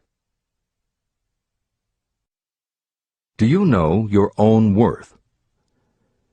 The oldest of admonitions is, know thyself. If you market merchandise successfully, you must know the merchandise. The same is true in marketing personal services. You should know all of your weaknesses in order to bridge them or eliminate them entirely. You should know your strengths in order to call attention to them when selling your services. You can know yourself only through accurate analysis. There is a story about a young man applying for a job who was making a good impression until the manager asked him what salary he expected. He replied that he had no fixed sum in mind, lack of a definite aim. The manager then said, "We will pay you all you are worth after we try you out for a week." "I can't accept that," the applicant replied. "I'm already getting more than that where I'm now employed." It may seem funny, but it makes a serious point. Before you even begin to negotiate for a better salary in your present position or begin to seek employment elsewhere, be sure that you are worth more than you now receive. It is one thing to want money. Everyone wants more. But it is something entirely different to be worth more. Many people mistake their wants for their just dues. Your financial wants have nothing whatever to do with your worth. Your value is established entirely by your ability to render useful service or your capacity to induce others to render such service. Take inventory of yourself. Annual self-analysis is essential in the effective marketing of personal services, just like you would take an annual inventory if you were in merchandising. Moreover, your yearly analysis should show a decrease in your faults and an increase in your virtues. You go ahead, stand still, or go backward in life. Your objective should be to go ahead. Annual self-analysis will disclose whether advancement has been made and, if so, how much. It will also disclose any backward steps you may have taken. The effective marketing of personal services requires you to move forward, even if the progress is slow. Your annual self-analysis should be made at the end of each year, so you can include in your New Year's resolutions any improvements that the analysis indicates should be made. Take this inventory by asking yourself the following questions, and by checking your answers with the aid of someone who will not permit you to deceive yourself. Self-analysis questionnaire. 1. Have I attained the goal that I established as my objective for this year? You should work with a definite yearly objective to be attained as a part of your major life objective. 2. Have I delivered service of the best possible quality of which I was capable, or could I have improved any part of this service? 3. Have I delivered service in the greatest possible quantity of which I was capable? 4. Has the spirit of my conduct been harmonious and cooperative at all times? 5. Have I permitted the habit of procrastination to decrease my efficiency, and if so, to what extent? 6. Have I improved my personality, and if so, in what ways? 7. Have I been persistent in following my plans through to completion? 8. Have I reached decisions promptly and definitely on all occasions? 9. Have I permitted any of the 6 basic fears to decrease my efficiency? 10. Have I been either overcautious or undercautious? 11. Has my relationship with my associates in work been pleasant or unpleasant? If it has been unpleasant, has the fault been partly or wholly mine? 12. Have I dissipated any of my energy through lack of concentration of effort? 13. Have I been open-minded and tolerant in connection with all subjects? 14. In what ways have I improved my ability to render service? 15. Have I been intemperate in any of my personal habits? 16. Have I expressed, either openly or secretly, any form of egotism? 17. Has my conduct toward my associates been such that they respect me? 18. Have my opinions and decisions been based upon guesswork or accuracy of analysis and thought? 19. Have I followed the habit of budgeting my time, my expenses, and my income, and have I been conservative in these budgets? 20. How much time have I devoted to unprofitable effort which I might have used to better advantage? 21. How may I rebudget my time and change my habits so I will be more efficient during the coming year? 22. Have I been guilty of any conduct that was not approved by my own conscience? 23. In what ways have I rendered more service and better service than I was paid to render? 24. Have I been unfair to anyone, and if so, in what way? 25. If I had been the purchaser of my own services for the year, would I be satisfied with my purchase? 26. Am I in the right vocation, and if not, why not? 27. Has the purchaser of my services been satisfied with the service I have rendered, and if not, why not? 28. What is my present rating on the fundamental principles of success? Make this rating fairly and frankly, and have it checked by someone who is courageous enough to do it accurately. After you have finished reading through to the end of this book at least once, and you are sure you have assimilated the information in this chapter, you will be ready to create a practical plan for marketing your personal services. In this chapter, you should have found adequate descriptions of every principle essential in planning the sale of personal services. These include the major attributes of leadership, the most common causes of failure in leadership, a description of the fields of opportunity for leadership, the main causes of failure in all walks of life, and the important questions that should be used in self-analysis. This extensive and detailed presentation has been included because it will be needed by you if you are going to earn your riches by marketing your personal services. Those who have lost their fortunes and those who are just beginning to earn money have nothing but personal services to offer in return for riches. Therefore, it is essential that you have real, practical information that you'll need to market your services to best advantage. Complete assimilation and understanding of the information will help you to market your services, and it will help you to become more analytical and capable of judging people. The information will be priceless to you if you work in an executive position where you select employees. Where and how to find opportunities to accumulate riches. Now that we have analyzed the principles by which riches may be accumulated, you naturally ask, where can I find the opportunities to apply these principles? Very well. Let us take inventory and see what the United States of America offers the person seeking riches.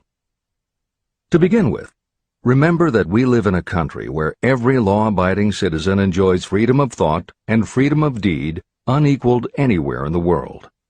Most of us have never taken inventory of the advantages of this freedom. We have never compared our unlimited freedom with a curtailed freedom in other countries. Here we have freedom of thought, freedom in the choice and enjoyment of education, freedom in religion, freedom in politics, freedom in the choice of a business, profession, or occupation, freedom to accumulate and own all the property we can accumulate, freedom to choose our place of residence, freedom in marriage, freedom through equal opportunity to all races, freedom of travel from one state to another, freedom in our choice of foods, and freedom to aim for any station in life for which we have prepared ourselves, even for the presidency of the United States. We have other forms of freedom, but this list gives an overview of the most important freedoms that offer you the opportunity to think and grow rich. The United States is the only country guaranteeing to every citizen, whether native-born or naturalized, so broad and varied a list of freedoms. Next, let us recount some of the blessings that our widespread freedom has placed within our hands. Take the average American family of average income and sum up the benefits available to every member of the family in this land of opportunity and plenty. Food. Next to freedom of thought and deed comes food, clothing, and shelter, the three basic necessities of life. Because of our universal freedom, the average American family has available at its door the choicest selection of food to be found anywhere in the world, and at prices within its financial range. Shelter. This family lives in a comfortable apartment or house, complete with light, heat, water, and many conveniences. The toast they had for breakfast was toasted in an electric toaster, which cost but a few dollars. The apartment is cleaned with a vacuum cleaner that is run by electricity. Hot and cold water is available at all times in the kitchen and the bathroom. The food is kept cool in a refrigerator. Clothes are washed and dried, dishes are cleaned, and numerous labor-saving devices are run on power obtained by putting a plug into a wall socket. The family receives entertainment and information from all over the world 24 hours a day if they want it, by merely flipping a switch on their radio or television or computer. There are other conveniences, but the foregoing list will give a fair idea of some of the concrete evidences of the freedoms that we, of America, enjoy. Clothing. Anywhere in the United States, the family with average clothing requirements can dress very comfortably at a cost that is only a small portion of their earnings. Only the three basic necessities of food, clothing, and shelter have been mentioned. The average American also has other options and advantages that are available in return for reasonable effort. The average American has security of property rights not found in any other country in the world. We can place any surplus money in a bank with the assurance that our government will protect it and make good to us if the bank fails. If an American citizen wants to travel from one state to another, he or she needs no passport and no one's permission. You may go when you please, and you may travel by car, train, bus, airplane, ship, or any other method that you can afford. The miracle that has provided these blessings. We often hear politicians proclaiming the freedom of America when they solicit votes, but they seldom take the time or trouble to analyze the source of this freedom. Having no axe to grind, no grudge to express, and no ulterior motives, I will give you a frank analysis of that mysterious, abstract, greatly misunderstood something that gives to every citizen of America more blessings, more opportunities to accumulate wealth, and more freedom of every nature than may be found in any other country. I have the right to analyze the source and nature of this unseen power because I know, and have known for more than half a century, many of the men who organized that power, and many who are now responsible for its maintenance. The name of this mysterious benefactor of mankind is capital. Capital consists not only of money, but also of highly organized, intelligent groups of individuals who plan ways and means of using money efficiently for the good of the public and profitably to themselves. These groups consist of scientists, educators, chemists, inventors, business analysts, publicists, transportation experts, accountants, lawyers, doctors, and other men and women who have highly specialized knowledge in all fields of industry and business.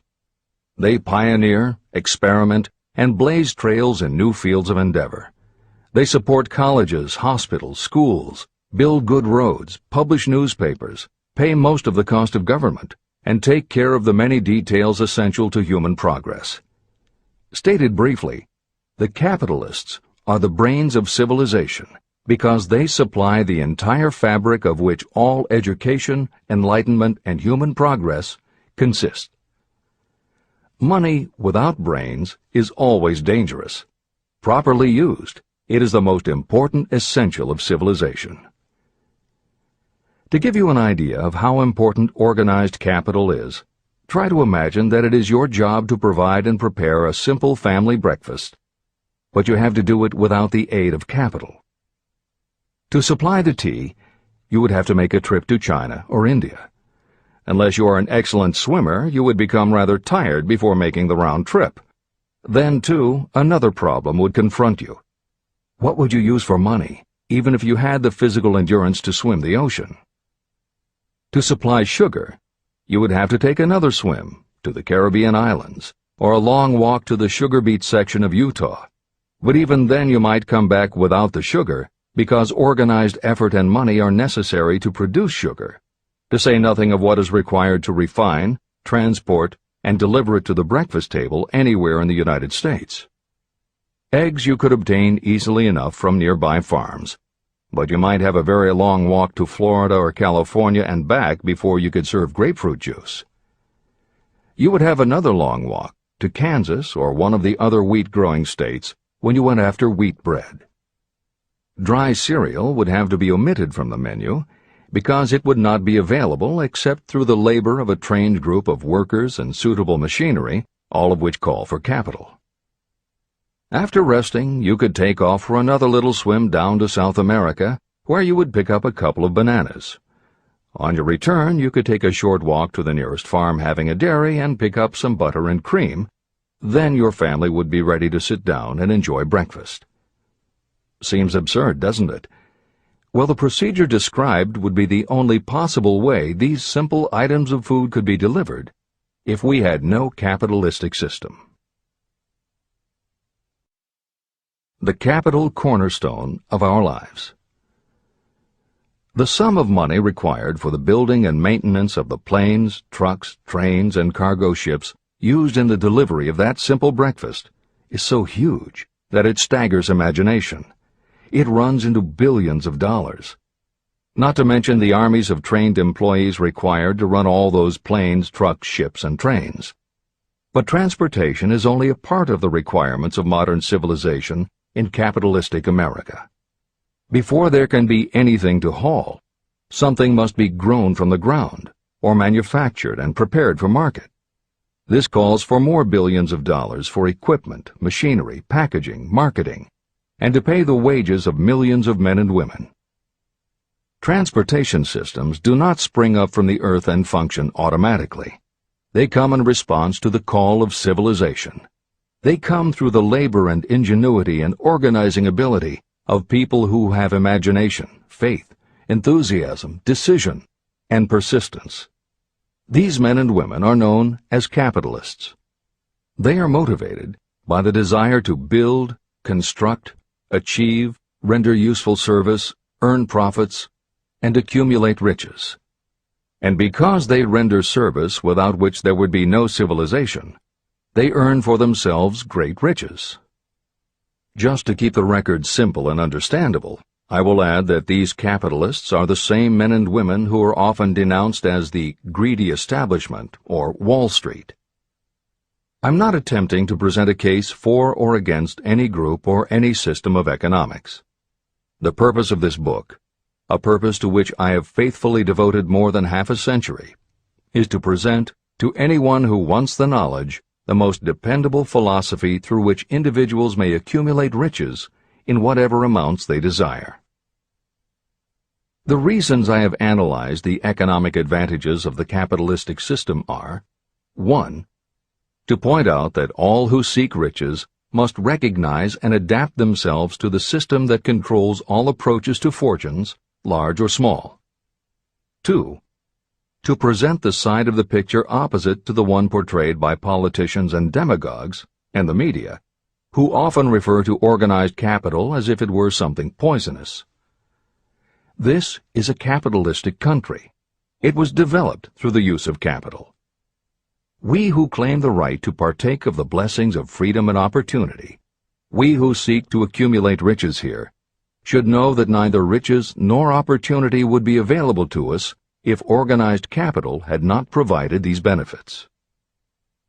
There is only one dependable method of accumulating and legally holding riches, and that is by rendering useful service. No system has ever been created by which anyone can legally acquire riches through mere force of numbers, or without giving in return an equivalent value of one form or another. Your opportunities in the midst of riches. America provides all the freedom and all the opportunity to accumulate riches that any honest person may require. When you go hunting for game, you select hunting grounds where game is plentiful. When you are seeking riches, the same rule naturally applies. If it is riches you are seeking, do not overlook the possibilities of a country whose citizens are so rich that women alone spend billions of dollars each year for cosmetics and other beauty products. Do not be in too big a hurry to get away from a country whose men willingly, even eagerly, hand over more billions of dollars annually for football, basketball, baseball, and all the related products that go with these and other sporting events. Only a few of the luxuries and non-essentials have been mentioned, but remember that the business of producing and marketing these few products gives regular employment to many millions of men and women, who receive for their services many millions of dollars monthly, and spend it freely for both the luxuries and the necessities. Especially, remember that behind all this exchange of merchandise and personal services is an abundance of opportunity to accumulate riches. Here our American freedom comes to your aid. There is nothing to stop you or anyone from engaging in any portion of the effort necessary to carry on these businesses. If you have superior talent, training, experience, you may accumulate riches in large amounts. Those not so fortunate may accumulate smaller amounts.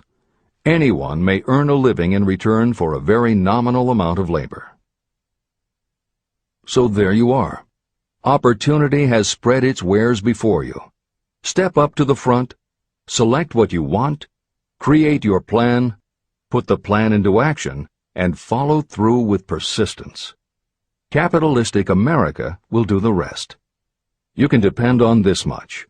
Capitalistic America ensures every person the opportunity to render useful service and to collect riches in proportion to the value of the service.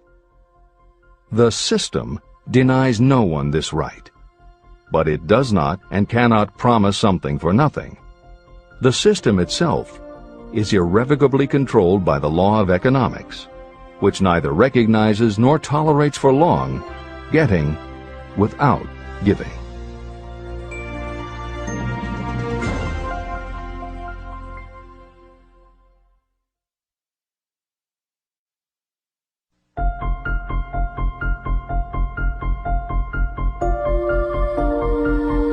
Conceit is a fog that envelops a man's real character beyond his own recognition. It weakens his native ability and strengthens all his inconsistencies. Chapter 9. Decision. The mastery of procrastination. The seventh step toward riches.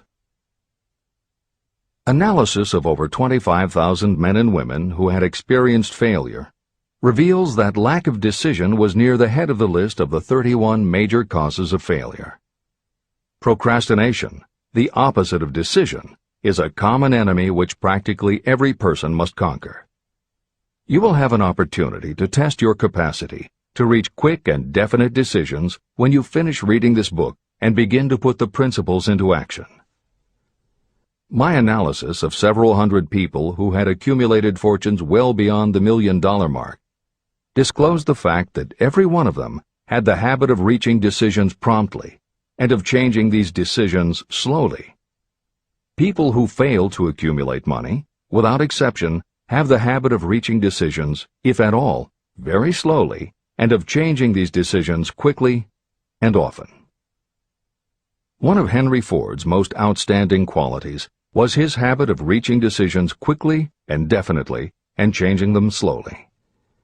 This quality was so pronounced in Mr. Ford that it gave him the reputation of being obstinate. It was this quality that prompted Mr. Ford to continue to manufacture his famous Model T, the world's ugliest car, when all of his advisors and many of the purchasers of the car were urging him to change it. Perhaps Mr. Ford delayed too long in making the change, but the other side of the story is that Mr. Ford's firmness of decision yielded a huge fortune before the change in model became necessary. Some say that Mr. Ford's definiteness of decision was just obstinacy, but even this quality is preferable to slowness in reaching decisions and quickness in changing them. Editor's comments. Henry Ford's consistency extended also to the color of the Model T, 15 million of which in 19 years of production from 1908 to 1927 were made only in black and with little change in the design. Shortly after its introduction, Napoleon Hill met with Ford to talk about the principles of success. According to Hill, In Michael Ritt's biography of Napoleon Hill, A Lifetime of Riches, Henry Ford was cold, indifferent, unenthusiastic, and spoke only when forced to, unless he was talking about his car. Early on, few people other than Carnegie could foresee the success Ford would achieve, which Hill later attributed to Ford's self-control and concentrated effort. At Hill's first meeting with him in 1911, Ford was interested only in talking about the Model T. After Ford took him for a spin around the factory, Hill bought one for $680. This is the end of the editor's comments. Making your own decisions. The majority of people who fail to accumulate the money they need are generally easily influenced by the opinions of others. They permit gossip, rumors, other people's opinions, and the news reporters to do their thinking for them. Opinions are the cheapest commodities on earth. Everyone has a flock of opinions they are ready to tell anyone who will listen. If you are too influenced by other people's opinions when you reach decisions, you will not succeed in any undertaking, much less in that of transmuting your own desire into money. If you are influenced by the opinions of others, you will have no desire of your own. Keep your own counsel. Rely on yourself to reach your own decisions when you begin to put these principles into practice, and follow through on your decisions. Take no one into your confidence except the members of your mastermind group, and be very sure that you choose for your group only those who will be in complete sympathy and harmony with your purpose. Close friends and relatives, while not meaning to do so, often handicap one through opinions. And for some reason, even friends often seem to think that ridiculing you and your plans is funny. Thousands of men and women carry inferiority complexes with them all through life because some well-meaning but ignorant person destroyed their confidence through opinions or ridicule. You have a brain and mind of your own. Use it, and reach your own decisions. If you need facts or information from others to help you reach decisions, acquire the facts or information you need quietly, without disclosing your purpose. It is characteristic of people who have a smattering of knowledge to try to give the impression that they know more than they do. Such people generally do too much talking and too little listening. Keep your eyes and ears open and your mouth closed if you wish to acquire the habit of prompt decision. Those who talk too much do little else. If you talk more than you listen, you may miss some important piece of knowledge that might have been very useful to you. By talking too much, you may also disclose your plans and purposes to people who will take great delight in defeating you because they envy you. Remember, every time you open your mouth in the presence of a person who really has knowledge, you tip your hand and show that person your exact stock of knowledge, or you tip your hand to your lack of it. The mark of genuine wisdom is modesty and silence. Keep in mind that every person is, like you, seeking the opportunity to accumulate money. If you talk about your plans too freely, you may be surprised when you learn that some other person has beat you to it by using the plans you bragged about. Let one of your first decisions be to keep a closed mouth and open ears and eyes. As a reminder to yourself, copy the following epigram in large letters and place it where you will see it daily. Tell the world what you intend to do, but first, show it. This is the equivalent of saying that deeds and not words are what count most. The value of decisions depends upon the courage required to render them. The great decisions that served as the foundation of civilization were reached by assuming great risks, which often meant the chance of death. Lincoln's decision to issue his famous Proclamation of Emancipation, which gave freedom to African Americans, was rendered with full understanding that his act would turn thousands of friends and political supporters against him. When the rulers of Athens gave Socrates the choice of disclaiming his teachings or being sentenced to death, Socrates' decision to drink the cup of poison, rather than compromise in his personal belief, was a decision of courage. It turned time ahead 1,000 years and gave to people then unborn the right to freedom of thought and of speech. 56. Who risked the gallows? The greatest decision of all time, as far as any American citizen is concerned, was reached in Philadelphia on July 4, 1776, when 56 men signed their names to a document that they well knew would bring freedom to all Americans, or leave every one of the 56 hanging from a gallows. You have heard of this famous document, the Declaration of Independence. But have you taken from it the great lesson in personal achievement it so plainly taught? We all remember the date of this momentous decision, but few of us realize what courage that decision required. We remember our history as it was taught. We remember dates and the names of the men who fought. We remember Valley Forge and Yorktown. We remember George Washington and Lord Cornwallis. But we know little of the real forces behind these names, dates, and places. We know even less of that intangible power that ensured freedom long before Washington's armies reached Yorktown. It is nothing short of tragedy that the writers of history have missed entirely even the slightest reference to the irresistible power that gave birth and freedom to the nation destined to set up new standards of independence for all the peoples of the earth. I say it is a tragedy because it is the same power that must be used by every individual who overcomes the difficulties of life and forces life to pay the price asked. Let us briefly review the events that gave birth to this power. The story begins with an incident in Boston on March 5, 1770. British soldiers were patrolling the streets, openly threatening the citizens by their presence. The colonists resented armed men marching in their midst. They began to express their resentment openly, hurling stones as well as epithets at the marching soldiers, until the commanding officer gave orders. Fix bayonets, charge. The battle was on. It resulted in the death and injury of many. The incident aroused such resentment that the Provincial Assembly, made up of prominent colonists, called a meeting for the purpose of taking definite action. Two of the members of that assembly were John Hancock and Samuel Adams. They spoke up courageously and declared that a move must be made to eject all British soldiers from Boston. Remember this: a decision, in the minds of two men, might properly be called the beginning of the freedom that we of the United States now enjoy. Remember, too, that the decision of these two men called for faith and courage because it was dangerous. Before the assembly adjourned, Samuel Adams was appointed to call on Hutchinson, the governor of the province, and demand the withdrawal of the British troops. The request was granted, and the troops were removed from Boston, but the incident was not closed. It had caused a situation that was destined to change the entire trend of civilization. Richard Henry Lee became an important factor in this story, because he and Samuel Adams corresponded frequently, sharing freely their fears and their hopes concerning the welfare of the people of their provinces. From this practice, Adams conceived the idea that a mutual exchange of letters between the 13 colonies might help to bring about the coordination of efforts so badly needed in connection with the solution of their problems.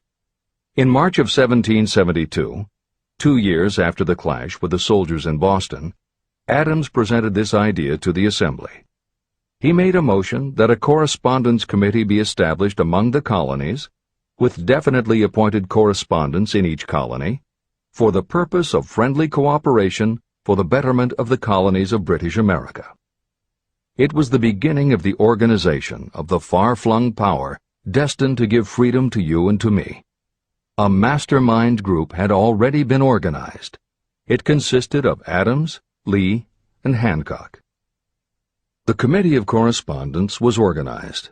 The citizens of the colonies had been waging disorganized warfare against the British soldiers through incidents similar to the Boston riot, but nothing of benefit had been accomplished. Their individual grievances had not been consolidated under one mastermind. No group of individuals had put their hearts, minds, souls, and bodies together in one definite decision to settle their difficulty with the British once and for all, until Adams, Hancock, and Lee got together. Meanwhile, the British were not idle. They, too, were doing some planning and masterminding, and they had the advantage of having behind them money and organized soldiery. A decision that changed history. The Crown appointed Gage to supplant Hutchinson as the governor of Massachusetts. One of the new governor's first acts was to send a messenger to call on Samuel Adams for the purpose of endeavoring to stop his opposition by fear. You will best understand the spirit of what happened from this quotation of the conversation between Colonel Fenton, the messenger sent by Gage, and Adams. Colonel Fenton: I have been authorized by Governor Gage to assure you, Mr. Adams, that the governor has been empowered to confer upon you such benefits as would be satisfactory, an obvious endeavor to win Adams by promise of bribing him, upon the condition that you engage to cease in your opposition to the measures of the government. It is the governor's advice to you, sir, not to incur the further displeasure of His Majesty. Your conduct has been such as makes you liable to penalties of an act of Henry VIII, by which persons can be sent to England for trial for treason or misprision of treason, at the discretion of a governor of a province. But by changing your political course, you will not only receive great personal advantages, but you will make your peace with the king. Samuel Adams had the choice of two decisions. He could cease his opposition and receive personal bribes, or he could continue and run the risk of being hanged. Clearly, the time had come when Adams was forced to reach, instantly, a decision that could have cost his life. Adams insisted upon Colonel Fenton's word of honor that the colonel would deliver to the governor the answer exactly as Adams would give it to him. Adams' answer: Then you may tell Governor Gage that I trust I have long since made my peace with the King of Kings. No personal consideration shall induce me to abandon the righteous cause of my country. And tell Governor Gage it is the advice of Samuel Adams to him no longer to insult the feelings of an exasperated people. When Governor Gage received Adams' caustic reply, he flew into a rage and issued a proclamation that read, I do hereby, in His Majesty's name, offer and promise His most gracious pardon to all persons who shall forthwith lay down their arms and return to the duties of peaceable subjects, excepting only from the benefit of such pardon Samuel Adams and John Hancock, whose offenses are of too flagitious a nature to admit of any other consideration but that of condign punishment. Adams and Hancock were on the spot. The threat of the irate governor forced the two men to reach another decision, equally as dangerous. They hurriedly called a secret meeting of their staunchest followers. After the meeting had been called to order, Adams locked the door, placed the key in his pocket, and informed all present that it was imperative that a Congress of the colonists be organized, and that no man should leave the room until the decision for such a Congress had been reached. Great excitement followed. Some weighed the possible consequences of such radicalism. Some expressed grave doubt as to the wisdom of so definite a decision in defiance of the Crown. Locked in that room were two men immune to fear, blind to the possibility of failure, Hancock and Adams. Through the influence of their minds, the others were induced to agree that, through the Correspondence Committee, arrangement should be made for a meeting of the First Continental Congress to be held in Philadelphia, September 5, 1774. Remember this date. It is more important than July 4, 1776. If there had been no decision to hold a Continental Congress, there could have been no signing of the Declaration of Independence. Before the first meeting of the new Congress, another leader, in a different section of the country, was deep in the throes of publishing a summary view of the rights of British America. He was Thomas Jefferson, of the province of Virginia, whose relationship to Lord Dunmore, representative of the Crown in Virginia, was as strained as that of Hancock's and Adams with their governor. Shortly after his famous Summary of Rights was published, Jefferson was informed that he was subject to prosecution for high treason against His Majesty's government.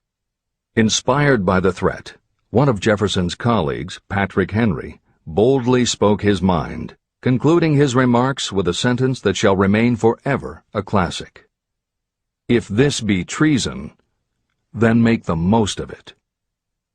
It was such men as these who, without power, without authority, without military strength, without money, sat in solemn consideration of the destiny of the colonies, beginning at the opening of the First Continental Congress and continuing at intervals for 2 years, until on June 7, 1776, Richard Henry Lee arose, addressed the chair, and to the startled assembly made this motion. Gentlemen, I make the motion that these united colonies are, and of right ought to be, free and independent states, that they be absolved from all allegiance to the British Crown, and that all political connection between them and the state of Great Britain is, and ought to be, totally dissolved. The most momentous decision ever placed on paper. Lee's astounding motion was discussed fervently and at such length that he began to lose patience. Finally, after days of argument, he again took the floor and declared in a clear, firm voice, "Mr. President, we have discussed this issue for days. It is the only course for us to follow. Why then, sir, do we longer delay? Why still deliberate? Let this happy day give birth to an American republic. Let her arise, not to devastate and to conquer, but to re-establish the reign of peace and of law." Before his motion was finally voted upon, Lee was called back to Virginia because of serious family illness. But before leaving, he placed his cause in the hands of his friend, Thomas Jefferson, who promised to fight until favorable action was taken. Shortly thereafter, the President of the Congress, Hancock, appointed Jefferson as chairman of a committee to draw up a Declaration of Independence. Long and hard the committee labored on a document that would mean, when accepted by the Congress, that every man who signed it would be signing his own death warrant should the colonies lose in the fight with Great Britain that was sure to follow. The document was drawn, and on June 28th, the original draft was read before the Congress. For several days it was discussed, altered, and made ready. On July 4th, 1776, Thomas Jefferson stood before the Assembly and fearlessly read the most momentous decision ever placed on paper. When in the course of human events it becomes necessary for one people to dissolve the political bands which have connected them with another, and to assume among the powers of the earth the separate and equal station to which the laws of nature and of nature's God entitled them, a decent respect to the opinions of mankind requires that they should declare the causes which impel them to the separation. When Jefferson finished, the document was voted upon, accepted, and signed by the 56 men, every one staking his own life upon his decision to write his name. By that decision came into existence a nation destined to bring to mankind forever the privilege of making decisions. Analyze the events that led to the Declaration of Independence, and be convinced that this nation, which now holds a position of commanding respect and power among all nations of the world, was born of a decision created by a mastermind consisting of 56 men. Note well the fact that it was their decision that ensured the success of Washington's armies, because the spirit of that decision was in the heart of every soldier who fought with him, and served as a spiritual power which recognizes no such thing as failure. Note also, with great personal benefit, that the power that gave this nation its freedom is the same power that must be used by every individual who becomes self-determining. This power is made up of the principles described in this book. It will not be difficult to detect, in the story of the Declaration of Independence, at least 6 of these principles: desire, decision, faith, persistence, the mastermind, and organized planning. Know what you want, and you will generally get it. Throughout this philosophy, you will find the suggestion that thought, backed by strong desire, will transmute itself into its physical equivalent. The story of the founding of America and the story of the organization of the United States Steel Corporation are perfect examples of the method by which thought makes this astounding transformation. In your search for the secret of the method, do not look for a miracle, because you will not find it. you will find only the eternal laws of nature. These laws are available to every person who has the faith and the courage to use them. They may be used to bring freedom to a nation or to accumulate riches. Those who reach decisions promptly and definitely know what they want and generally get it. The leaders in every walk of life decide quickly and firmly. That is the major reason why they are leaders. The world has a habit of making room for the people whose words and actions show that they know where they are going. Indecision is a habit that usually begins when a person is young. It becomes more and more of a habit as the youth goes through grade school, high school, and even through college without definiteness of purpose. The habit of indecision goes with the student into the occupation he or she chooses. Generally, a young person just out of school seeks any job that can be found. Young people take the first job they can find because they have fallen into the habit of indecision. The vast majority of people working today are in the positions they hold because they lack the definiteness of decision to plan a definite position and the knowledge of how to choose an employer. Definiteness of decision always requires courage, sometimes very great courage.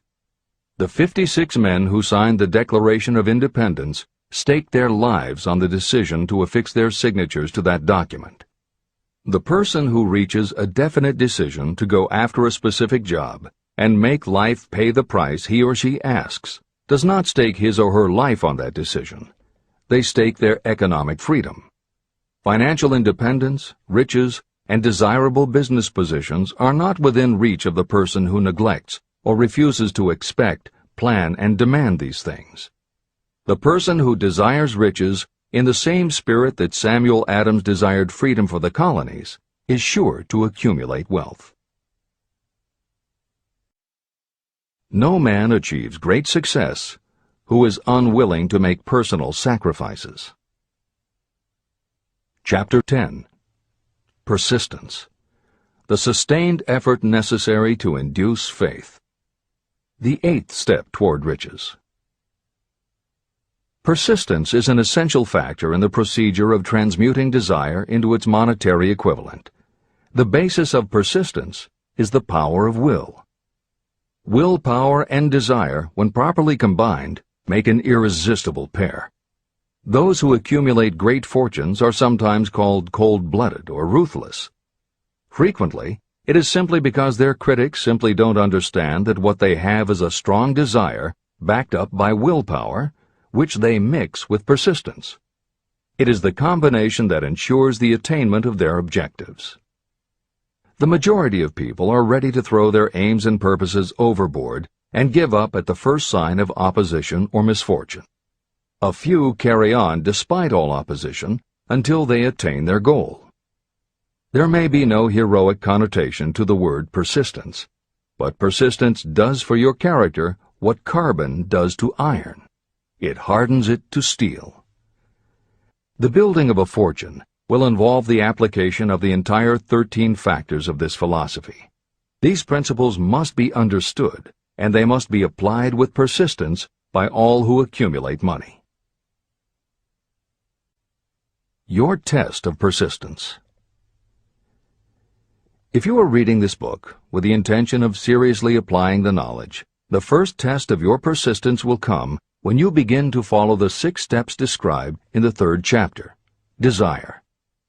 Unless you are one of the few people who already have a definite goal and a definite plan for its attainment, you may read the instructions, but you will never actually apply them in your daily life.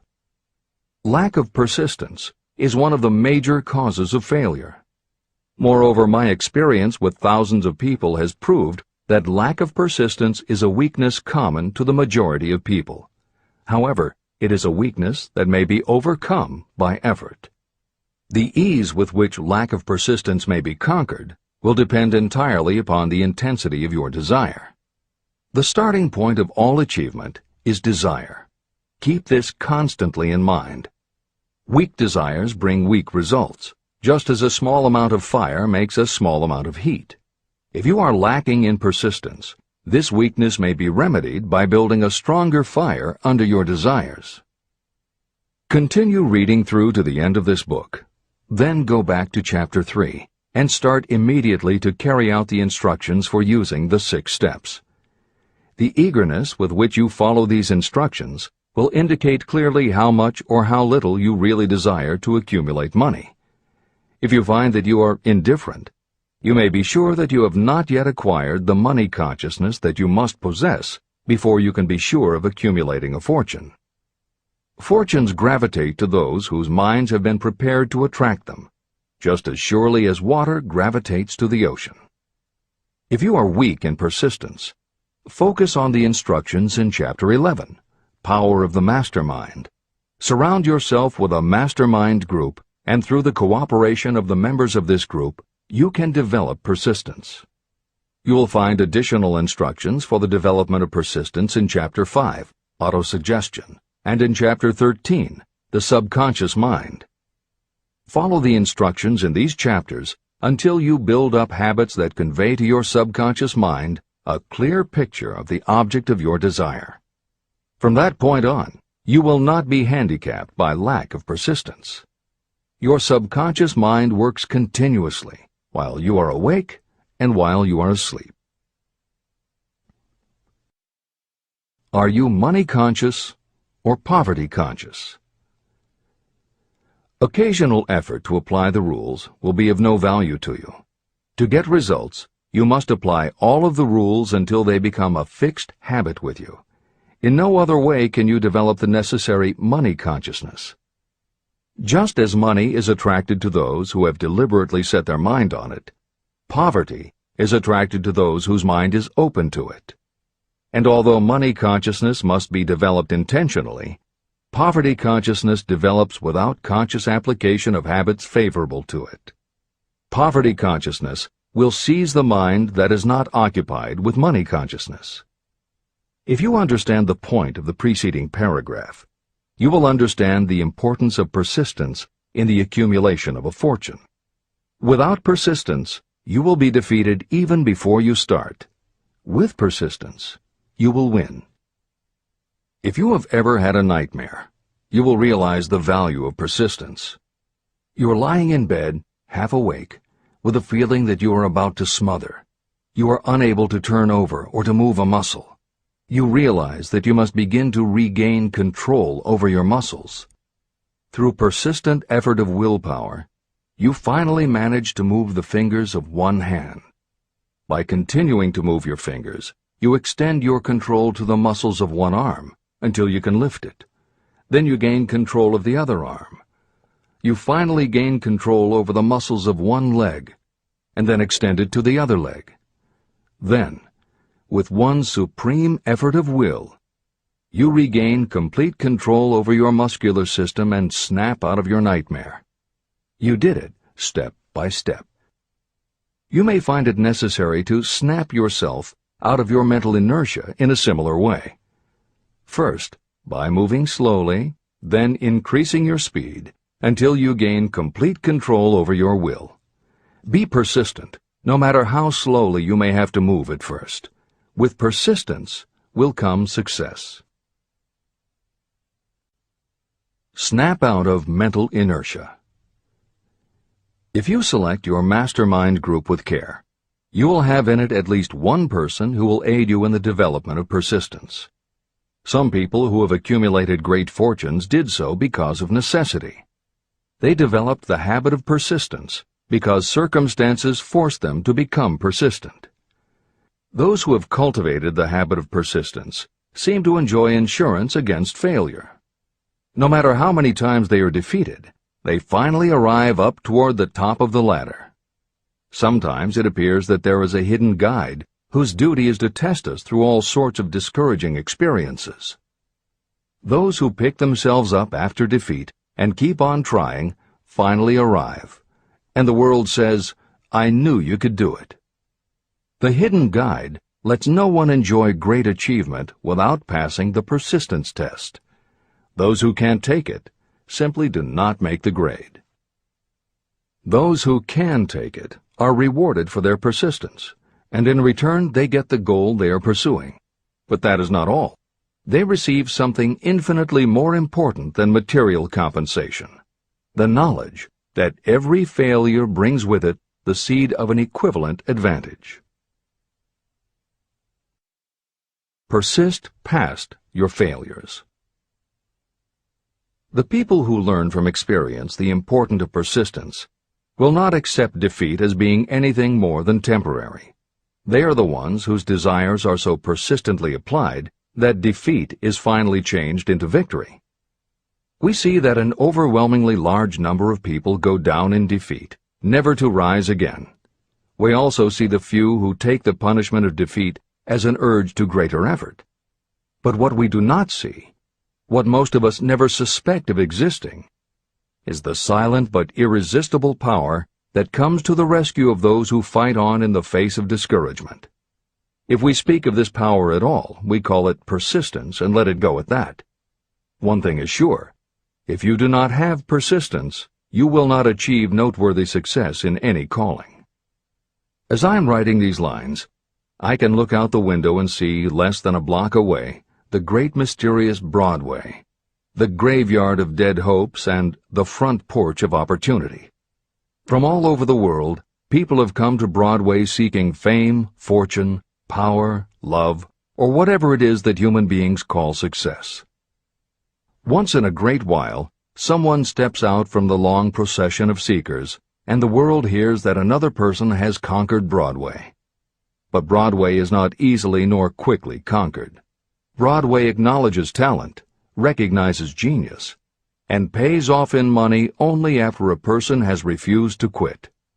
The secret is always inseparably attached to one word: persistence. Editor's comments. Today we think of making it on Broadway in terms of the theater, but here Napoleon Hill uses Broadway as a metaphor for the New York arts, publishing, and entertainment industries in general. In the original edition of Think and Grow Rich, Hill used this introduction to tell of Fannie Hurst, one of the best-selling authors of the day, who pounded the streets of New York for 4 years and received 36 rejection slips from one publisher alone before her persistence paid off and she finally got published. Although Napoleon Hill chose Fannie Hurst to illustrate his point about overcoming poverty and adversity, he knew all about both from personal experience. Hill's own story is one of very humble beginnings and devastating failures that would have defeated most people.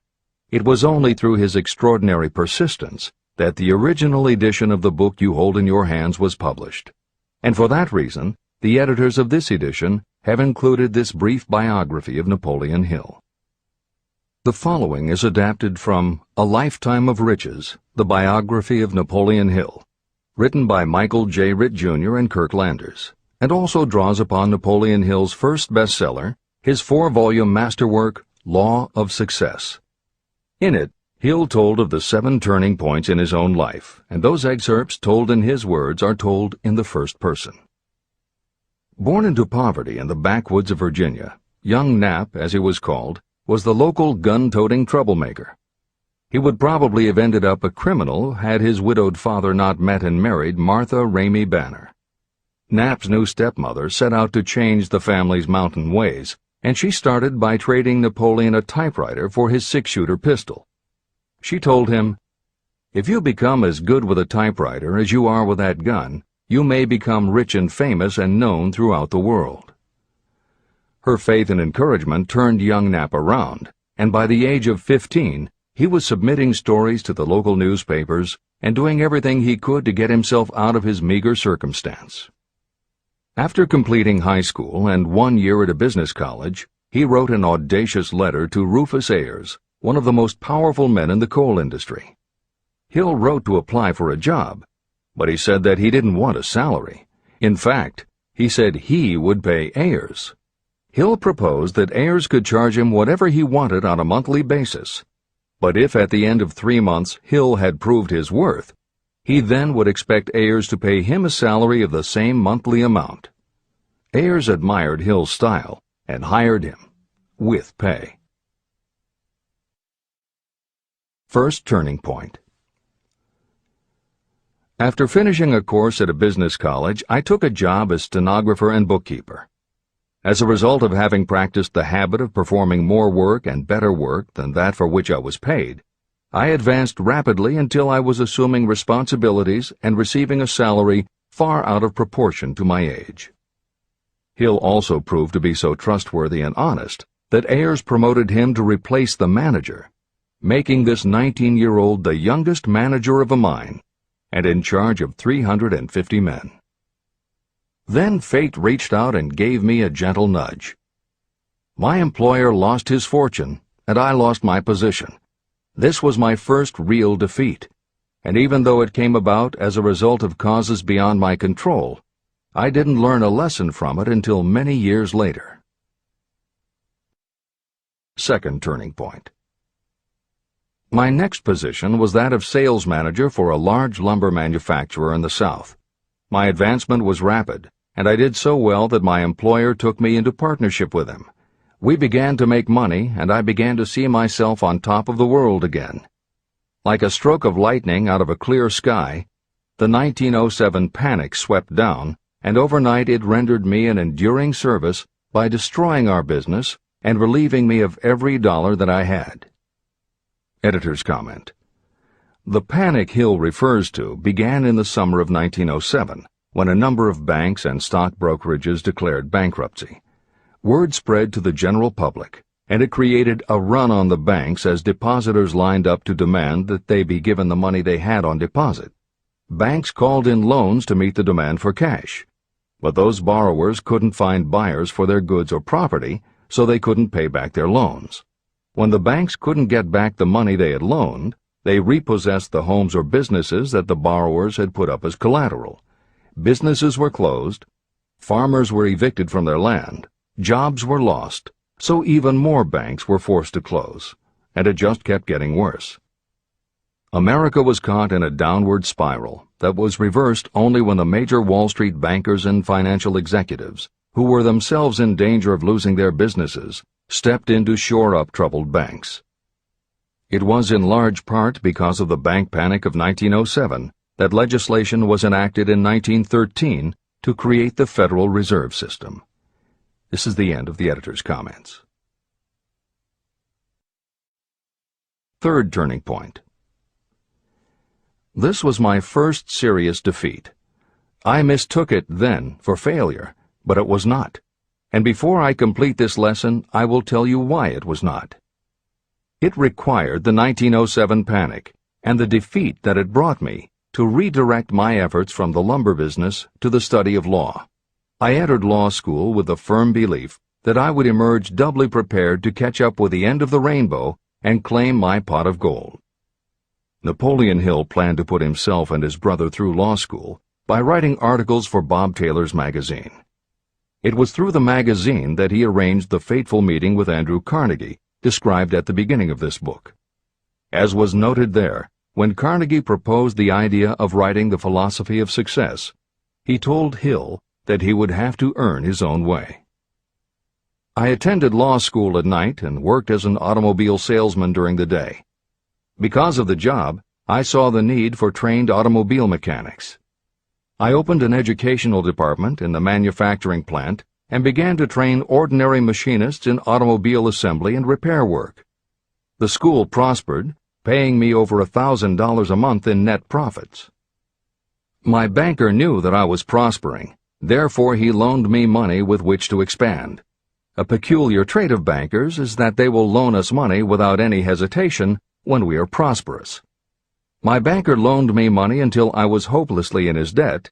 Then he took over my business as calmly as if it had belonged to him, which it did. From an income of more than $1,000 a month, I was suddenly reduced to poverty.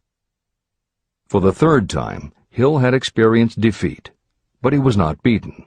He got another job, and all the while continued to work on the Carnegie Project. Fourth turning point. 1912. Because my wife's family had influence, I secured the appointment as assistant to the chief counsel for one of the largest coal companies in the world. I was among friends and relatives, and I had a position that I could keep for as long as I wished without exerting myself. What more did I need? Nothing, I was beginning to say to myself. Then, without consultation with my friends and without warning, I resigned. This was the first turning point that was of my own selection. It was not forced upon me. I quit that position because the work was too easy and I was performing it with too little effort. This move proved to be the next most important turning point of my life, although it was followed by 10 years of effort that brought almost every conceivable grief the human heart can experience. I selected Chicago as my new field of endeavor. I made up my mind that if I could gain recognition in Chicago, in any honorable sort of work, it would prove that I had something that might be developed into real ability. Fifth turning point. My first position in Chicago was that of advertising manager for a large correspondence school. I did so well that the president of the school induced me to resign my position and go into the candy manufacturing business with him. We organized the Betsy Ross Candy Company, and I became its first president. The business grew rapidly, and soon we had a chain of stores in 18 different cities. They did so well, in fact, Hill's partners decided they wanted to take over the business. They had Hill arrested on a false charge and then offered to withdraw the charge if he would turn over to them his interest in the business. Outraged at the suggestion, Hill refused.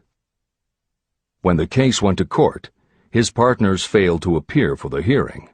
Hill sued them for malicious damage to his character. The judge's ruling completely vindicated Hill and allowed him the option to have his partners thrown in jail. Being arrested seemed at the time a terrible disgrace, even though the charge was false. It was not a pleasant experience, and I would not wish to go through a similar experience again, but I must admit that it was worth all the grief it cost me, because it gave me the opportunity to find out that revenge was not a part of my makeup. Sixth turning point. This turning point came shortly after my dreams of success in the candy business had been shattered, when I turned my efforts to teaching advertising and salesmanship as a department of one of the colleges in the Midwest. My school prospered from the very beginning. I had a resident class and also a correspondence school through which I was teaching students in nearly every English-speaking country. It was 1917. And in April of that year, President Woodrow Wilson declared the United States would enter the war against Germany. Hill contacted the president, who he had previously met through Andrew Carnegie, and offered his services to help the war effort. Hill was given the position of creating public relations materials and helping to sell war bonds. When not operating his school, he threw himself into his war work, for which he insisted that he be paid only $1 a year. Then came the second military draft, and it practically destroyed my school, as it caught most of those who were enrolled as students. At one stroke, I charged off more than $75,000 in tuition fees. Once more, I was penniless. Despite the fact that Hill had to scrape just to get by, he continued to work for President Wilson, and continued to refuse to take any compensation. Though Hill had a family to support, and the ridicule of his relatives put a tremendous strain on relations, he also continued to work on the Carnegie Project. Hill later said, "Believe me, there were times when between the needling of my relatives and the hardships I endured, it was not easy to maintain a positive mental attitude and persevere. Sometimes in barren hotel rooms, I almost believed my family was right. The thing that kept me going was my conviction that one day I would not only successfully complete my work, but also be proud of myself when it was finished." Seventh turning point. To describe the seventh of the turning points in my life, I must go back to November 11th, 1918, Armistice Day, the end of the World War.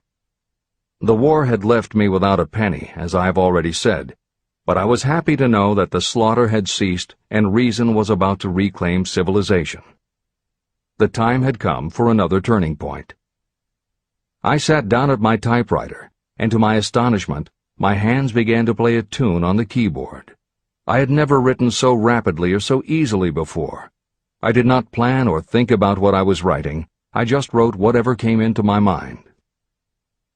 What Hill wrote was a long essay in which he described a new idealism based on the Golden Rule that he thought could emerge from the war. He declared that he would help spread the word, and promised that somehow he was going to find the money to launch a new magazine to be called Hill's Golden Rule. He took his essay to George Williams, a Chicago printer he had met while working at the White House, and by early January of 1919, Hill's Golden Rule magazine was on the newsstands. The first issue was 48 pages. In the beginning, with no money to pay anyone else, Hill wrote and edited every word himself, changing his writing style for each article as well as using a variety of pen names. Additional staff was hired later, which soon led to problems on the inside and on the outside, and Williams attempted to buy out Hill's share of the business. But when Hill realized that one stipulation of the buyout prevented him from any involvement in a competing publication, in October of 1920, he simply left. By April of 1921, he had raised the money for a new publication, Napoleon Hill's magazine, the foundation of which was again the Golden Rule, but it also expanded into presenting many of the principles of success that would become the basis of Hill's later books. The magazine's acceptance and success also led to Hill's success as a speaker and motivator, which led to even greater success for the magazine. At the same time, Napoleon Hill was working with one of the inmates of a penitentiary to develop a correspondence course, which he took to the prisons to encourage prisoner rehabilitation. Most everything Hill did during this time was successful, and the success of the prison program was significant. But the greed of two members of the board of directors, one of whom was the prison chaplain, eventually led in 1923 to the demise of not only the educational rehabilitation programs, but also the magazine and numerous other successful offshoot ventures. The bleak irony, as Michael Ritt notes in A Lifetime of Riches, was that few enterprises in the 1920s could have been more idealistic or humanitarian in concept. Yet in seeking to stir goodness in men's souls, these enterprises had stirred mean-spirited men to a bloodlust that destroyed everything.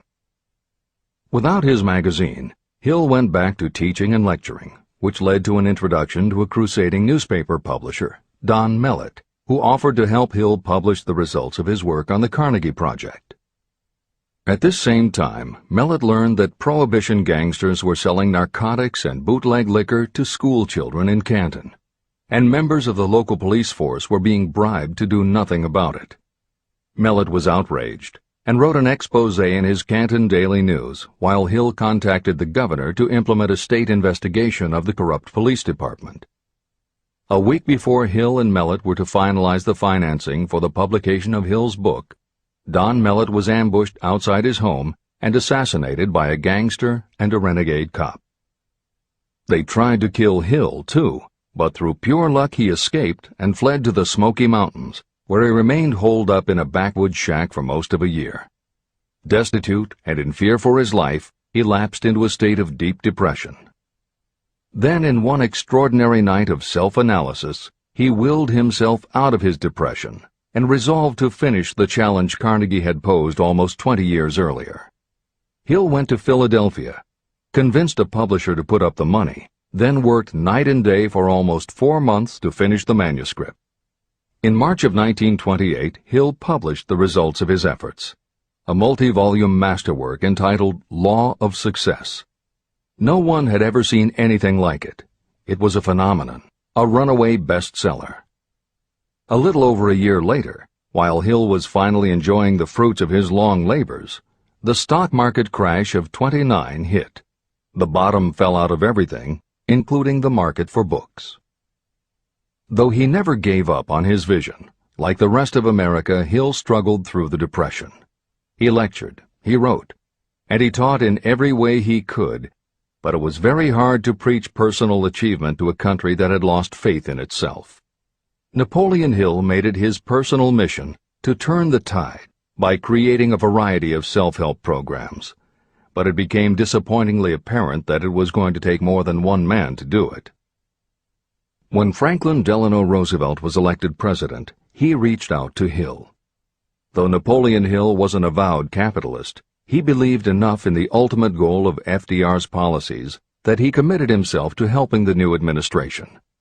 Throughout the Depression years, he became a close confidant of the president's, helping to guide Roosevelt in his efforts to revitalize America. It is said that it was Hill who gave FDR the famous line, "We have nothing to fear but fear itself." And though Hill was dead broke, just as he had done for President Wilson, he refused to accept more than $1 a year for his efforts.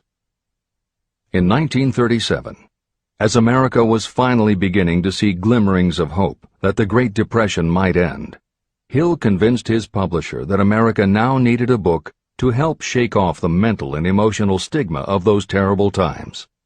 He was right. They released Think and Grow Rich to such resounding success that it sold well over 1 million copies even before the Depression ended. At this writing, it has sold more than 60 million copies worldwide, and to this day it still sells more than 1 million copies a year in its various editions. Take your own persistence inventory. Persistence is a state of mind. Therefore, it can be cultivated. Like all states of mind, persistence is based upon definite causes, among them these. Definiteness of purpose. Knowing what you want is the first and most important step toward the development of persistence. A strong motive will force you to surmount difficulties. Desire. It is comparatively easy to acquire and maintain persistence in pursuing the object of intense desire. Self-reliance. Belief in your ability to carry out a plan encourages you to follow the plan through with persistence. Self-reliance can be developed through the principle described in Chapter 5, Autosuggestion. Definiteness of plans. Organized plans, even ones that may be weak or impractical, encourage persistence. Accurate knowledge. Knowing that your plans are sound, based upon experience or observation, encourages persistence. Guessing, instead of knowing, destroys persistence. Cooperation. Sympathy, understanding, and cooperation with others tend to develop persistence. Willpower. The habit of concentrating your thoughts on making plans to attain your definite purpose leads to persistence. Habit. Persistence is the direct result of habit. The mind absorbs and becomes a part of the daily experiences upon which it feeds. Fear, the worst of all enemies, can be overcome by forcing yourself to perform and repeat acts of courage. Everyone who has seen active service in war knows this. Take inventory of yourself and determine what you are lacking in this essential quality of persistence. Measure yourself point by point and see how many of the previous 8 factors of persistence you lack. The analysis may lead to discoveries that will give you a new understanding of yourself and what you need to get ahead. The following is a list of the real enemies that stand between you and achievement. These are not only the symptoms indicating weakness of persistence, but also the deeply seated subconscious causes of this weakness. Study the list carefully and face yourself squarely if you really wish to know who you are and what you are capable of doing. These are the weaknesses that must be mastered by anyone who really wants to accumulate riches. 1. Failure to recognize and to define clearly exactly what you want. 2. Procrastination, with or without cause, usually backed up with a long list of alibis and excuses. 3. Lack of interest in acquiring specialized knowledge. 4. Indecision, and the habit of passing the buck instead of facing issues squarely, also backed by alibis and excuses. 5. The habit of relying upon excuses instead of making definite plans to solve your problems. 6.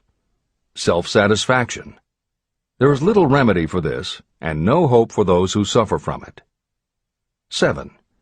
Indifference, usually reflected in your readiness to compromise rather than meet opposition and fight it. 8. The habit of blaming others for your mistakes and accepting circumstances as being unavoidable. 9. Weakness of desire because you neglected to choose motives that will push you to take action. 10. Willingness to quit at the first sign of defeat, based upon one or more of the 6 basic fears.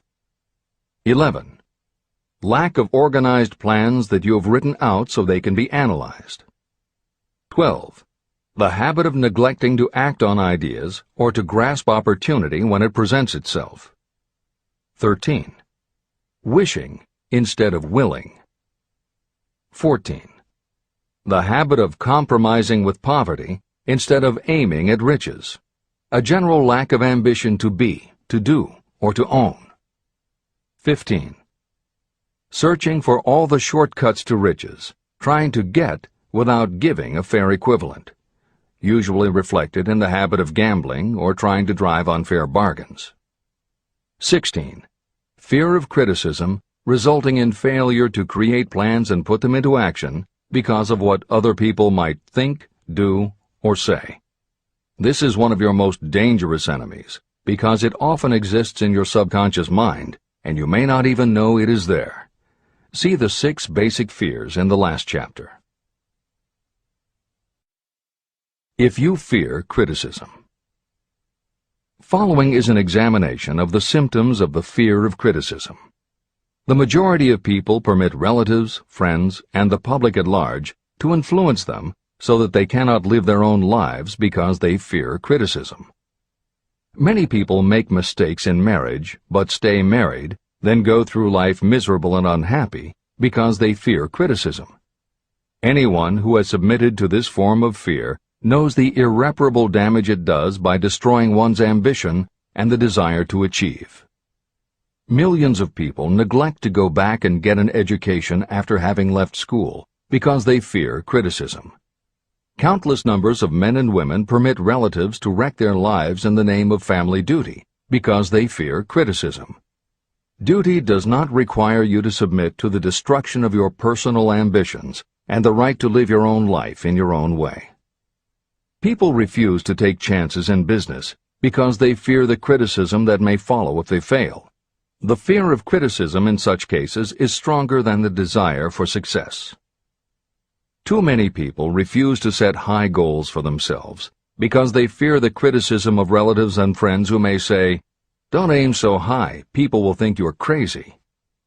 When Andrew Carnegie suggested that I devote 20 years to the organization of a philosophy of individual achievement, my first impulse was fear of what people might say. His suggestion was far greater than anything I had ever conceived for myself.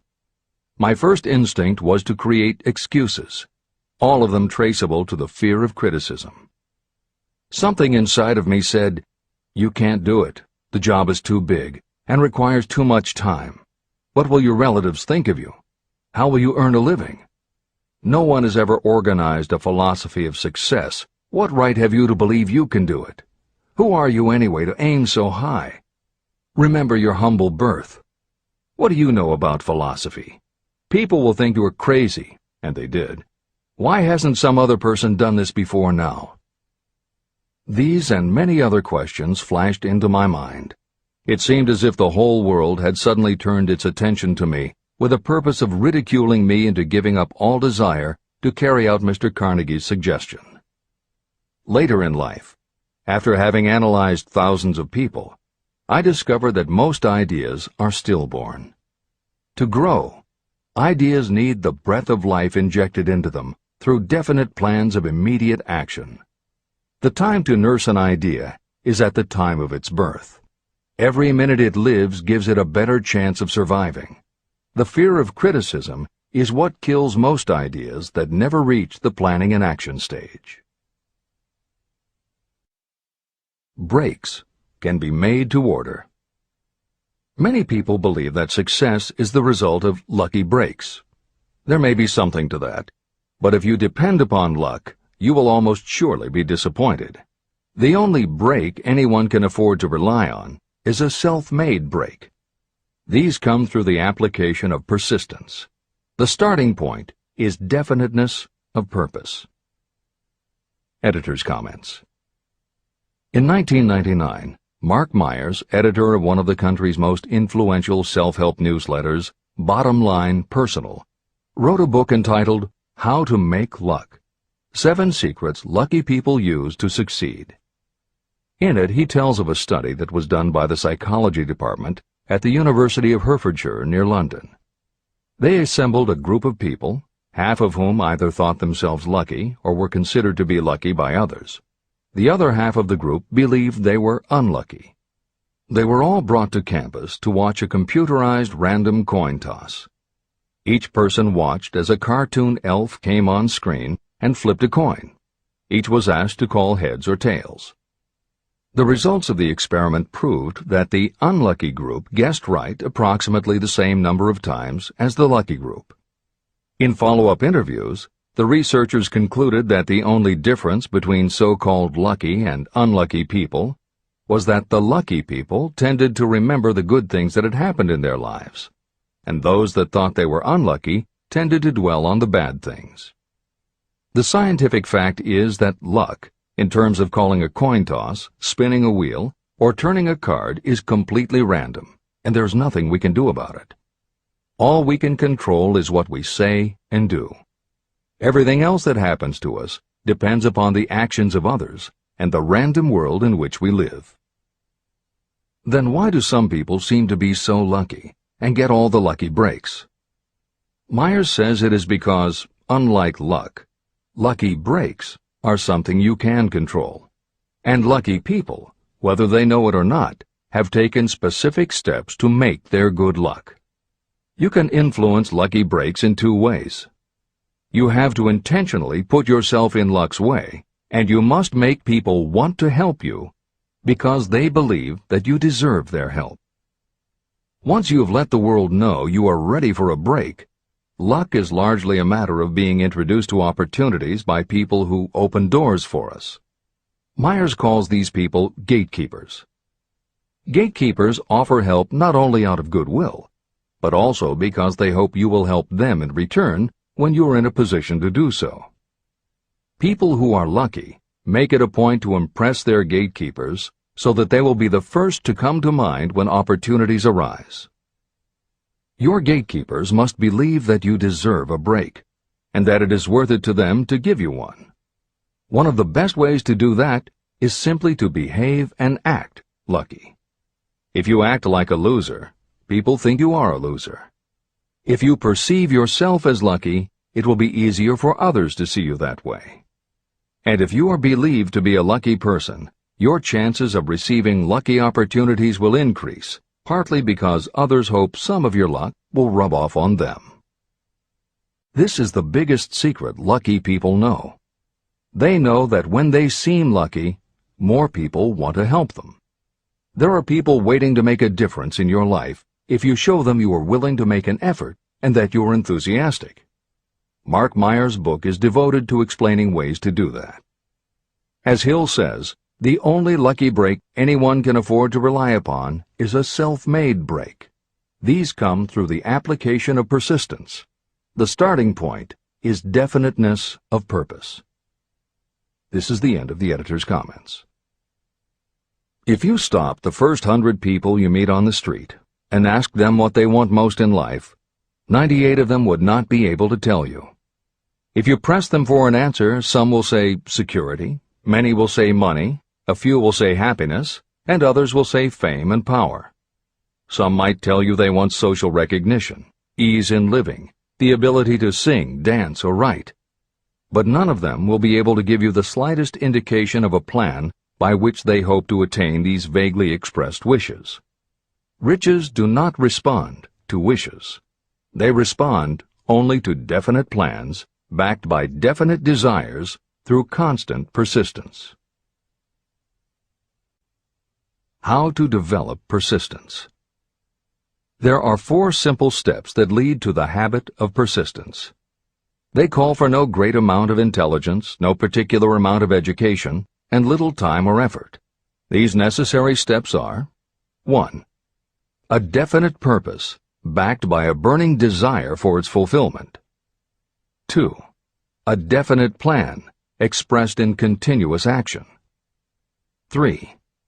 A mind closed tightly against all negative and discouraging influences, including negative suggestions of relatives, friends, and acquaintances.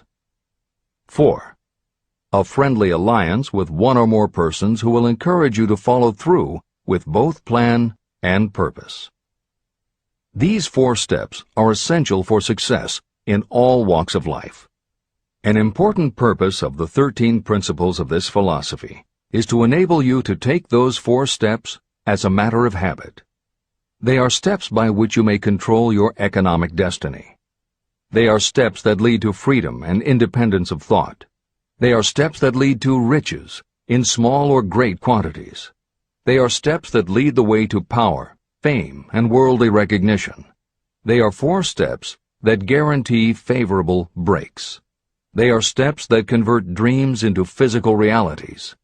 They are steps that lead also to the mastery of fear, discouragement, indifference. There is a magnificent reward for anyone who learns to take these 4 steps. It is the privilege of writing your own ticket and of making life yield whatever price is asked. How to master difficulties. What mystical power gives people of persistence the capacity to master difficulties? Does the quality of persistence set up in your mind some form of spiritual, mental, or chemical activity that gives you access to supernatural forces? Does infinite intelligence throw itself on the side of the person who still fights on when the whole world seems to be against them? These and many other similar questions were in my mind as I watched Henry Ford start from scratch and build an industrial empire with little more than persistence. Or Thomas A. Edison, who, with less than 3 months of schooling, became the world's leading inventor. He turned his persistence into sound recording and playback machines, motion picture cameras and projectors, and the incandescent light, to say nothing of 100 other useful inventions. I had the opportunity to analyze both Mr. Edison and Mr. Ford up close and personal, year by year, over a long period of time.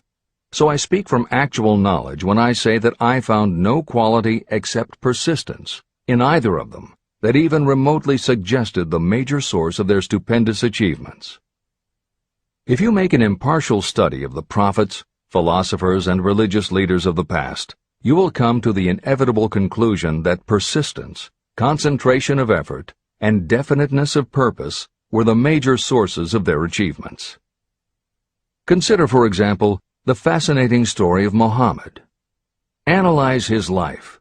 Compare him with men of achievement in this modern age of industry and finance, and observe how they all have one outstanding trait in common: persistence. If you want to understand more about the power of persistence and how it works, I strongly suggest that you read a biography of Muhammad. Editor's comments. At the beginning of the 21st century, there was an increased interest in Islam due to the attacks on the World Trade Center and the subsequent war on terror. Consequently, the modern reader will have no difficulty finding a number of very good books about Muhammad. At the time that Hill was writing the first edition of Think and Grow Rich, one of the best biographies of Muhammad was written by Esad Bey, who was born in Baku, Azerbaijan, the son of a Jewish businessman named Nusenbaum. Later, he changed his name when he converted to Islam.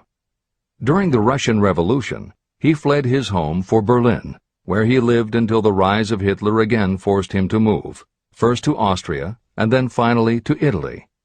It is believed by some that this man, known as Esad Bey, also wrote under another pen name, Kurban Said, and was in fact the author of the acclaimed Azerbaijani novel, Ali and Nino. That Napoleon Hill was very impressed with this particular biography of Muhammad is clear from his recommendation, which follows. I strongly suggest that you read a biography of Muhammad, especially the one by Esad Bey. This brief review of that book, which appeared in the Herald Tribune, will provide a preview of the rare treat in store for those who take the time to read the entire story of one of the most astounding examples of the power of persistence known to civilization. The Last Great Prophet. Reviewed by Thomas Sugru. Muhammad was a prophet. but he never performed a miracle. He was not a mystic. He had no formal schooling. He did not begin his mission until he was 40. When he announced that he was the messenger of God, bringing word of the true religion, he was ridiculed and labeled a lunatic. Children tripped him, and women threw filth upon him. He was banished from his native city, Mecca, and his followers were stripped of their worldly goods and sent into the desert after him. When he had been preaching 10 years, he had nothing to show for it but banishment, poverty, and ridicule. Yet before another 10 years had passed, he was dictator of all Arabia, ruler of Mecca, and the head of a new world religion which was to sweep to the Danube and the Pyrenees before exhausting the impetus he gave it. That impetus was threefold: the power of words, the efficacy of prayer, and man's kinship with God. His career never made sense. Muhammad was born to impoverished members of a leading family of Mecca. Because Mecca, the crossroads of the world, home of the magic stone called the Kaaba, great city of trade and the center of trade routes, was unsanitary, its children were sent to be raised in the desert by Bedouins. Muhammad was thus nurtured, drawing strength and health from the milk of nomad, vicarious mothers. He tended sheep and soon hired out to a rich widow as leader of her caravans. He traveled to all parts of the Eastern world, talked with many men of diverse beliefs, and observed the decline of Christianity into warring sects. When he was 28, Khadijah, the widow, looked upon him with favor and married him. Her father would have objected to such a marriage, so she got him drunk and held him up while he gave the paternal blessing. For the next 12 years, Muhammad lived as a rich and respected and very shrewd trader. Then he took to wandering in the desert, and one day he returned with the first verse of the Koran and told Khadijah that the archangel Gabriel had appeared to him and said that he was to be the messenger of God. The Koran, the revealed word of God, was the closest thing to a miracle in Muhammad's life. He had not been a poet. He had no gift of words. Yet the verses of the Koran, as he received them and recited them to the faithful, were better than any verses which the professional poets of the tribes could produce. This, to the Arabs, was a miracle. To them, the gift of words was the greatest gift. The poet was all-powerful. In addition, the Koran said that all men were equal before God, that the world should be a democratic state, Islam. It was this political heresy, plus Muhammad's desire to destroy all the 360 idols in the courtyard of the Kaaba, which brought about his banishment. The idols brought the desert tribes to Mecca, and that meant trade. So the businessmen of Mecca, the capitalists, of which he had been one, set upon Muhammad. Then he retreated to the desert and demanded sovereignty over the world. The rise of Islam began. Out of the desert came a flame which would not be extinguished. A democratic army, fighting as a unit and prepared to die without wincing. Muhammad had invited the Jews and Christians to join him, for he was not building a new religion. He was calling all who believed in one God to join in a single faith. If the Jews and Christians had accepted his invitation, Islam would have conquered the world. They didn't. They would not even accept Muhammad's innovation of humane warfare. When the armies of the Prophet entered Jerusalem, not a single person was killed because of his faith. When the Crusaders entered the city, centuries later, not a Muslim man, woman, or child was spared. But the Christians did accept one Muslim idea, the place of learning, the university.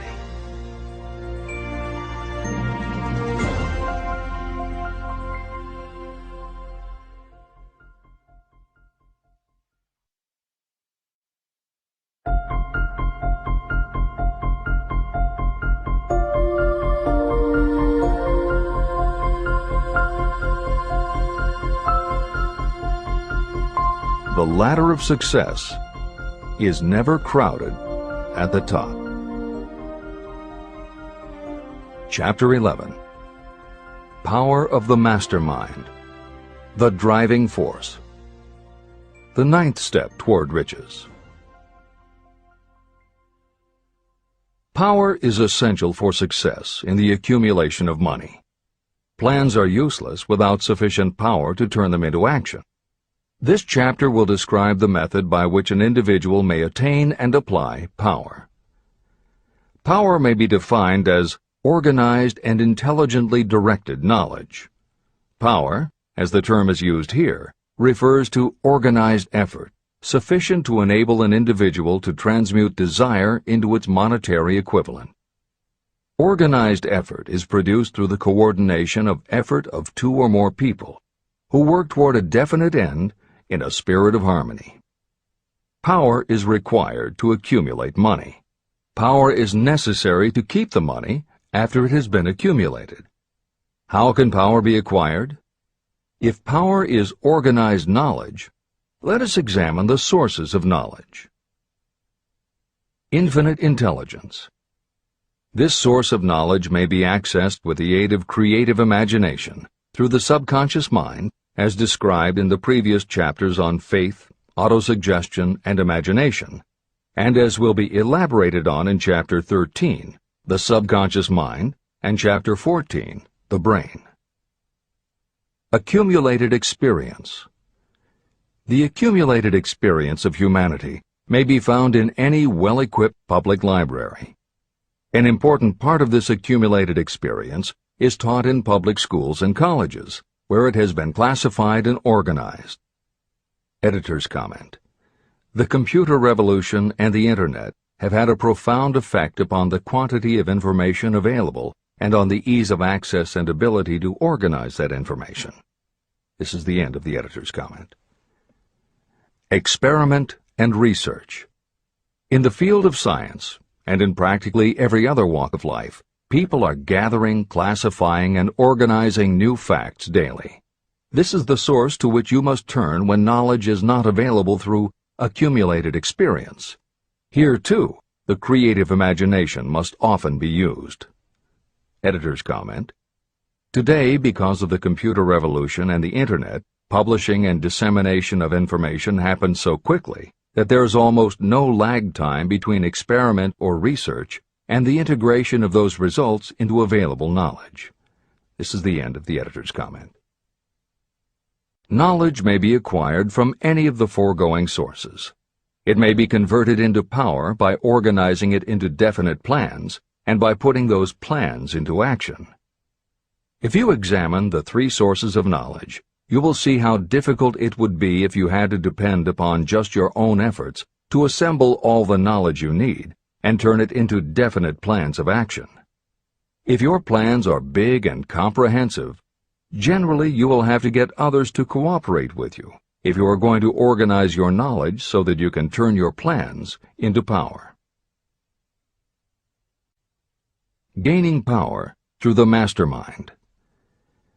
The mastermind may be defined as coordination of knowledge and effort in a spirit of harmony between two or more people for the attainment of a definite purpose. No individual may have great power without utilizing the mastermind.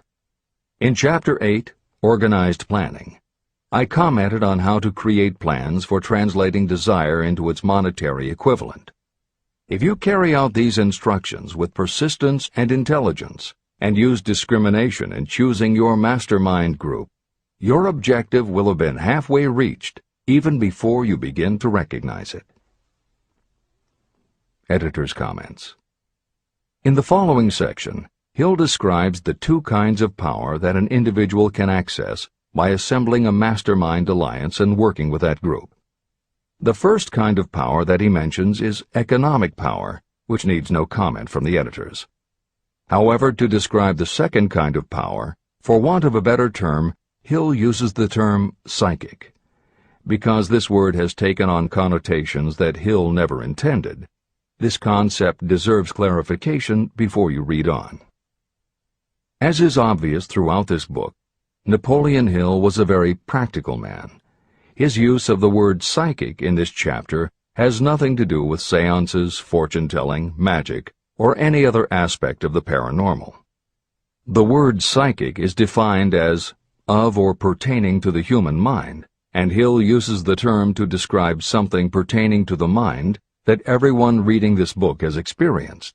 It is that feeling you get when you are working together with other people. Everyone is very focused on the same goal, and it is going so well that you seem to be in tune with each other.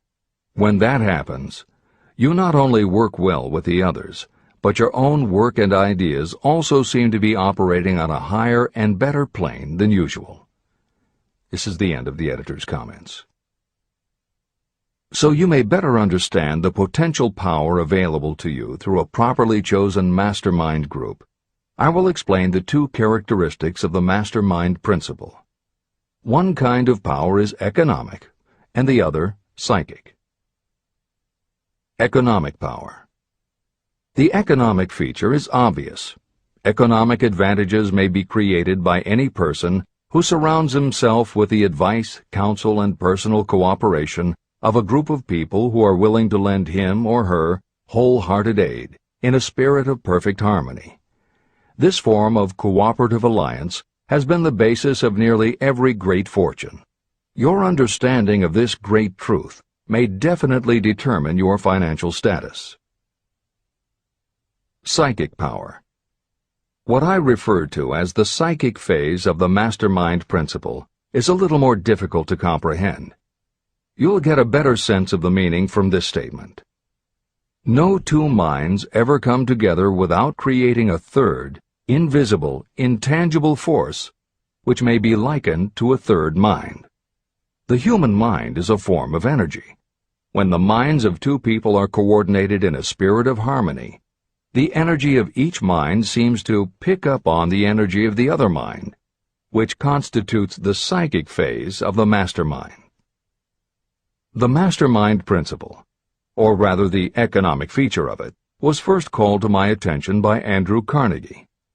Discovery of this principle was responsible for the choice of my life's work. Mr. Carnegie's mastermind group consisted of a staff of approximately 50 people with whom he surrounded himself for the purpose of manufacturing and marketing steel. He knew little of the technical side of the steel business. His strength was his ability to get others to work together in perfect harmony toward achieving a common goal. Carnegie attributed his entire fortune to the power he accumulated through this mastermind alliance. If you analyze the record of anyone who has accumulated a great fortune, and many of those who have accumulated modest fortunes, you will find that they have either consciously or unconsciously employed the mastermind principle. Great power can be accumulated through no other principle. How to multiply your brain power. The human brain may be compared to an electric battery. It is a fact that a group of batteries will provide more energy than a single battery. It is also a fact that the amount of energy provided by each individual battery depends upon the number and capacity of the cells it contains. The brain functions in a similar fashion. Some brains are more efficient than others. A group of brains coordinated or connected in a spirit of harmony will provide more thought energy than a single brain, just as a group of electric batteries will provide more energy than a single battery. Through this metaphor, you can see that the mastermind principle holds the secret of the power wielded by those who surround themselves with others of great brain power. The following will further define the so-called psychic phase of the mastermind principle. When a group of individual minds are coordinated and function in harmony, the increased energy created through that alliance becomes available to every individual mind in the group. Henry Ford began his business career under the handicap of poverty, illiteracy, and ignorance. Within the inconceivably short period of 10 years, Mr. Ford mastered these three handicaps, and within 25 years, he made himself one of the richest men in America. How did he do it? Here is an important clue. Mr. Ford's most rapid strides became noticeable from the time he became a personal friend of the famed inventor Thomas A. Edison. In the story of Ford's success, this is just the first indication of what the influence of one mind upon another can accomplish. Follow his story further, and you will have even more evidence that power may be produced through friendly alliance of minds. It is a fact that Mr. Ford's most outstanding achievements became even more pronounced later, after he formed the acquaintances of Harvey Firestone, John Burroughs, and Luther Burbank, each a man of great mental capacity. People take on the nature and the habits and the power of thought of those with whom they associate in a spirit of sympathy and harmony. Through his association with Edison, Burbank, Burroughs, and Firestone, Mr. Ford added to his own brain power the intelligence, experience, knowledge, and spiritual forces of these four men. Henry Ford used the mastermind principle in exactly the way it is described in this book. This principle is available to you. I have already mentioned Mahatma Gandhi. Let me review the method by which he attained his stupendous power. It may be explained in a few words. He came by power through inducing over 200 million people to coordinate with mind and body in a spirit of harmony for a definite purpose. In brief, Gandhi accomplished a miracle, for it is a miracle when 200 million people can be induced, not forced, to cooperate in a spirit of harmony. If you doubt that this is a miracle, try to get even 2 people to cooperate in a spirit of harmony for any length of time. Every person who manages a business knows how difficult it is to get employees to work together in a spirit even remotely resembling harmony. Editor's comments. The first step in putting together your mastermind alliance is to clearly know your desire. Your desire will tell you what you need. It could be a small group, just 2 or 3 people, as was the case with Stephen Jobs and Steve Wozniak when they formed Apple, Bill Gates and Paul Allen launching Microsoft, or Steven Spielberg, Jeffrey Katzenberg, and David Geffen creating DreamWorks SKG. Or it could be a large group, such as the Mastermind Alliance of 30 regional directors of Century 21 Real Estate, which founder Arthur Bartlett firmly believes was essential to the company's success. Napoleon Hill suggests that in most cases it should be a dozen people or less, and generally the smaller the better. Choosing the people means finding those who not only share your vision, but who will also share their ideas, information, and contacts with you. They will let you use the full strength of their experience, training, and knowledge as if it were your own, and they will do it in a spirit of perfect harmony. The question that immediately comes to every reader's mind is, where do I find people who will help me to that degree? Napoleon Hill cannot answer that question for you, but he does tell you what to look for. Where you look is up to you. And if you really do have the desire to succeed, you will start looking and you won't give up until you find the right people. Napoleon Hill's description of the mastermind that appears below is augmented with additional material from articles and speeches he wrote after the publication of Think and Grow Rich. These were compiled for publication by Hill's friend, mentor, and business associate, W. Clement Stone, and appear in 2 books, Napoleon Hill's Keys to Success and Believe and Achieve. This is the end of the editor's comments. Finding your mastermind members. Ally yourself with a group of as many people as you may need in order to assemble a mastermind that will assist you in creating and carrying out your plan or plans for the accumulation of money. Compliance with this instruction is absolutely essential. Choose to associate with people who share common values, goals, and interests, yet who each have a strong desire to contribute to the overall effort. Trial and error will be part of the process, but there are 2 qualities to keep foremost in your mind. The first is ability to do the job. Do not select people for your alliance merely because you know them and like them. Such people are valuable to you because they improve the quality of your life, but they are not necessarily suited to a mastermind alliance. Your best friend may not be the most knowledgeable marketing professional, but perhaps he or she can introduce you to someone who is. The second quality is the ability to work in a spirit of harmony with others. There must be a complete meeting of minds without any reservations. Personal ambition must be subordinate to the achievement of the purpose of the alliance. This includes your own. You must also insist upon confidentiality.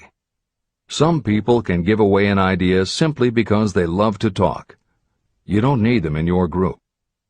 Attune yourself to every member of the group. Try to imagine how you would react in a given situation if you were in his or her shoes. Pay attention to body language. Sometimes facial expressions and movements say far more about what a person feels than the words that come out of his or her mouth.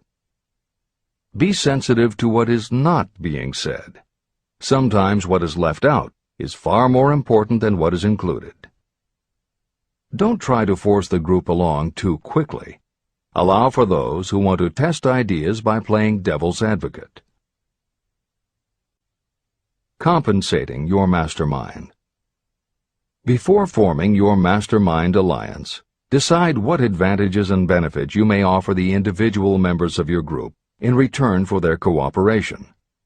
No one will work indefinitely without some form of compensation. No intelligent person should request or expect another to work without adequate compensation. Wealth will obviously have the most appeal to your members. Be fair and generous in your offer. Recognition and self-expression may be just as important as money to some of your members. Remember that in such partnerships, the principle of going the extra mile, doing more and better than paid for, is especially important. As the leader, you should set an example for the others to follow.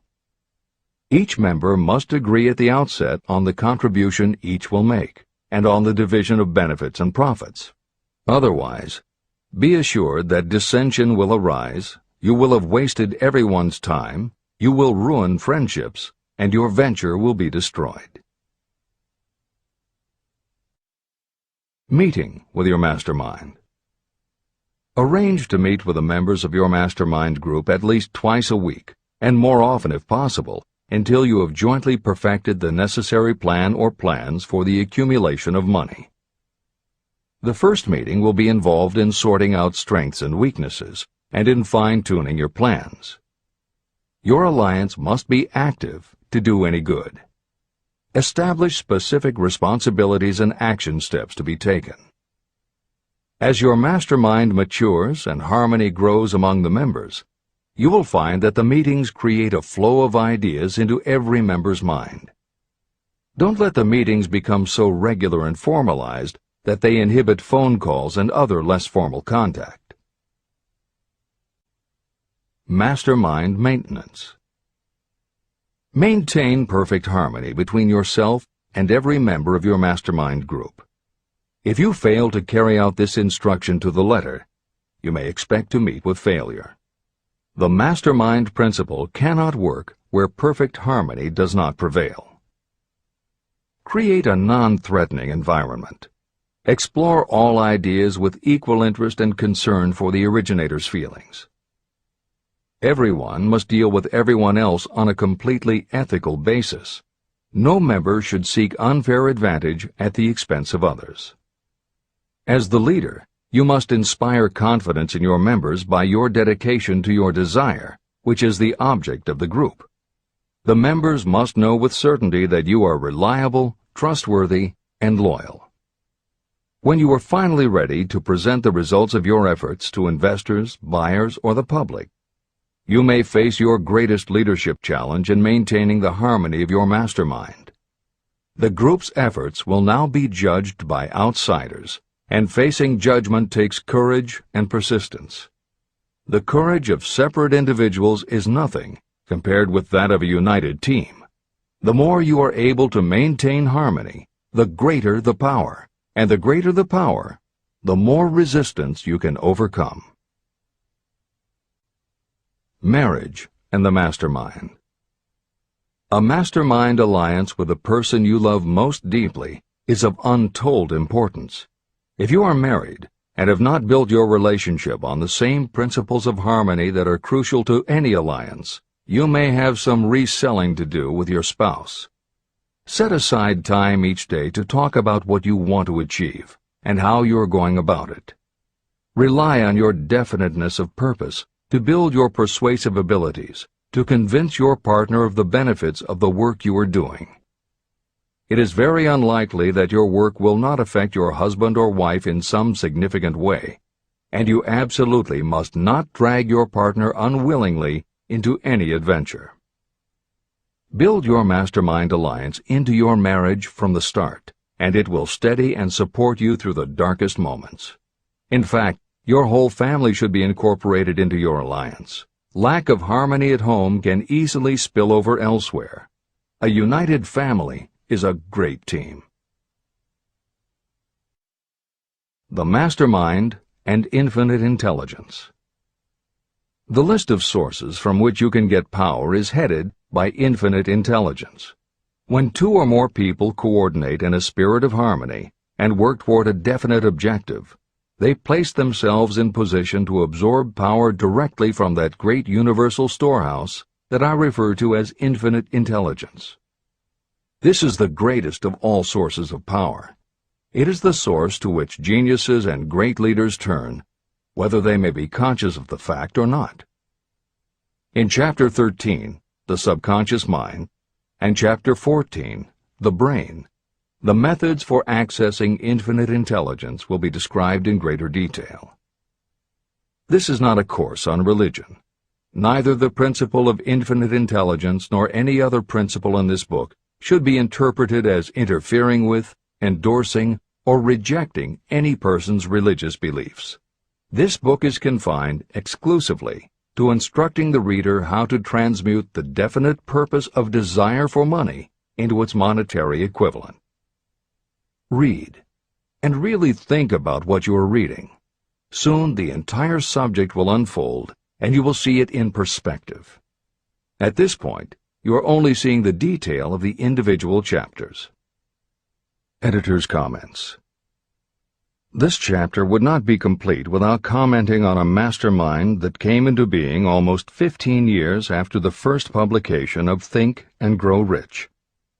Napoleon Hill's own mastermind alliance with multimillionaire businessman and philanthropist W. Clement Stone. On May 2, 1951, at the age of 67, Napoleon Hill and his wife Annie Lou agreed it was time for Napoleon to think about retiring. They decided to begin by cutting back on his speaking engagements after he completed the lectures that were already on his calendar, including one he was scheduled to give a few weeks later in Chicago. Unbeknownst to them, at that event W. Clement Stone had prearranged to sit at the head table next to Napoleon Hill. Like Hill, Stone had been born into poverty. At the age of 6, he started selling newspapers to help pay the rent, and by 13, he owned his own stand. By 16, he was selling insurance, and by 20, he'd managed to scrape together $100, which he used to start his own insurance agency. Stone was a consummate salesman and motivator, and his company was growing very nicely. Then in 1938, he read Think and Grow Rich, and was so inspired by it that he bought a copy for every one of his employees, and continued to do so for each new person who joined his company. Over the years, this amounted to thousands of copies. When Stone was introduced to Hill, he told him about all the copies he had purchased of Think and Grow Rich, and said that he firmly believed it was Hill's book that had transformed his sales force and turned his company from modest to extraordinary success. Napoleon Hill and W. Clement Stone found that they were in such complete accord that by the end of their first meeting, Hill had decided to postpone his retirement and join with Stone in a venture dedicated to creating a better world for this and future generations. Within a year, they launched Napoleon Hill Associates. They published new books by Hill, including How to Raise Your Own Salary and The Master Key to Riches. They reissued Hill's earlier bestsellers, and they co-authored a new bestseller, Success Through a Positive Mental Attitude. They also launched Success Unlimited magazine, created PMA Science of Success home study courses, made television programs, radio shows, a documentary film entitled A New Sound in Paris, which showed the amazing changes that happened when the entire town of Paris, Missouri, adopted the Napoleon Hill philosophy. And they both crisscrossed America speaking, teaching, giving interviews, and spreading the philosophy to as many people as possible. In addition to his work with Napoleon Hill Associates, Hill also consulted to W. Clement Stone's company, Combined Insurance Company of America. Hill designed and implemented a new training program for the sales force, which was so successful he astounded the business world by helping Stone grow his company from $30 million in assets to $100 million in less than 10 years. When W. Clement Stone passed away in 2002, his company, now known as Aon Corporation, had revenues of $2 billion a year. W. Clement Stone had personally given more than $275 million to various charitable and philanthropic organizations. There has perhaps never been a greater example of coordination of knowledge and effort in a spirit of harmony between two or more people for the attainment of a definite purpose.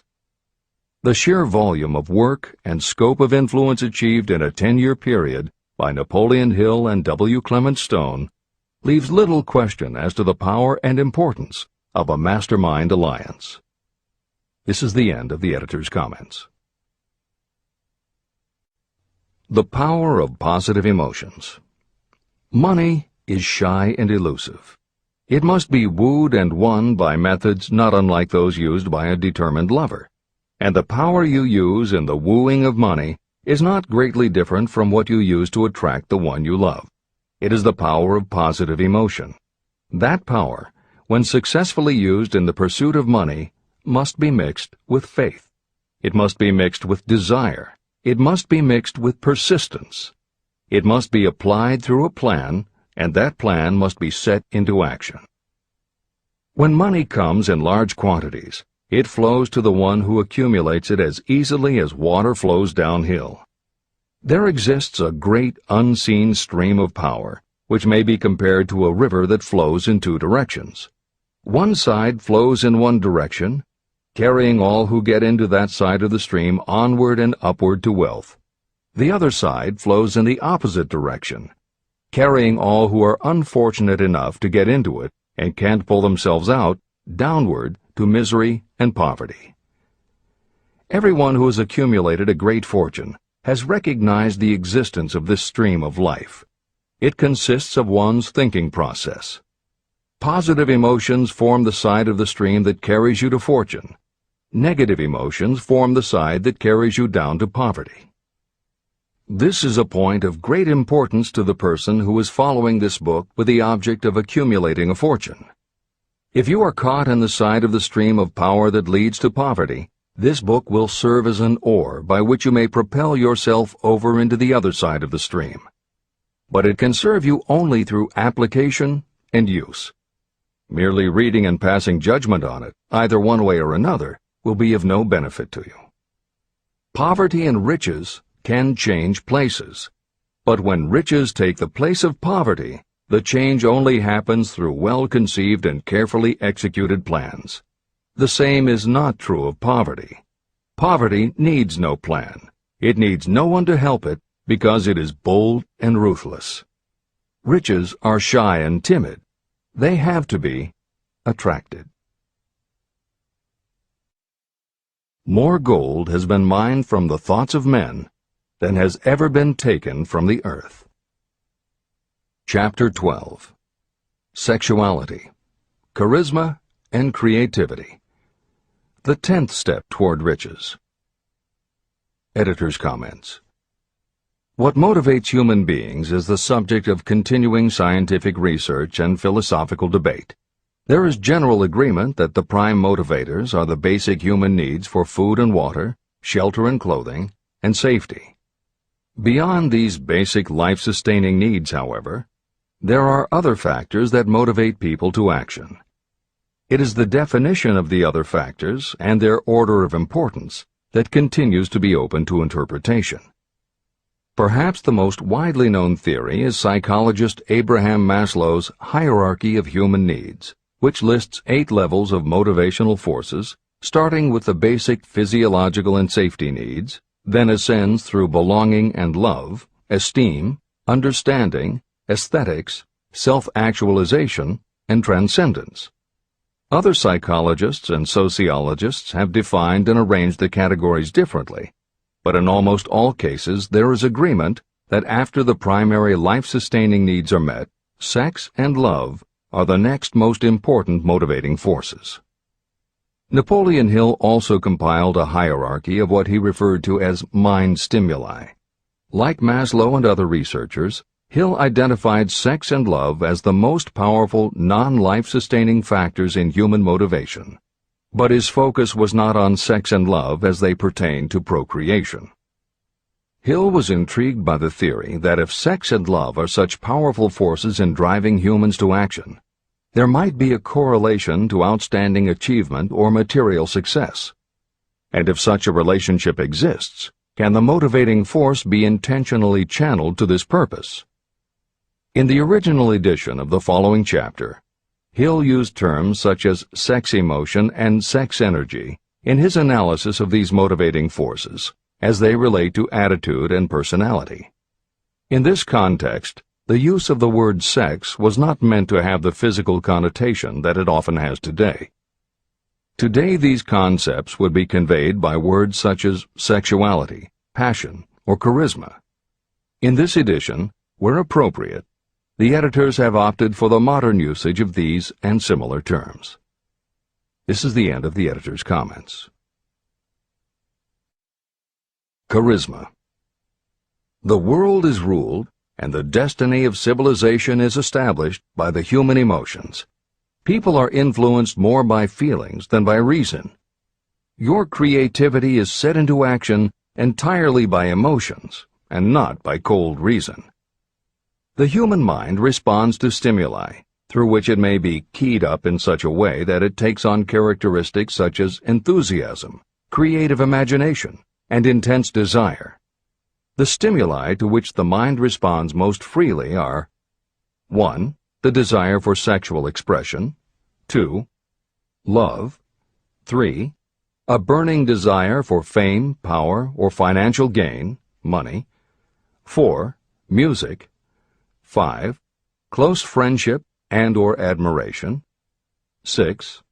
A mastermind alliance based upon the harmony of 2 or more people who ally themselves for advancement, 7. Mutual suffering, such as that experienced by people who are persecuted, 8. Autosuggestion, 9. Fear, 10. Alcohol and drugs.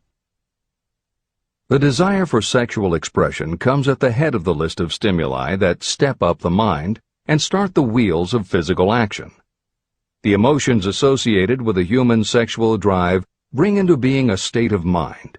When motivated by this desire, people often show courage, willpower, persistence, imagination, and creative ability that they don't normally have. So strong and impelling is the desire for sexual expression that people freely run the risk of life and reputation because of it. A river may be dammed and its water controlled for a time, but eventually it will force an outlet. The same is true of the emotions related to sexual expression. It may be submerged and controlled for a time, but its very nature causes it to be ever-seeking means of expression. The desire for sexual expression is inborn and natural. The desire cannot and should not be submerged or eliminated, but it can be given other outlets that enrich the body, mind, and spirit. When harnessed and redirected, this motivating force has been used as a powerful creative force in literature, art, and other pursuits, including the accumulation of riches. A teacher who has trained more than 30,000 salespeople came to the conclusion that individuals who are most confident sexually are the most efficient salespeople. The explanation is that the factor of personality known as personal magnetism is a manifestation of sexual energy. Editor's comments. There have been numerous psychological and sociological studies about the relationship between sexuality and success that tend to support Hill's observation. Because physical characteristics are the most quantifiable aspects of sexuality, most research studies focus on gender, attractiveness, body size, and age, and they measure indicators such as first impressions, expectation of performance, perception of performance, and social interaction. These studies generally conclude that when comparing individuals of equal competence, for men, the perception is that taller men will do better than short, a full head of hair will outperform balding, handsome or virile will beat out plain or older. For women, the results are comparable. The perception is that attractive performs better than plain, slim or shapely scores higher than overweight, younger is expected to be superior to older. These observations about physical sexuality may seem obvious, but they lead to a conclusion that is very significant. Obviously, not all people who succeed are tall and virile or attractive and shapely. It is also a fact that the success of those who are short, balding, plump, or plain isn't always due to superior skill or luck. Clearly, there is another kind of attractiveness that often supersedes physical appeal. This other kind of attractiveness is connected to human sexuality, but it is not what would usually be referred to as sexy. People who have this quality are often said to have chemistry, personality, charm, or appeal. Hill called this kind of attraction personal magnetism. Today, the more common term is charisma. This is the end of the editor's comments. When employing salespeople, a good sales manager looks for personal magnetism or charisma as the first requirement. People who lack this kind of sexual energy will never become enthusiastic, nor inspire others with enthusiasm. And enthusiasm is one of the most important requisites in salesmanship, no matter what you're selling. The public speaker, preacher, lawyer, or salesperson who is lacking in charisma is a flop as far as being able to influence others is concerned. That, plus the fact that most people are influenced through an appeal to their emotions, should easily convince you of the importance of charisma as a part of the salesperson's ability. Master salespeople attain mastery in selling because they either consciously or unconsciously transmute charisma, sexual energy, into sales enthusiasm. That statement explains the actual, practical meaning of sexual transmutation.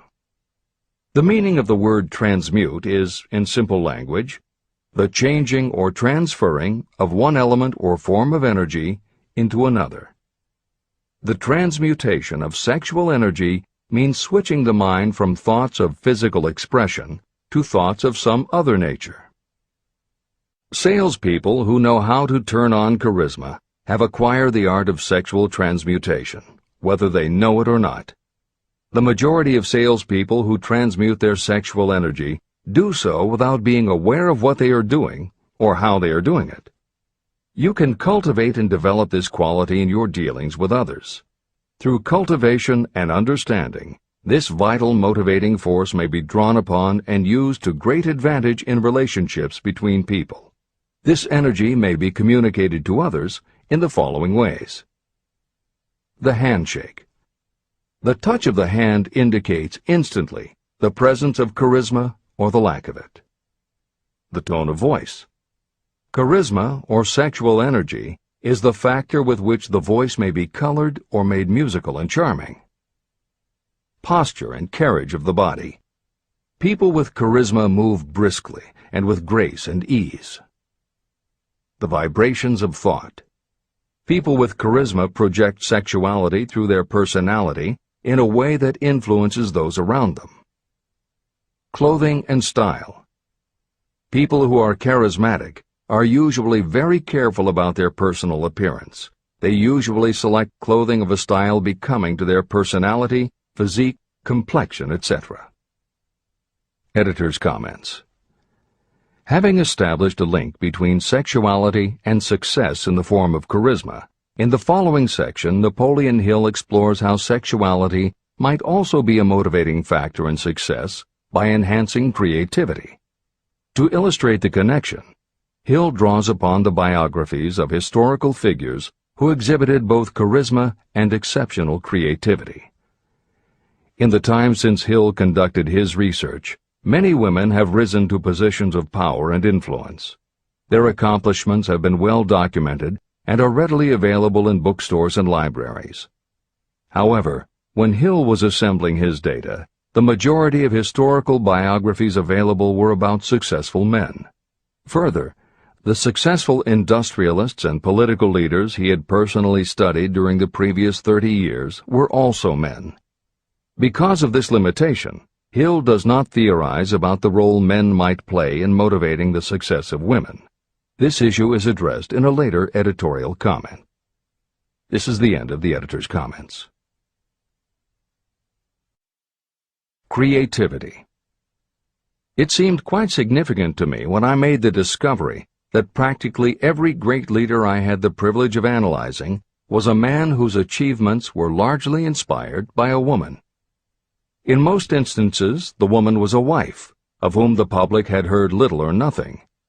In a few of the cases I studied, the source of inspiration was the other woman. The pages of history are filled with the records of great men whose achievements may be traced directly to the influence of women who aroused the creative faculties of their minds. Napoleon Bonaparte was one of these. When inspired by his first wife, Josephine, he was irresistible and invincible. When his better judgment or reasoning faculty prompted him to put Josephine aside, he began to decline. His defeat and exile to St. Helena were not far distant. Abraham Lincoln was a notable example of a great leader who achieved his greatness through the discovery and use of his faculty of creative imagination. It is noted in practically every book written about Lincoln that he discovered and began to use this faculty as the result of the love that he experienced when he met Anne Rutledge. This is more than an interesting historical fact. It is of significance in connection with the role sexuality plays in the study of the source of genius. Following is a list of famous men of outstanding achievement: George Washington, Napoleon Bonaparte, William Shakespeare, Abraham Lincoln, Ralph Waldo Emerson, Robert Burns, Thomas Jefferson, Elbert Hubbard, Elbert H. Gary, Woodrow Wilson, John H. Patterson, Andrew Jackson, Enrico Caruso.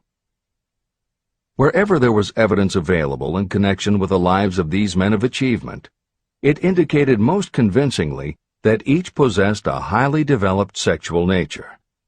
An analysis of the information taken from biographies and historical writings leads to the following conclusions. 1. Those of greatest achievement have a highly developed sexual nature, but have learned the art of transmutation of sexual energy. 2. Those who have accumulated great fortunes and achieved outstanding recognition in literature, art, industry, architecture, and the professions were motivated by the influence of a mate or lover. When driven by these emotions, people become gifted with a superpower for action. If you understand this, you will also understand that sexual transmutation contains the secret of creative ability. Editor's comments. As noted previously, although Hill's analysis focused on men, today there is a wide range of biographies about women who have succeeded in every aspect of life, including business, politics, religion, sports, entertainment, and the arts. Bearing in mind that biographical information is always subjective, the reader can now find ample material from which to draw a conclusion as to whether Hill's theory about sexuality as a motivating force is equally evident in women.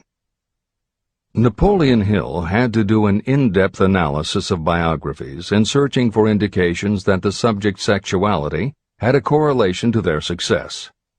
Today, we just turn on the television, and we're inundated with intimate details about both men and women suggesting that the best and the brightest are apparently also the sexiest. Although scandals aren't usually cited as scientific proof, the exposés of some of the biggest entertainment and sports stars, high-profile CEOs of major companies, numerous politicians, and even a few presidents, all make at least a common-sense case for Hill's theory about the correlation between sexuality and success. This is the end of the editor's comments. Obviously, this does not mean that everyone who is highly sexed is a genius. People attain the status of a genius only when and if they stimulate their minds so that they can draw upon the forces available through the creative faculty of the imagination. Although it is the most important of the stimuli or motivators, the mere possession of sexual energy is not sufficient to produce a genius. The energy must be transmuted from desire for physical contact into some other form of desire and action before it will lift one to the status of a genius. Genius and creative imagination. A definition of genius might be someone who has discovered how to increase the intensity of thought to the point where that person can freely communicate with sources of knowledge not available through the ordinary rate of thought. This definition should prompt some questions in the mind of anyone reading this book. The first question should be, how may one communicate with sources of knowledge that are not available through ordinary thought? The next question should be, are there known sources of knowledge that are available only to geniuses, and if so, what are these sources and exactly how may they be reached? In the following, I will offer methods so that you can experiment and prove to yourself that this is true. By doing so, you will have the answer to both questions. Editor's comment. Humans perceive things through the 5 senses of sight, smell, taste, hearing, and touch. Another kind of perception, as when you have a feeling about something, was discussed in the chapters on desire, faith, and autosuggestion. This kind of perception is often referred to as the 6th sense, and in the following Hill explores the relationship between sexuality, motivation, creative imagination, and the 6th sense. This is the end of the editor's comment. The reality of a 6th sense has been fairly well established. This 6th sense is creative imagination. The faculty of creative imagination is something the majority of people never use during an entire lifetime, and if they do use it, it usually happens by mere accident.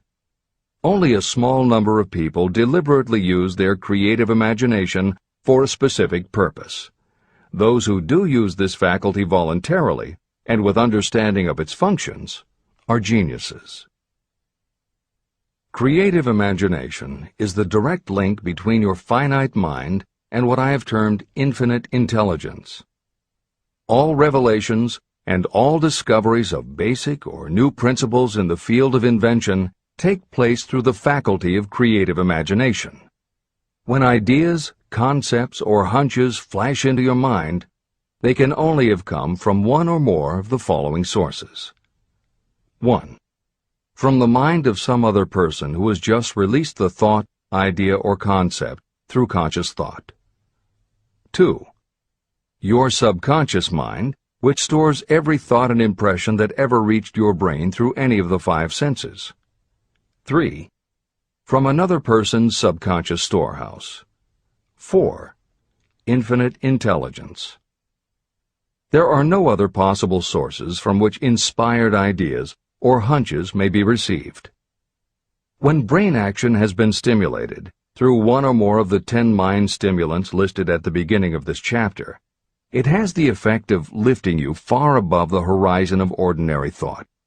It permits you to envision distance, scope, and quality of thoughts not available on the lower plane, such as when you are solving routine problems of business. When you are lifted to a higher level of thought through mind stimulation, it is as though you have taken off in an airplane. You can now see over and beyond the horizon that limits your vision when you are on the ground. Not only that, but while you are on this higher level of thought, you are not even aware of such things as the problems of gaining the 3 basic necessities of food, clothing, and shelter. You are in a world of thought in which the ordinary workaday thoughts have been removed, just as the hills and valleys that obstruct your vision on the ground don't interfere when you are in an airplane. While on this exalted plane of thought, the creative faculty of the mind is given freedom for action. The way has been cleared for the sixth sense to function. It becomes receptive to ideas that could not reach the individual under any other circumstances. The sixth sense is the faculty that marks the difference between a genius and an ordinary individual. Developing your creative imagination. A mind stimulant is any influence that will either temporarily or permanently increase the intensity of thought. The previously mentioned 10 major stimulants are those most commonly resorted to. Through these sources you may commune with infinite intelligence, enter the storehouse of your subconscious mind, or perhaps even that of another person. That is all there is to genius. The more you use your creative faculty, the more alert and receptive it becomes to factors originating outside your conscious mind. And the more this creative faculty is used, the more you will rely upon it for your thoughts and ideas. This faculty can be cultivated and developed only through use.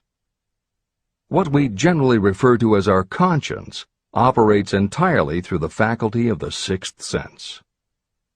The great artists, writers, musicians, and poets become great because they acquire the habit of relying upon the still small voice that speaks from within, through their creative imagination. Anyone with a keen imagination knows that some of their best ideas come through so-called hunches. One of the best-known public speakers admits that his speeches are only really great when he closes his eyes and begins to rely entirely upon the faculty of creative imagination. When asked why he closed his eyes just before the climax of his speech, he replied, "I do it because then I speak through ideas that come to me from within." One of America's most successful and best-known financiers has the habit of closing his eyes for 2 or 3 minutes before making a decision. When asked why, he replied, "With my eyes closed, I am able to draw upon a source of superior intelligence." Dr. Elmer R. Gates created more than 200 useful patents through the process of cultivating and using his creative faculty. His method is significant to anyone interested in attaining to the status of genius. Dr. Gates was one of the really great, though less publicized, scientists of the world. In his laboratory, he had what he called his personal communication room. It was practically soundproof, and all light could be shut out. It had a small table on which he kept a pad of writing paper. In front of the table, on the wall, was a light switch. When Dr. Gates desired to draw upon the forces available to him through his creative imagination, he would go into this room, seat himself at the table, shut off the lights, and concentrate on the known factors of the invention he was working on. He would stay in that position until ideas began to flash into his mind in connection with the unknown factors of the invention. On one occasion, ideas came through so fast that he was forced to write for almost 3 hours. When the thoughts stopped flowing, he examined his notes and found they contained a minute description of principles that had no parallel in the known data of the scientific world. Moreover, the answer to his problem was right there in those notes. Dr. Gates earned his living by sitting for ideas. He did it for individuals and corporations, and some of the most sensible people and largest traditional corporations in America paid him to do it. The part of your mind that you generally use for reasoning may be faulty, because it is largely guided by your accumulated experience. Not all knowledge that you have learned through experience is accurate. Many times your creative ideas are much more reliable because they come from sources that are more reliable than those available to the reasoning faculty of the mind. Methods used by geniuses are available to you. The major difference between the genius and the ordinary inventor is that the genius makes use of both the synthesized and the creative faculties of imagination. For example, the scientific inventor begins an invention by organizing and combining the known ideas or principles accumulated through experience through the synthesized faculty, the reasoning faculty. If the inventor finds this accumulated knowledge is insufficient, the scientist then draws upon the sources of knowledge available through the creative faculty. The method by which the inventor does this varies with the individual, but this is the essence of the procedure. 1.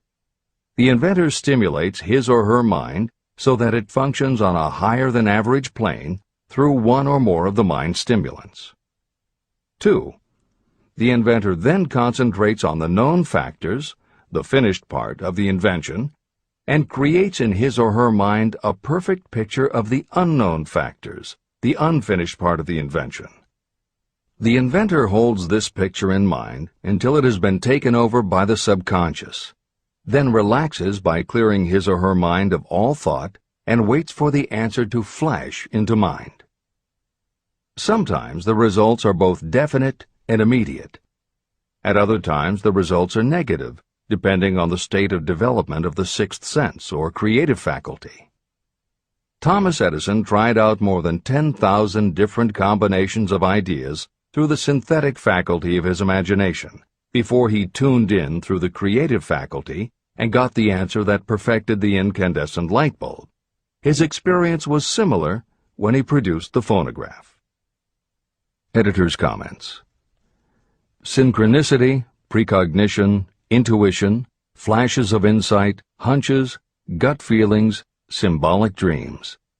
These are all aspects of the phenomena Napoleon Hill was describing in his two correlated terms, creative imagination and infinite intelligence.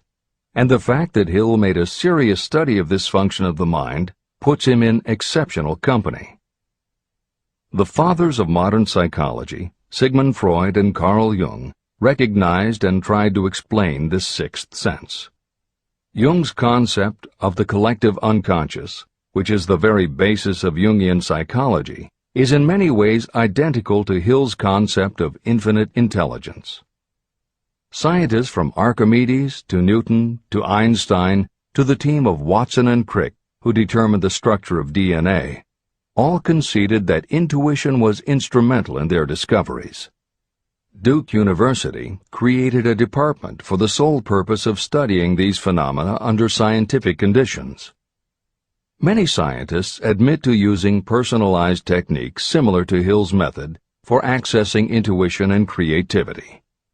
These include Friedrich Kekule, who discovered the molecular structure of benzene through a dream symbol; physiologist Otto Loewi, who had a hunch followed by a dream that won him the Nobel Prize in Medicine; and as mentioned above, James Watson's breakthrough in the structure of DNA.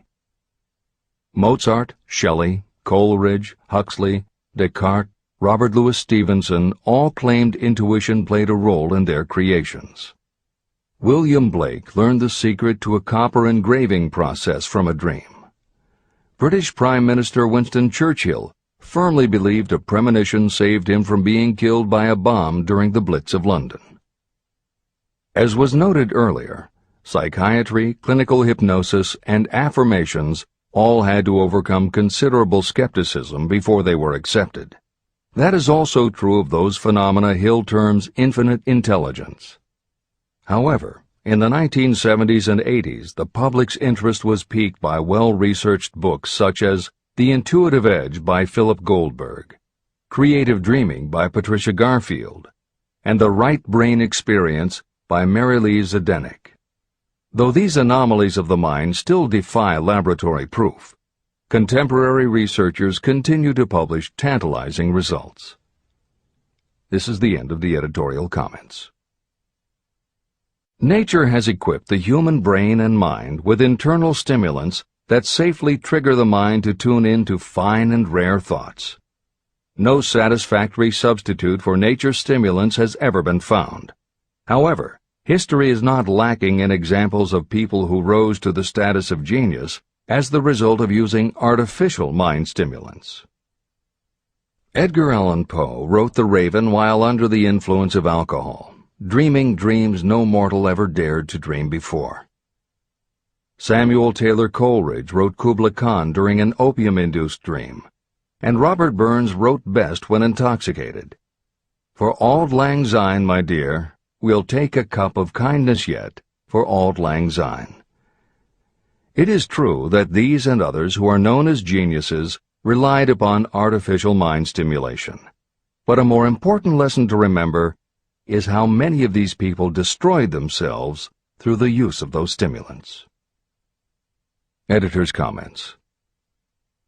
In more contemporary terms, Hill's point about the dangers of artificial mind stimulants was never better made than it was in the television series Behind the Music, which began running on VH1 in the late 1990s.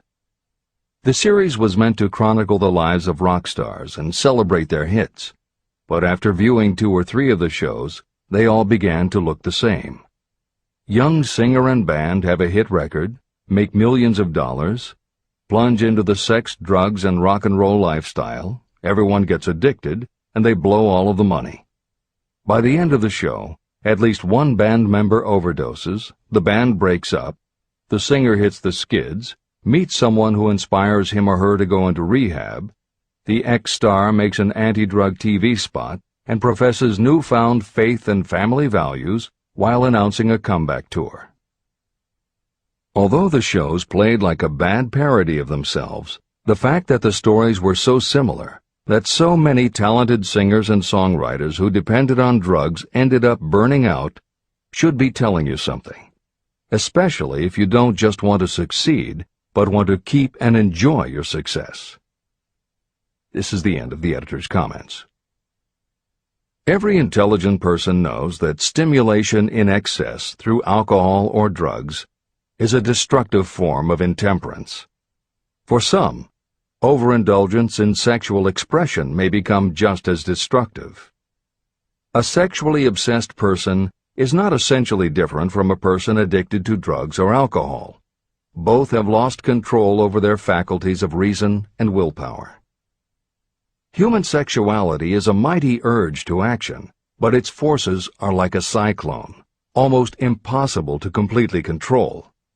When an individual is driven solely by emotions related to sexuality, that person may be capable of great achievement, but their actions are often disorganized and destructive. It is true that a person may pursue financial or business success by harnessing the driving force of sexual energy without self-control. But history is filled with evidence that such people likely have certain traits of character that rob them of the ability to either hold or enjoy their fortunes. Ignorance of this potential pitfall has cost thousands of people their happiness, even though they possessed riches. From my analysis of over 25,000 people, I found that those who succeed in an outstanding way often do not hit their stride until they are beyond the age of 40 or 50. This fact was so astounding that it prompted me to go into the study of its cause most carefully. My investigation disclosed that the major reason why many people do not succeed early in life is their tendency to dissipate their energies through overindulgence. The majority of people never learn that sexual energy has possibilities other than physical expression. And many of those who make this discovery only do so after having wasted many years during the time when their sexual energy was at its height. Most people come to the realization by accident, and many don't even know they have tapped into this power. They may recognize that their power of achievement has increased, but they have no idea what caused the change. They are just vaguely aware that nature begins to harmonize the emotions of love and sex, so that they may draw upon these great forces and apply them as stimuli to action. The importance of love. Love, romance, and sex are all emotions capable of driving people to heights of superachievement. When combined, these 3 emotions may lift you to an altitude of a genius. Every person who has been moved by genuine love knows that it leaves enduring traces upon the human heart. The effect of love endures, because love is spiritual in nature. Those who cannot be stimulated to great heights of achievement by love are hopeless. They are dead, though they may seem to live. If you believe you are unfortunate because you have loved and lost, you are wrong. One who has loved truly can never lose entirely. Love is whimsical and temperamental. It comes when it pleases and goes away without warning. Accept and enjoy it while it remains, but spend no time worrying about its departure. Worry will never bring it back. Dismiss the thought that love only comes once. Love may come and go times without number, but there are no two love experiences that affect you in just the same way. There may be one love experience that leaves a deeper imprint on the heart than all the others. But all love experiences are beneficial, except to the person who becomes resentful and cynical when love makes its departure. Even the memories of love can lift you and stimulate your mind. Go back into your yesterdays at times and bathe your mind in the beautiful memories of past love. It will soften your worries and give you a source of escape from the unpleasant realities of life. And maybe, during this temporary retreat into the world of fantasy, your subconscious mind will yield to you ideas or plans that may change the entire financial or spiritual status of your life. There should be no disappointment over love, and there would be none if people understood the difference between the emotions of love and sex. Love is an emotion of many shades and colors, but the most intense and burning of all is that experienced in the blending of the emotions of love and sex. Marriages or committed relationships that are not blessed with love properly balanced with sex cannot be happy ones, and seldom endure. Love alone will not bring happiness, nor will sex alone. Love is spiritual. Sex is biological. No experience that touches the human heart with a spiritual force can possibly be harmful, except through ignorance or jealousy. The presence of destructive emotions in the human mind may poison it in a way that destroys your sense of justice and fairness. Just as a chemist can take certain chemical elements, none of which are harmful in themselves, and by mixing them together create a deadly poison, in a similar manner the emotions of sex and jealousy, when mixed, may turn just as lethal. Love is the emotion that serves as a safety valve and brings balance, reason, and constructive effort. Love is, without question, life's greatest experience. It can bring you into communion with infinite intelligence. When love guides the emotions, it may lead you well on your way toward creative effort. The road to genius consists of the development, control, and use of sex, love, and romance. Briefly, the process may be stated as follows. Encourage the presence of the positive emotions as the dominating thoughts in your mind, and discourage all the destructive emotions. The mind is a creature of habit. It thrives on the dominating thoughts fed to it. Through your willpower, you may discourage the presence of any emotion and encourage the presence of any other. Control of your mind, through the power of your will, is not difficult. Control comes from persistence and habit. The secret of control lies in understanding the process of transmutation. When any negative emotion presents itself in your mind, it can be transmuted into a positive or constructive emotion by the simple procedure of changing your thoughts. There is no other road to genius than through voluntary self-effort. When the emotion of romance is added to those of love and sex, the obstructions between the finite mind and infinite intelligence are removed. Then, a genius has been born.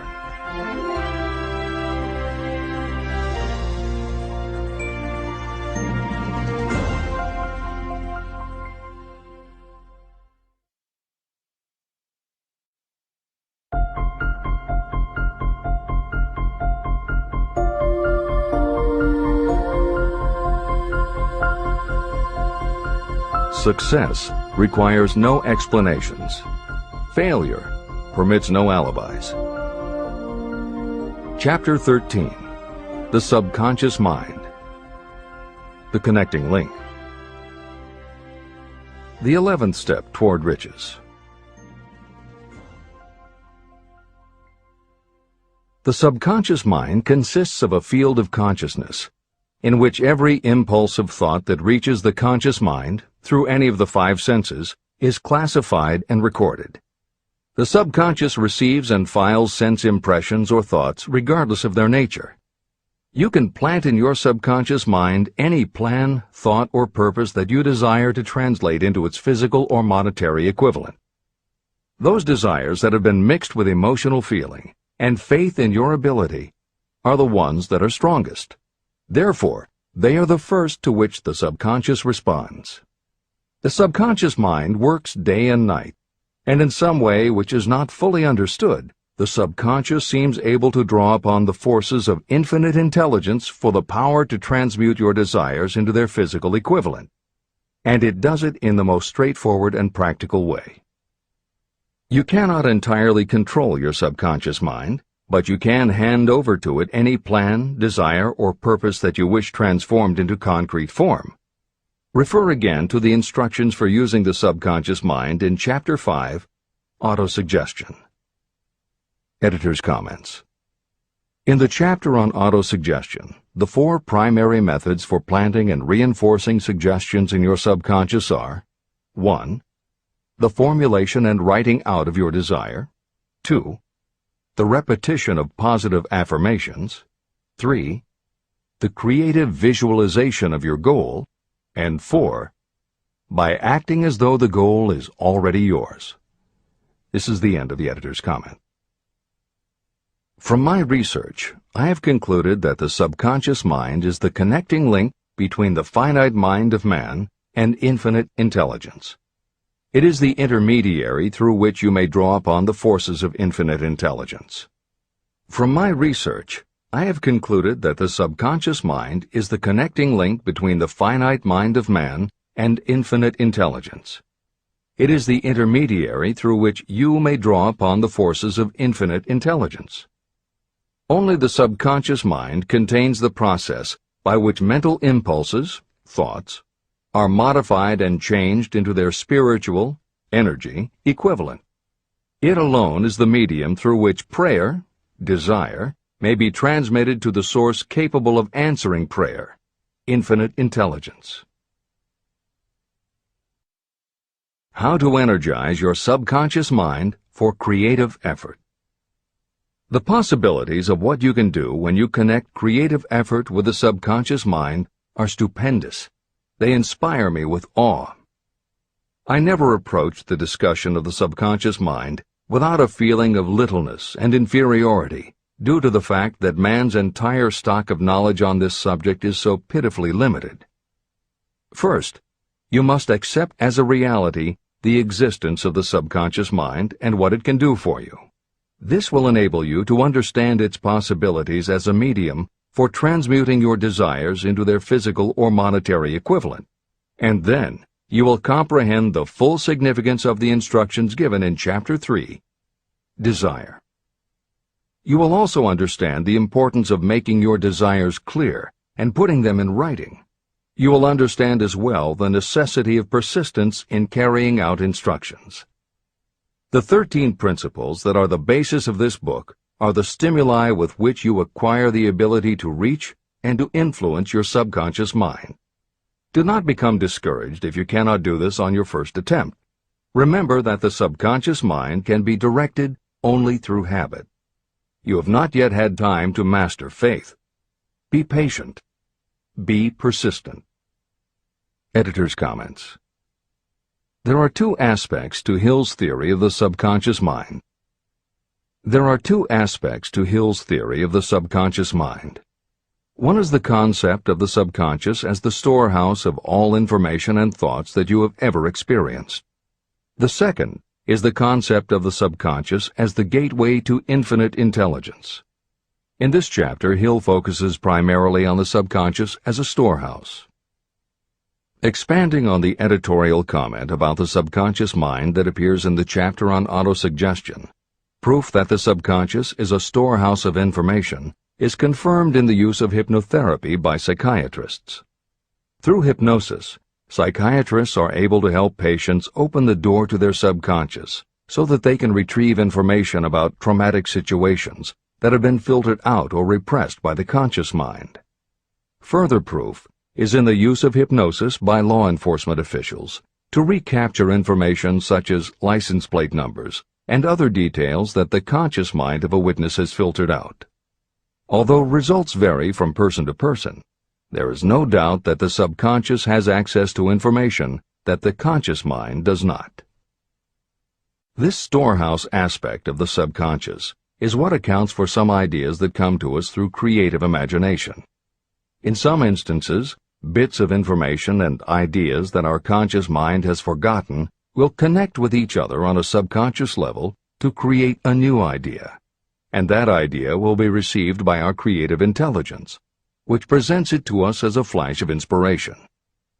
You can't completely control this process, but you can condition yourself to come up with more and better ideas.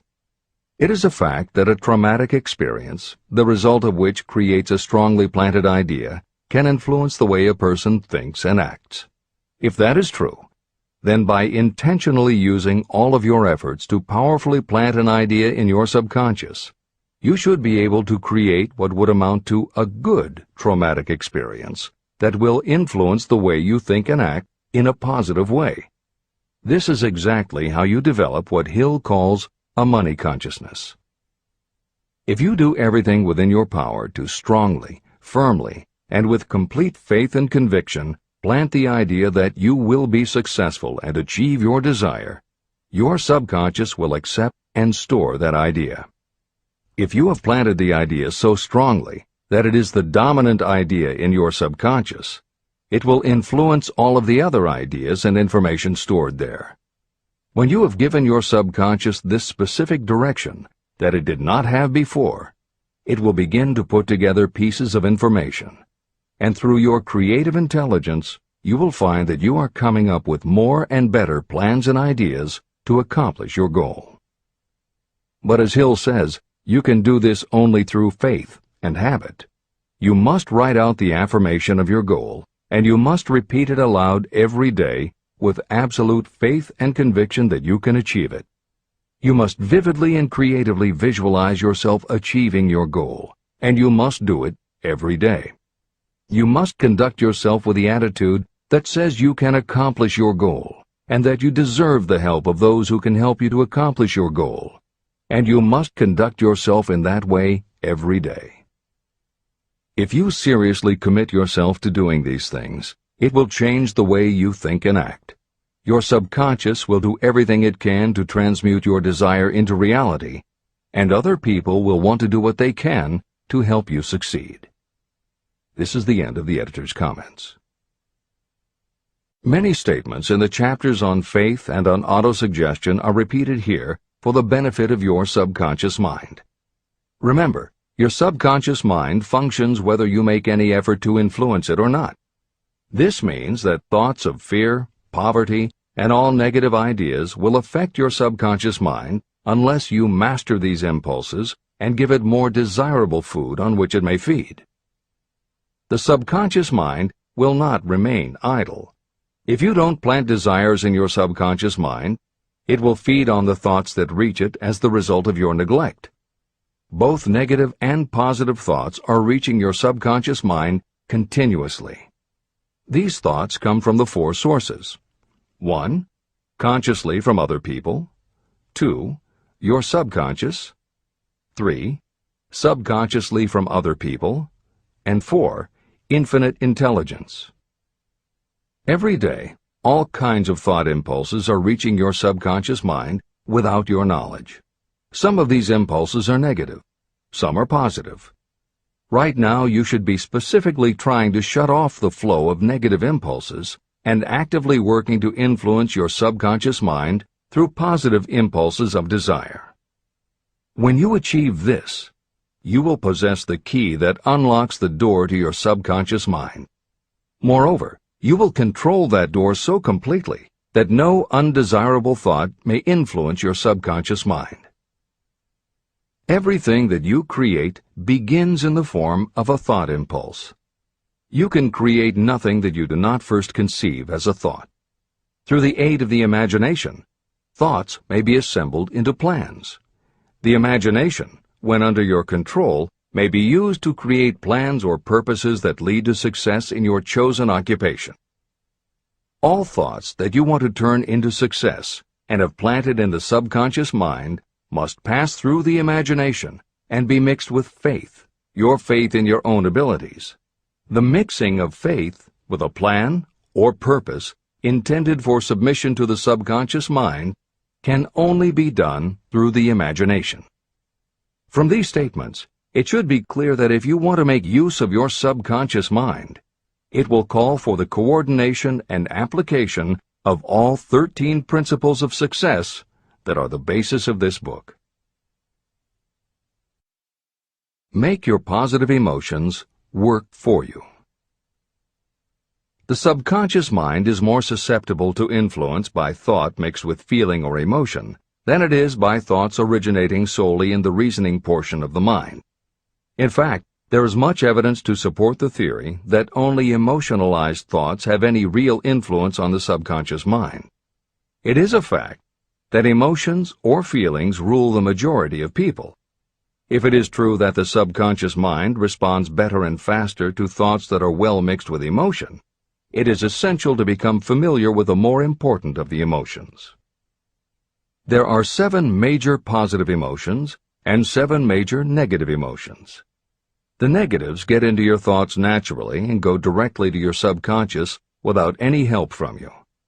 The positive emotions must be injected by you through the principle of autosuggestion into the thought impulse that you wish to pass on to your subconscious mind. These emotions or feeling impulses may be likened to yeast in a loaf of bread. They are the action element which transforms thought impulses from the passive to the active state.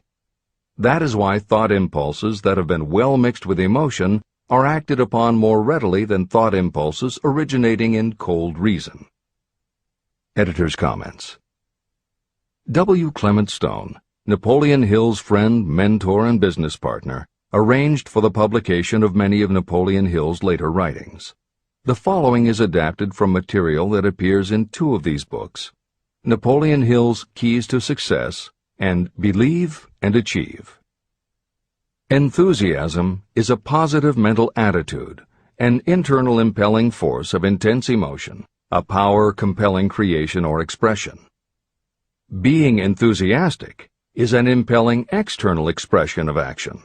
When you act enthusiastically, you accentuate the power of suggestion and autosuggestion.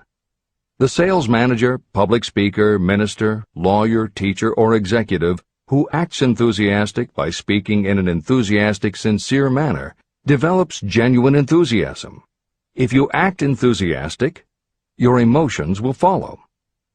By filling your conscious mind with enthusiasm, you also impress upon your subconscious mind that your burning obsession and your plan for obtaining it are certain things. Then, if your conscious enthusiasm dims, your subconscious will be there, full of images of your success, to help you stoke your conscious fires of enthusiasm once again. This is the end of the editor's comments.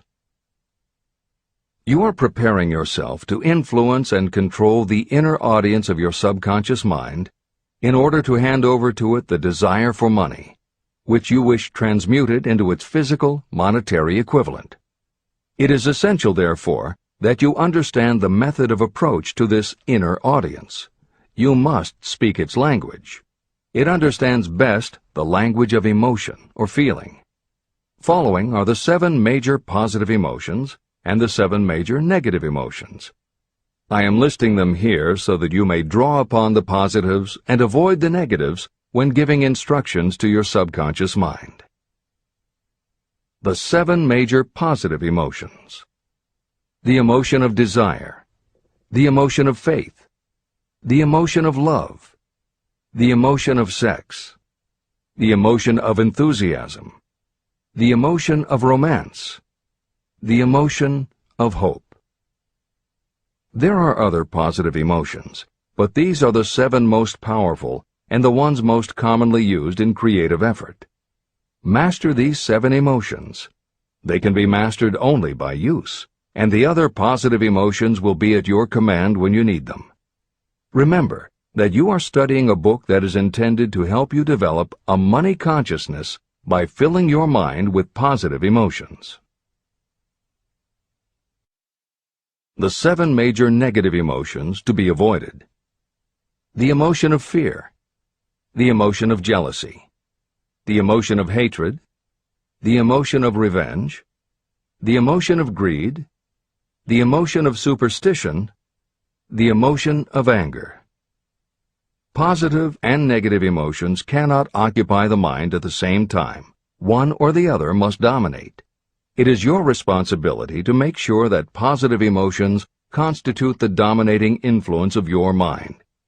That is where the law of habit will help you. Form the habit of applying and using the positive emotions. Eventually, they will dominate your mind so completely that the negatives cannot enter it. Only by following these instructions literally and continuously can you gain control over your subconscious mind. The presence of a single negative in your conscious mind is sufficient to destroy all chances of constructive aid from your subconscious mind. Editor's comments. Napoleon Hill's concern about the susceptibility of the subconscious mind to negative thoughts, emotions, and comments is well known to professionals who work with these techniques. In clinical hypnotherapy, there is an axiom referred to as the law of reversed effect, which states that whenever there is a conflict between imagination and willpower, the imagination wins. When you attempt to plant an idea, if the subconscious already harbors a negative, trying to force the new idea has the reverse effect, because the subconscious becomes obsessed with defending its established negative idea. And the harder you try to do something, the more the subconscious resists, and the more difficult it becomes. Even the use of the word try is warned against, because it gives the suggestion to the subconscious of a preconceived failure. The concept of trying implies an ongoing effort. You don't want to try. You want to succeed. If you ask your subconscious to help you try, it may do just that. It may help you try, but it will prevent you from succeeding. Because if you did succeed, then it could no longer help you try, which is what you asked it to do. The cautionary note about using the word try is just one example of the care that should be taken when formulating affirmations and using autosuggestion. The following are some other rules of thumb that most modern experts agree on. 1. Affirmations should always be stated as a positive. Affirm what you do want, not what you don't want. 2. Affirmations work best when they are short and very clear about a single desired goal. Take the time to write, rewrite, and polish your affirmation until you can express your desire in a short statement of precise and well-chosen words. 3. Affirmations should be specific about the desired goal, but not about how to accomplish it. Your subconscious knows better than you what it can do and how it can do it. 4. Do not make unreasonable time demands. Your subconscious can't make anything happen suddenly or now. 5. Just saying the words will have little effect. When you affirm your desire, you must do it with such faith and conviction that your subconscious becomes convinced of how important it is to you. As you affirm your desire to yourself, visualize it in your mind's eye as big as a billboard. Make it big, powerful, and memorable. 6. Repetition of your emotionalized affirmation is crucial. At this time, it is your habit to think one way. By repeating your affirmation often every day, your new way of thinking will begin to be your automatic response. Keep reinforcing it until it becomes second nature to you, and your habit will have become to think the new way, the way you want to think. This is the end of the editor's comments. We form habits based on the degree of reinforcement we receive. Habits make no moral judgments. They can be either good or bad. Both are formed through repetition. If we try something and like the results, we repeat the action.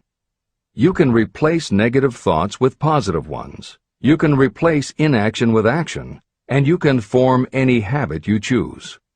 Your thoughts are the only thing that you can completely control if you choose to do so. You can control your thoughts to control your habits. The secret of effective prayer. Most people resort to prayer only after everything else has failed, or else they pray by a ritual of meaningless words. And because most people who pray do so only after everything else has failed, they go to prayer with their minds filled with fear and doubt. Because fear and doubt are the emotions that are mixed with their prayer, these are the emotions the subconscious mind passes on, and these are the emotions that infinite intelligence receives and acts upon.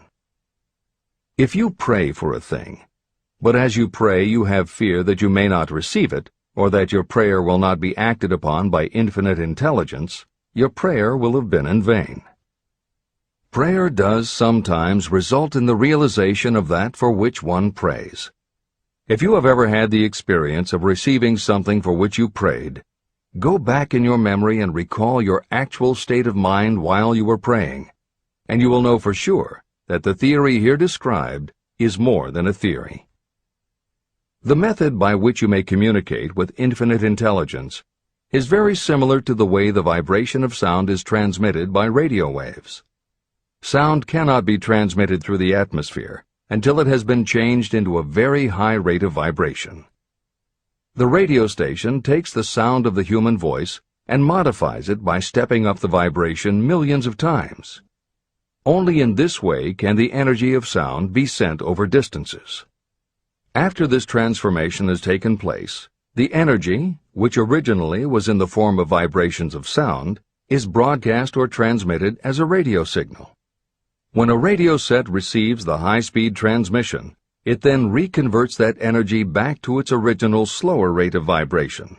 And when it is stepped down to its original rate, it vibrates the diaphragm of the speaker, which reproduces the original sound of the voice. The subconscious mind is the intermediary that translates prayers or desires into terms that infinite intelligence can receive. The answer comes back to you in the form of a definite plan or idea for procuring the object of your prayer. When you understand this principle, you know why mere words read from a prayer book cannot serve as an agency of communication between the mind of man and infinite intelligence. Do not expect troubles, as they have a tendency not to disappoint. Chapter 14.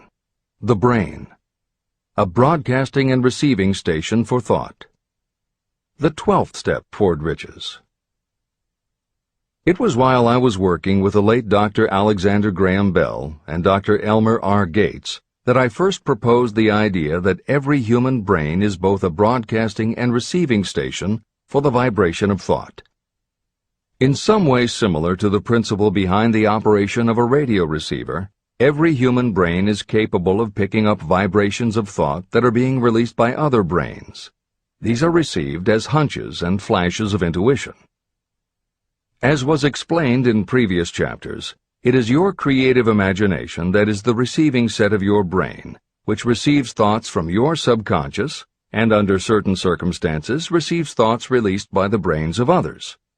Your creative imagination is the interconnection between your conscious or reasoning mind and the four sources from which you receive thought stimuli.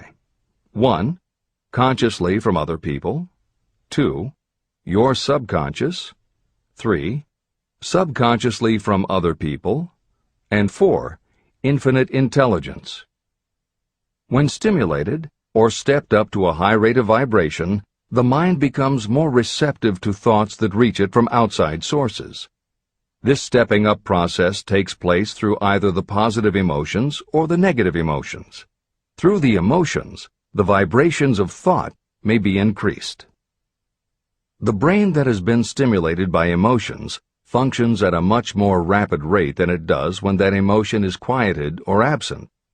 The result is the increase of thought to such a pitch that the creative imagination becomes highly receptive to ideas.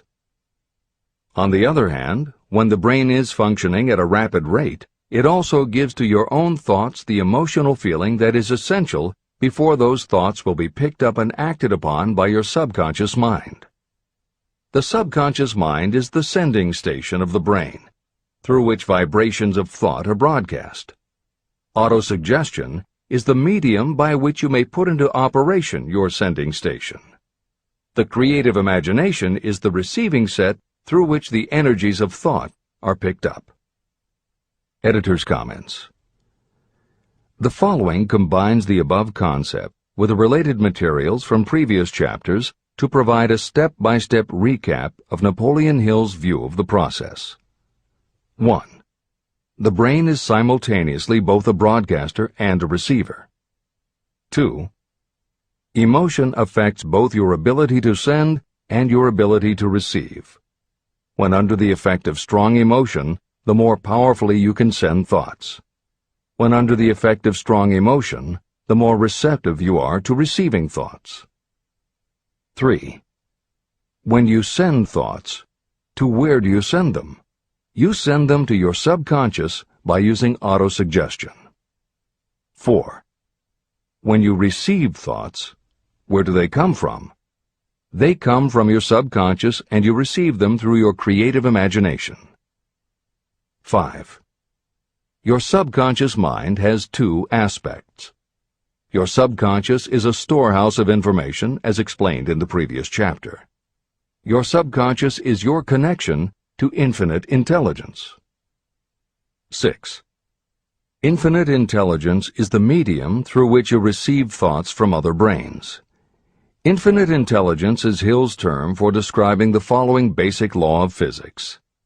Because everything in the universe is made of time, space, energy, or matter, and because matter is just energy in a different form, then everything is actually different parts of the same thing. This means that your subconscious mind, energy, has a common base with every other subconscious mind, energy. 7. Thoughts from other brains come to you as follows. When you are under the effect of a strong emotion and your receiver is especially receptive, sometimes its pull is so strong that it attracts a thought from the subconscious mind of another brain. It is able to do this because infinite intelligence interconnects your subconscious with the subconscious of the other brain. 8. These thoughts from other brains are what we refer to as intuition, hunches, déjà vu, and foreknowledge. Although Hill's explanation depends on the action of an intangible force that cannot be isolated and dissected in a laboratory, neither medical science nor psychology can offer a better explanation for those thoughts that depend on knowledge or information that we do not have. This is the end of the editor's comments.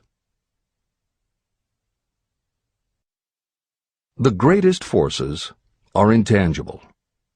In the past, we've depended too much on our physical senses and have limited our knowledge to physical things that we could see, touch, weigh, and measure.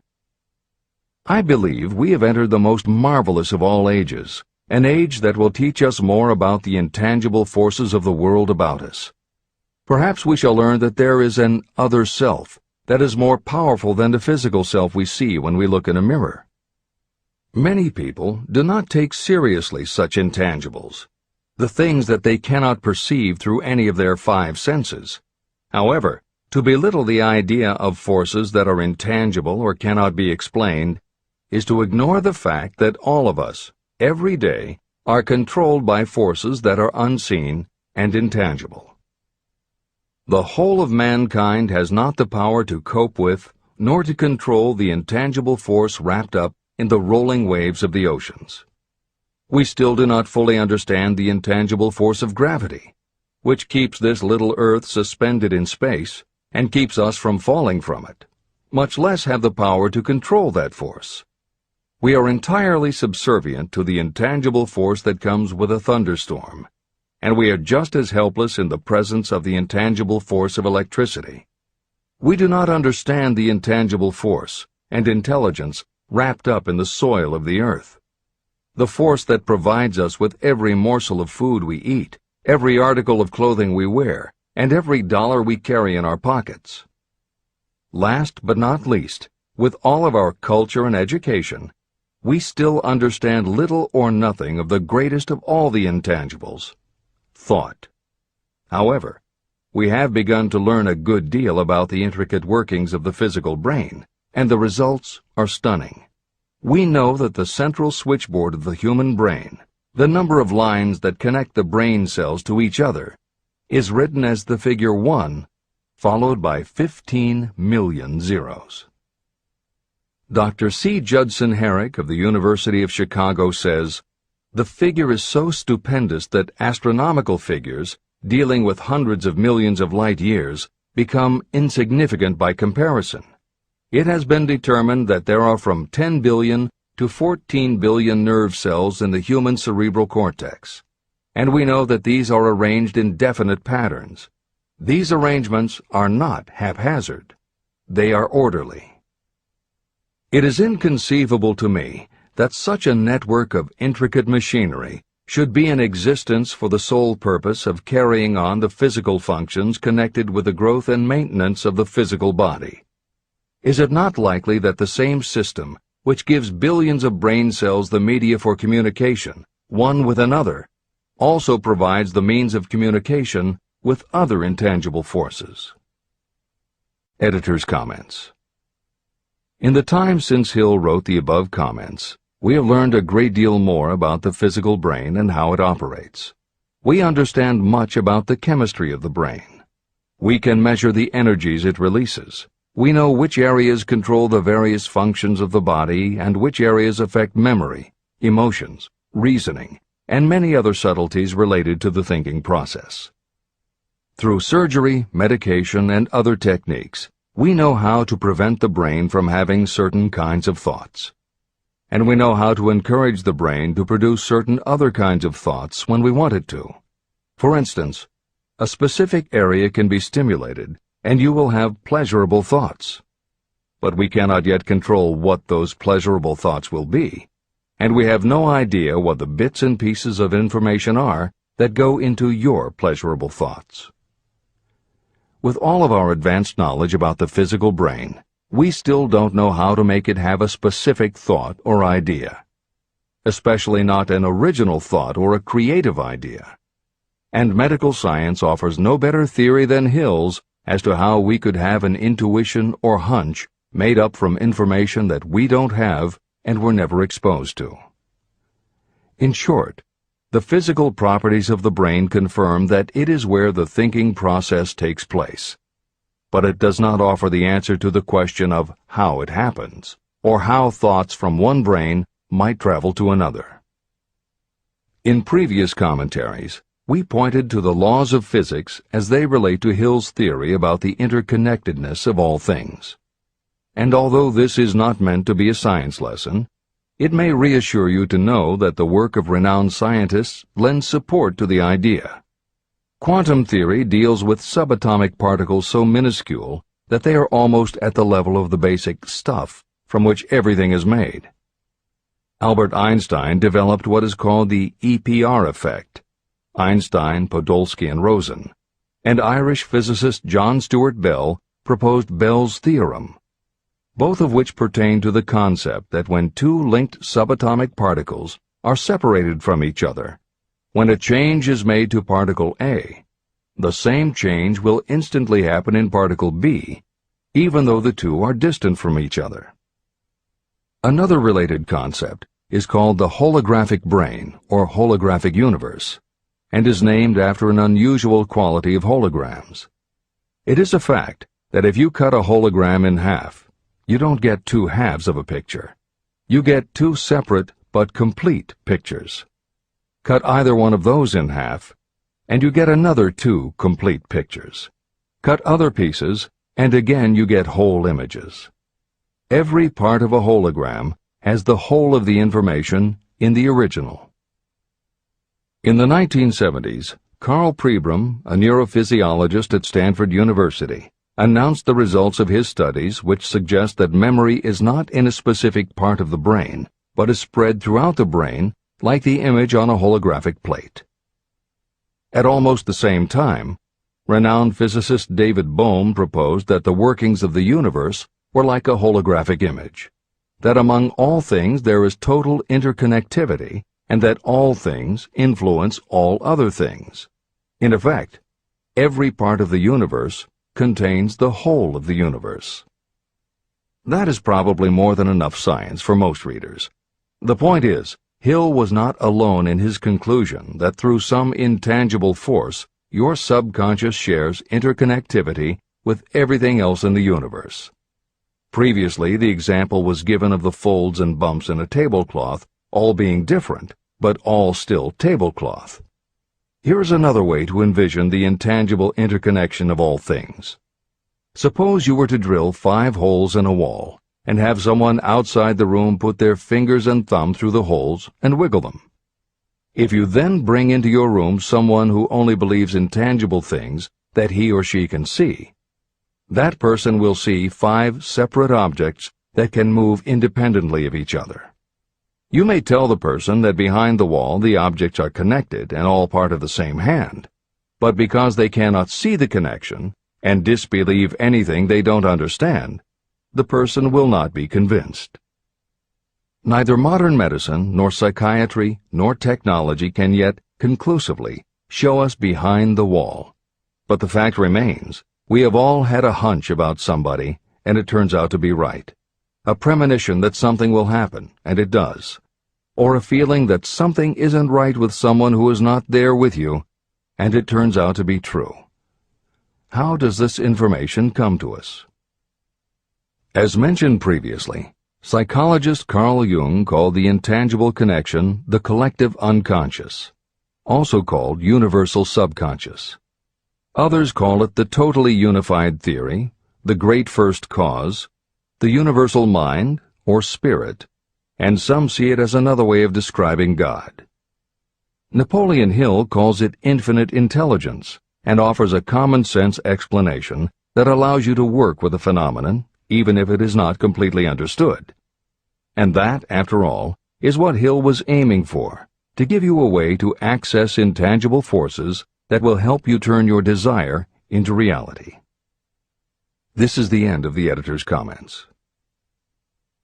After this book had been written, just before the manuscript went to the publisher, the New York Times published an editorial showing that at least one great university and one intelligent investigator in the field of mental phenomena are carrying on an organized research through which conclusions have been reached that parallel many of those described in this and the following chapter.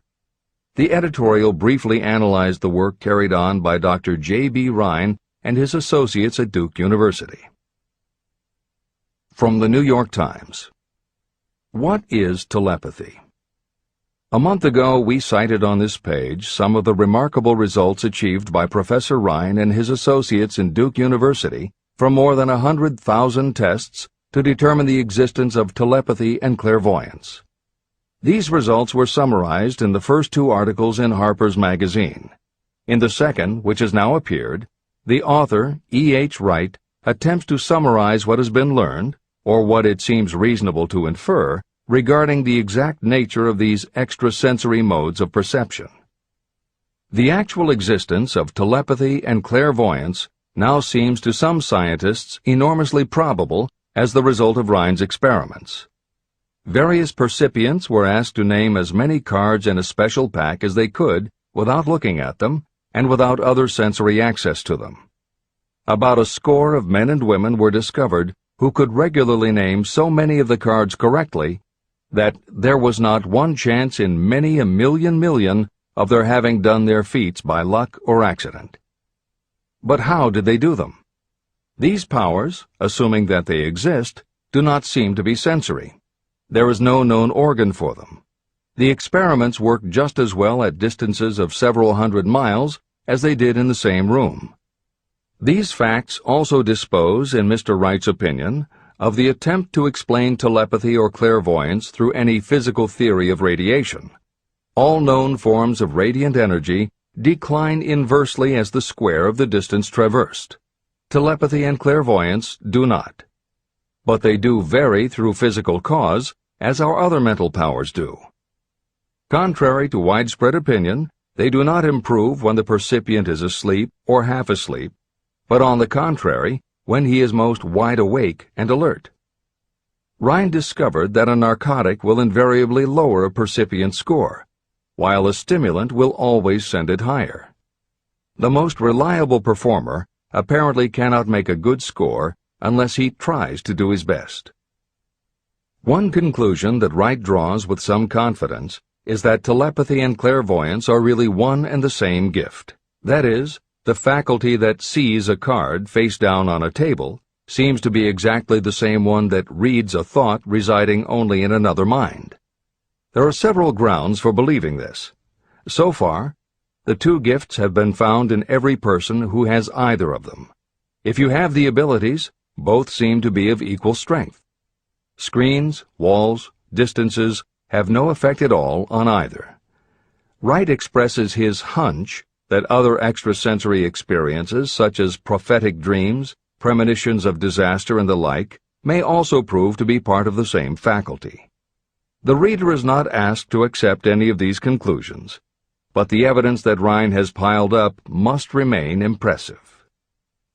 In 1927, Dr. J.B. Rhine and his wife, Dr. Louisa E. Rhine, joined Professor William McDougall, chairman of the psychology department at Duke University, to create a lab that would apply strict scientific procedures to the study of psychic phenomena. They developed scientific methodologies and procedures to study, identify, and test individuals who demonstrated unusual abilities. It was Dr. Rhine who coined the term extrasensory perception, ESP, and he adopted the word parapsychology to describe their studies. It is fair to say that the research done at the Rhine Lab is some of the most advanced work on the entire subject. In 1962, they created the Foundation for Research into the Nature of Man in order to continue their studies independent of the university and to publish related works. In 1995, the name was changed to the Rhine Research Institute. This is the end of the editor's comments. How to join minds in teamwork. In view of Dr. Rhine's findings about the conditions under which the mind responds to what he terms extrasensory modes of perception, I would like to add my own observations. My associates and I have discovered what we believe to be the ideal conditions under which the mind can be stimulated so that this sixth sense can be made to function in a practical way. To begin with, I should explain that there is a close working alliance between myself and two members of my staff.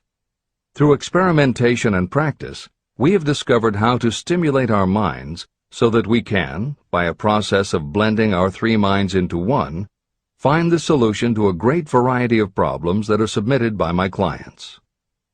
The procedure is very simple. We sit down at a conference table, clearly state the nature of the problem we have under consideration, then begin discussing it. Each contributes whatever thoughts may occur by applying the principle used in connection with the invisible counselors described in the next chapter. The strange thing about this method of mind stimulation is that it places each participant in communication with unknown sources of knowledge definitely outside their own experience. If you understand the principle described in the chapter on the mastermind, you of course recognize the round table as being a practical application of the mastermind. This method of mind stimulation, through the discussion of definite subjects between three people, illustrates the simplest and most practical use of the mastermind. When you tap into the power of your mastermind group, you will find that the more you work together, the more each member will learn to anticipate the ideas of others and to connect immediately with their intense enthusiasm and inspiration. You cannot completely control this process, but the more you use it, the more it will come into play. By adopting and following a similar plan, you will be making use of the famous Carnegie formula described in Chapter 1.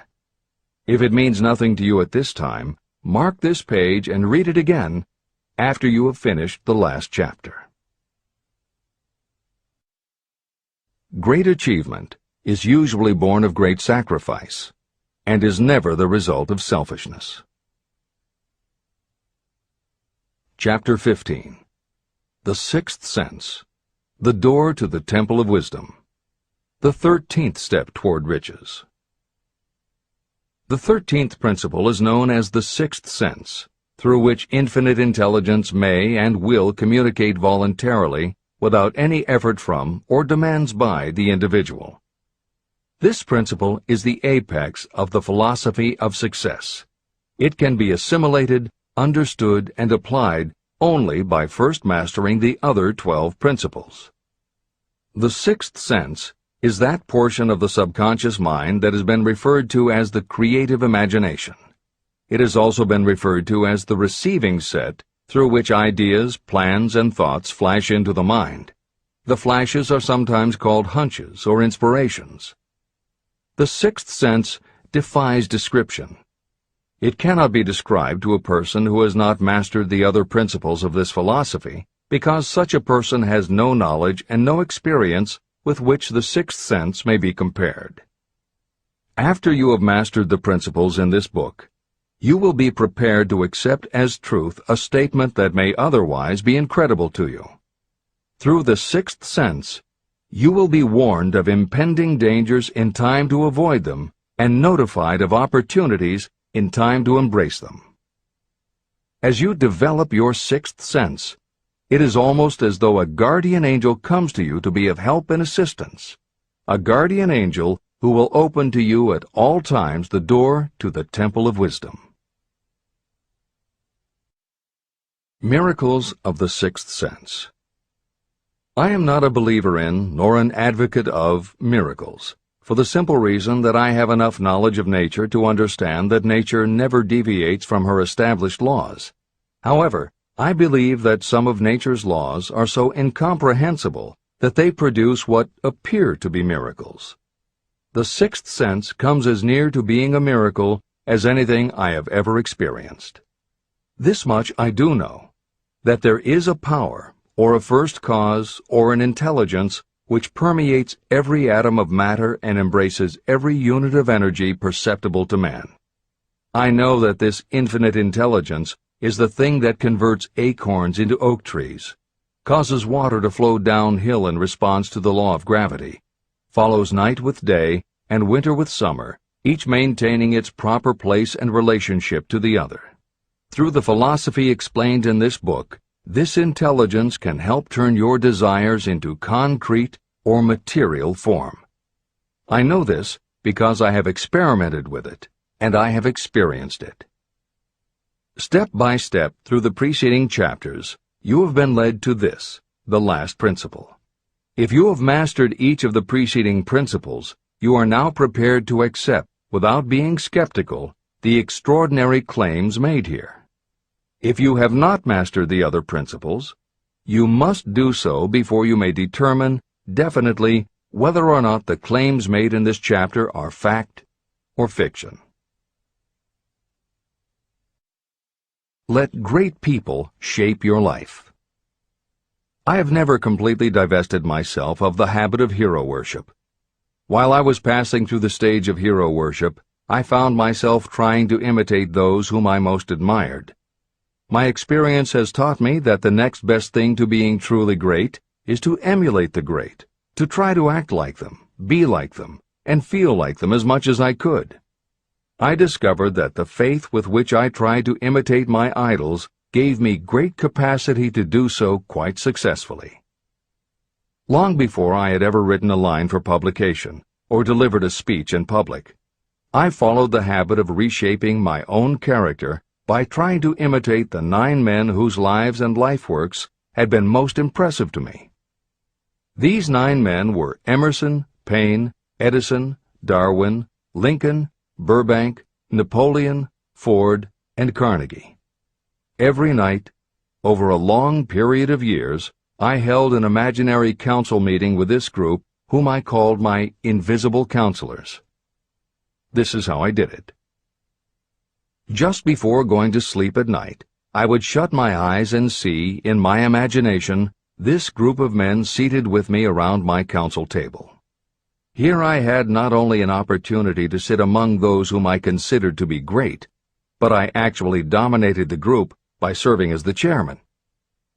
I had a very definite purpose in using my imagination in this way. My purpose was to rebuild my own character, so it would become a composite of the characters of my imaginary counselors. Realizing that I had to overcome the handicap of being born and raised in an environment of ignorance and superstition, I deliberately assigned myself the task of voluntary rebirth through the method I have described above. Building character through autosuggestion. I knew, of course, that we all become what we are because of our dominating thoughts and desires. I knew that every deeply seated desire causes a person to find a way to turn that desire into reality. I knew that self-suggestion is a powerful factor in building character. In fact, it is the sole principle through which character is built. With this knowledge of how the mind works, I was fairly well armed with the equipment needed to rebuild my character. In these imaginary council meetings, I called on my cabinet members for the knowledge I wished each to contribute. I would even speak out loud to each of them as follows. Mr. Emerson, I desire to acquire from you the marvelous understanding of nature which distinguished your life. I ask that you impress upon my subconscious mind those qualities you possessed that enabled you to understand and adapt yourself to the laws of nature.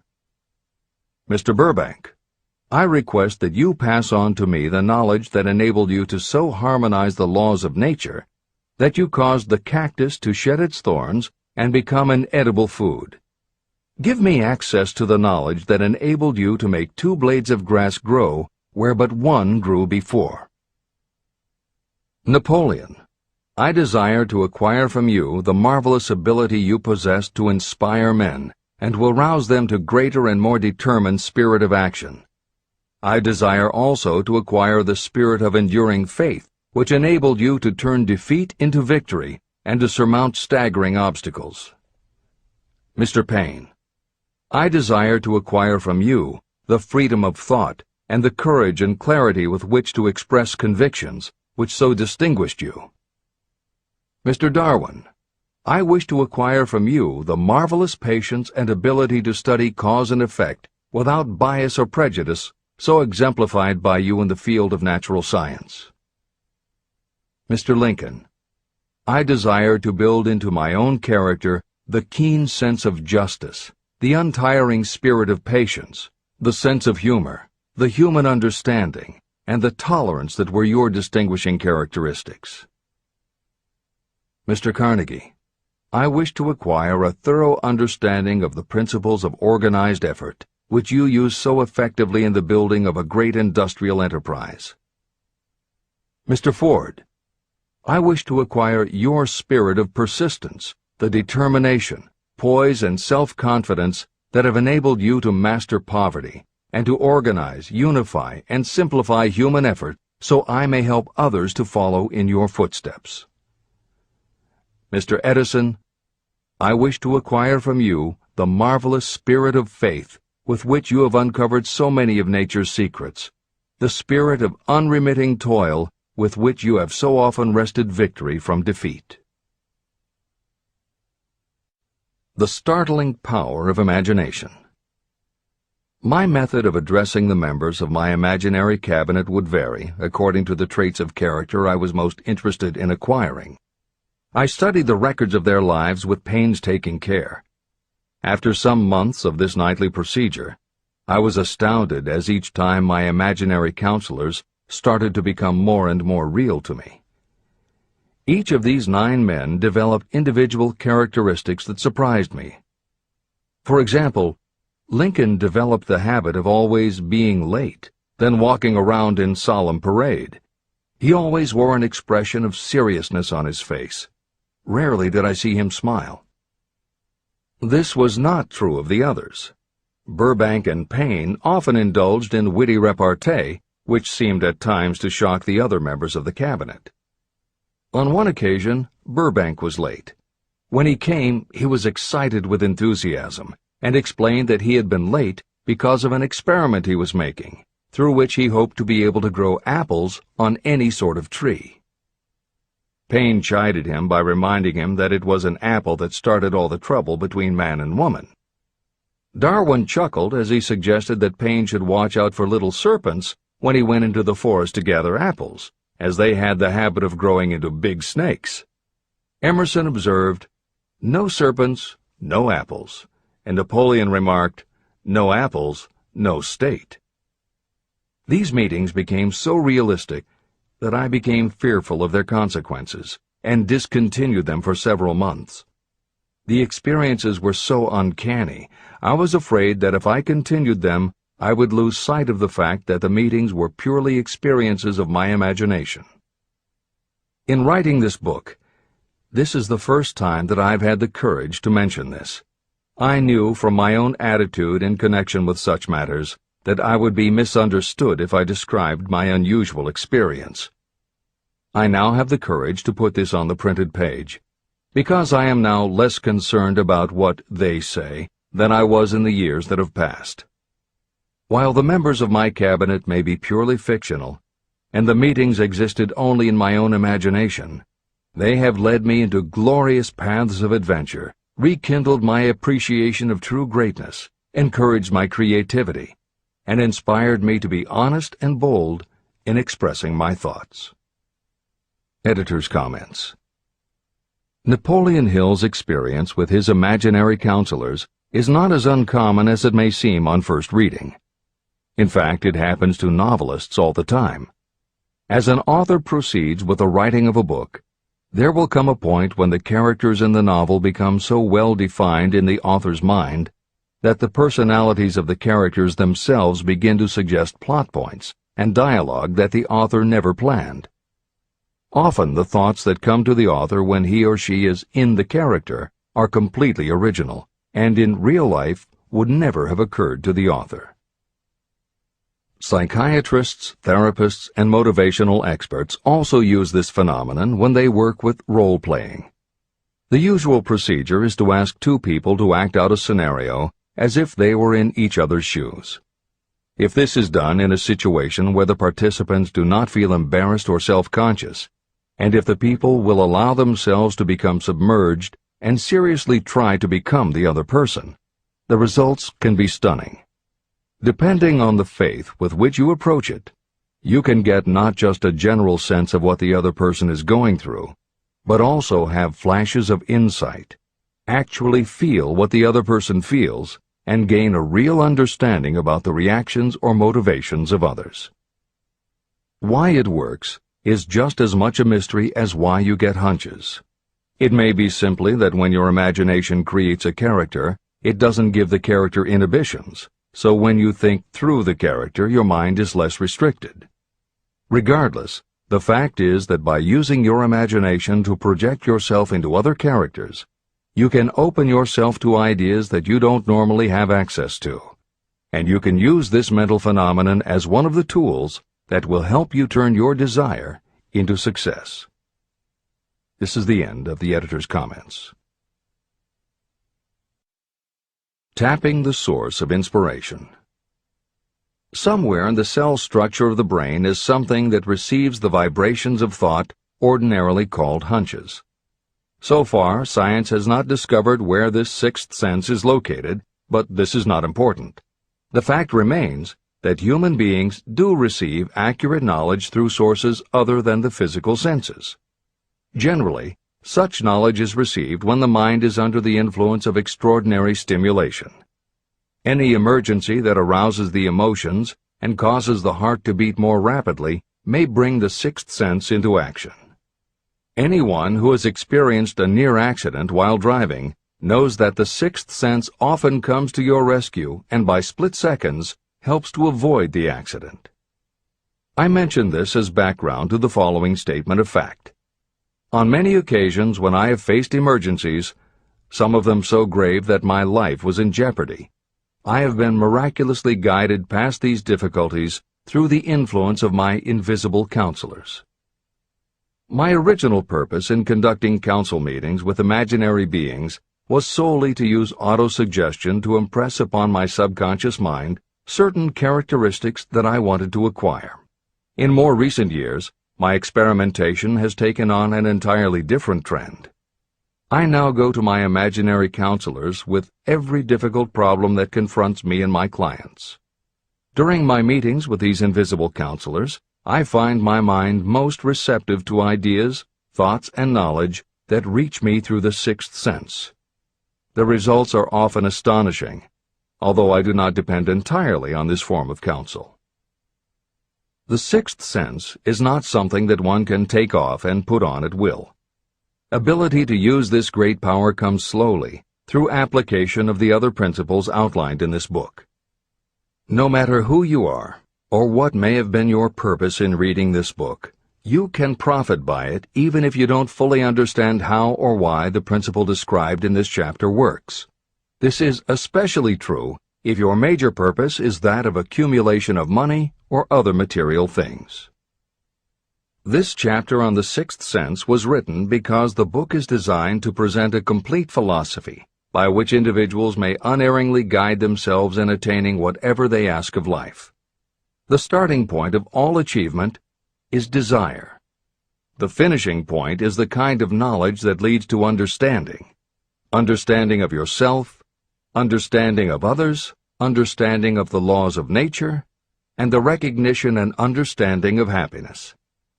Full understanding of this comes only through familiarity with and use of the principle of the sixth sense.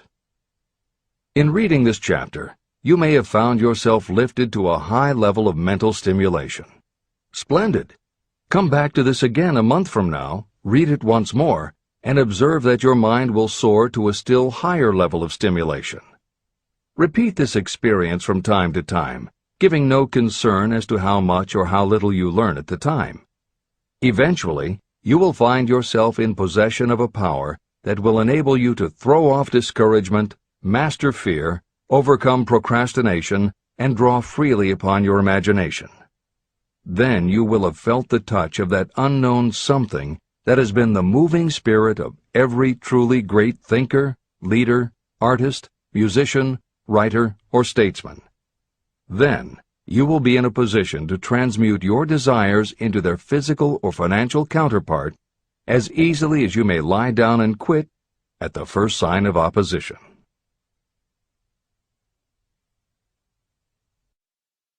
The man who actually knows just what he wants in life has already gone a long way toward attaining it. Chapter 16. The Six Ghosts of Fear. How many are standing in your way? Take inventory of yourself as you read this closing chapter, and find out how many of the ghosts are standing in your way. Before you can put any portion of this philosophy into successful use, your mind must be prepared to receive it. The preparation is not difficult. It begins with study, analysis, and understanding of three enemies that you will have to clear out: indecision, doubt, and fear. The sixth sense will never function while these three negatives, or any one of them, remain in your mind. The members of this unholy trio are closely related. Where one is found, the other two are close at hand. Indecision is the seedling of fear. Remember this as you read. Indecision crystallizes into doubt. The two blend and become fear. The blending process often is slow. This is one reason why these three enemies are so dangerous. They germinate and grow without their presence being observed. The remainder of this chapter describes a state of mind that you must attain before the philosophy can be put into practical use.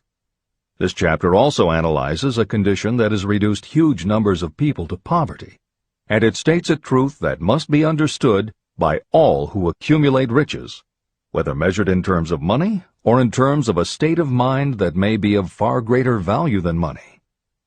The purpose of this chapter is to turn the spotlight of attention on the cause and the cure of the six basic fears. Before you can master an enemy, you must know its name, its habits, and where to attack it. As you read, analyze yourself carefully and determine which, if any, of the six common fears have attached themselves to you. And keep in mind that sometimes they are hidden in the subconscious mind, where they are difficult to locate and still more difficult to eliminate.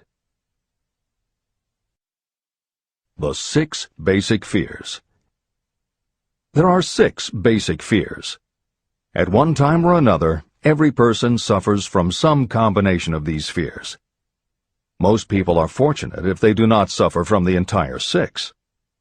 Named in the order of their most common appearance, they are the fear of poverty, the fear of criticism, the fear of ill health, the fear of loss of love of someone, the fear of old age, and the fear of death.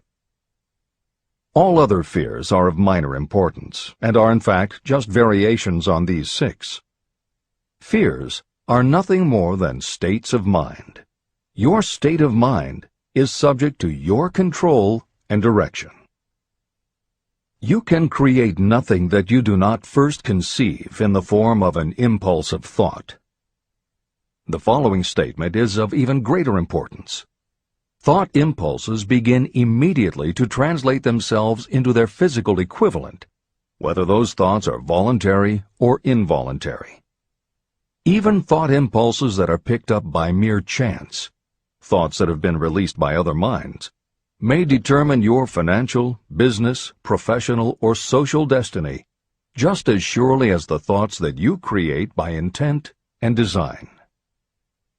This circumstance also explains why some people seem to be lucky, while others of equal or greater ability, training, experience, and brain capacity seem destined to have misfortune. The explanation is that you have the ability to completely control your own mind. With this control, you may open your mind to the thought impulses that are being released by other brains, or you can close the doors tightly and admit only thought impulses of your own choice. Nature has endowed human beings with absolute control over only one thing, and that one thing is thought. This fact, coupled with the additional fact that everything we create begins in the form of a thought, leads us very near to the principle by which fear may be mastered. If it is true that all thought has a tendency to clothe itself in its physical equivalent, and this is true beyond any reasonable room for doubt, it is equally true that thought impulses of fear and poverty cannot be translated into terms of courage and financial gain. The first basic fear. The fear of poverty. There can be no compromise between poverty and riches. The two roads that lead to poverty and riches travel in opposite directions. If you want riches, you must refuse to accept any circumstance that leads toward poverty. The word riches is used in its broadest sense, meaning financial, spiritual, mental, and material wealth.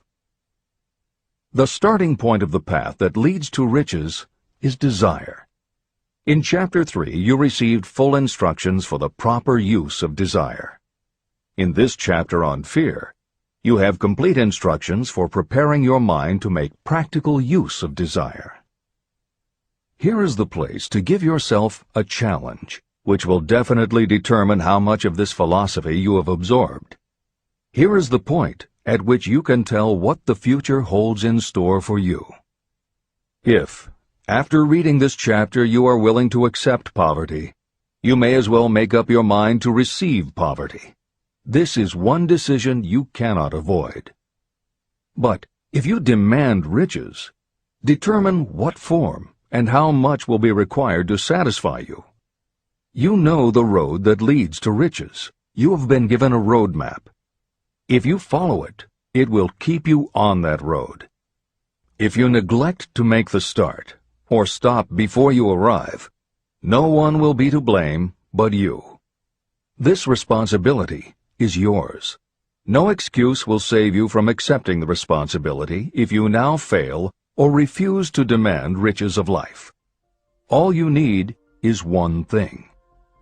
Incidentally, the only thing you can control, and that is a state of mind. A state of mind is something that is up to you. It cannot be purchased. It must be created.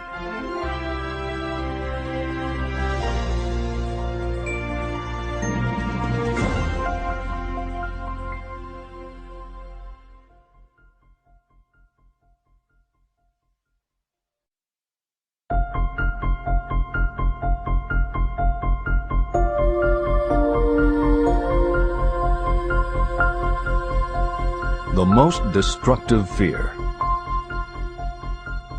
Fear of poverty is a state of mind, nothing else. But it is sufficient to destroy your chances of achievement in any undertaking.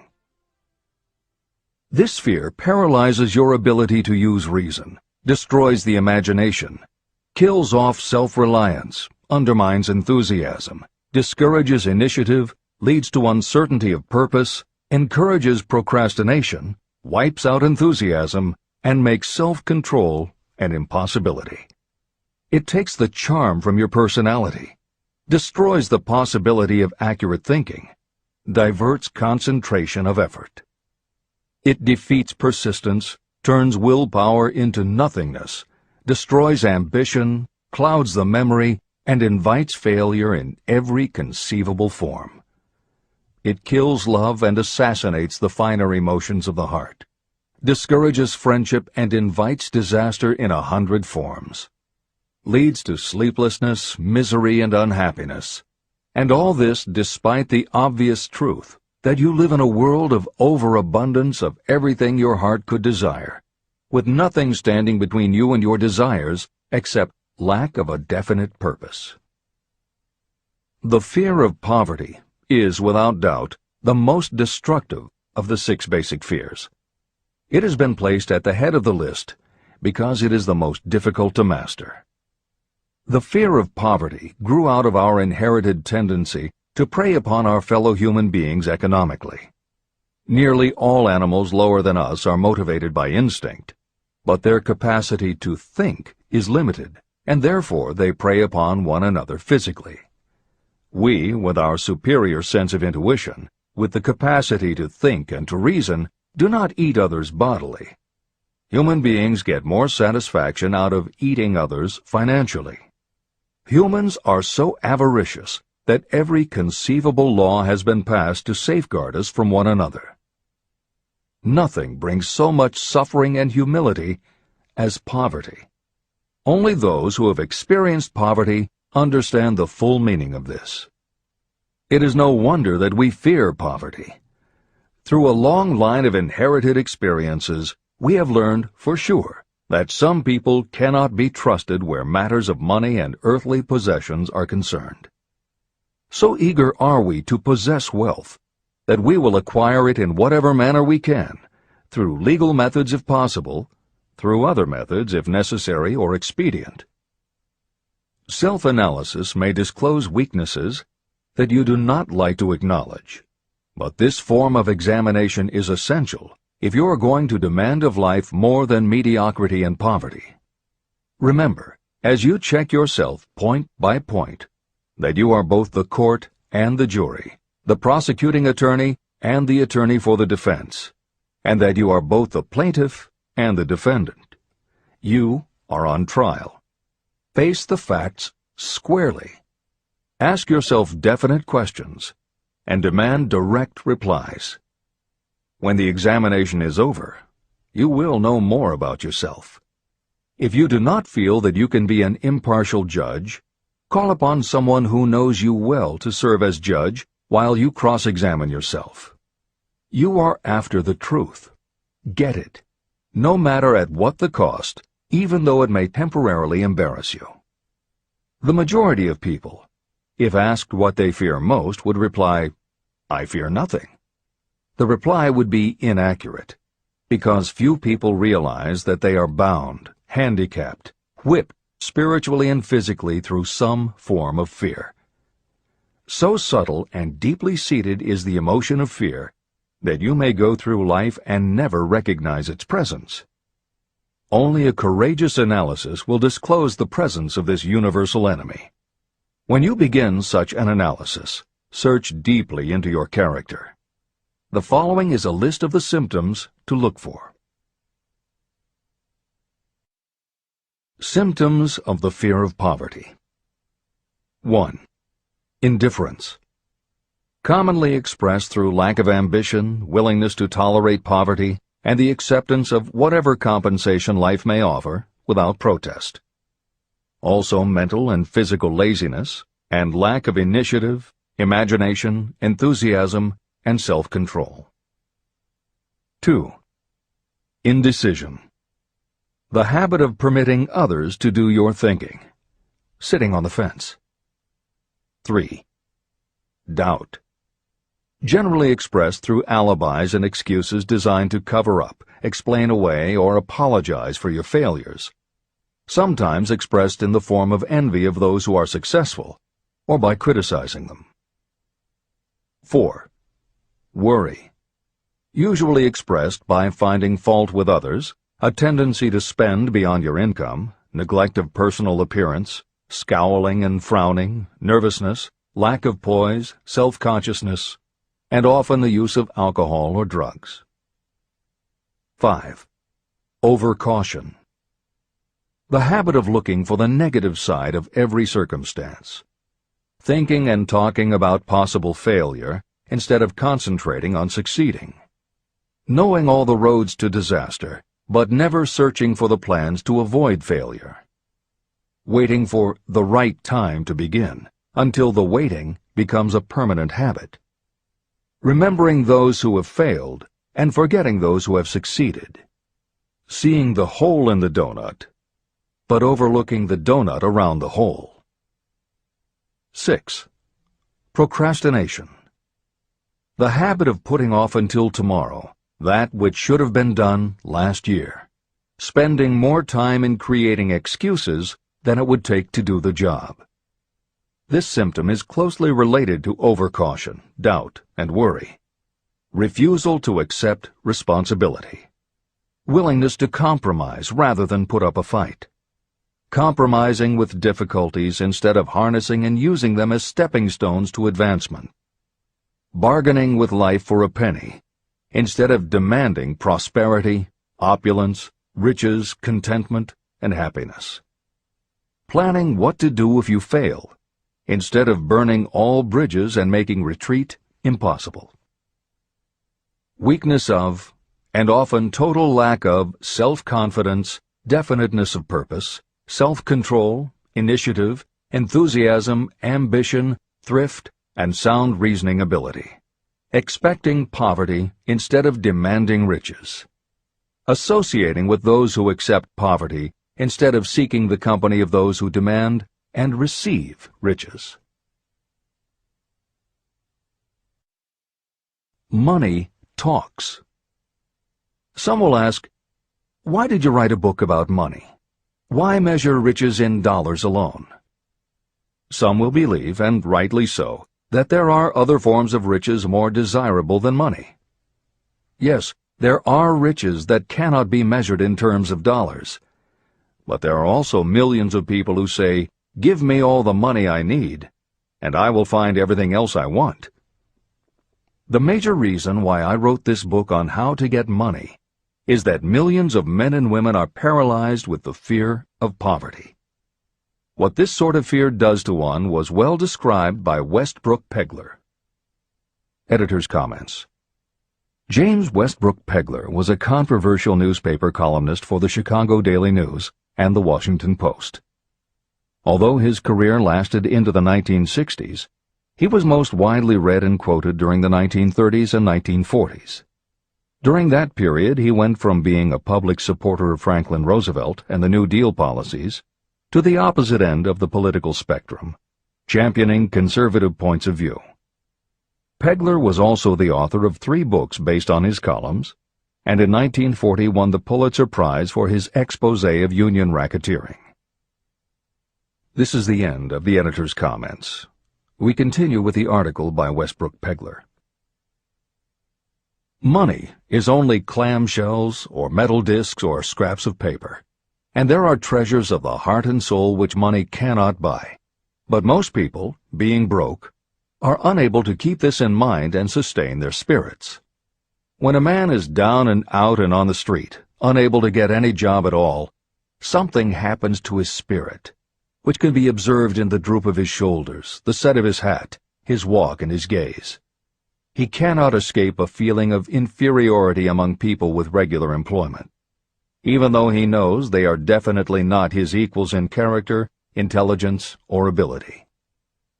These people, even his friends, feel, on the other hand, a sense of superiority and regard him, perhaps unconsciously, as a casualty. He may borrow for a time, but not enough to carry on in his accustomed way, and he cannot continue to borrow very long. But borrowing in itself, when a man is borrowing merely to live, is a depressing experience, and the money lacks the power of earned money to revive his spirits. Of course, none of this applies to bums or habitual ne'er-do-wells, but only to men of normal ambitions and self-respect. Women in the same predicament must be different. We somehow do not think of women at all in considering the down-and-outers. They are scarce in the breadlines, they rarely are seen begging on the streets, and they are not recognizable in crowds by the same plain signs which identify busted men. Of course, I do not mean the shuffling hags of the city streets, who are the opposite number of the confirmed male bums. I mean reasonably young, decent, and intelligent women. There must be many of them, but their despair is not apparent. When a man is down and out, he has time on his hands for brooding. He may travel miles to see a man about a job and discover that the job is filled, or that it is one of those jobs with no base pay, but only a commission on the sale of some useless knick-knack which nobody would buy except out of pity. Turning that down, he finds himself back on the street with nowhere to go, but just anywhere. So he walks and walks. He gazes into store windows at luxuries which are not for him, and feels inferior and gives way to people who stop to look with an active interest. He wanders into the railroad station, or puts himself down in the library to ease his legs and soak up a little heat, but that isn't looking for a job, so he gets going again. He may not know it, but his aimlessness would give him away even if the very lines of his figure did not. He may be well dressed in the clothes left over from the days when he had a steady job, but the clothes cannot disguise the droop. He sees thousands of other people, bookkeepers or clerks or chemists or wagon hands, busy at their work, and envies them from the bottom of his soul. They have their independence, their self-respect and manhood, and he simply cannot convince himself that he is a good man too, though he argue it out and arrive at a favorable verdict hour after hour. It is just money which makes this difference in him. With a little money, he would be himself again. This is the end of the article by Westbrook Pegler. The second basic fear, the fear of criticism. Just how we originally came by this fear, no one can say definitely, but one thing is certain, we have it in a highly developed form. I am inclined to attribute the basic fear of criticism to that part of our inherited nature that prompts us not only to take away other people's goods and wares, but also to justify our actions by criticism of the character of others. It is well known that a thief will criticize the man from whom he steals, that politicians seek office not by displaying their own virtues and qualifications, but by running negative campaigns against their opponents. Designers and clothing manufacturers have not been slow to take advantage of this basic fear of criticism. Every season, styles change. Who establishes the styles? Certainly not the purchaser. It is the designers and manufacturers. Why do they change the styles so often? The answer is obvious. They change the styles so they can sell more clothes.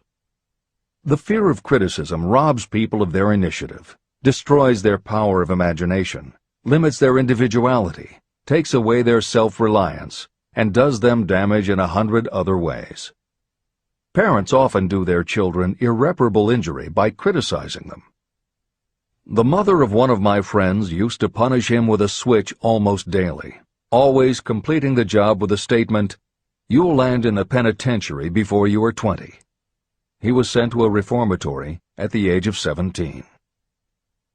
Editor's comments. Modern psychotherapy is well aware of the circumstance that Hill describes in the preceding paragraph.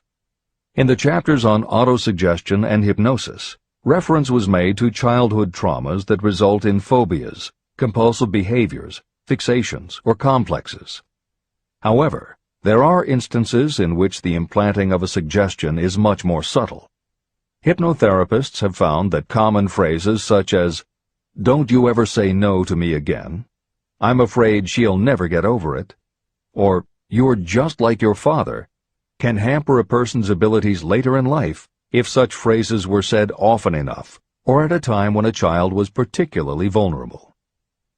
This is the end of the editor's comments. Criticism is the one form of service of which everyone has too much. Everyone has a stock of it, which is handed out gratis whether called for or not. Your nearest relatives are often the worst offenders. It should be recognized as a crime. In reality, it is a crime of the worst nature for any parent to build inferiority complexes in the mind of a child through unnecessary criticism.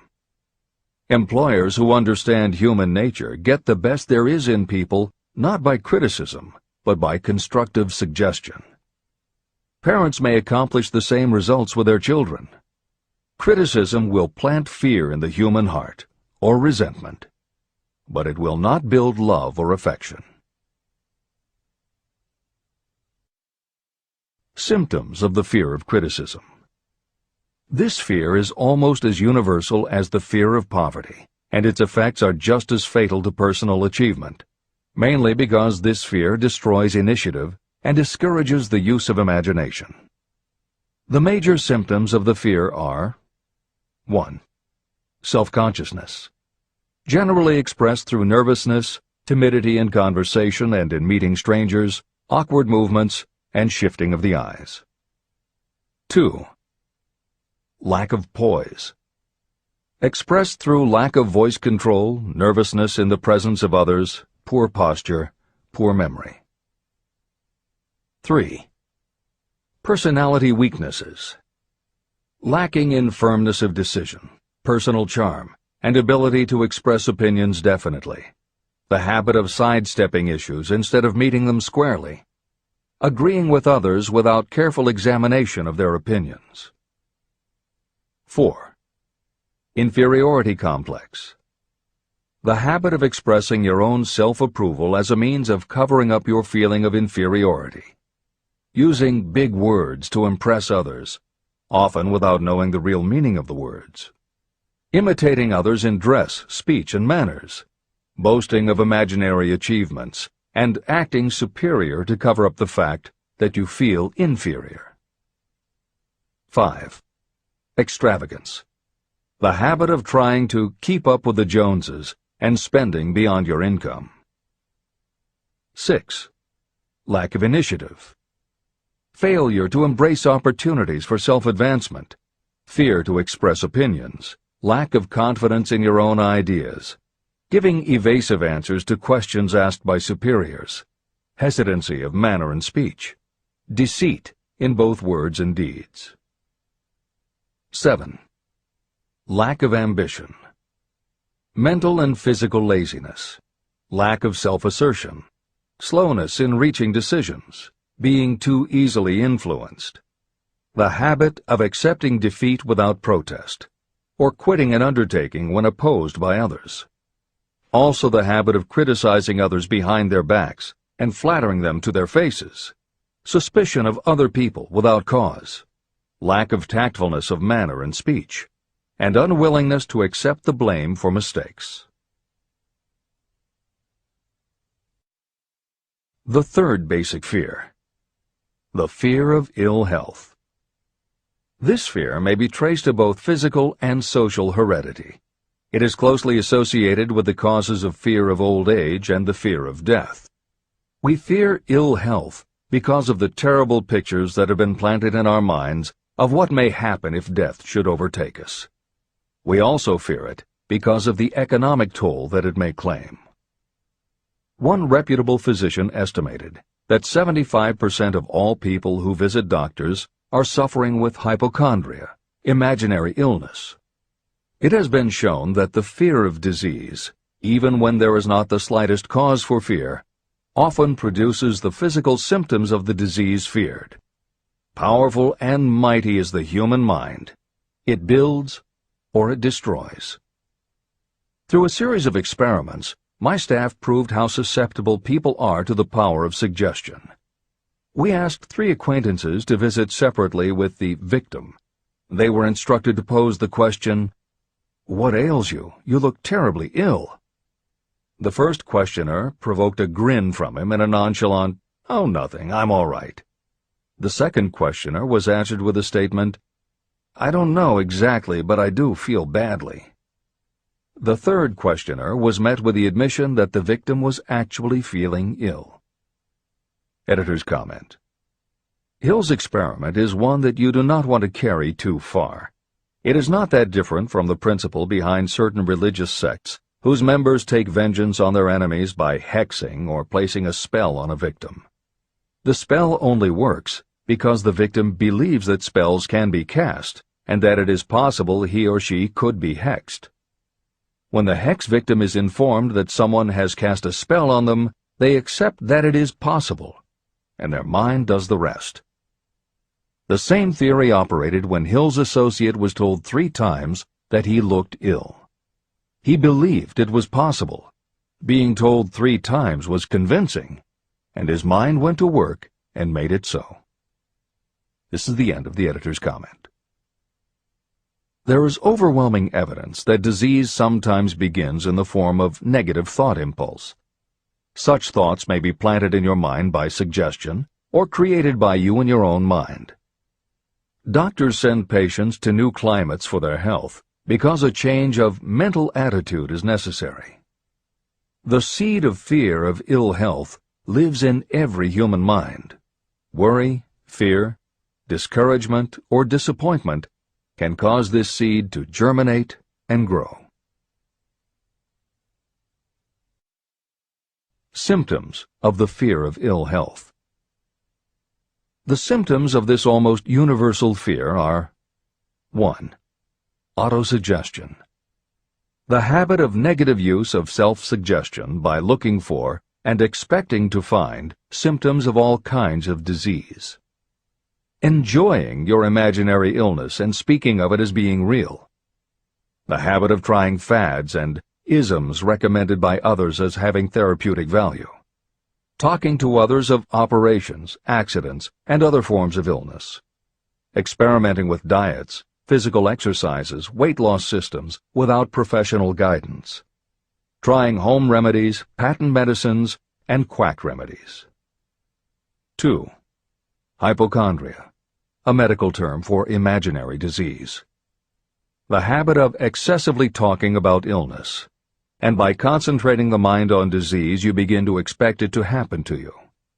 Nothing that comes in bottles can cure this condition. It is brought on by negative thinking, and nothing but positive thought can cure it. Hypochondria is said to do as much damage on occasion as the real disease might do. 3. Exercise. Fear of ill health often interferes with proper physical exercise and results in overweight. 4. Susceptibility. Fear of ill health breaks down your natural resistance, which makes you susceptible to real disease. The fear of ill health is often related to the fear of poverty, especially in the case of the hypochondriac, who constantly worries about the possibility of having to pay doctor's bills, hospital bills, etc. This type of person spends much time preparing for sickness, talking about death, saving money for cemetery plots, burial expenses, and such. 5. Self-coddling. The habit of seeking sympathy. The habit of feigning illness to cover your laziness, or to serve as an alibi for lack of ambition. People often resort to this trick to avoid work. 6. Intemperance. The habit of using alcohol or drugs to destroy pain instead of eliminating the cause. 7. The habit of reading about illness and worrying over the possibility of being stricken by it. The fourth basic fear. The fear of loss of love. Jealousy and other similar forms of neurosis grow out of our fear of the loss of love of someone. This fear is the most painful of all the 6 basic fears. It probably plays more havoc with the body and mind than any of the other basic fears. Editor's comment. By way of introduction to each of the 6 basic fears, Napoleon Hill usually postulates how the fear originated in humans. In the original edition of this book, he suggested that the fear of loss of love may have started with prehistoric man's habit of stealing his neighbor's mate and taking liberties with her whenever he could. Though amusing, this theory does not take into account that women fear the loss of a love just as profoundly as men do, and both men and women fear losing the love of not just their mates, but also of family members and others with whom they are close. How the emotion of love originated may remain a mystery, but there is no mystery about how we feel when we lose it. This is the end of the editor's comment. The fourth basic fear. The fear of loss of love. Jealousy and other similar forms of neurosis grow out of our fear of the loss of love of someone. This fear is the most painful of all the 6 basic fears. It probably plays more havoc with the body and mind than any of the other basic fears. Editor's comment. By way of introduction to each of the 6 basic fears, Napoleon Hill usually postulates how the fear originated in humans. In the original edition of this book, he suggested that the fear of loss of love may have started with prehistoric man's habit of stealing his neighbor's mate and taking liberties with her whenever he could. Though amusing, this theory does not take into account that women fear the loss of a love just as profoundly as men do, and both men and women fear losing the love of not just their mates, but also of family members and others with whom they are close. How the emotion of love originated may remain a mystery, but there is no mystery about how we feel when we lose it. This is the end of the editor's comment. Symptoms of the fear of loss of love. The distinguishing symptoms of this fear are 1. Jealousy. The habit of being suspicious of friends and loved ones. The habit of accusing wife or husband of infidelity without grounds. General suspicion of everyone and absolute faith in no one. 2. Fault-finding. The habit of finding fault with friends, relatives, business associates, and loved ones upon the slightest provocation, or without any cause whatsoever. 3. Gambling. The habit of gambling, stealing, cheating, and otherwise taking hazardous chances to provide money for loved ones, in the belief that love can be bought. The habit of spending beyond your means, or incurring debts to provide gifts for loved ones in order to make a good impression. Also insomnia, nervousness, lack of persistence, weakness of will, lack of self-control, lack of self-reliance, bad temper. The fifth basic fear. The fear of old age. In the main, this fear grows out of 2 sources. First, the thought that old age may bring with it poverty. Second is the concern that many have for what may await them in the world beyond. The most common cause of fear of old age is associated with the possibility of poverty. Poorhouse is not a pretty word. It throws a chill into the mind of every person who faces the possibility of having to spend declining years having to live on some form of charity. The possibility of ill health, which is more common as people grow older, is also a contributing cause of this common fear of old age, as is concern about diminishing sexuality. Another contributing cause of the fear of old age is the possibility of loss of freedom and independence, as old age may bring with it the loss of both physical and economic freedom. Symptoms of the fear of old age. The most common symptoms of this fear are 1. Lack of enthusiasm. The tendency to slow down and develop an inferiority complex, falsely believing you are slipping because of age. The habit of killing off initiative, imagination, and self-reliance by falsely believing you are too old to exercise these qualities. 2. Self-consciousness of speech. The habit of speaking apologetically of yourself as being old merely because you have reached the age of 40 or 50, instead of reversing the rule and expressing gratitude for having reached the age of wisdom and understanding. 3. Inappropriate dress and action. Trying to appear much younger than your age by going overboard in your attempt to keep up with the style and mannerisms of youth. The 6th basic fear. The fear of death. To some, this is the cruelest of all the basic fears. The reason is obvious. The terrible pangs of fear associated with the thought of death, in the majority of cases, may be charged to religious fanaticism. So-called heathens are less afraid of death than the more civilized. For hundreds of millions of years we have been asking the still unanswered questions, where did I come from, and where am I going? During the darker ages of the past, the more cunning and crafty were not slow to offer the answer to these questions for a price. Come into my tent, embrace my faith, accept my dogmas, and I will give you a ticket that will admit you straight into heaven when you die, says the religious leader. Remain out of my tent, says the same leader, and the devil will take you and burn you throughout eternity. The thought of eternal punishment destroys interest in life and makes happiness impossible. While the religious leader may not actually be able to provide safe conduct into heaven or send you to hell, the possibility of the latter seems terrible.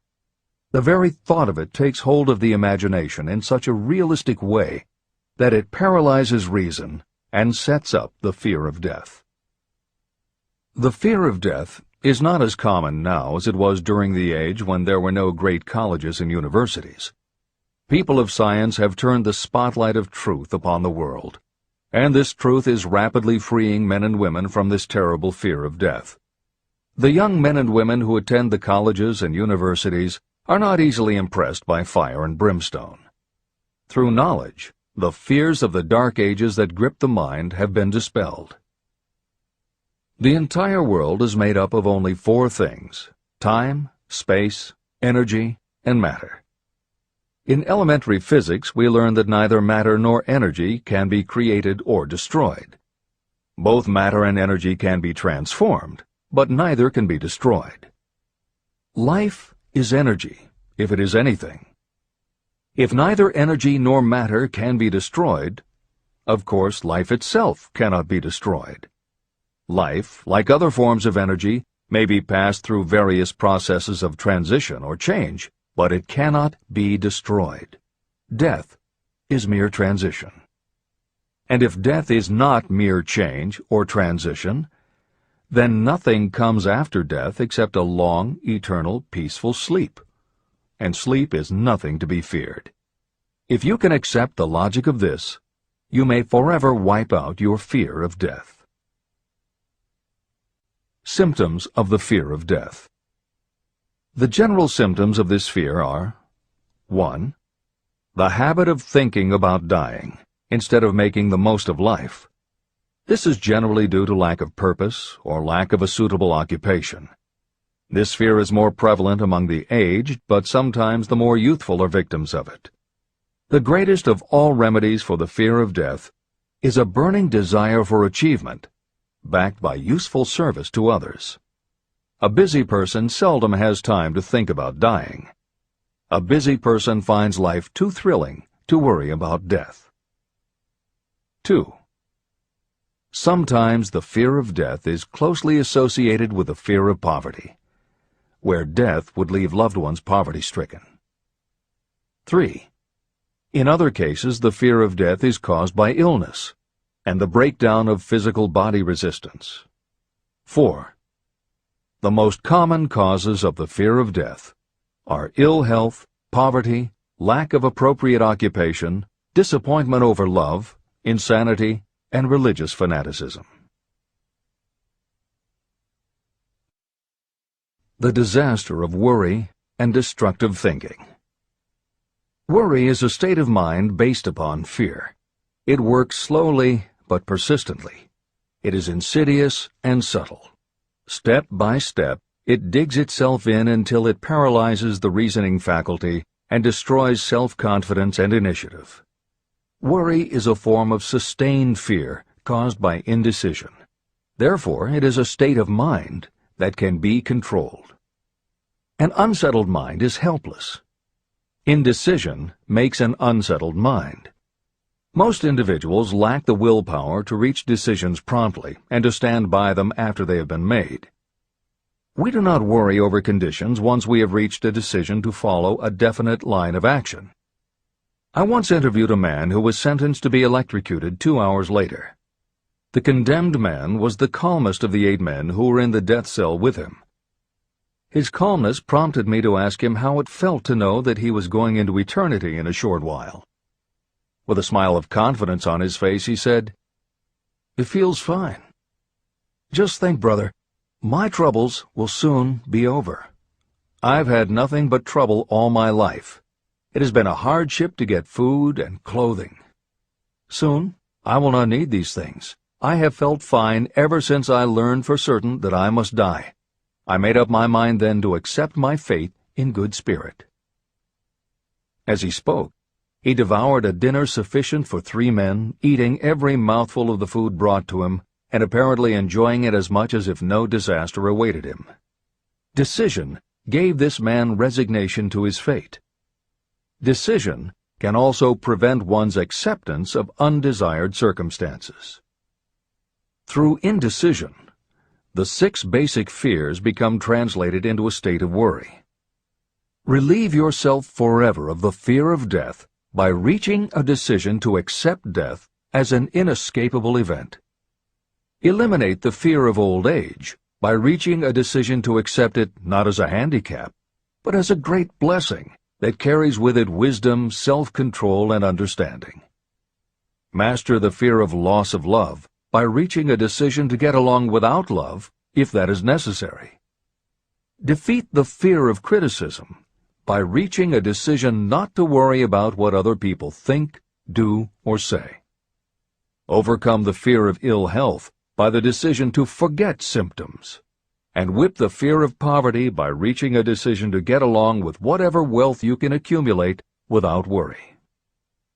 Kill the habit of worry in all its forms by reaching a general blanket decision that nothing life has to offer is worth the price of worry. With this decision will come poise, peace of mind, and calmness of thought, which will bring happiness. If your mind is filled with fear, you not only destroy your own chances of intelligent action, but you transmit these destructive vibrations to the minds of all who come into contact with you, and you destroy their chances too. Even a dog or a horse knows when its master lacks courage. It will pick up the vibrations of fear given off by its master and behave accordingly. The vibrations of fear pass from one mind to another just as quickly and as surely as the sound of the human voice passes from the broadcasting station to a radio receiver. The person who constantly speaks of negative or destructive thoughts is practically certain to experience the results of those words in the form of destructive feedback.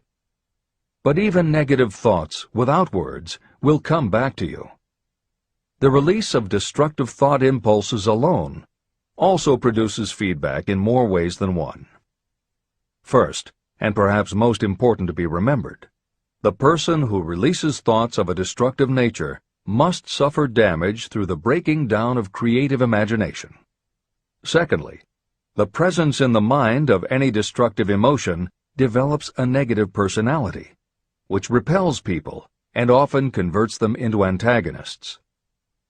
The third source of damage is that negative thoughts not only affect others, but they also embed themselves in the subconscious mind of the person releasing them and there become a part of that person's character. Your business in life is to achieve success. To be successful, you must find peace of mind, acquire the material needs of life, and above all, attain happiness. All of these indications of success begin in the form of thought impulses. You control your own mind. You have the power to feed it whatever thought impulses you choose. With this goes the responsibility of using your mind constructively. You are the master of your own earthly destiny, just as surely as you have the power to control your own thoughts. You may influence, direct, and eventually control your own environment, making your life what you want it to be. Or you may neglect to make your life what you want, and you will be adrift on the seas of circumstance, where you will be tossed like a wood chip on the waves of the ocean. The Devil's Workshop. In addition to the 6 basic fears, there is another evil by which people suffer. It constitutes a rich soil in which the seeds of failure grow abundantly. It is so subtle that its presence often is not detected. It is more deeply rooted and more often fatal than all of the 6 fears. For want of a better name, let us call this evil susceptibility to negative influences. Those who accumulate great riches always protect themselves against negative influences. The poverty-stricken never do. Those who succeed in any calling must prepare their minds to resist such influences. If you are reading this book to learn how to grow rich, you should examine yourself very carefully to determine whether you are susceptible to negative influences. If you neglect this self-analysis, you will give up your right to attain the object of your desires. Make your analysis searching. As you read the following questions, be tough on yourself. Go at the task as carefully as you would if you were searching for any other enemy you knew was waiting to ambush you. You must deal with your own faults as you would with a real and serious enemy. You can easily protect yourself against real enemies because there are laws, police, and courts to deal with them. But this 7th basic evil is more difficult to master because it strikes when you are not aware of its presence, when you are asleep, and while you are awake. Moreover, its weapon is intangible because it consists of merely a state of mind. Negative influences are also dangerous because they come in so many different forms. Sometimes they enter the mind through the well-meant words of your friends and relatives. At other times they come from within, through your own mental attitude. Always it is as deadly as poison, even though it may not kill as quickly. How to protect yourself against negative influences. To protect yourself against negative influences, whether of your own making or the result of negative people around you, recognize that your willpower is your defense. You must put it into constant use until it builds a wall of immunity against negative influences in your own mind. Recognize that you and every other human being are, by nature, lazy, indifferent, and susceptible to all suggestions that reinforce your weaknesses. Recognize that you are, by nature, susceptible to all of the 6 basic fears, and you must set up habits to counteract all these fears. Recognize that negative influences often work on you through your subconscious mind, and are therefore difficult to detect. Keep your mind closed against all people who depress or discourage you in any way. Clean out your medicine chest, and stop pandering to colds, aches, pains, and imaginary illness. Deliberately seek the company of people who influence you to think and act for yourself. Do not expect troubles, as they have a tendency not to disappoint. Without doubt, the most common weakness of all human beings is the habit of leaving their minds open to the negative influences of other people. This weakness is all the more damaging because most people do not even know they do it. The following list of questions is designed to help you see yourself as you really are. You should read through the list now. Then set aside a day when you can give adequate time to go through the list again and thoroughly answer each question. When you do this, I advise that you read the questions and state your answers aloud so you can hear your own voice. This will make it easier for you to be truthful with yourself. Self-analysis questions. Do you complain often of feeling bad, and if so, what is the cause? Do you find fault with other people at the slightest provocation? Do you frequently make mistakes in your work, and if so, why? Are you sarcastic and offensive in your conversation? Do you deliberately avoid the association of anyone, and if so, why? Do you suffer frequently with indigestion? If so, what is the cause? Does life seem futile and the future hopeless to you? Do you like your occupation? If not, why? Do you often feel self-pity? And if so, why? Are you envious of those who excel you? To which do you devote most time, thinking of success or of failure? Are you gaining or losing self-confidence as you grow older? Do you learn something of value from all mistakes? Are you permitting some relative or acquaintance to worry you? If so, why? Are you sometimes excited about life, and at other times in the depths of despondency? Who has the most inspiring influence upon you, and for what reason? Do you tolerate negative or discouraging influences that you could avoid? Are you careless of your personal appearance? If so, when and why? Have you learned how to ignore your troubles by being too busy to be annoyed by them? Would you call yourself a spineless weakling if you permitted others to do your thinking for you? How many preventable disturbances annoy you, and why do you tolerate them? Do you resort to alcohol, drugs, cigarettes, or other compulsions to quiet your nerves? If so, why do you not try willpower instead? Does anyone nag you, and if so, for what reason? Do you have a definite major purpose? And if so, what is it, and what plan do you have for achieving it? Do you suffer from any of the 6 basic fears? If so, which ones? Have you developed a method to shield yourself against the negative influence of others? Do you use autosuggestion to make your mind positive? Which do you value most, your material possessions or your privilege of controlling your own thoughts? Are you easily influenced by others against your own judgment? Has today added anything of value to your stock of knowledge or state of mind? Do you face squarely the circumstances that make you unhappy, or do you sidestep the responsibility? Do you analyze all mistakes and failures and try to profit by them, or do you take the attitude that this is not your duty? Can you name 3 of your most damaging weaknesses? What are you doing to correct them? Do you encourage other people to bring their worries to you for sympathy? Do you choose, from your daily experiences, lessons or influences that aid in your personal advancement? Does your presence have a negative influence on other people as a rule? What habits of other people annoy you most? Do you form your own opinions, or do you permit yourself to be influenced by other people? Have you learned how to create a mental state of mind with which you can shield yourself against all discouraging influences? Does your occupation inspire you with faith and hope? Are you conscious of possessing spiritual forces of sufficient power to enable you to keep your mind free from all forms of fear? Does your religion help to keep your mind positive?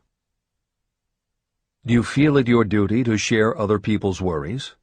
If so, why? If you believe that birds of a feather flock together, what have you learned about yourself by studying the friends whom you attract? What connection, if any, do you see between the people with whom you associate most closely and any unhappiness you may experience? Could it be possible that some person whom you consider to be a friend is, in reality, your worst enemy because of his or her negative influence on your mind? By what rules do you judge who is helpful and who is damaging to you? Are your intimate associates mentally superior or inferior to you? How much time out of every 24 hours do you devote to your occupation, sleep, play and relaxation, acquiring useful knowledge, plain wasted time? Who among your acquaintances encourages you most, cautions you most, discourages you most? What is your greatest worry? Why do you tolerate it? When others offer you free, unsolicited advice, do you accept it without question, or do you analyze their motive? What, above all else, do you most desire? Do you intend to acquire it? Are you willing to subordinate all other desires for this one? How much time daily do you devote to acquiring it? Do you change your mind often? If so, why? Do you usually finish everything you begin? Are you easily impressed by other people's business or professional titles, college degrees, or wealth? Are you easily influenced by what other people think or say about you? Do you cater to people because of their social or financial status? Whom do you believe to be the greatest person living? In what respect is this person superior to yourself? How much time have you devoted to studying and answering these questions? At least one day is necessary for the analysis and the answering of the entire list. If you have answered all these questions truthfully, you know more about yourself than the majority of people. Study the questions carefully. Come back to them once each week for several months, and be astounded at the amount of additional knowledge of great value to yourself you will have gained by the simple method of answering the questions truthfully. If you are not certain about the answers to some of the questions, seek the counsel of those who know you well, especially those who have no motive in flattering you, and see yourself through their eyes. The experience will be astonishing. The one thing over which you have absolute control. You have absolute control over only one thing, and that is your thoughts. This is the most significant and inspiring of all facts known to humans. It reflects our divine nature.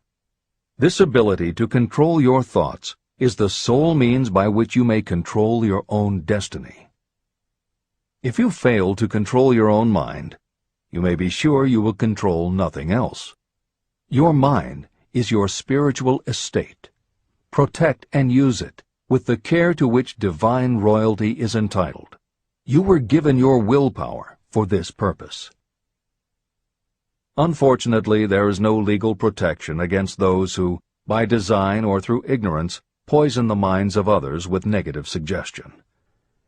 Those with negative minds tried to convince Thomas A. Edison that he could not build a machine that would record and reproduce the human voice, because, they said, no one else has ever produced such a machine. Edison did not believe them. He knew that the mind could produce anything the mind could conceive and believe. That knowledge was the thing that lifted the great Edison above the common herd. Men with negative minds told F.W. Woolworth he would go broke trying to run a store on 5 and 10-cent sales. He did not believe them. He knew that he could do anything within reason if he backed his plans with faith. Exercising his right to keep the negative suggestions of others out of his mind, he piled up a fortune of more than $100 million.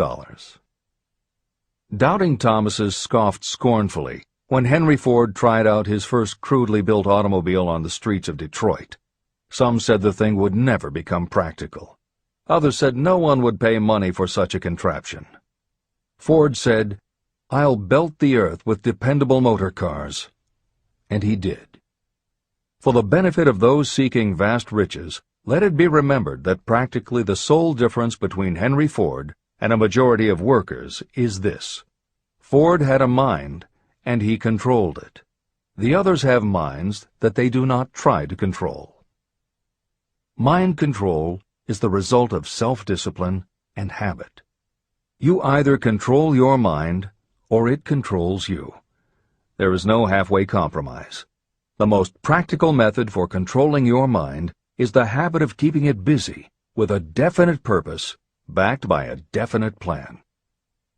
Study the records of those who achieve noteworthy success, and you will see that they have control over their own minds, and that they exercise that control and direct it toward the attainment of definite objectives. Without this control, success is not possible. 55 Famous Alibis by Old Man If. People who do not succeed have one distinguishing trait in common. They know all the reasons for failure and have what they believe to be airtight alibis to explain away their own lack of achievement. Some of these alibis are clever, and a few of them are justifiable by the facts, but alibis cannot be used for money. The world wants to know only one thing: have you achieved success?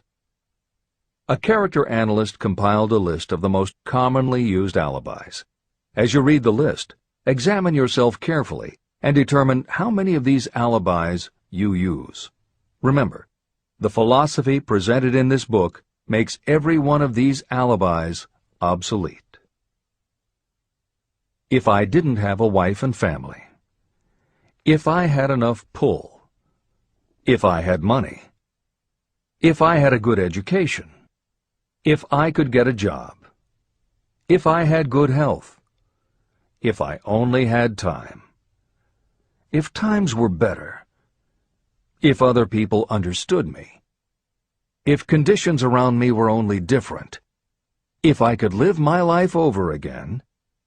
If I did not fear what they would say. If I had been given a chance. If I now had a chance. If other people didn't have it in for me. If nothing happens to stop me. If only I were younger. If I only could do what I want. If I had been born rich. If I could meet the right people. If I had the talent that some people have.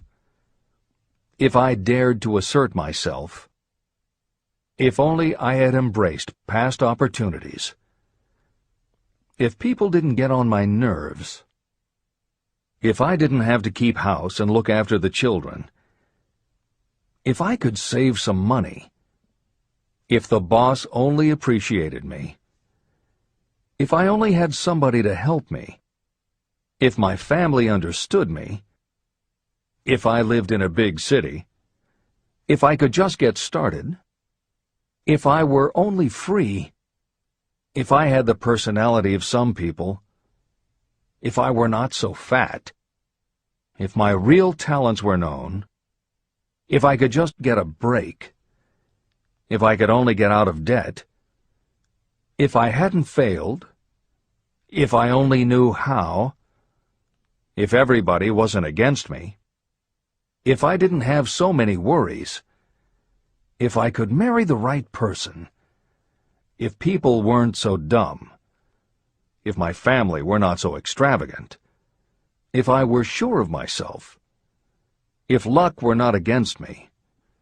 If I had not been born under the wrong star. If it were not true that what is to be will be.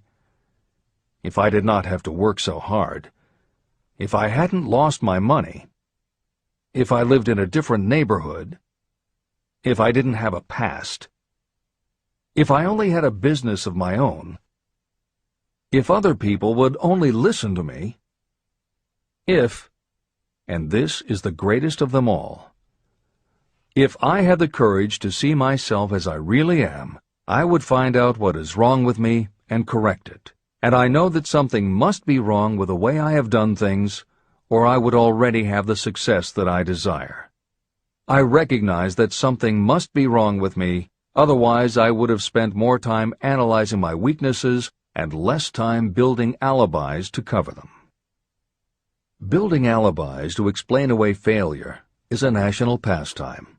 The habit is as old as the human race and is fatal to success. Why do people cling to their pet alibis? The answer is obvious. They defend their alibis because they create them. Your alibi is the child of your own imagination. It is human nature to defend your own brainchild. Building alibis is a deeply rooted habit. Habits are difficult to break, especially when they provide justification for something we do. Plato had this truth in mind when he said, "The first and best victory is to conquer self. To be conquered by self is, of all things, the most shameful and vile." Another philosopher had the same thought in mind when he said, "It was a great surprise to me when I discovered that most of the ugliness I saw in others was but a reflection of my own nature." Elbert Hubbard, philosopher, author, publisher of the Fra magazine, and founder of the Roycrofters Community of Artists, said, "It has always been a mystery to me why people spend so much time deliberately fooling themselves by creating alibis to cover their weaknesses. If used differently, this same time would be sufficient to cure the weakness. Then no alibis would be needed." In parting, I would remind you that life is a checkerboard, and the player opposite you is time. If you hesitate before moving, or neglect to move promptly, your men will be wiped off the board by time. You are playing against a partner who will not tolerate indecision. Previously, you may have had a logical excuse for not having forced life to come through with whatever you asked. That alibi is now obsolete, because you are in possession of the master key that unlocks the door to life's riches. The master key is intangible, but it is powerful. It is the privilege of creating, in your own mind, a burning desire for a definite form of riches. There is no penalty for the use of this key, but there is a price you must pay if you do not use it. The price is failure. There is a reward of stupendous proportions if you put the key to use. It is the satisfaction that will come to you when you conquer self and force life to pay whatever is asked. The reward is worthy of your effort. Will you make the start and be convinced? "If we are related," said the immortal Emerson, "we shall meet." In closing, may I borrow his thought and say, if we are related, we have, through these pages, met. Remember that your real wealth can be measured not by what you have, but by what you are.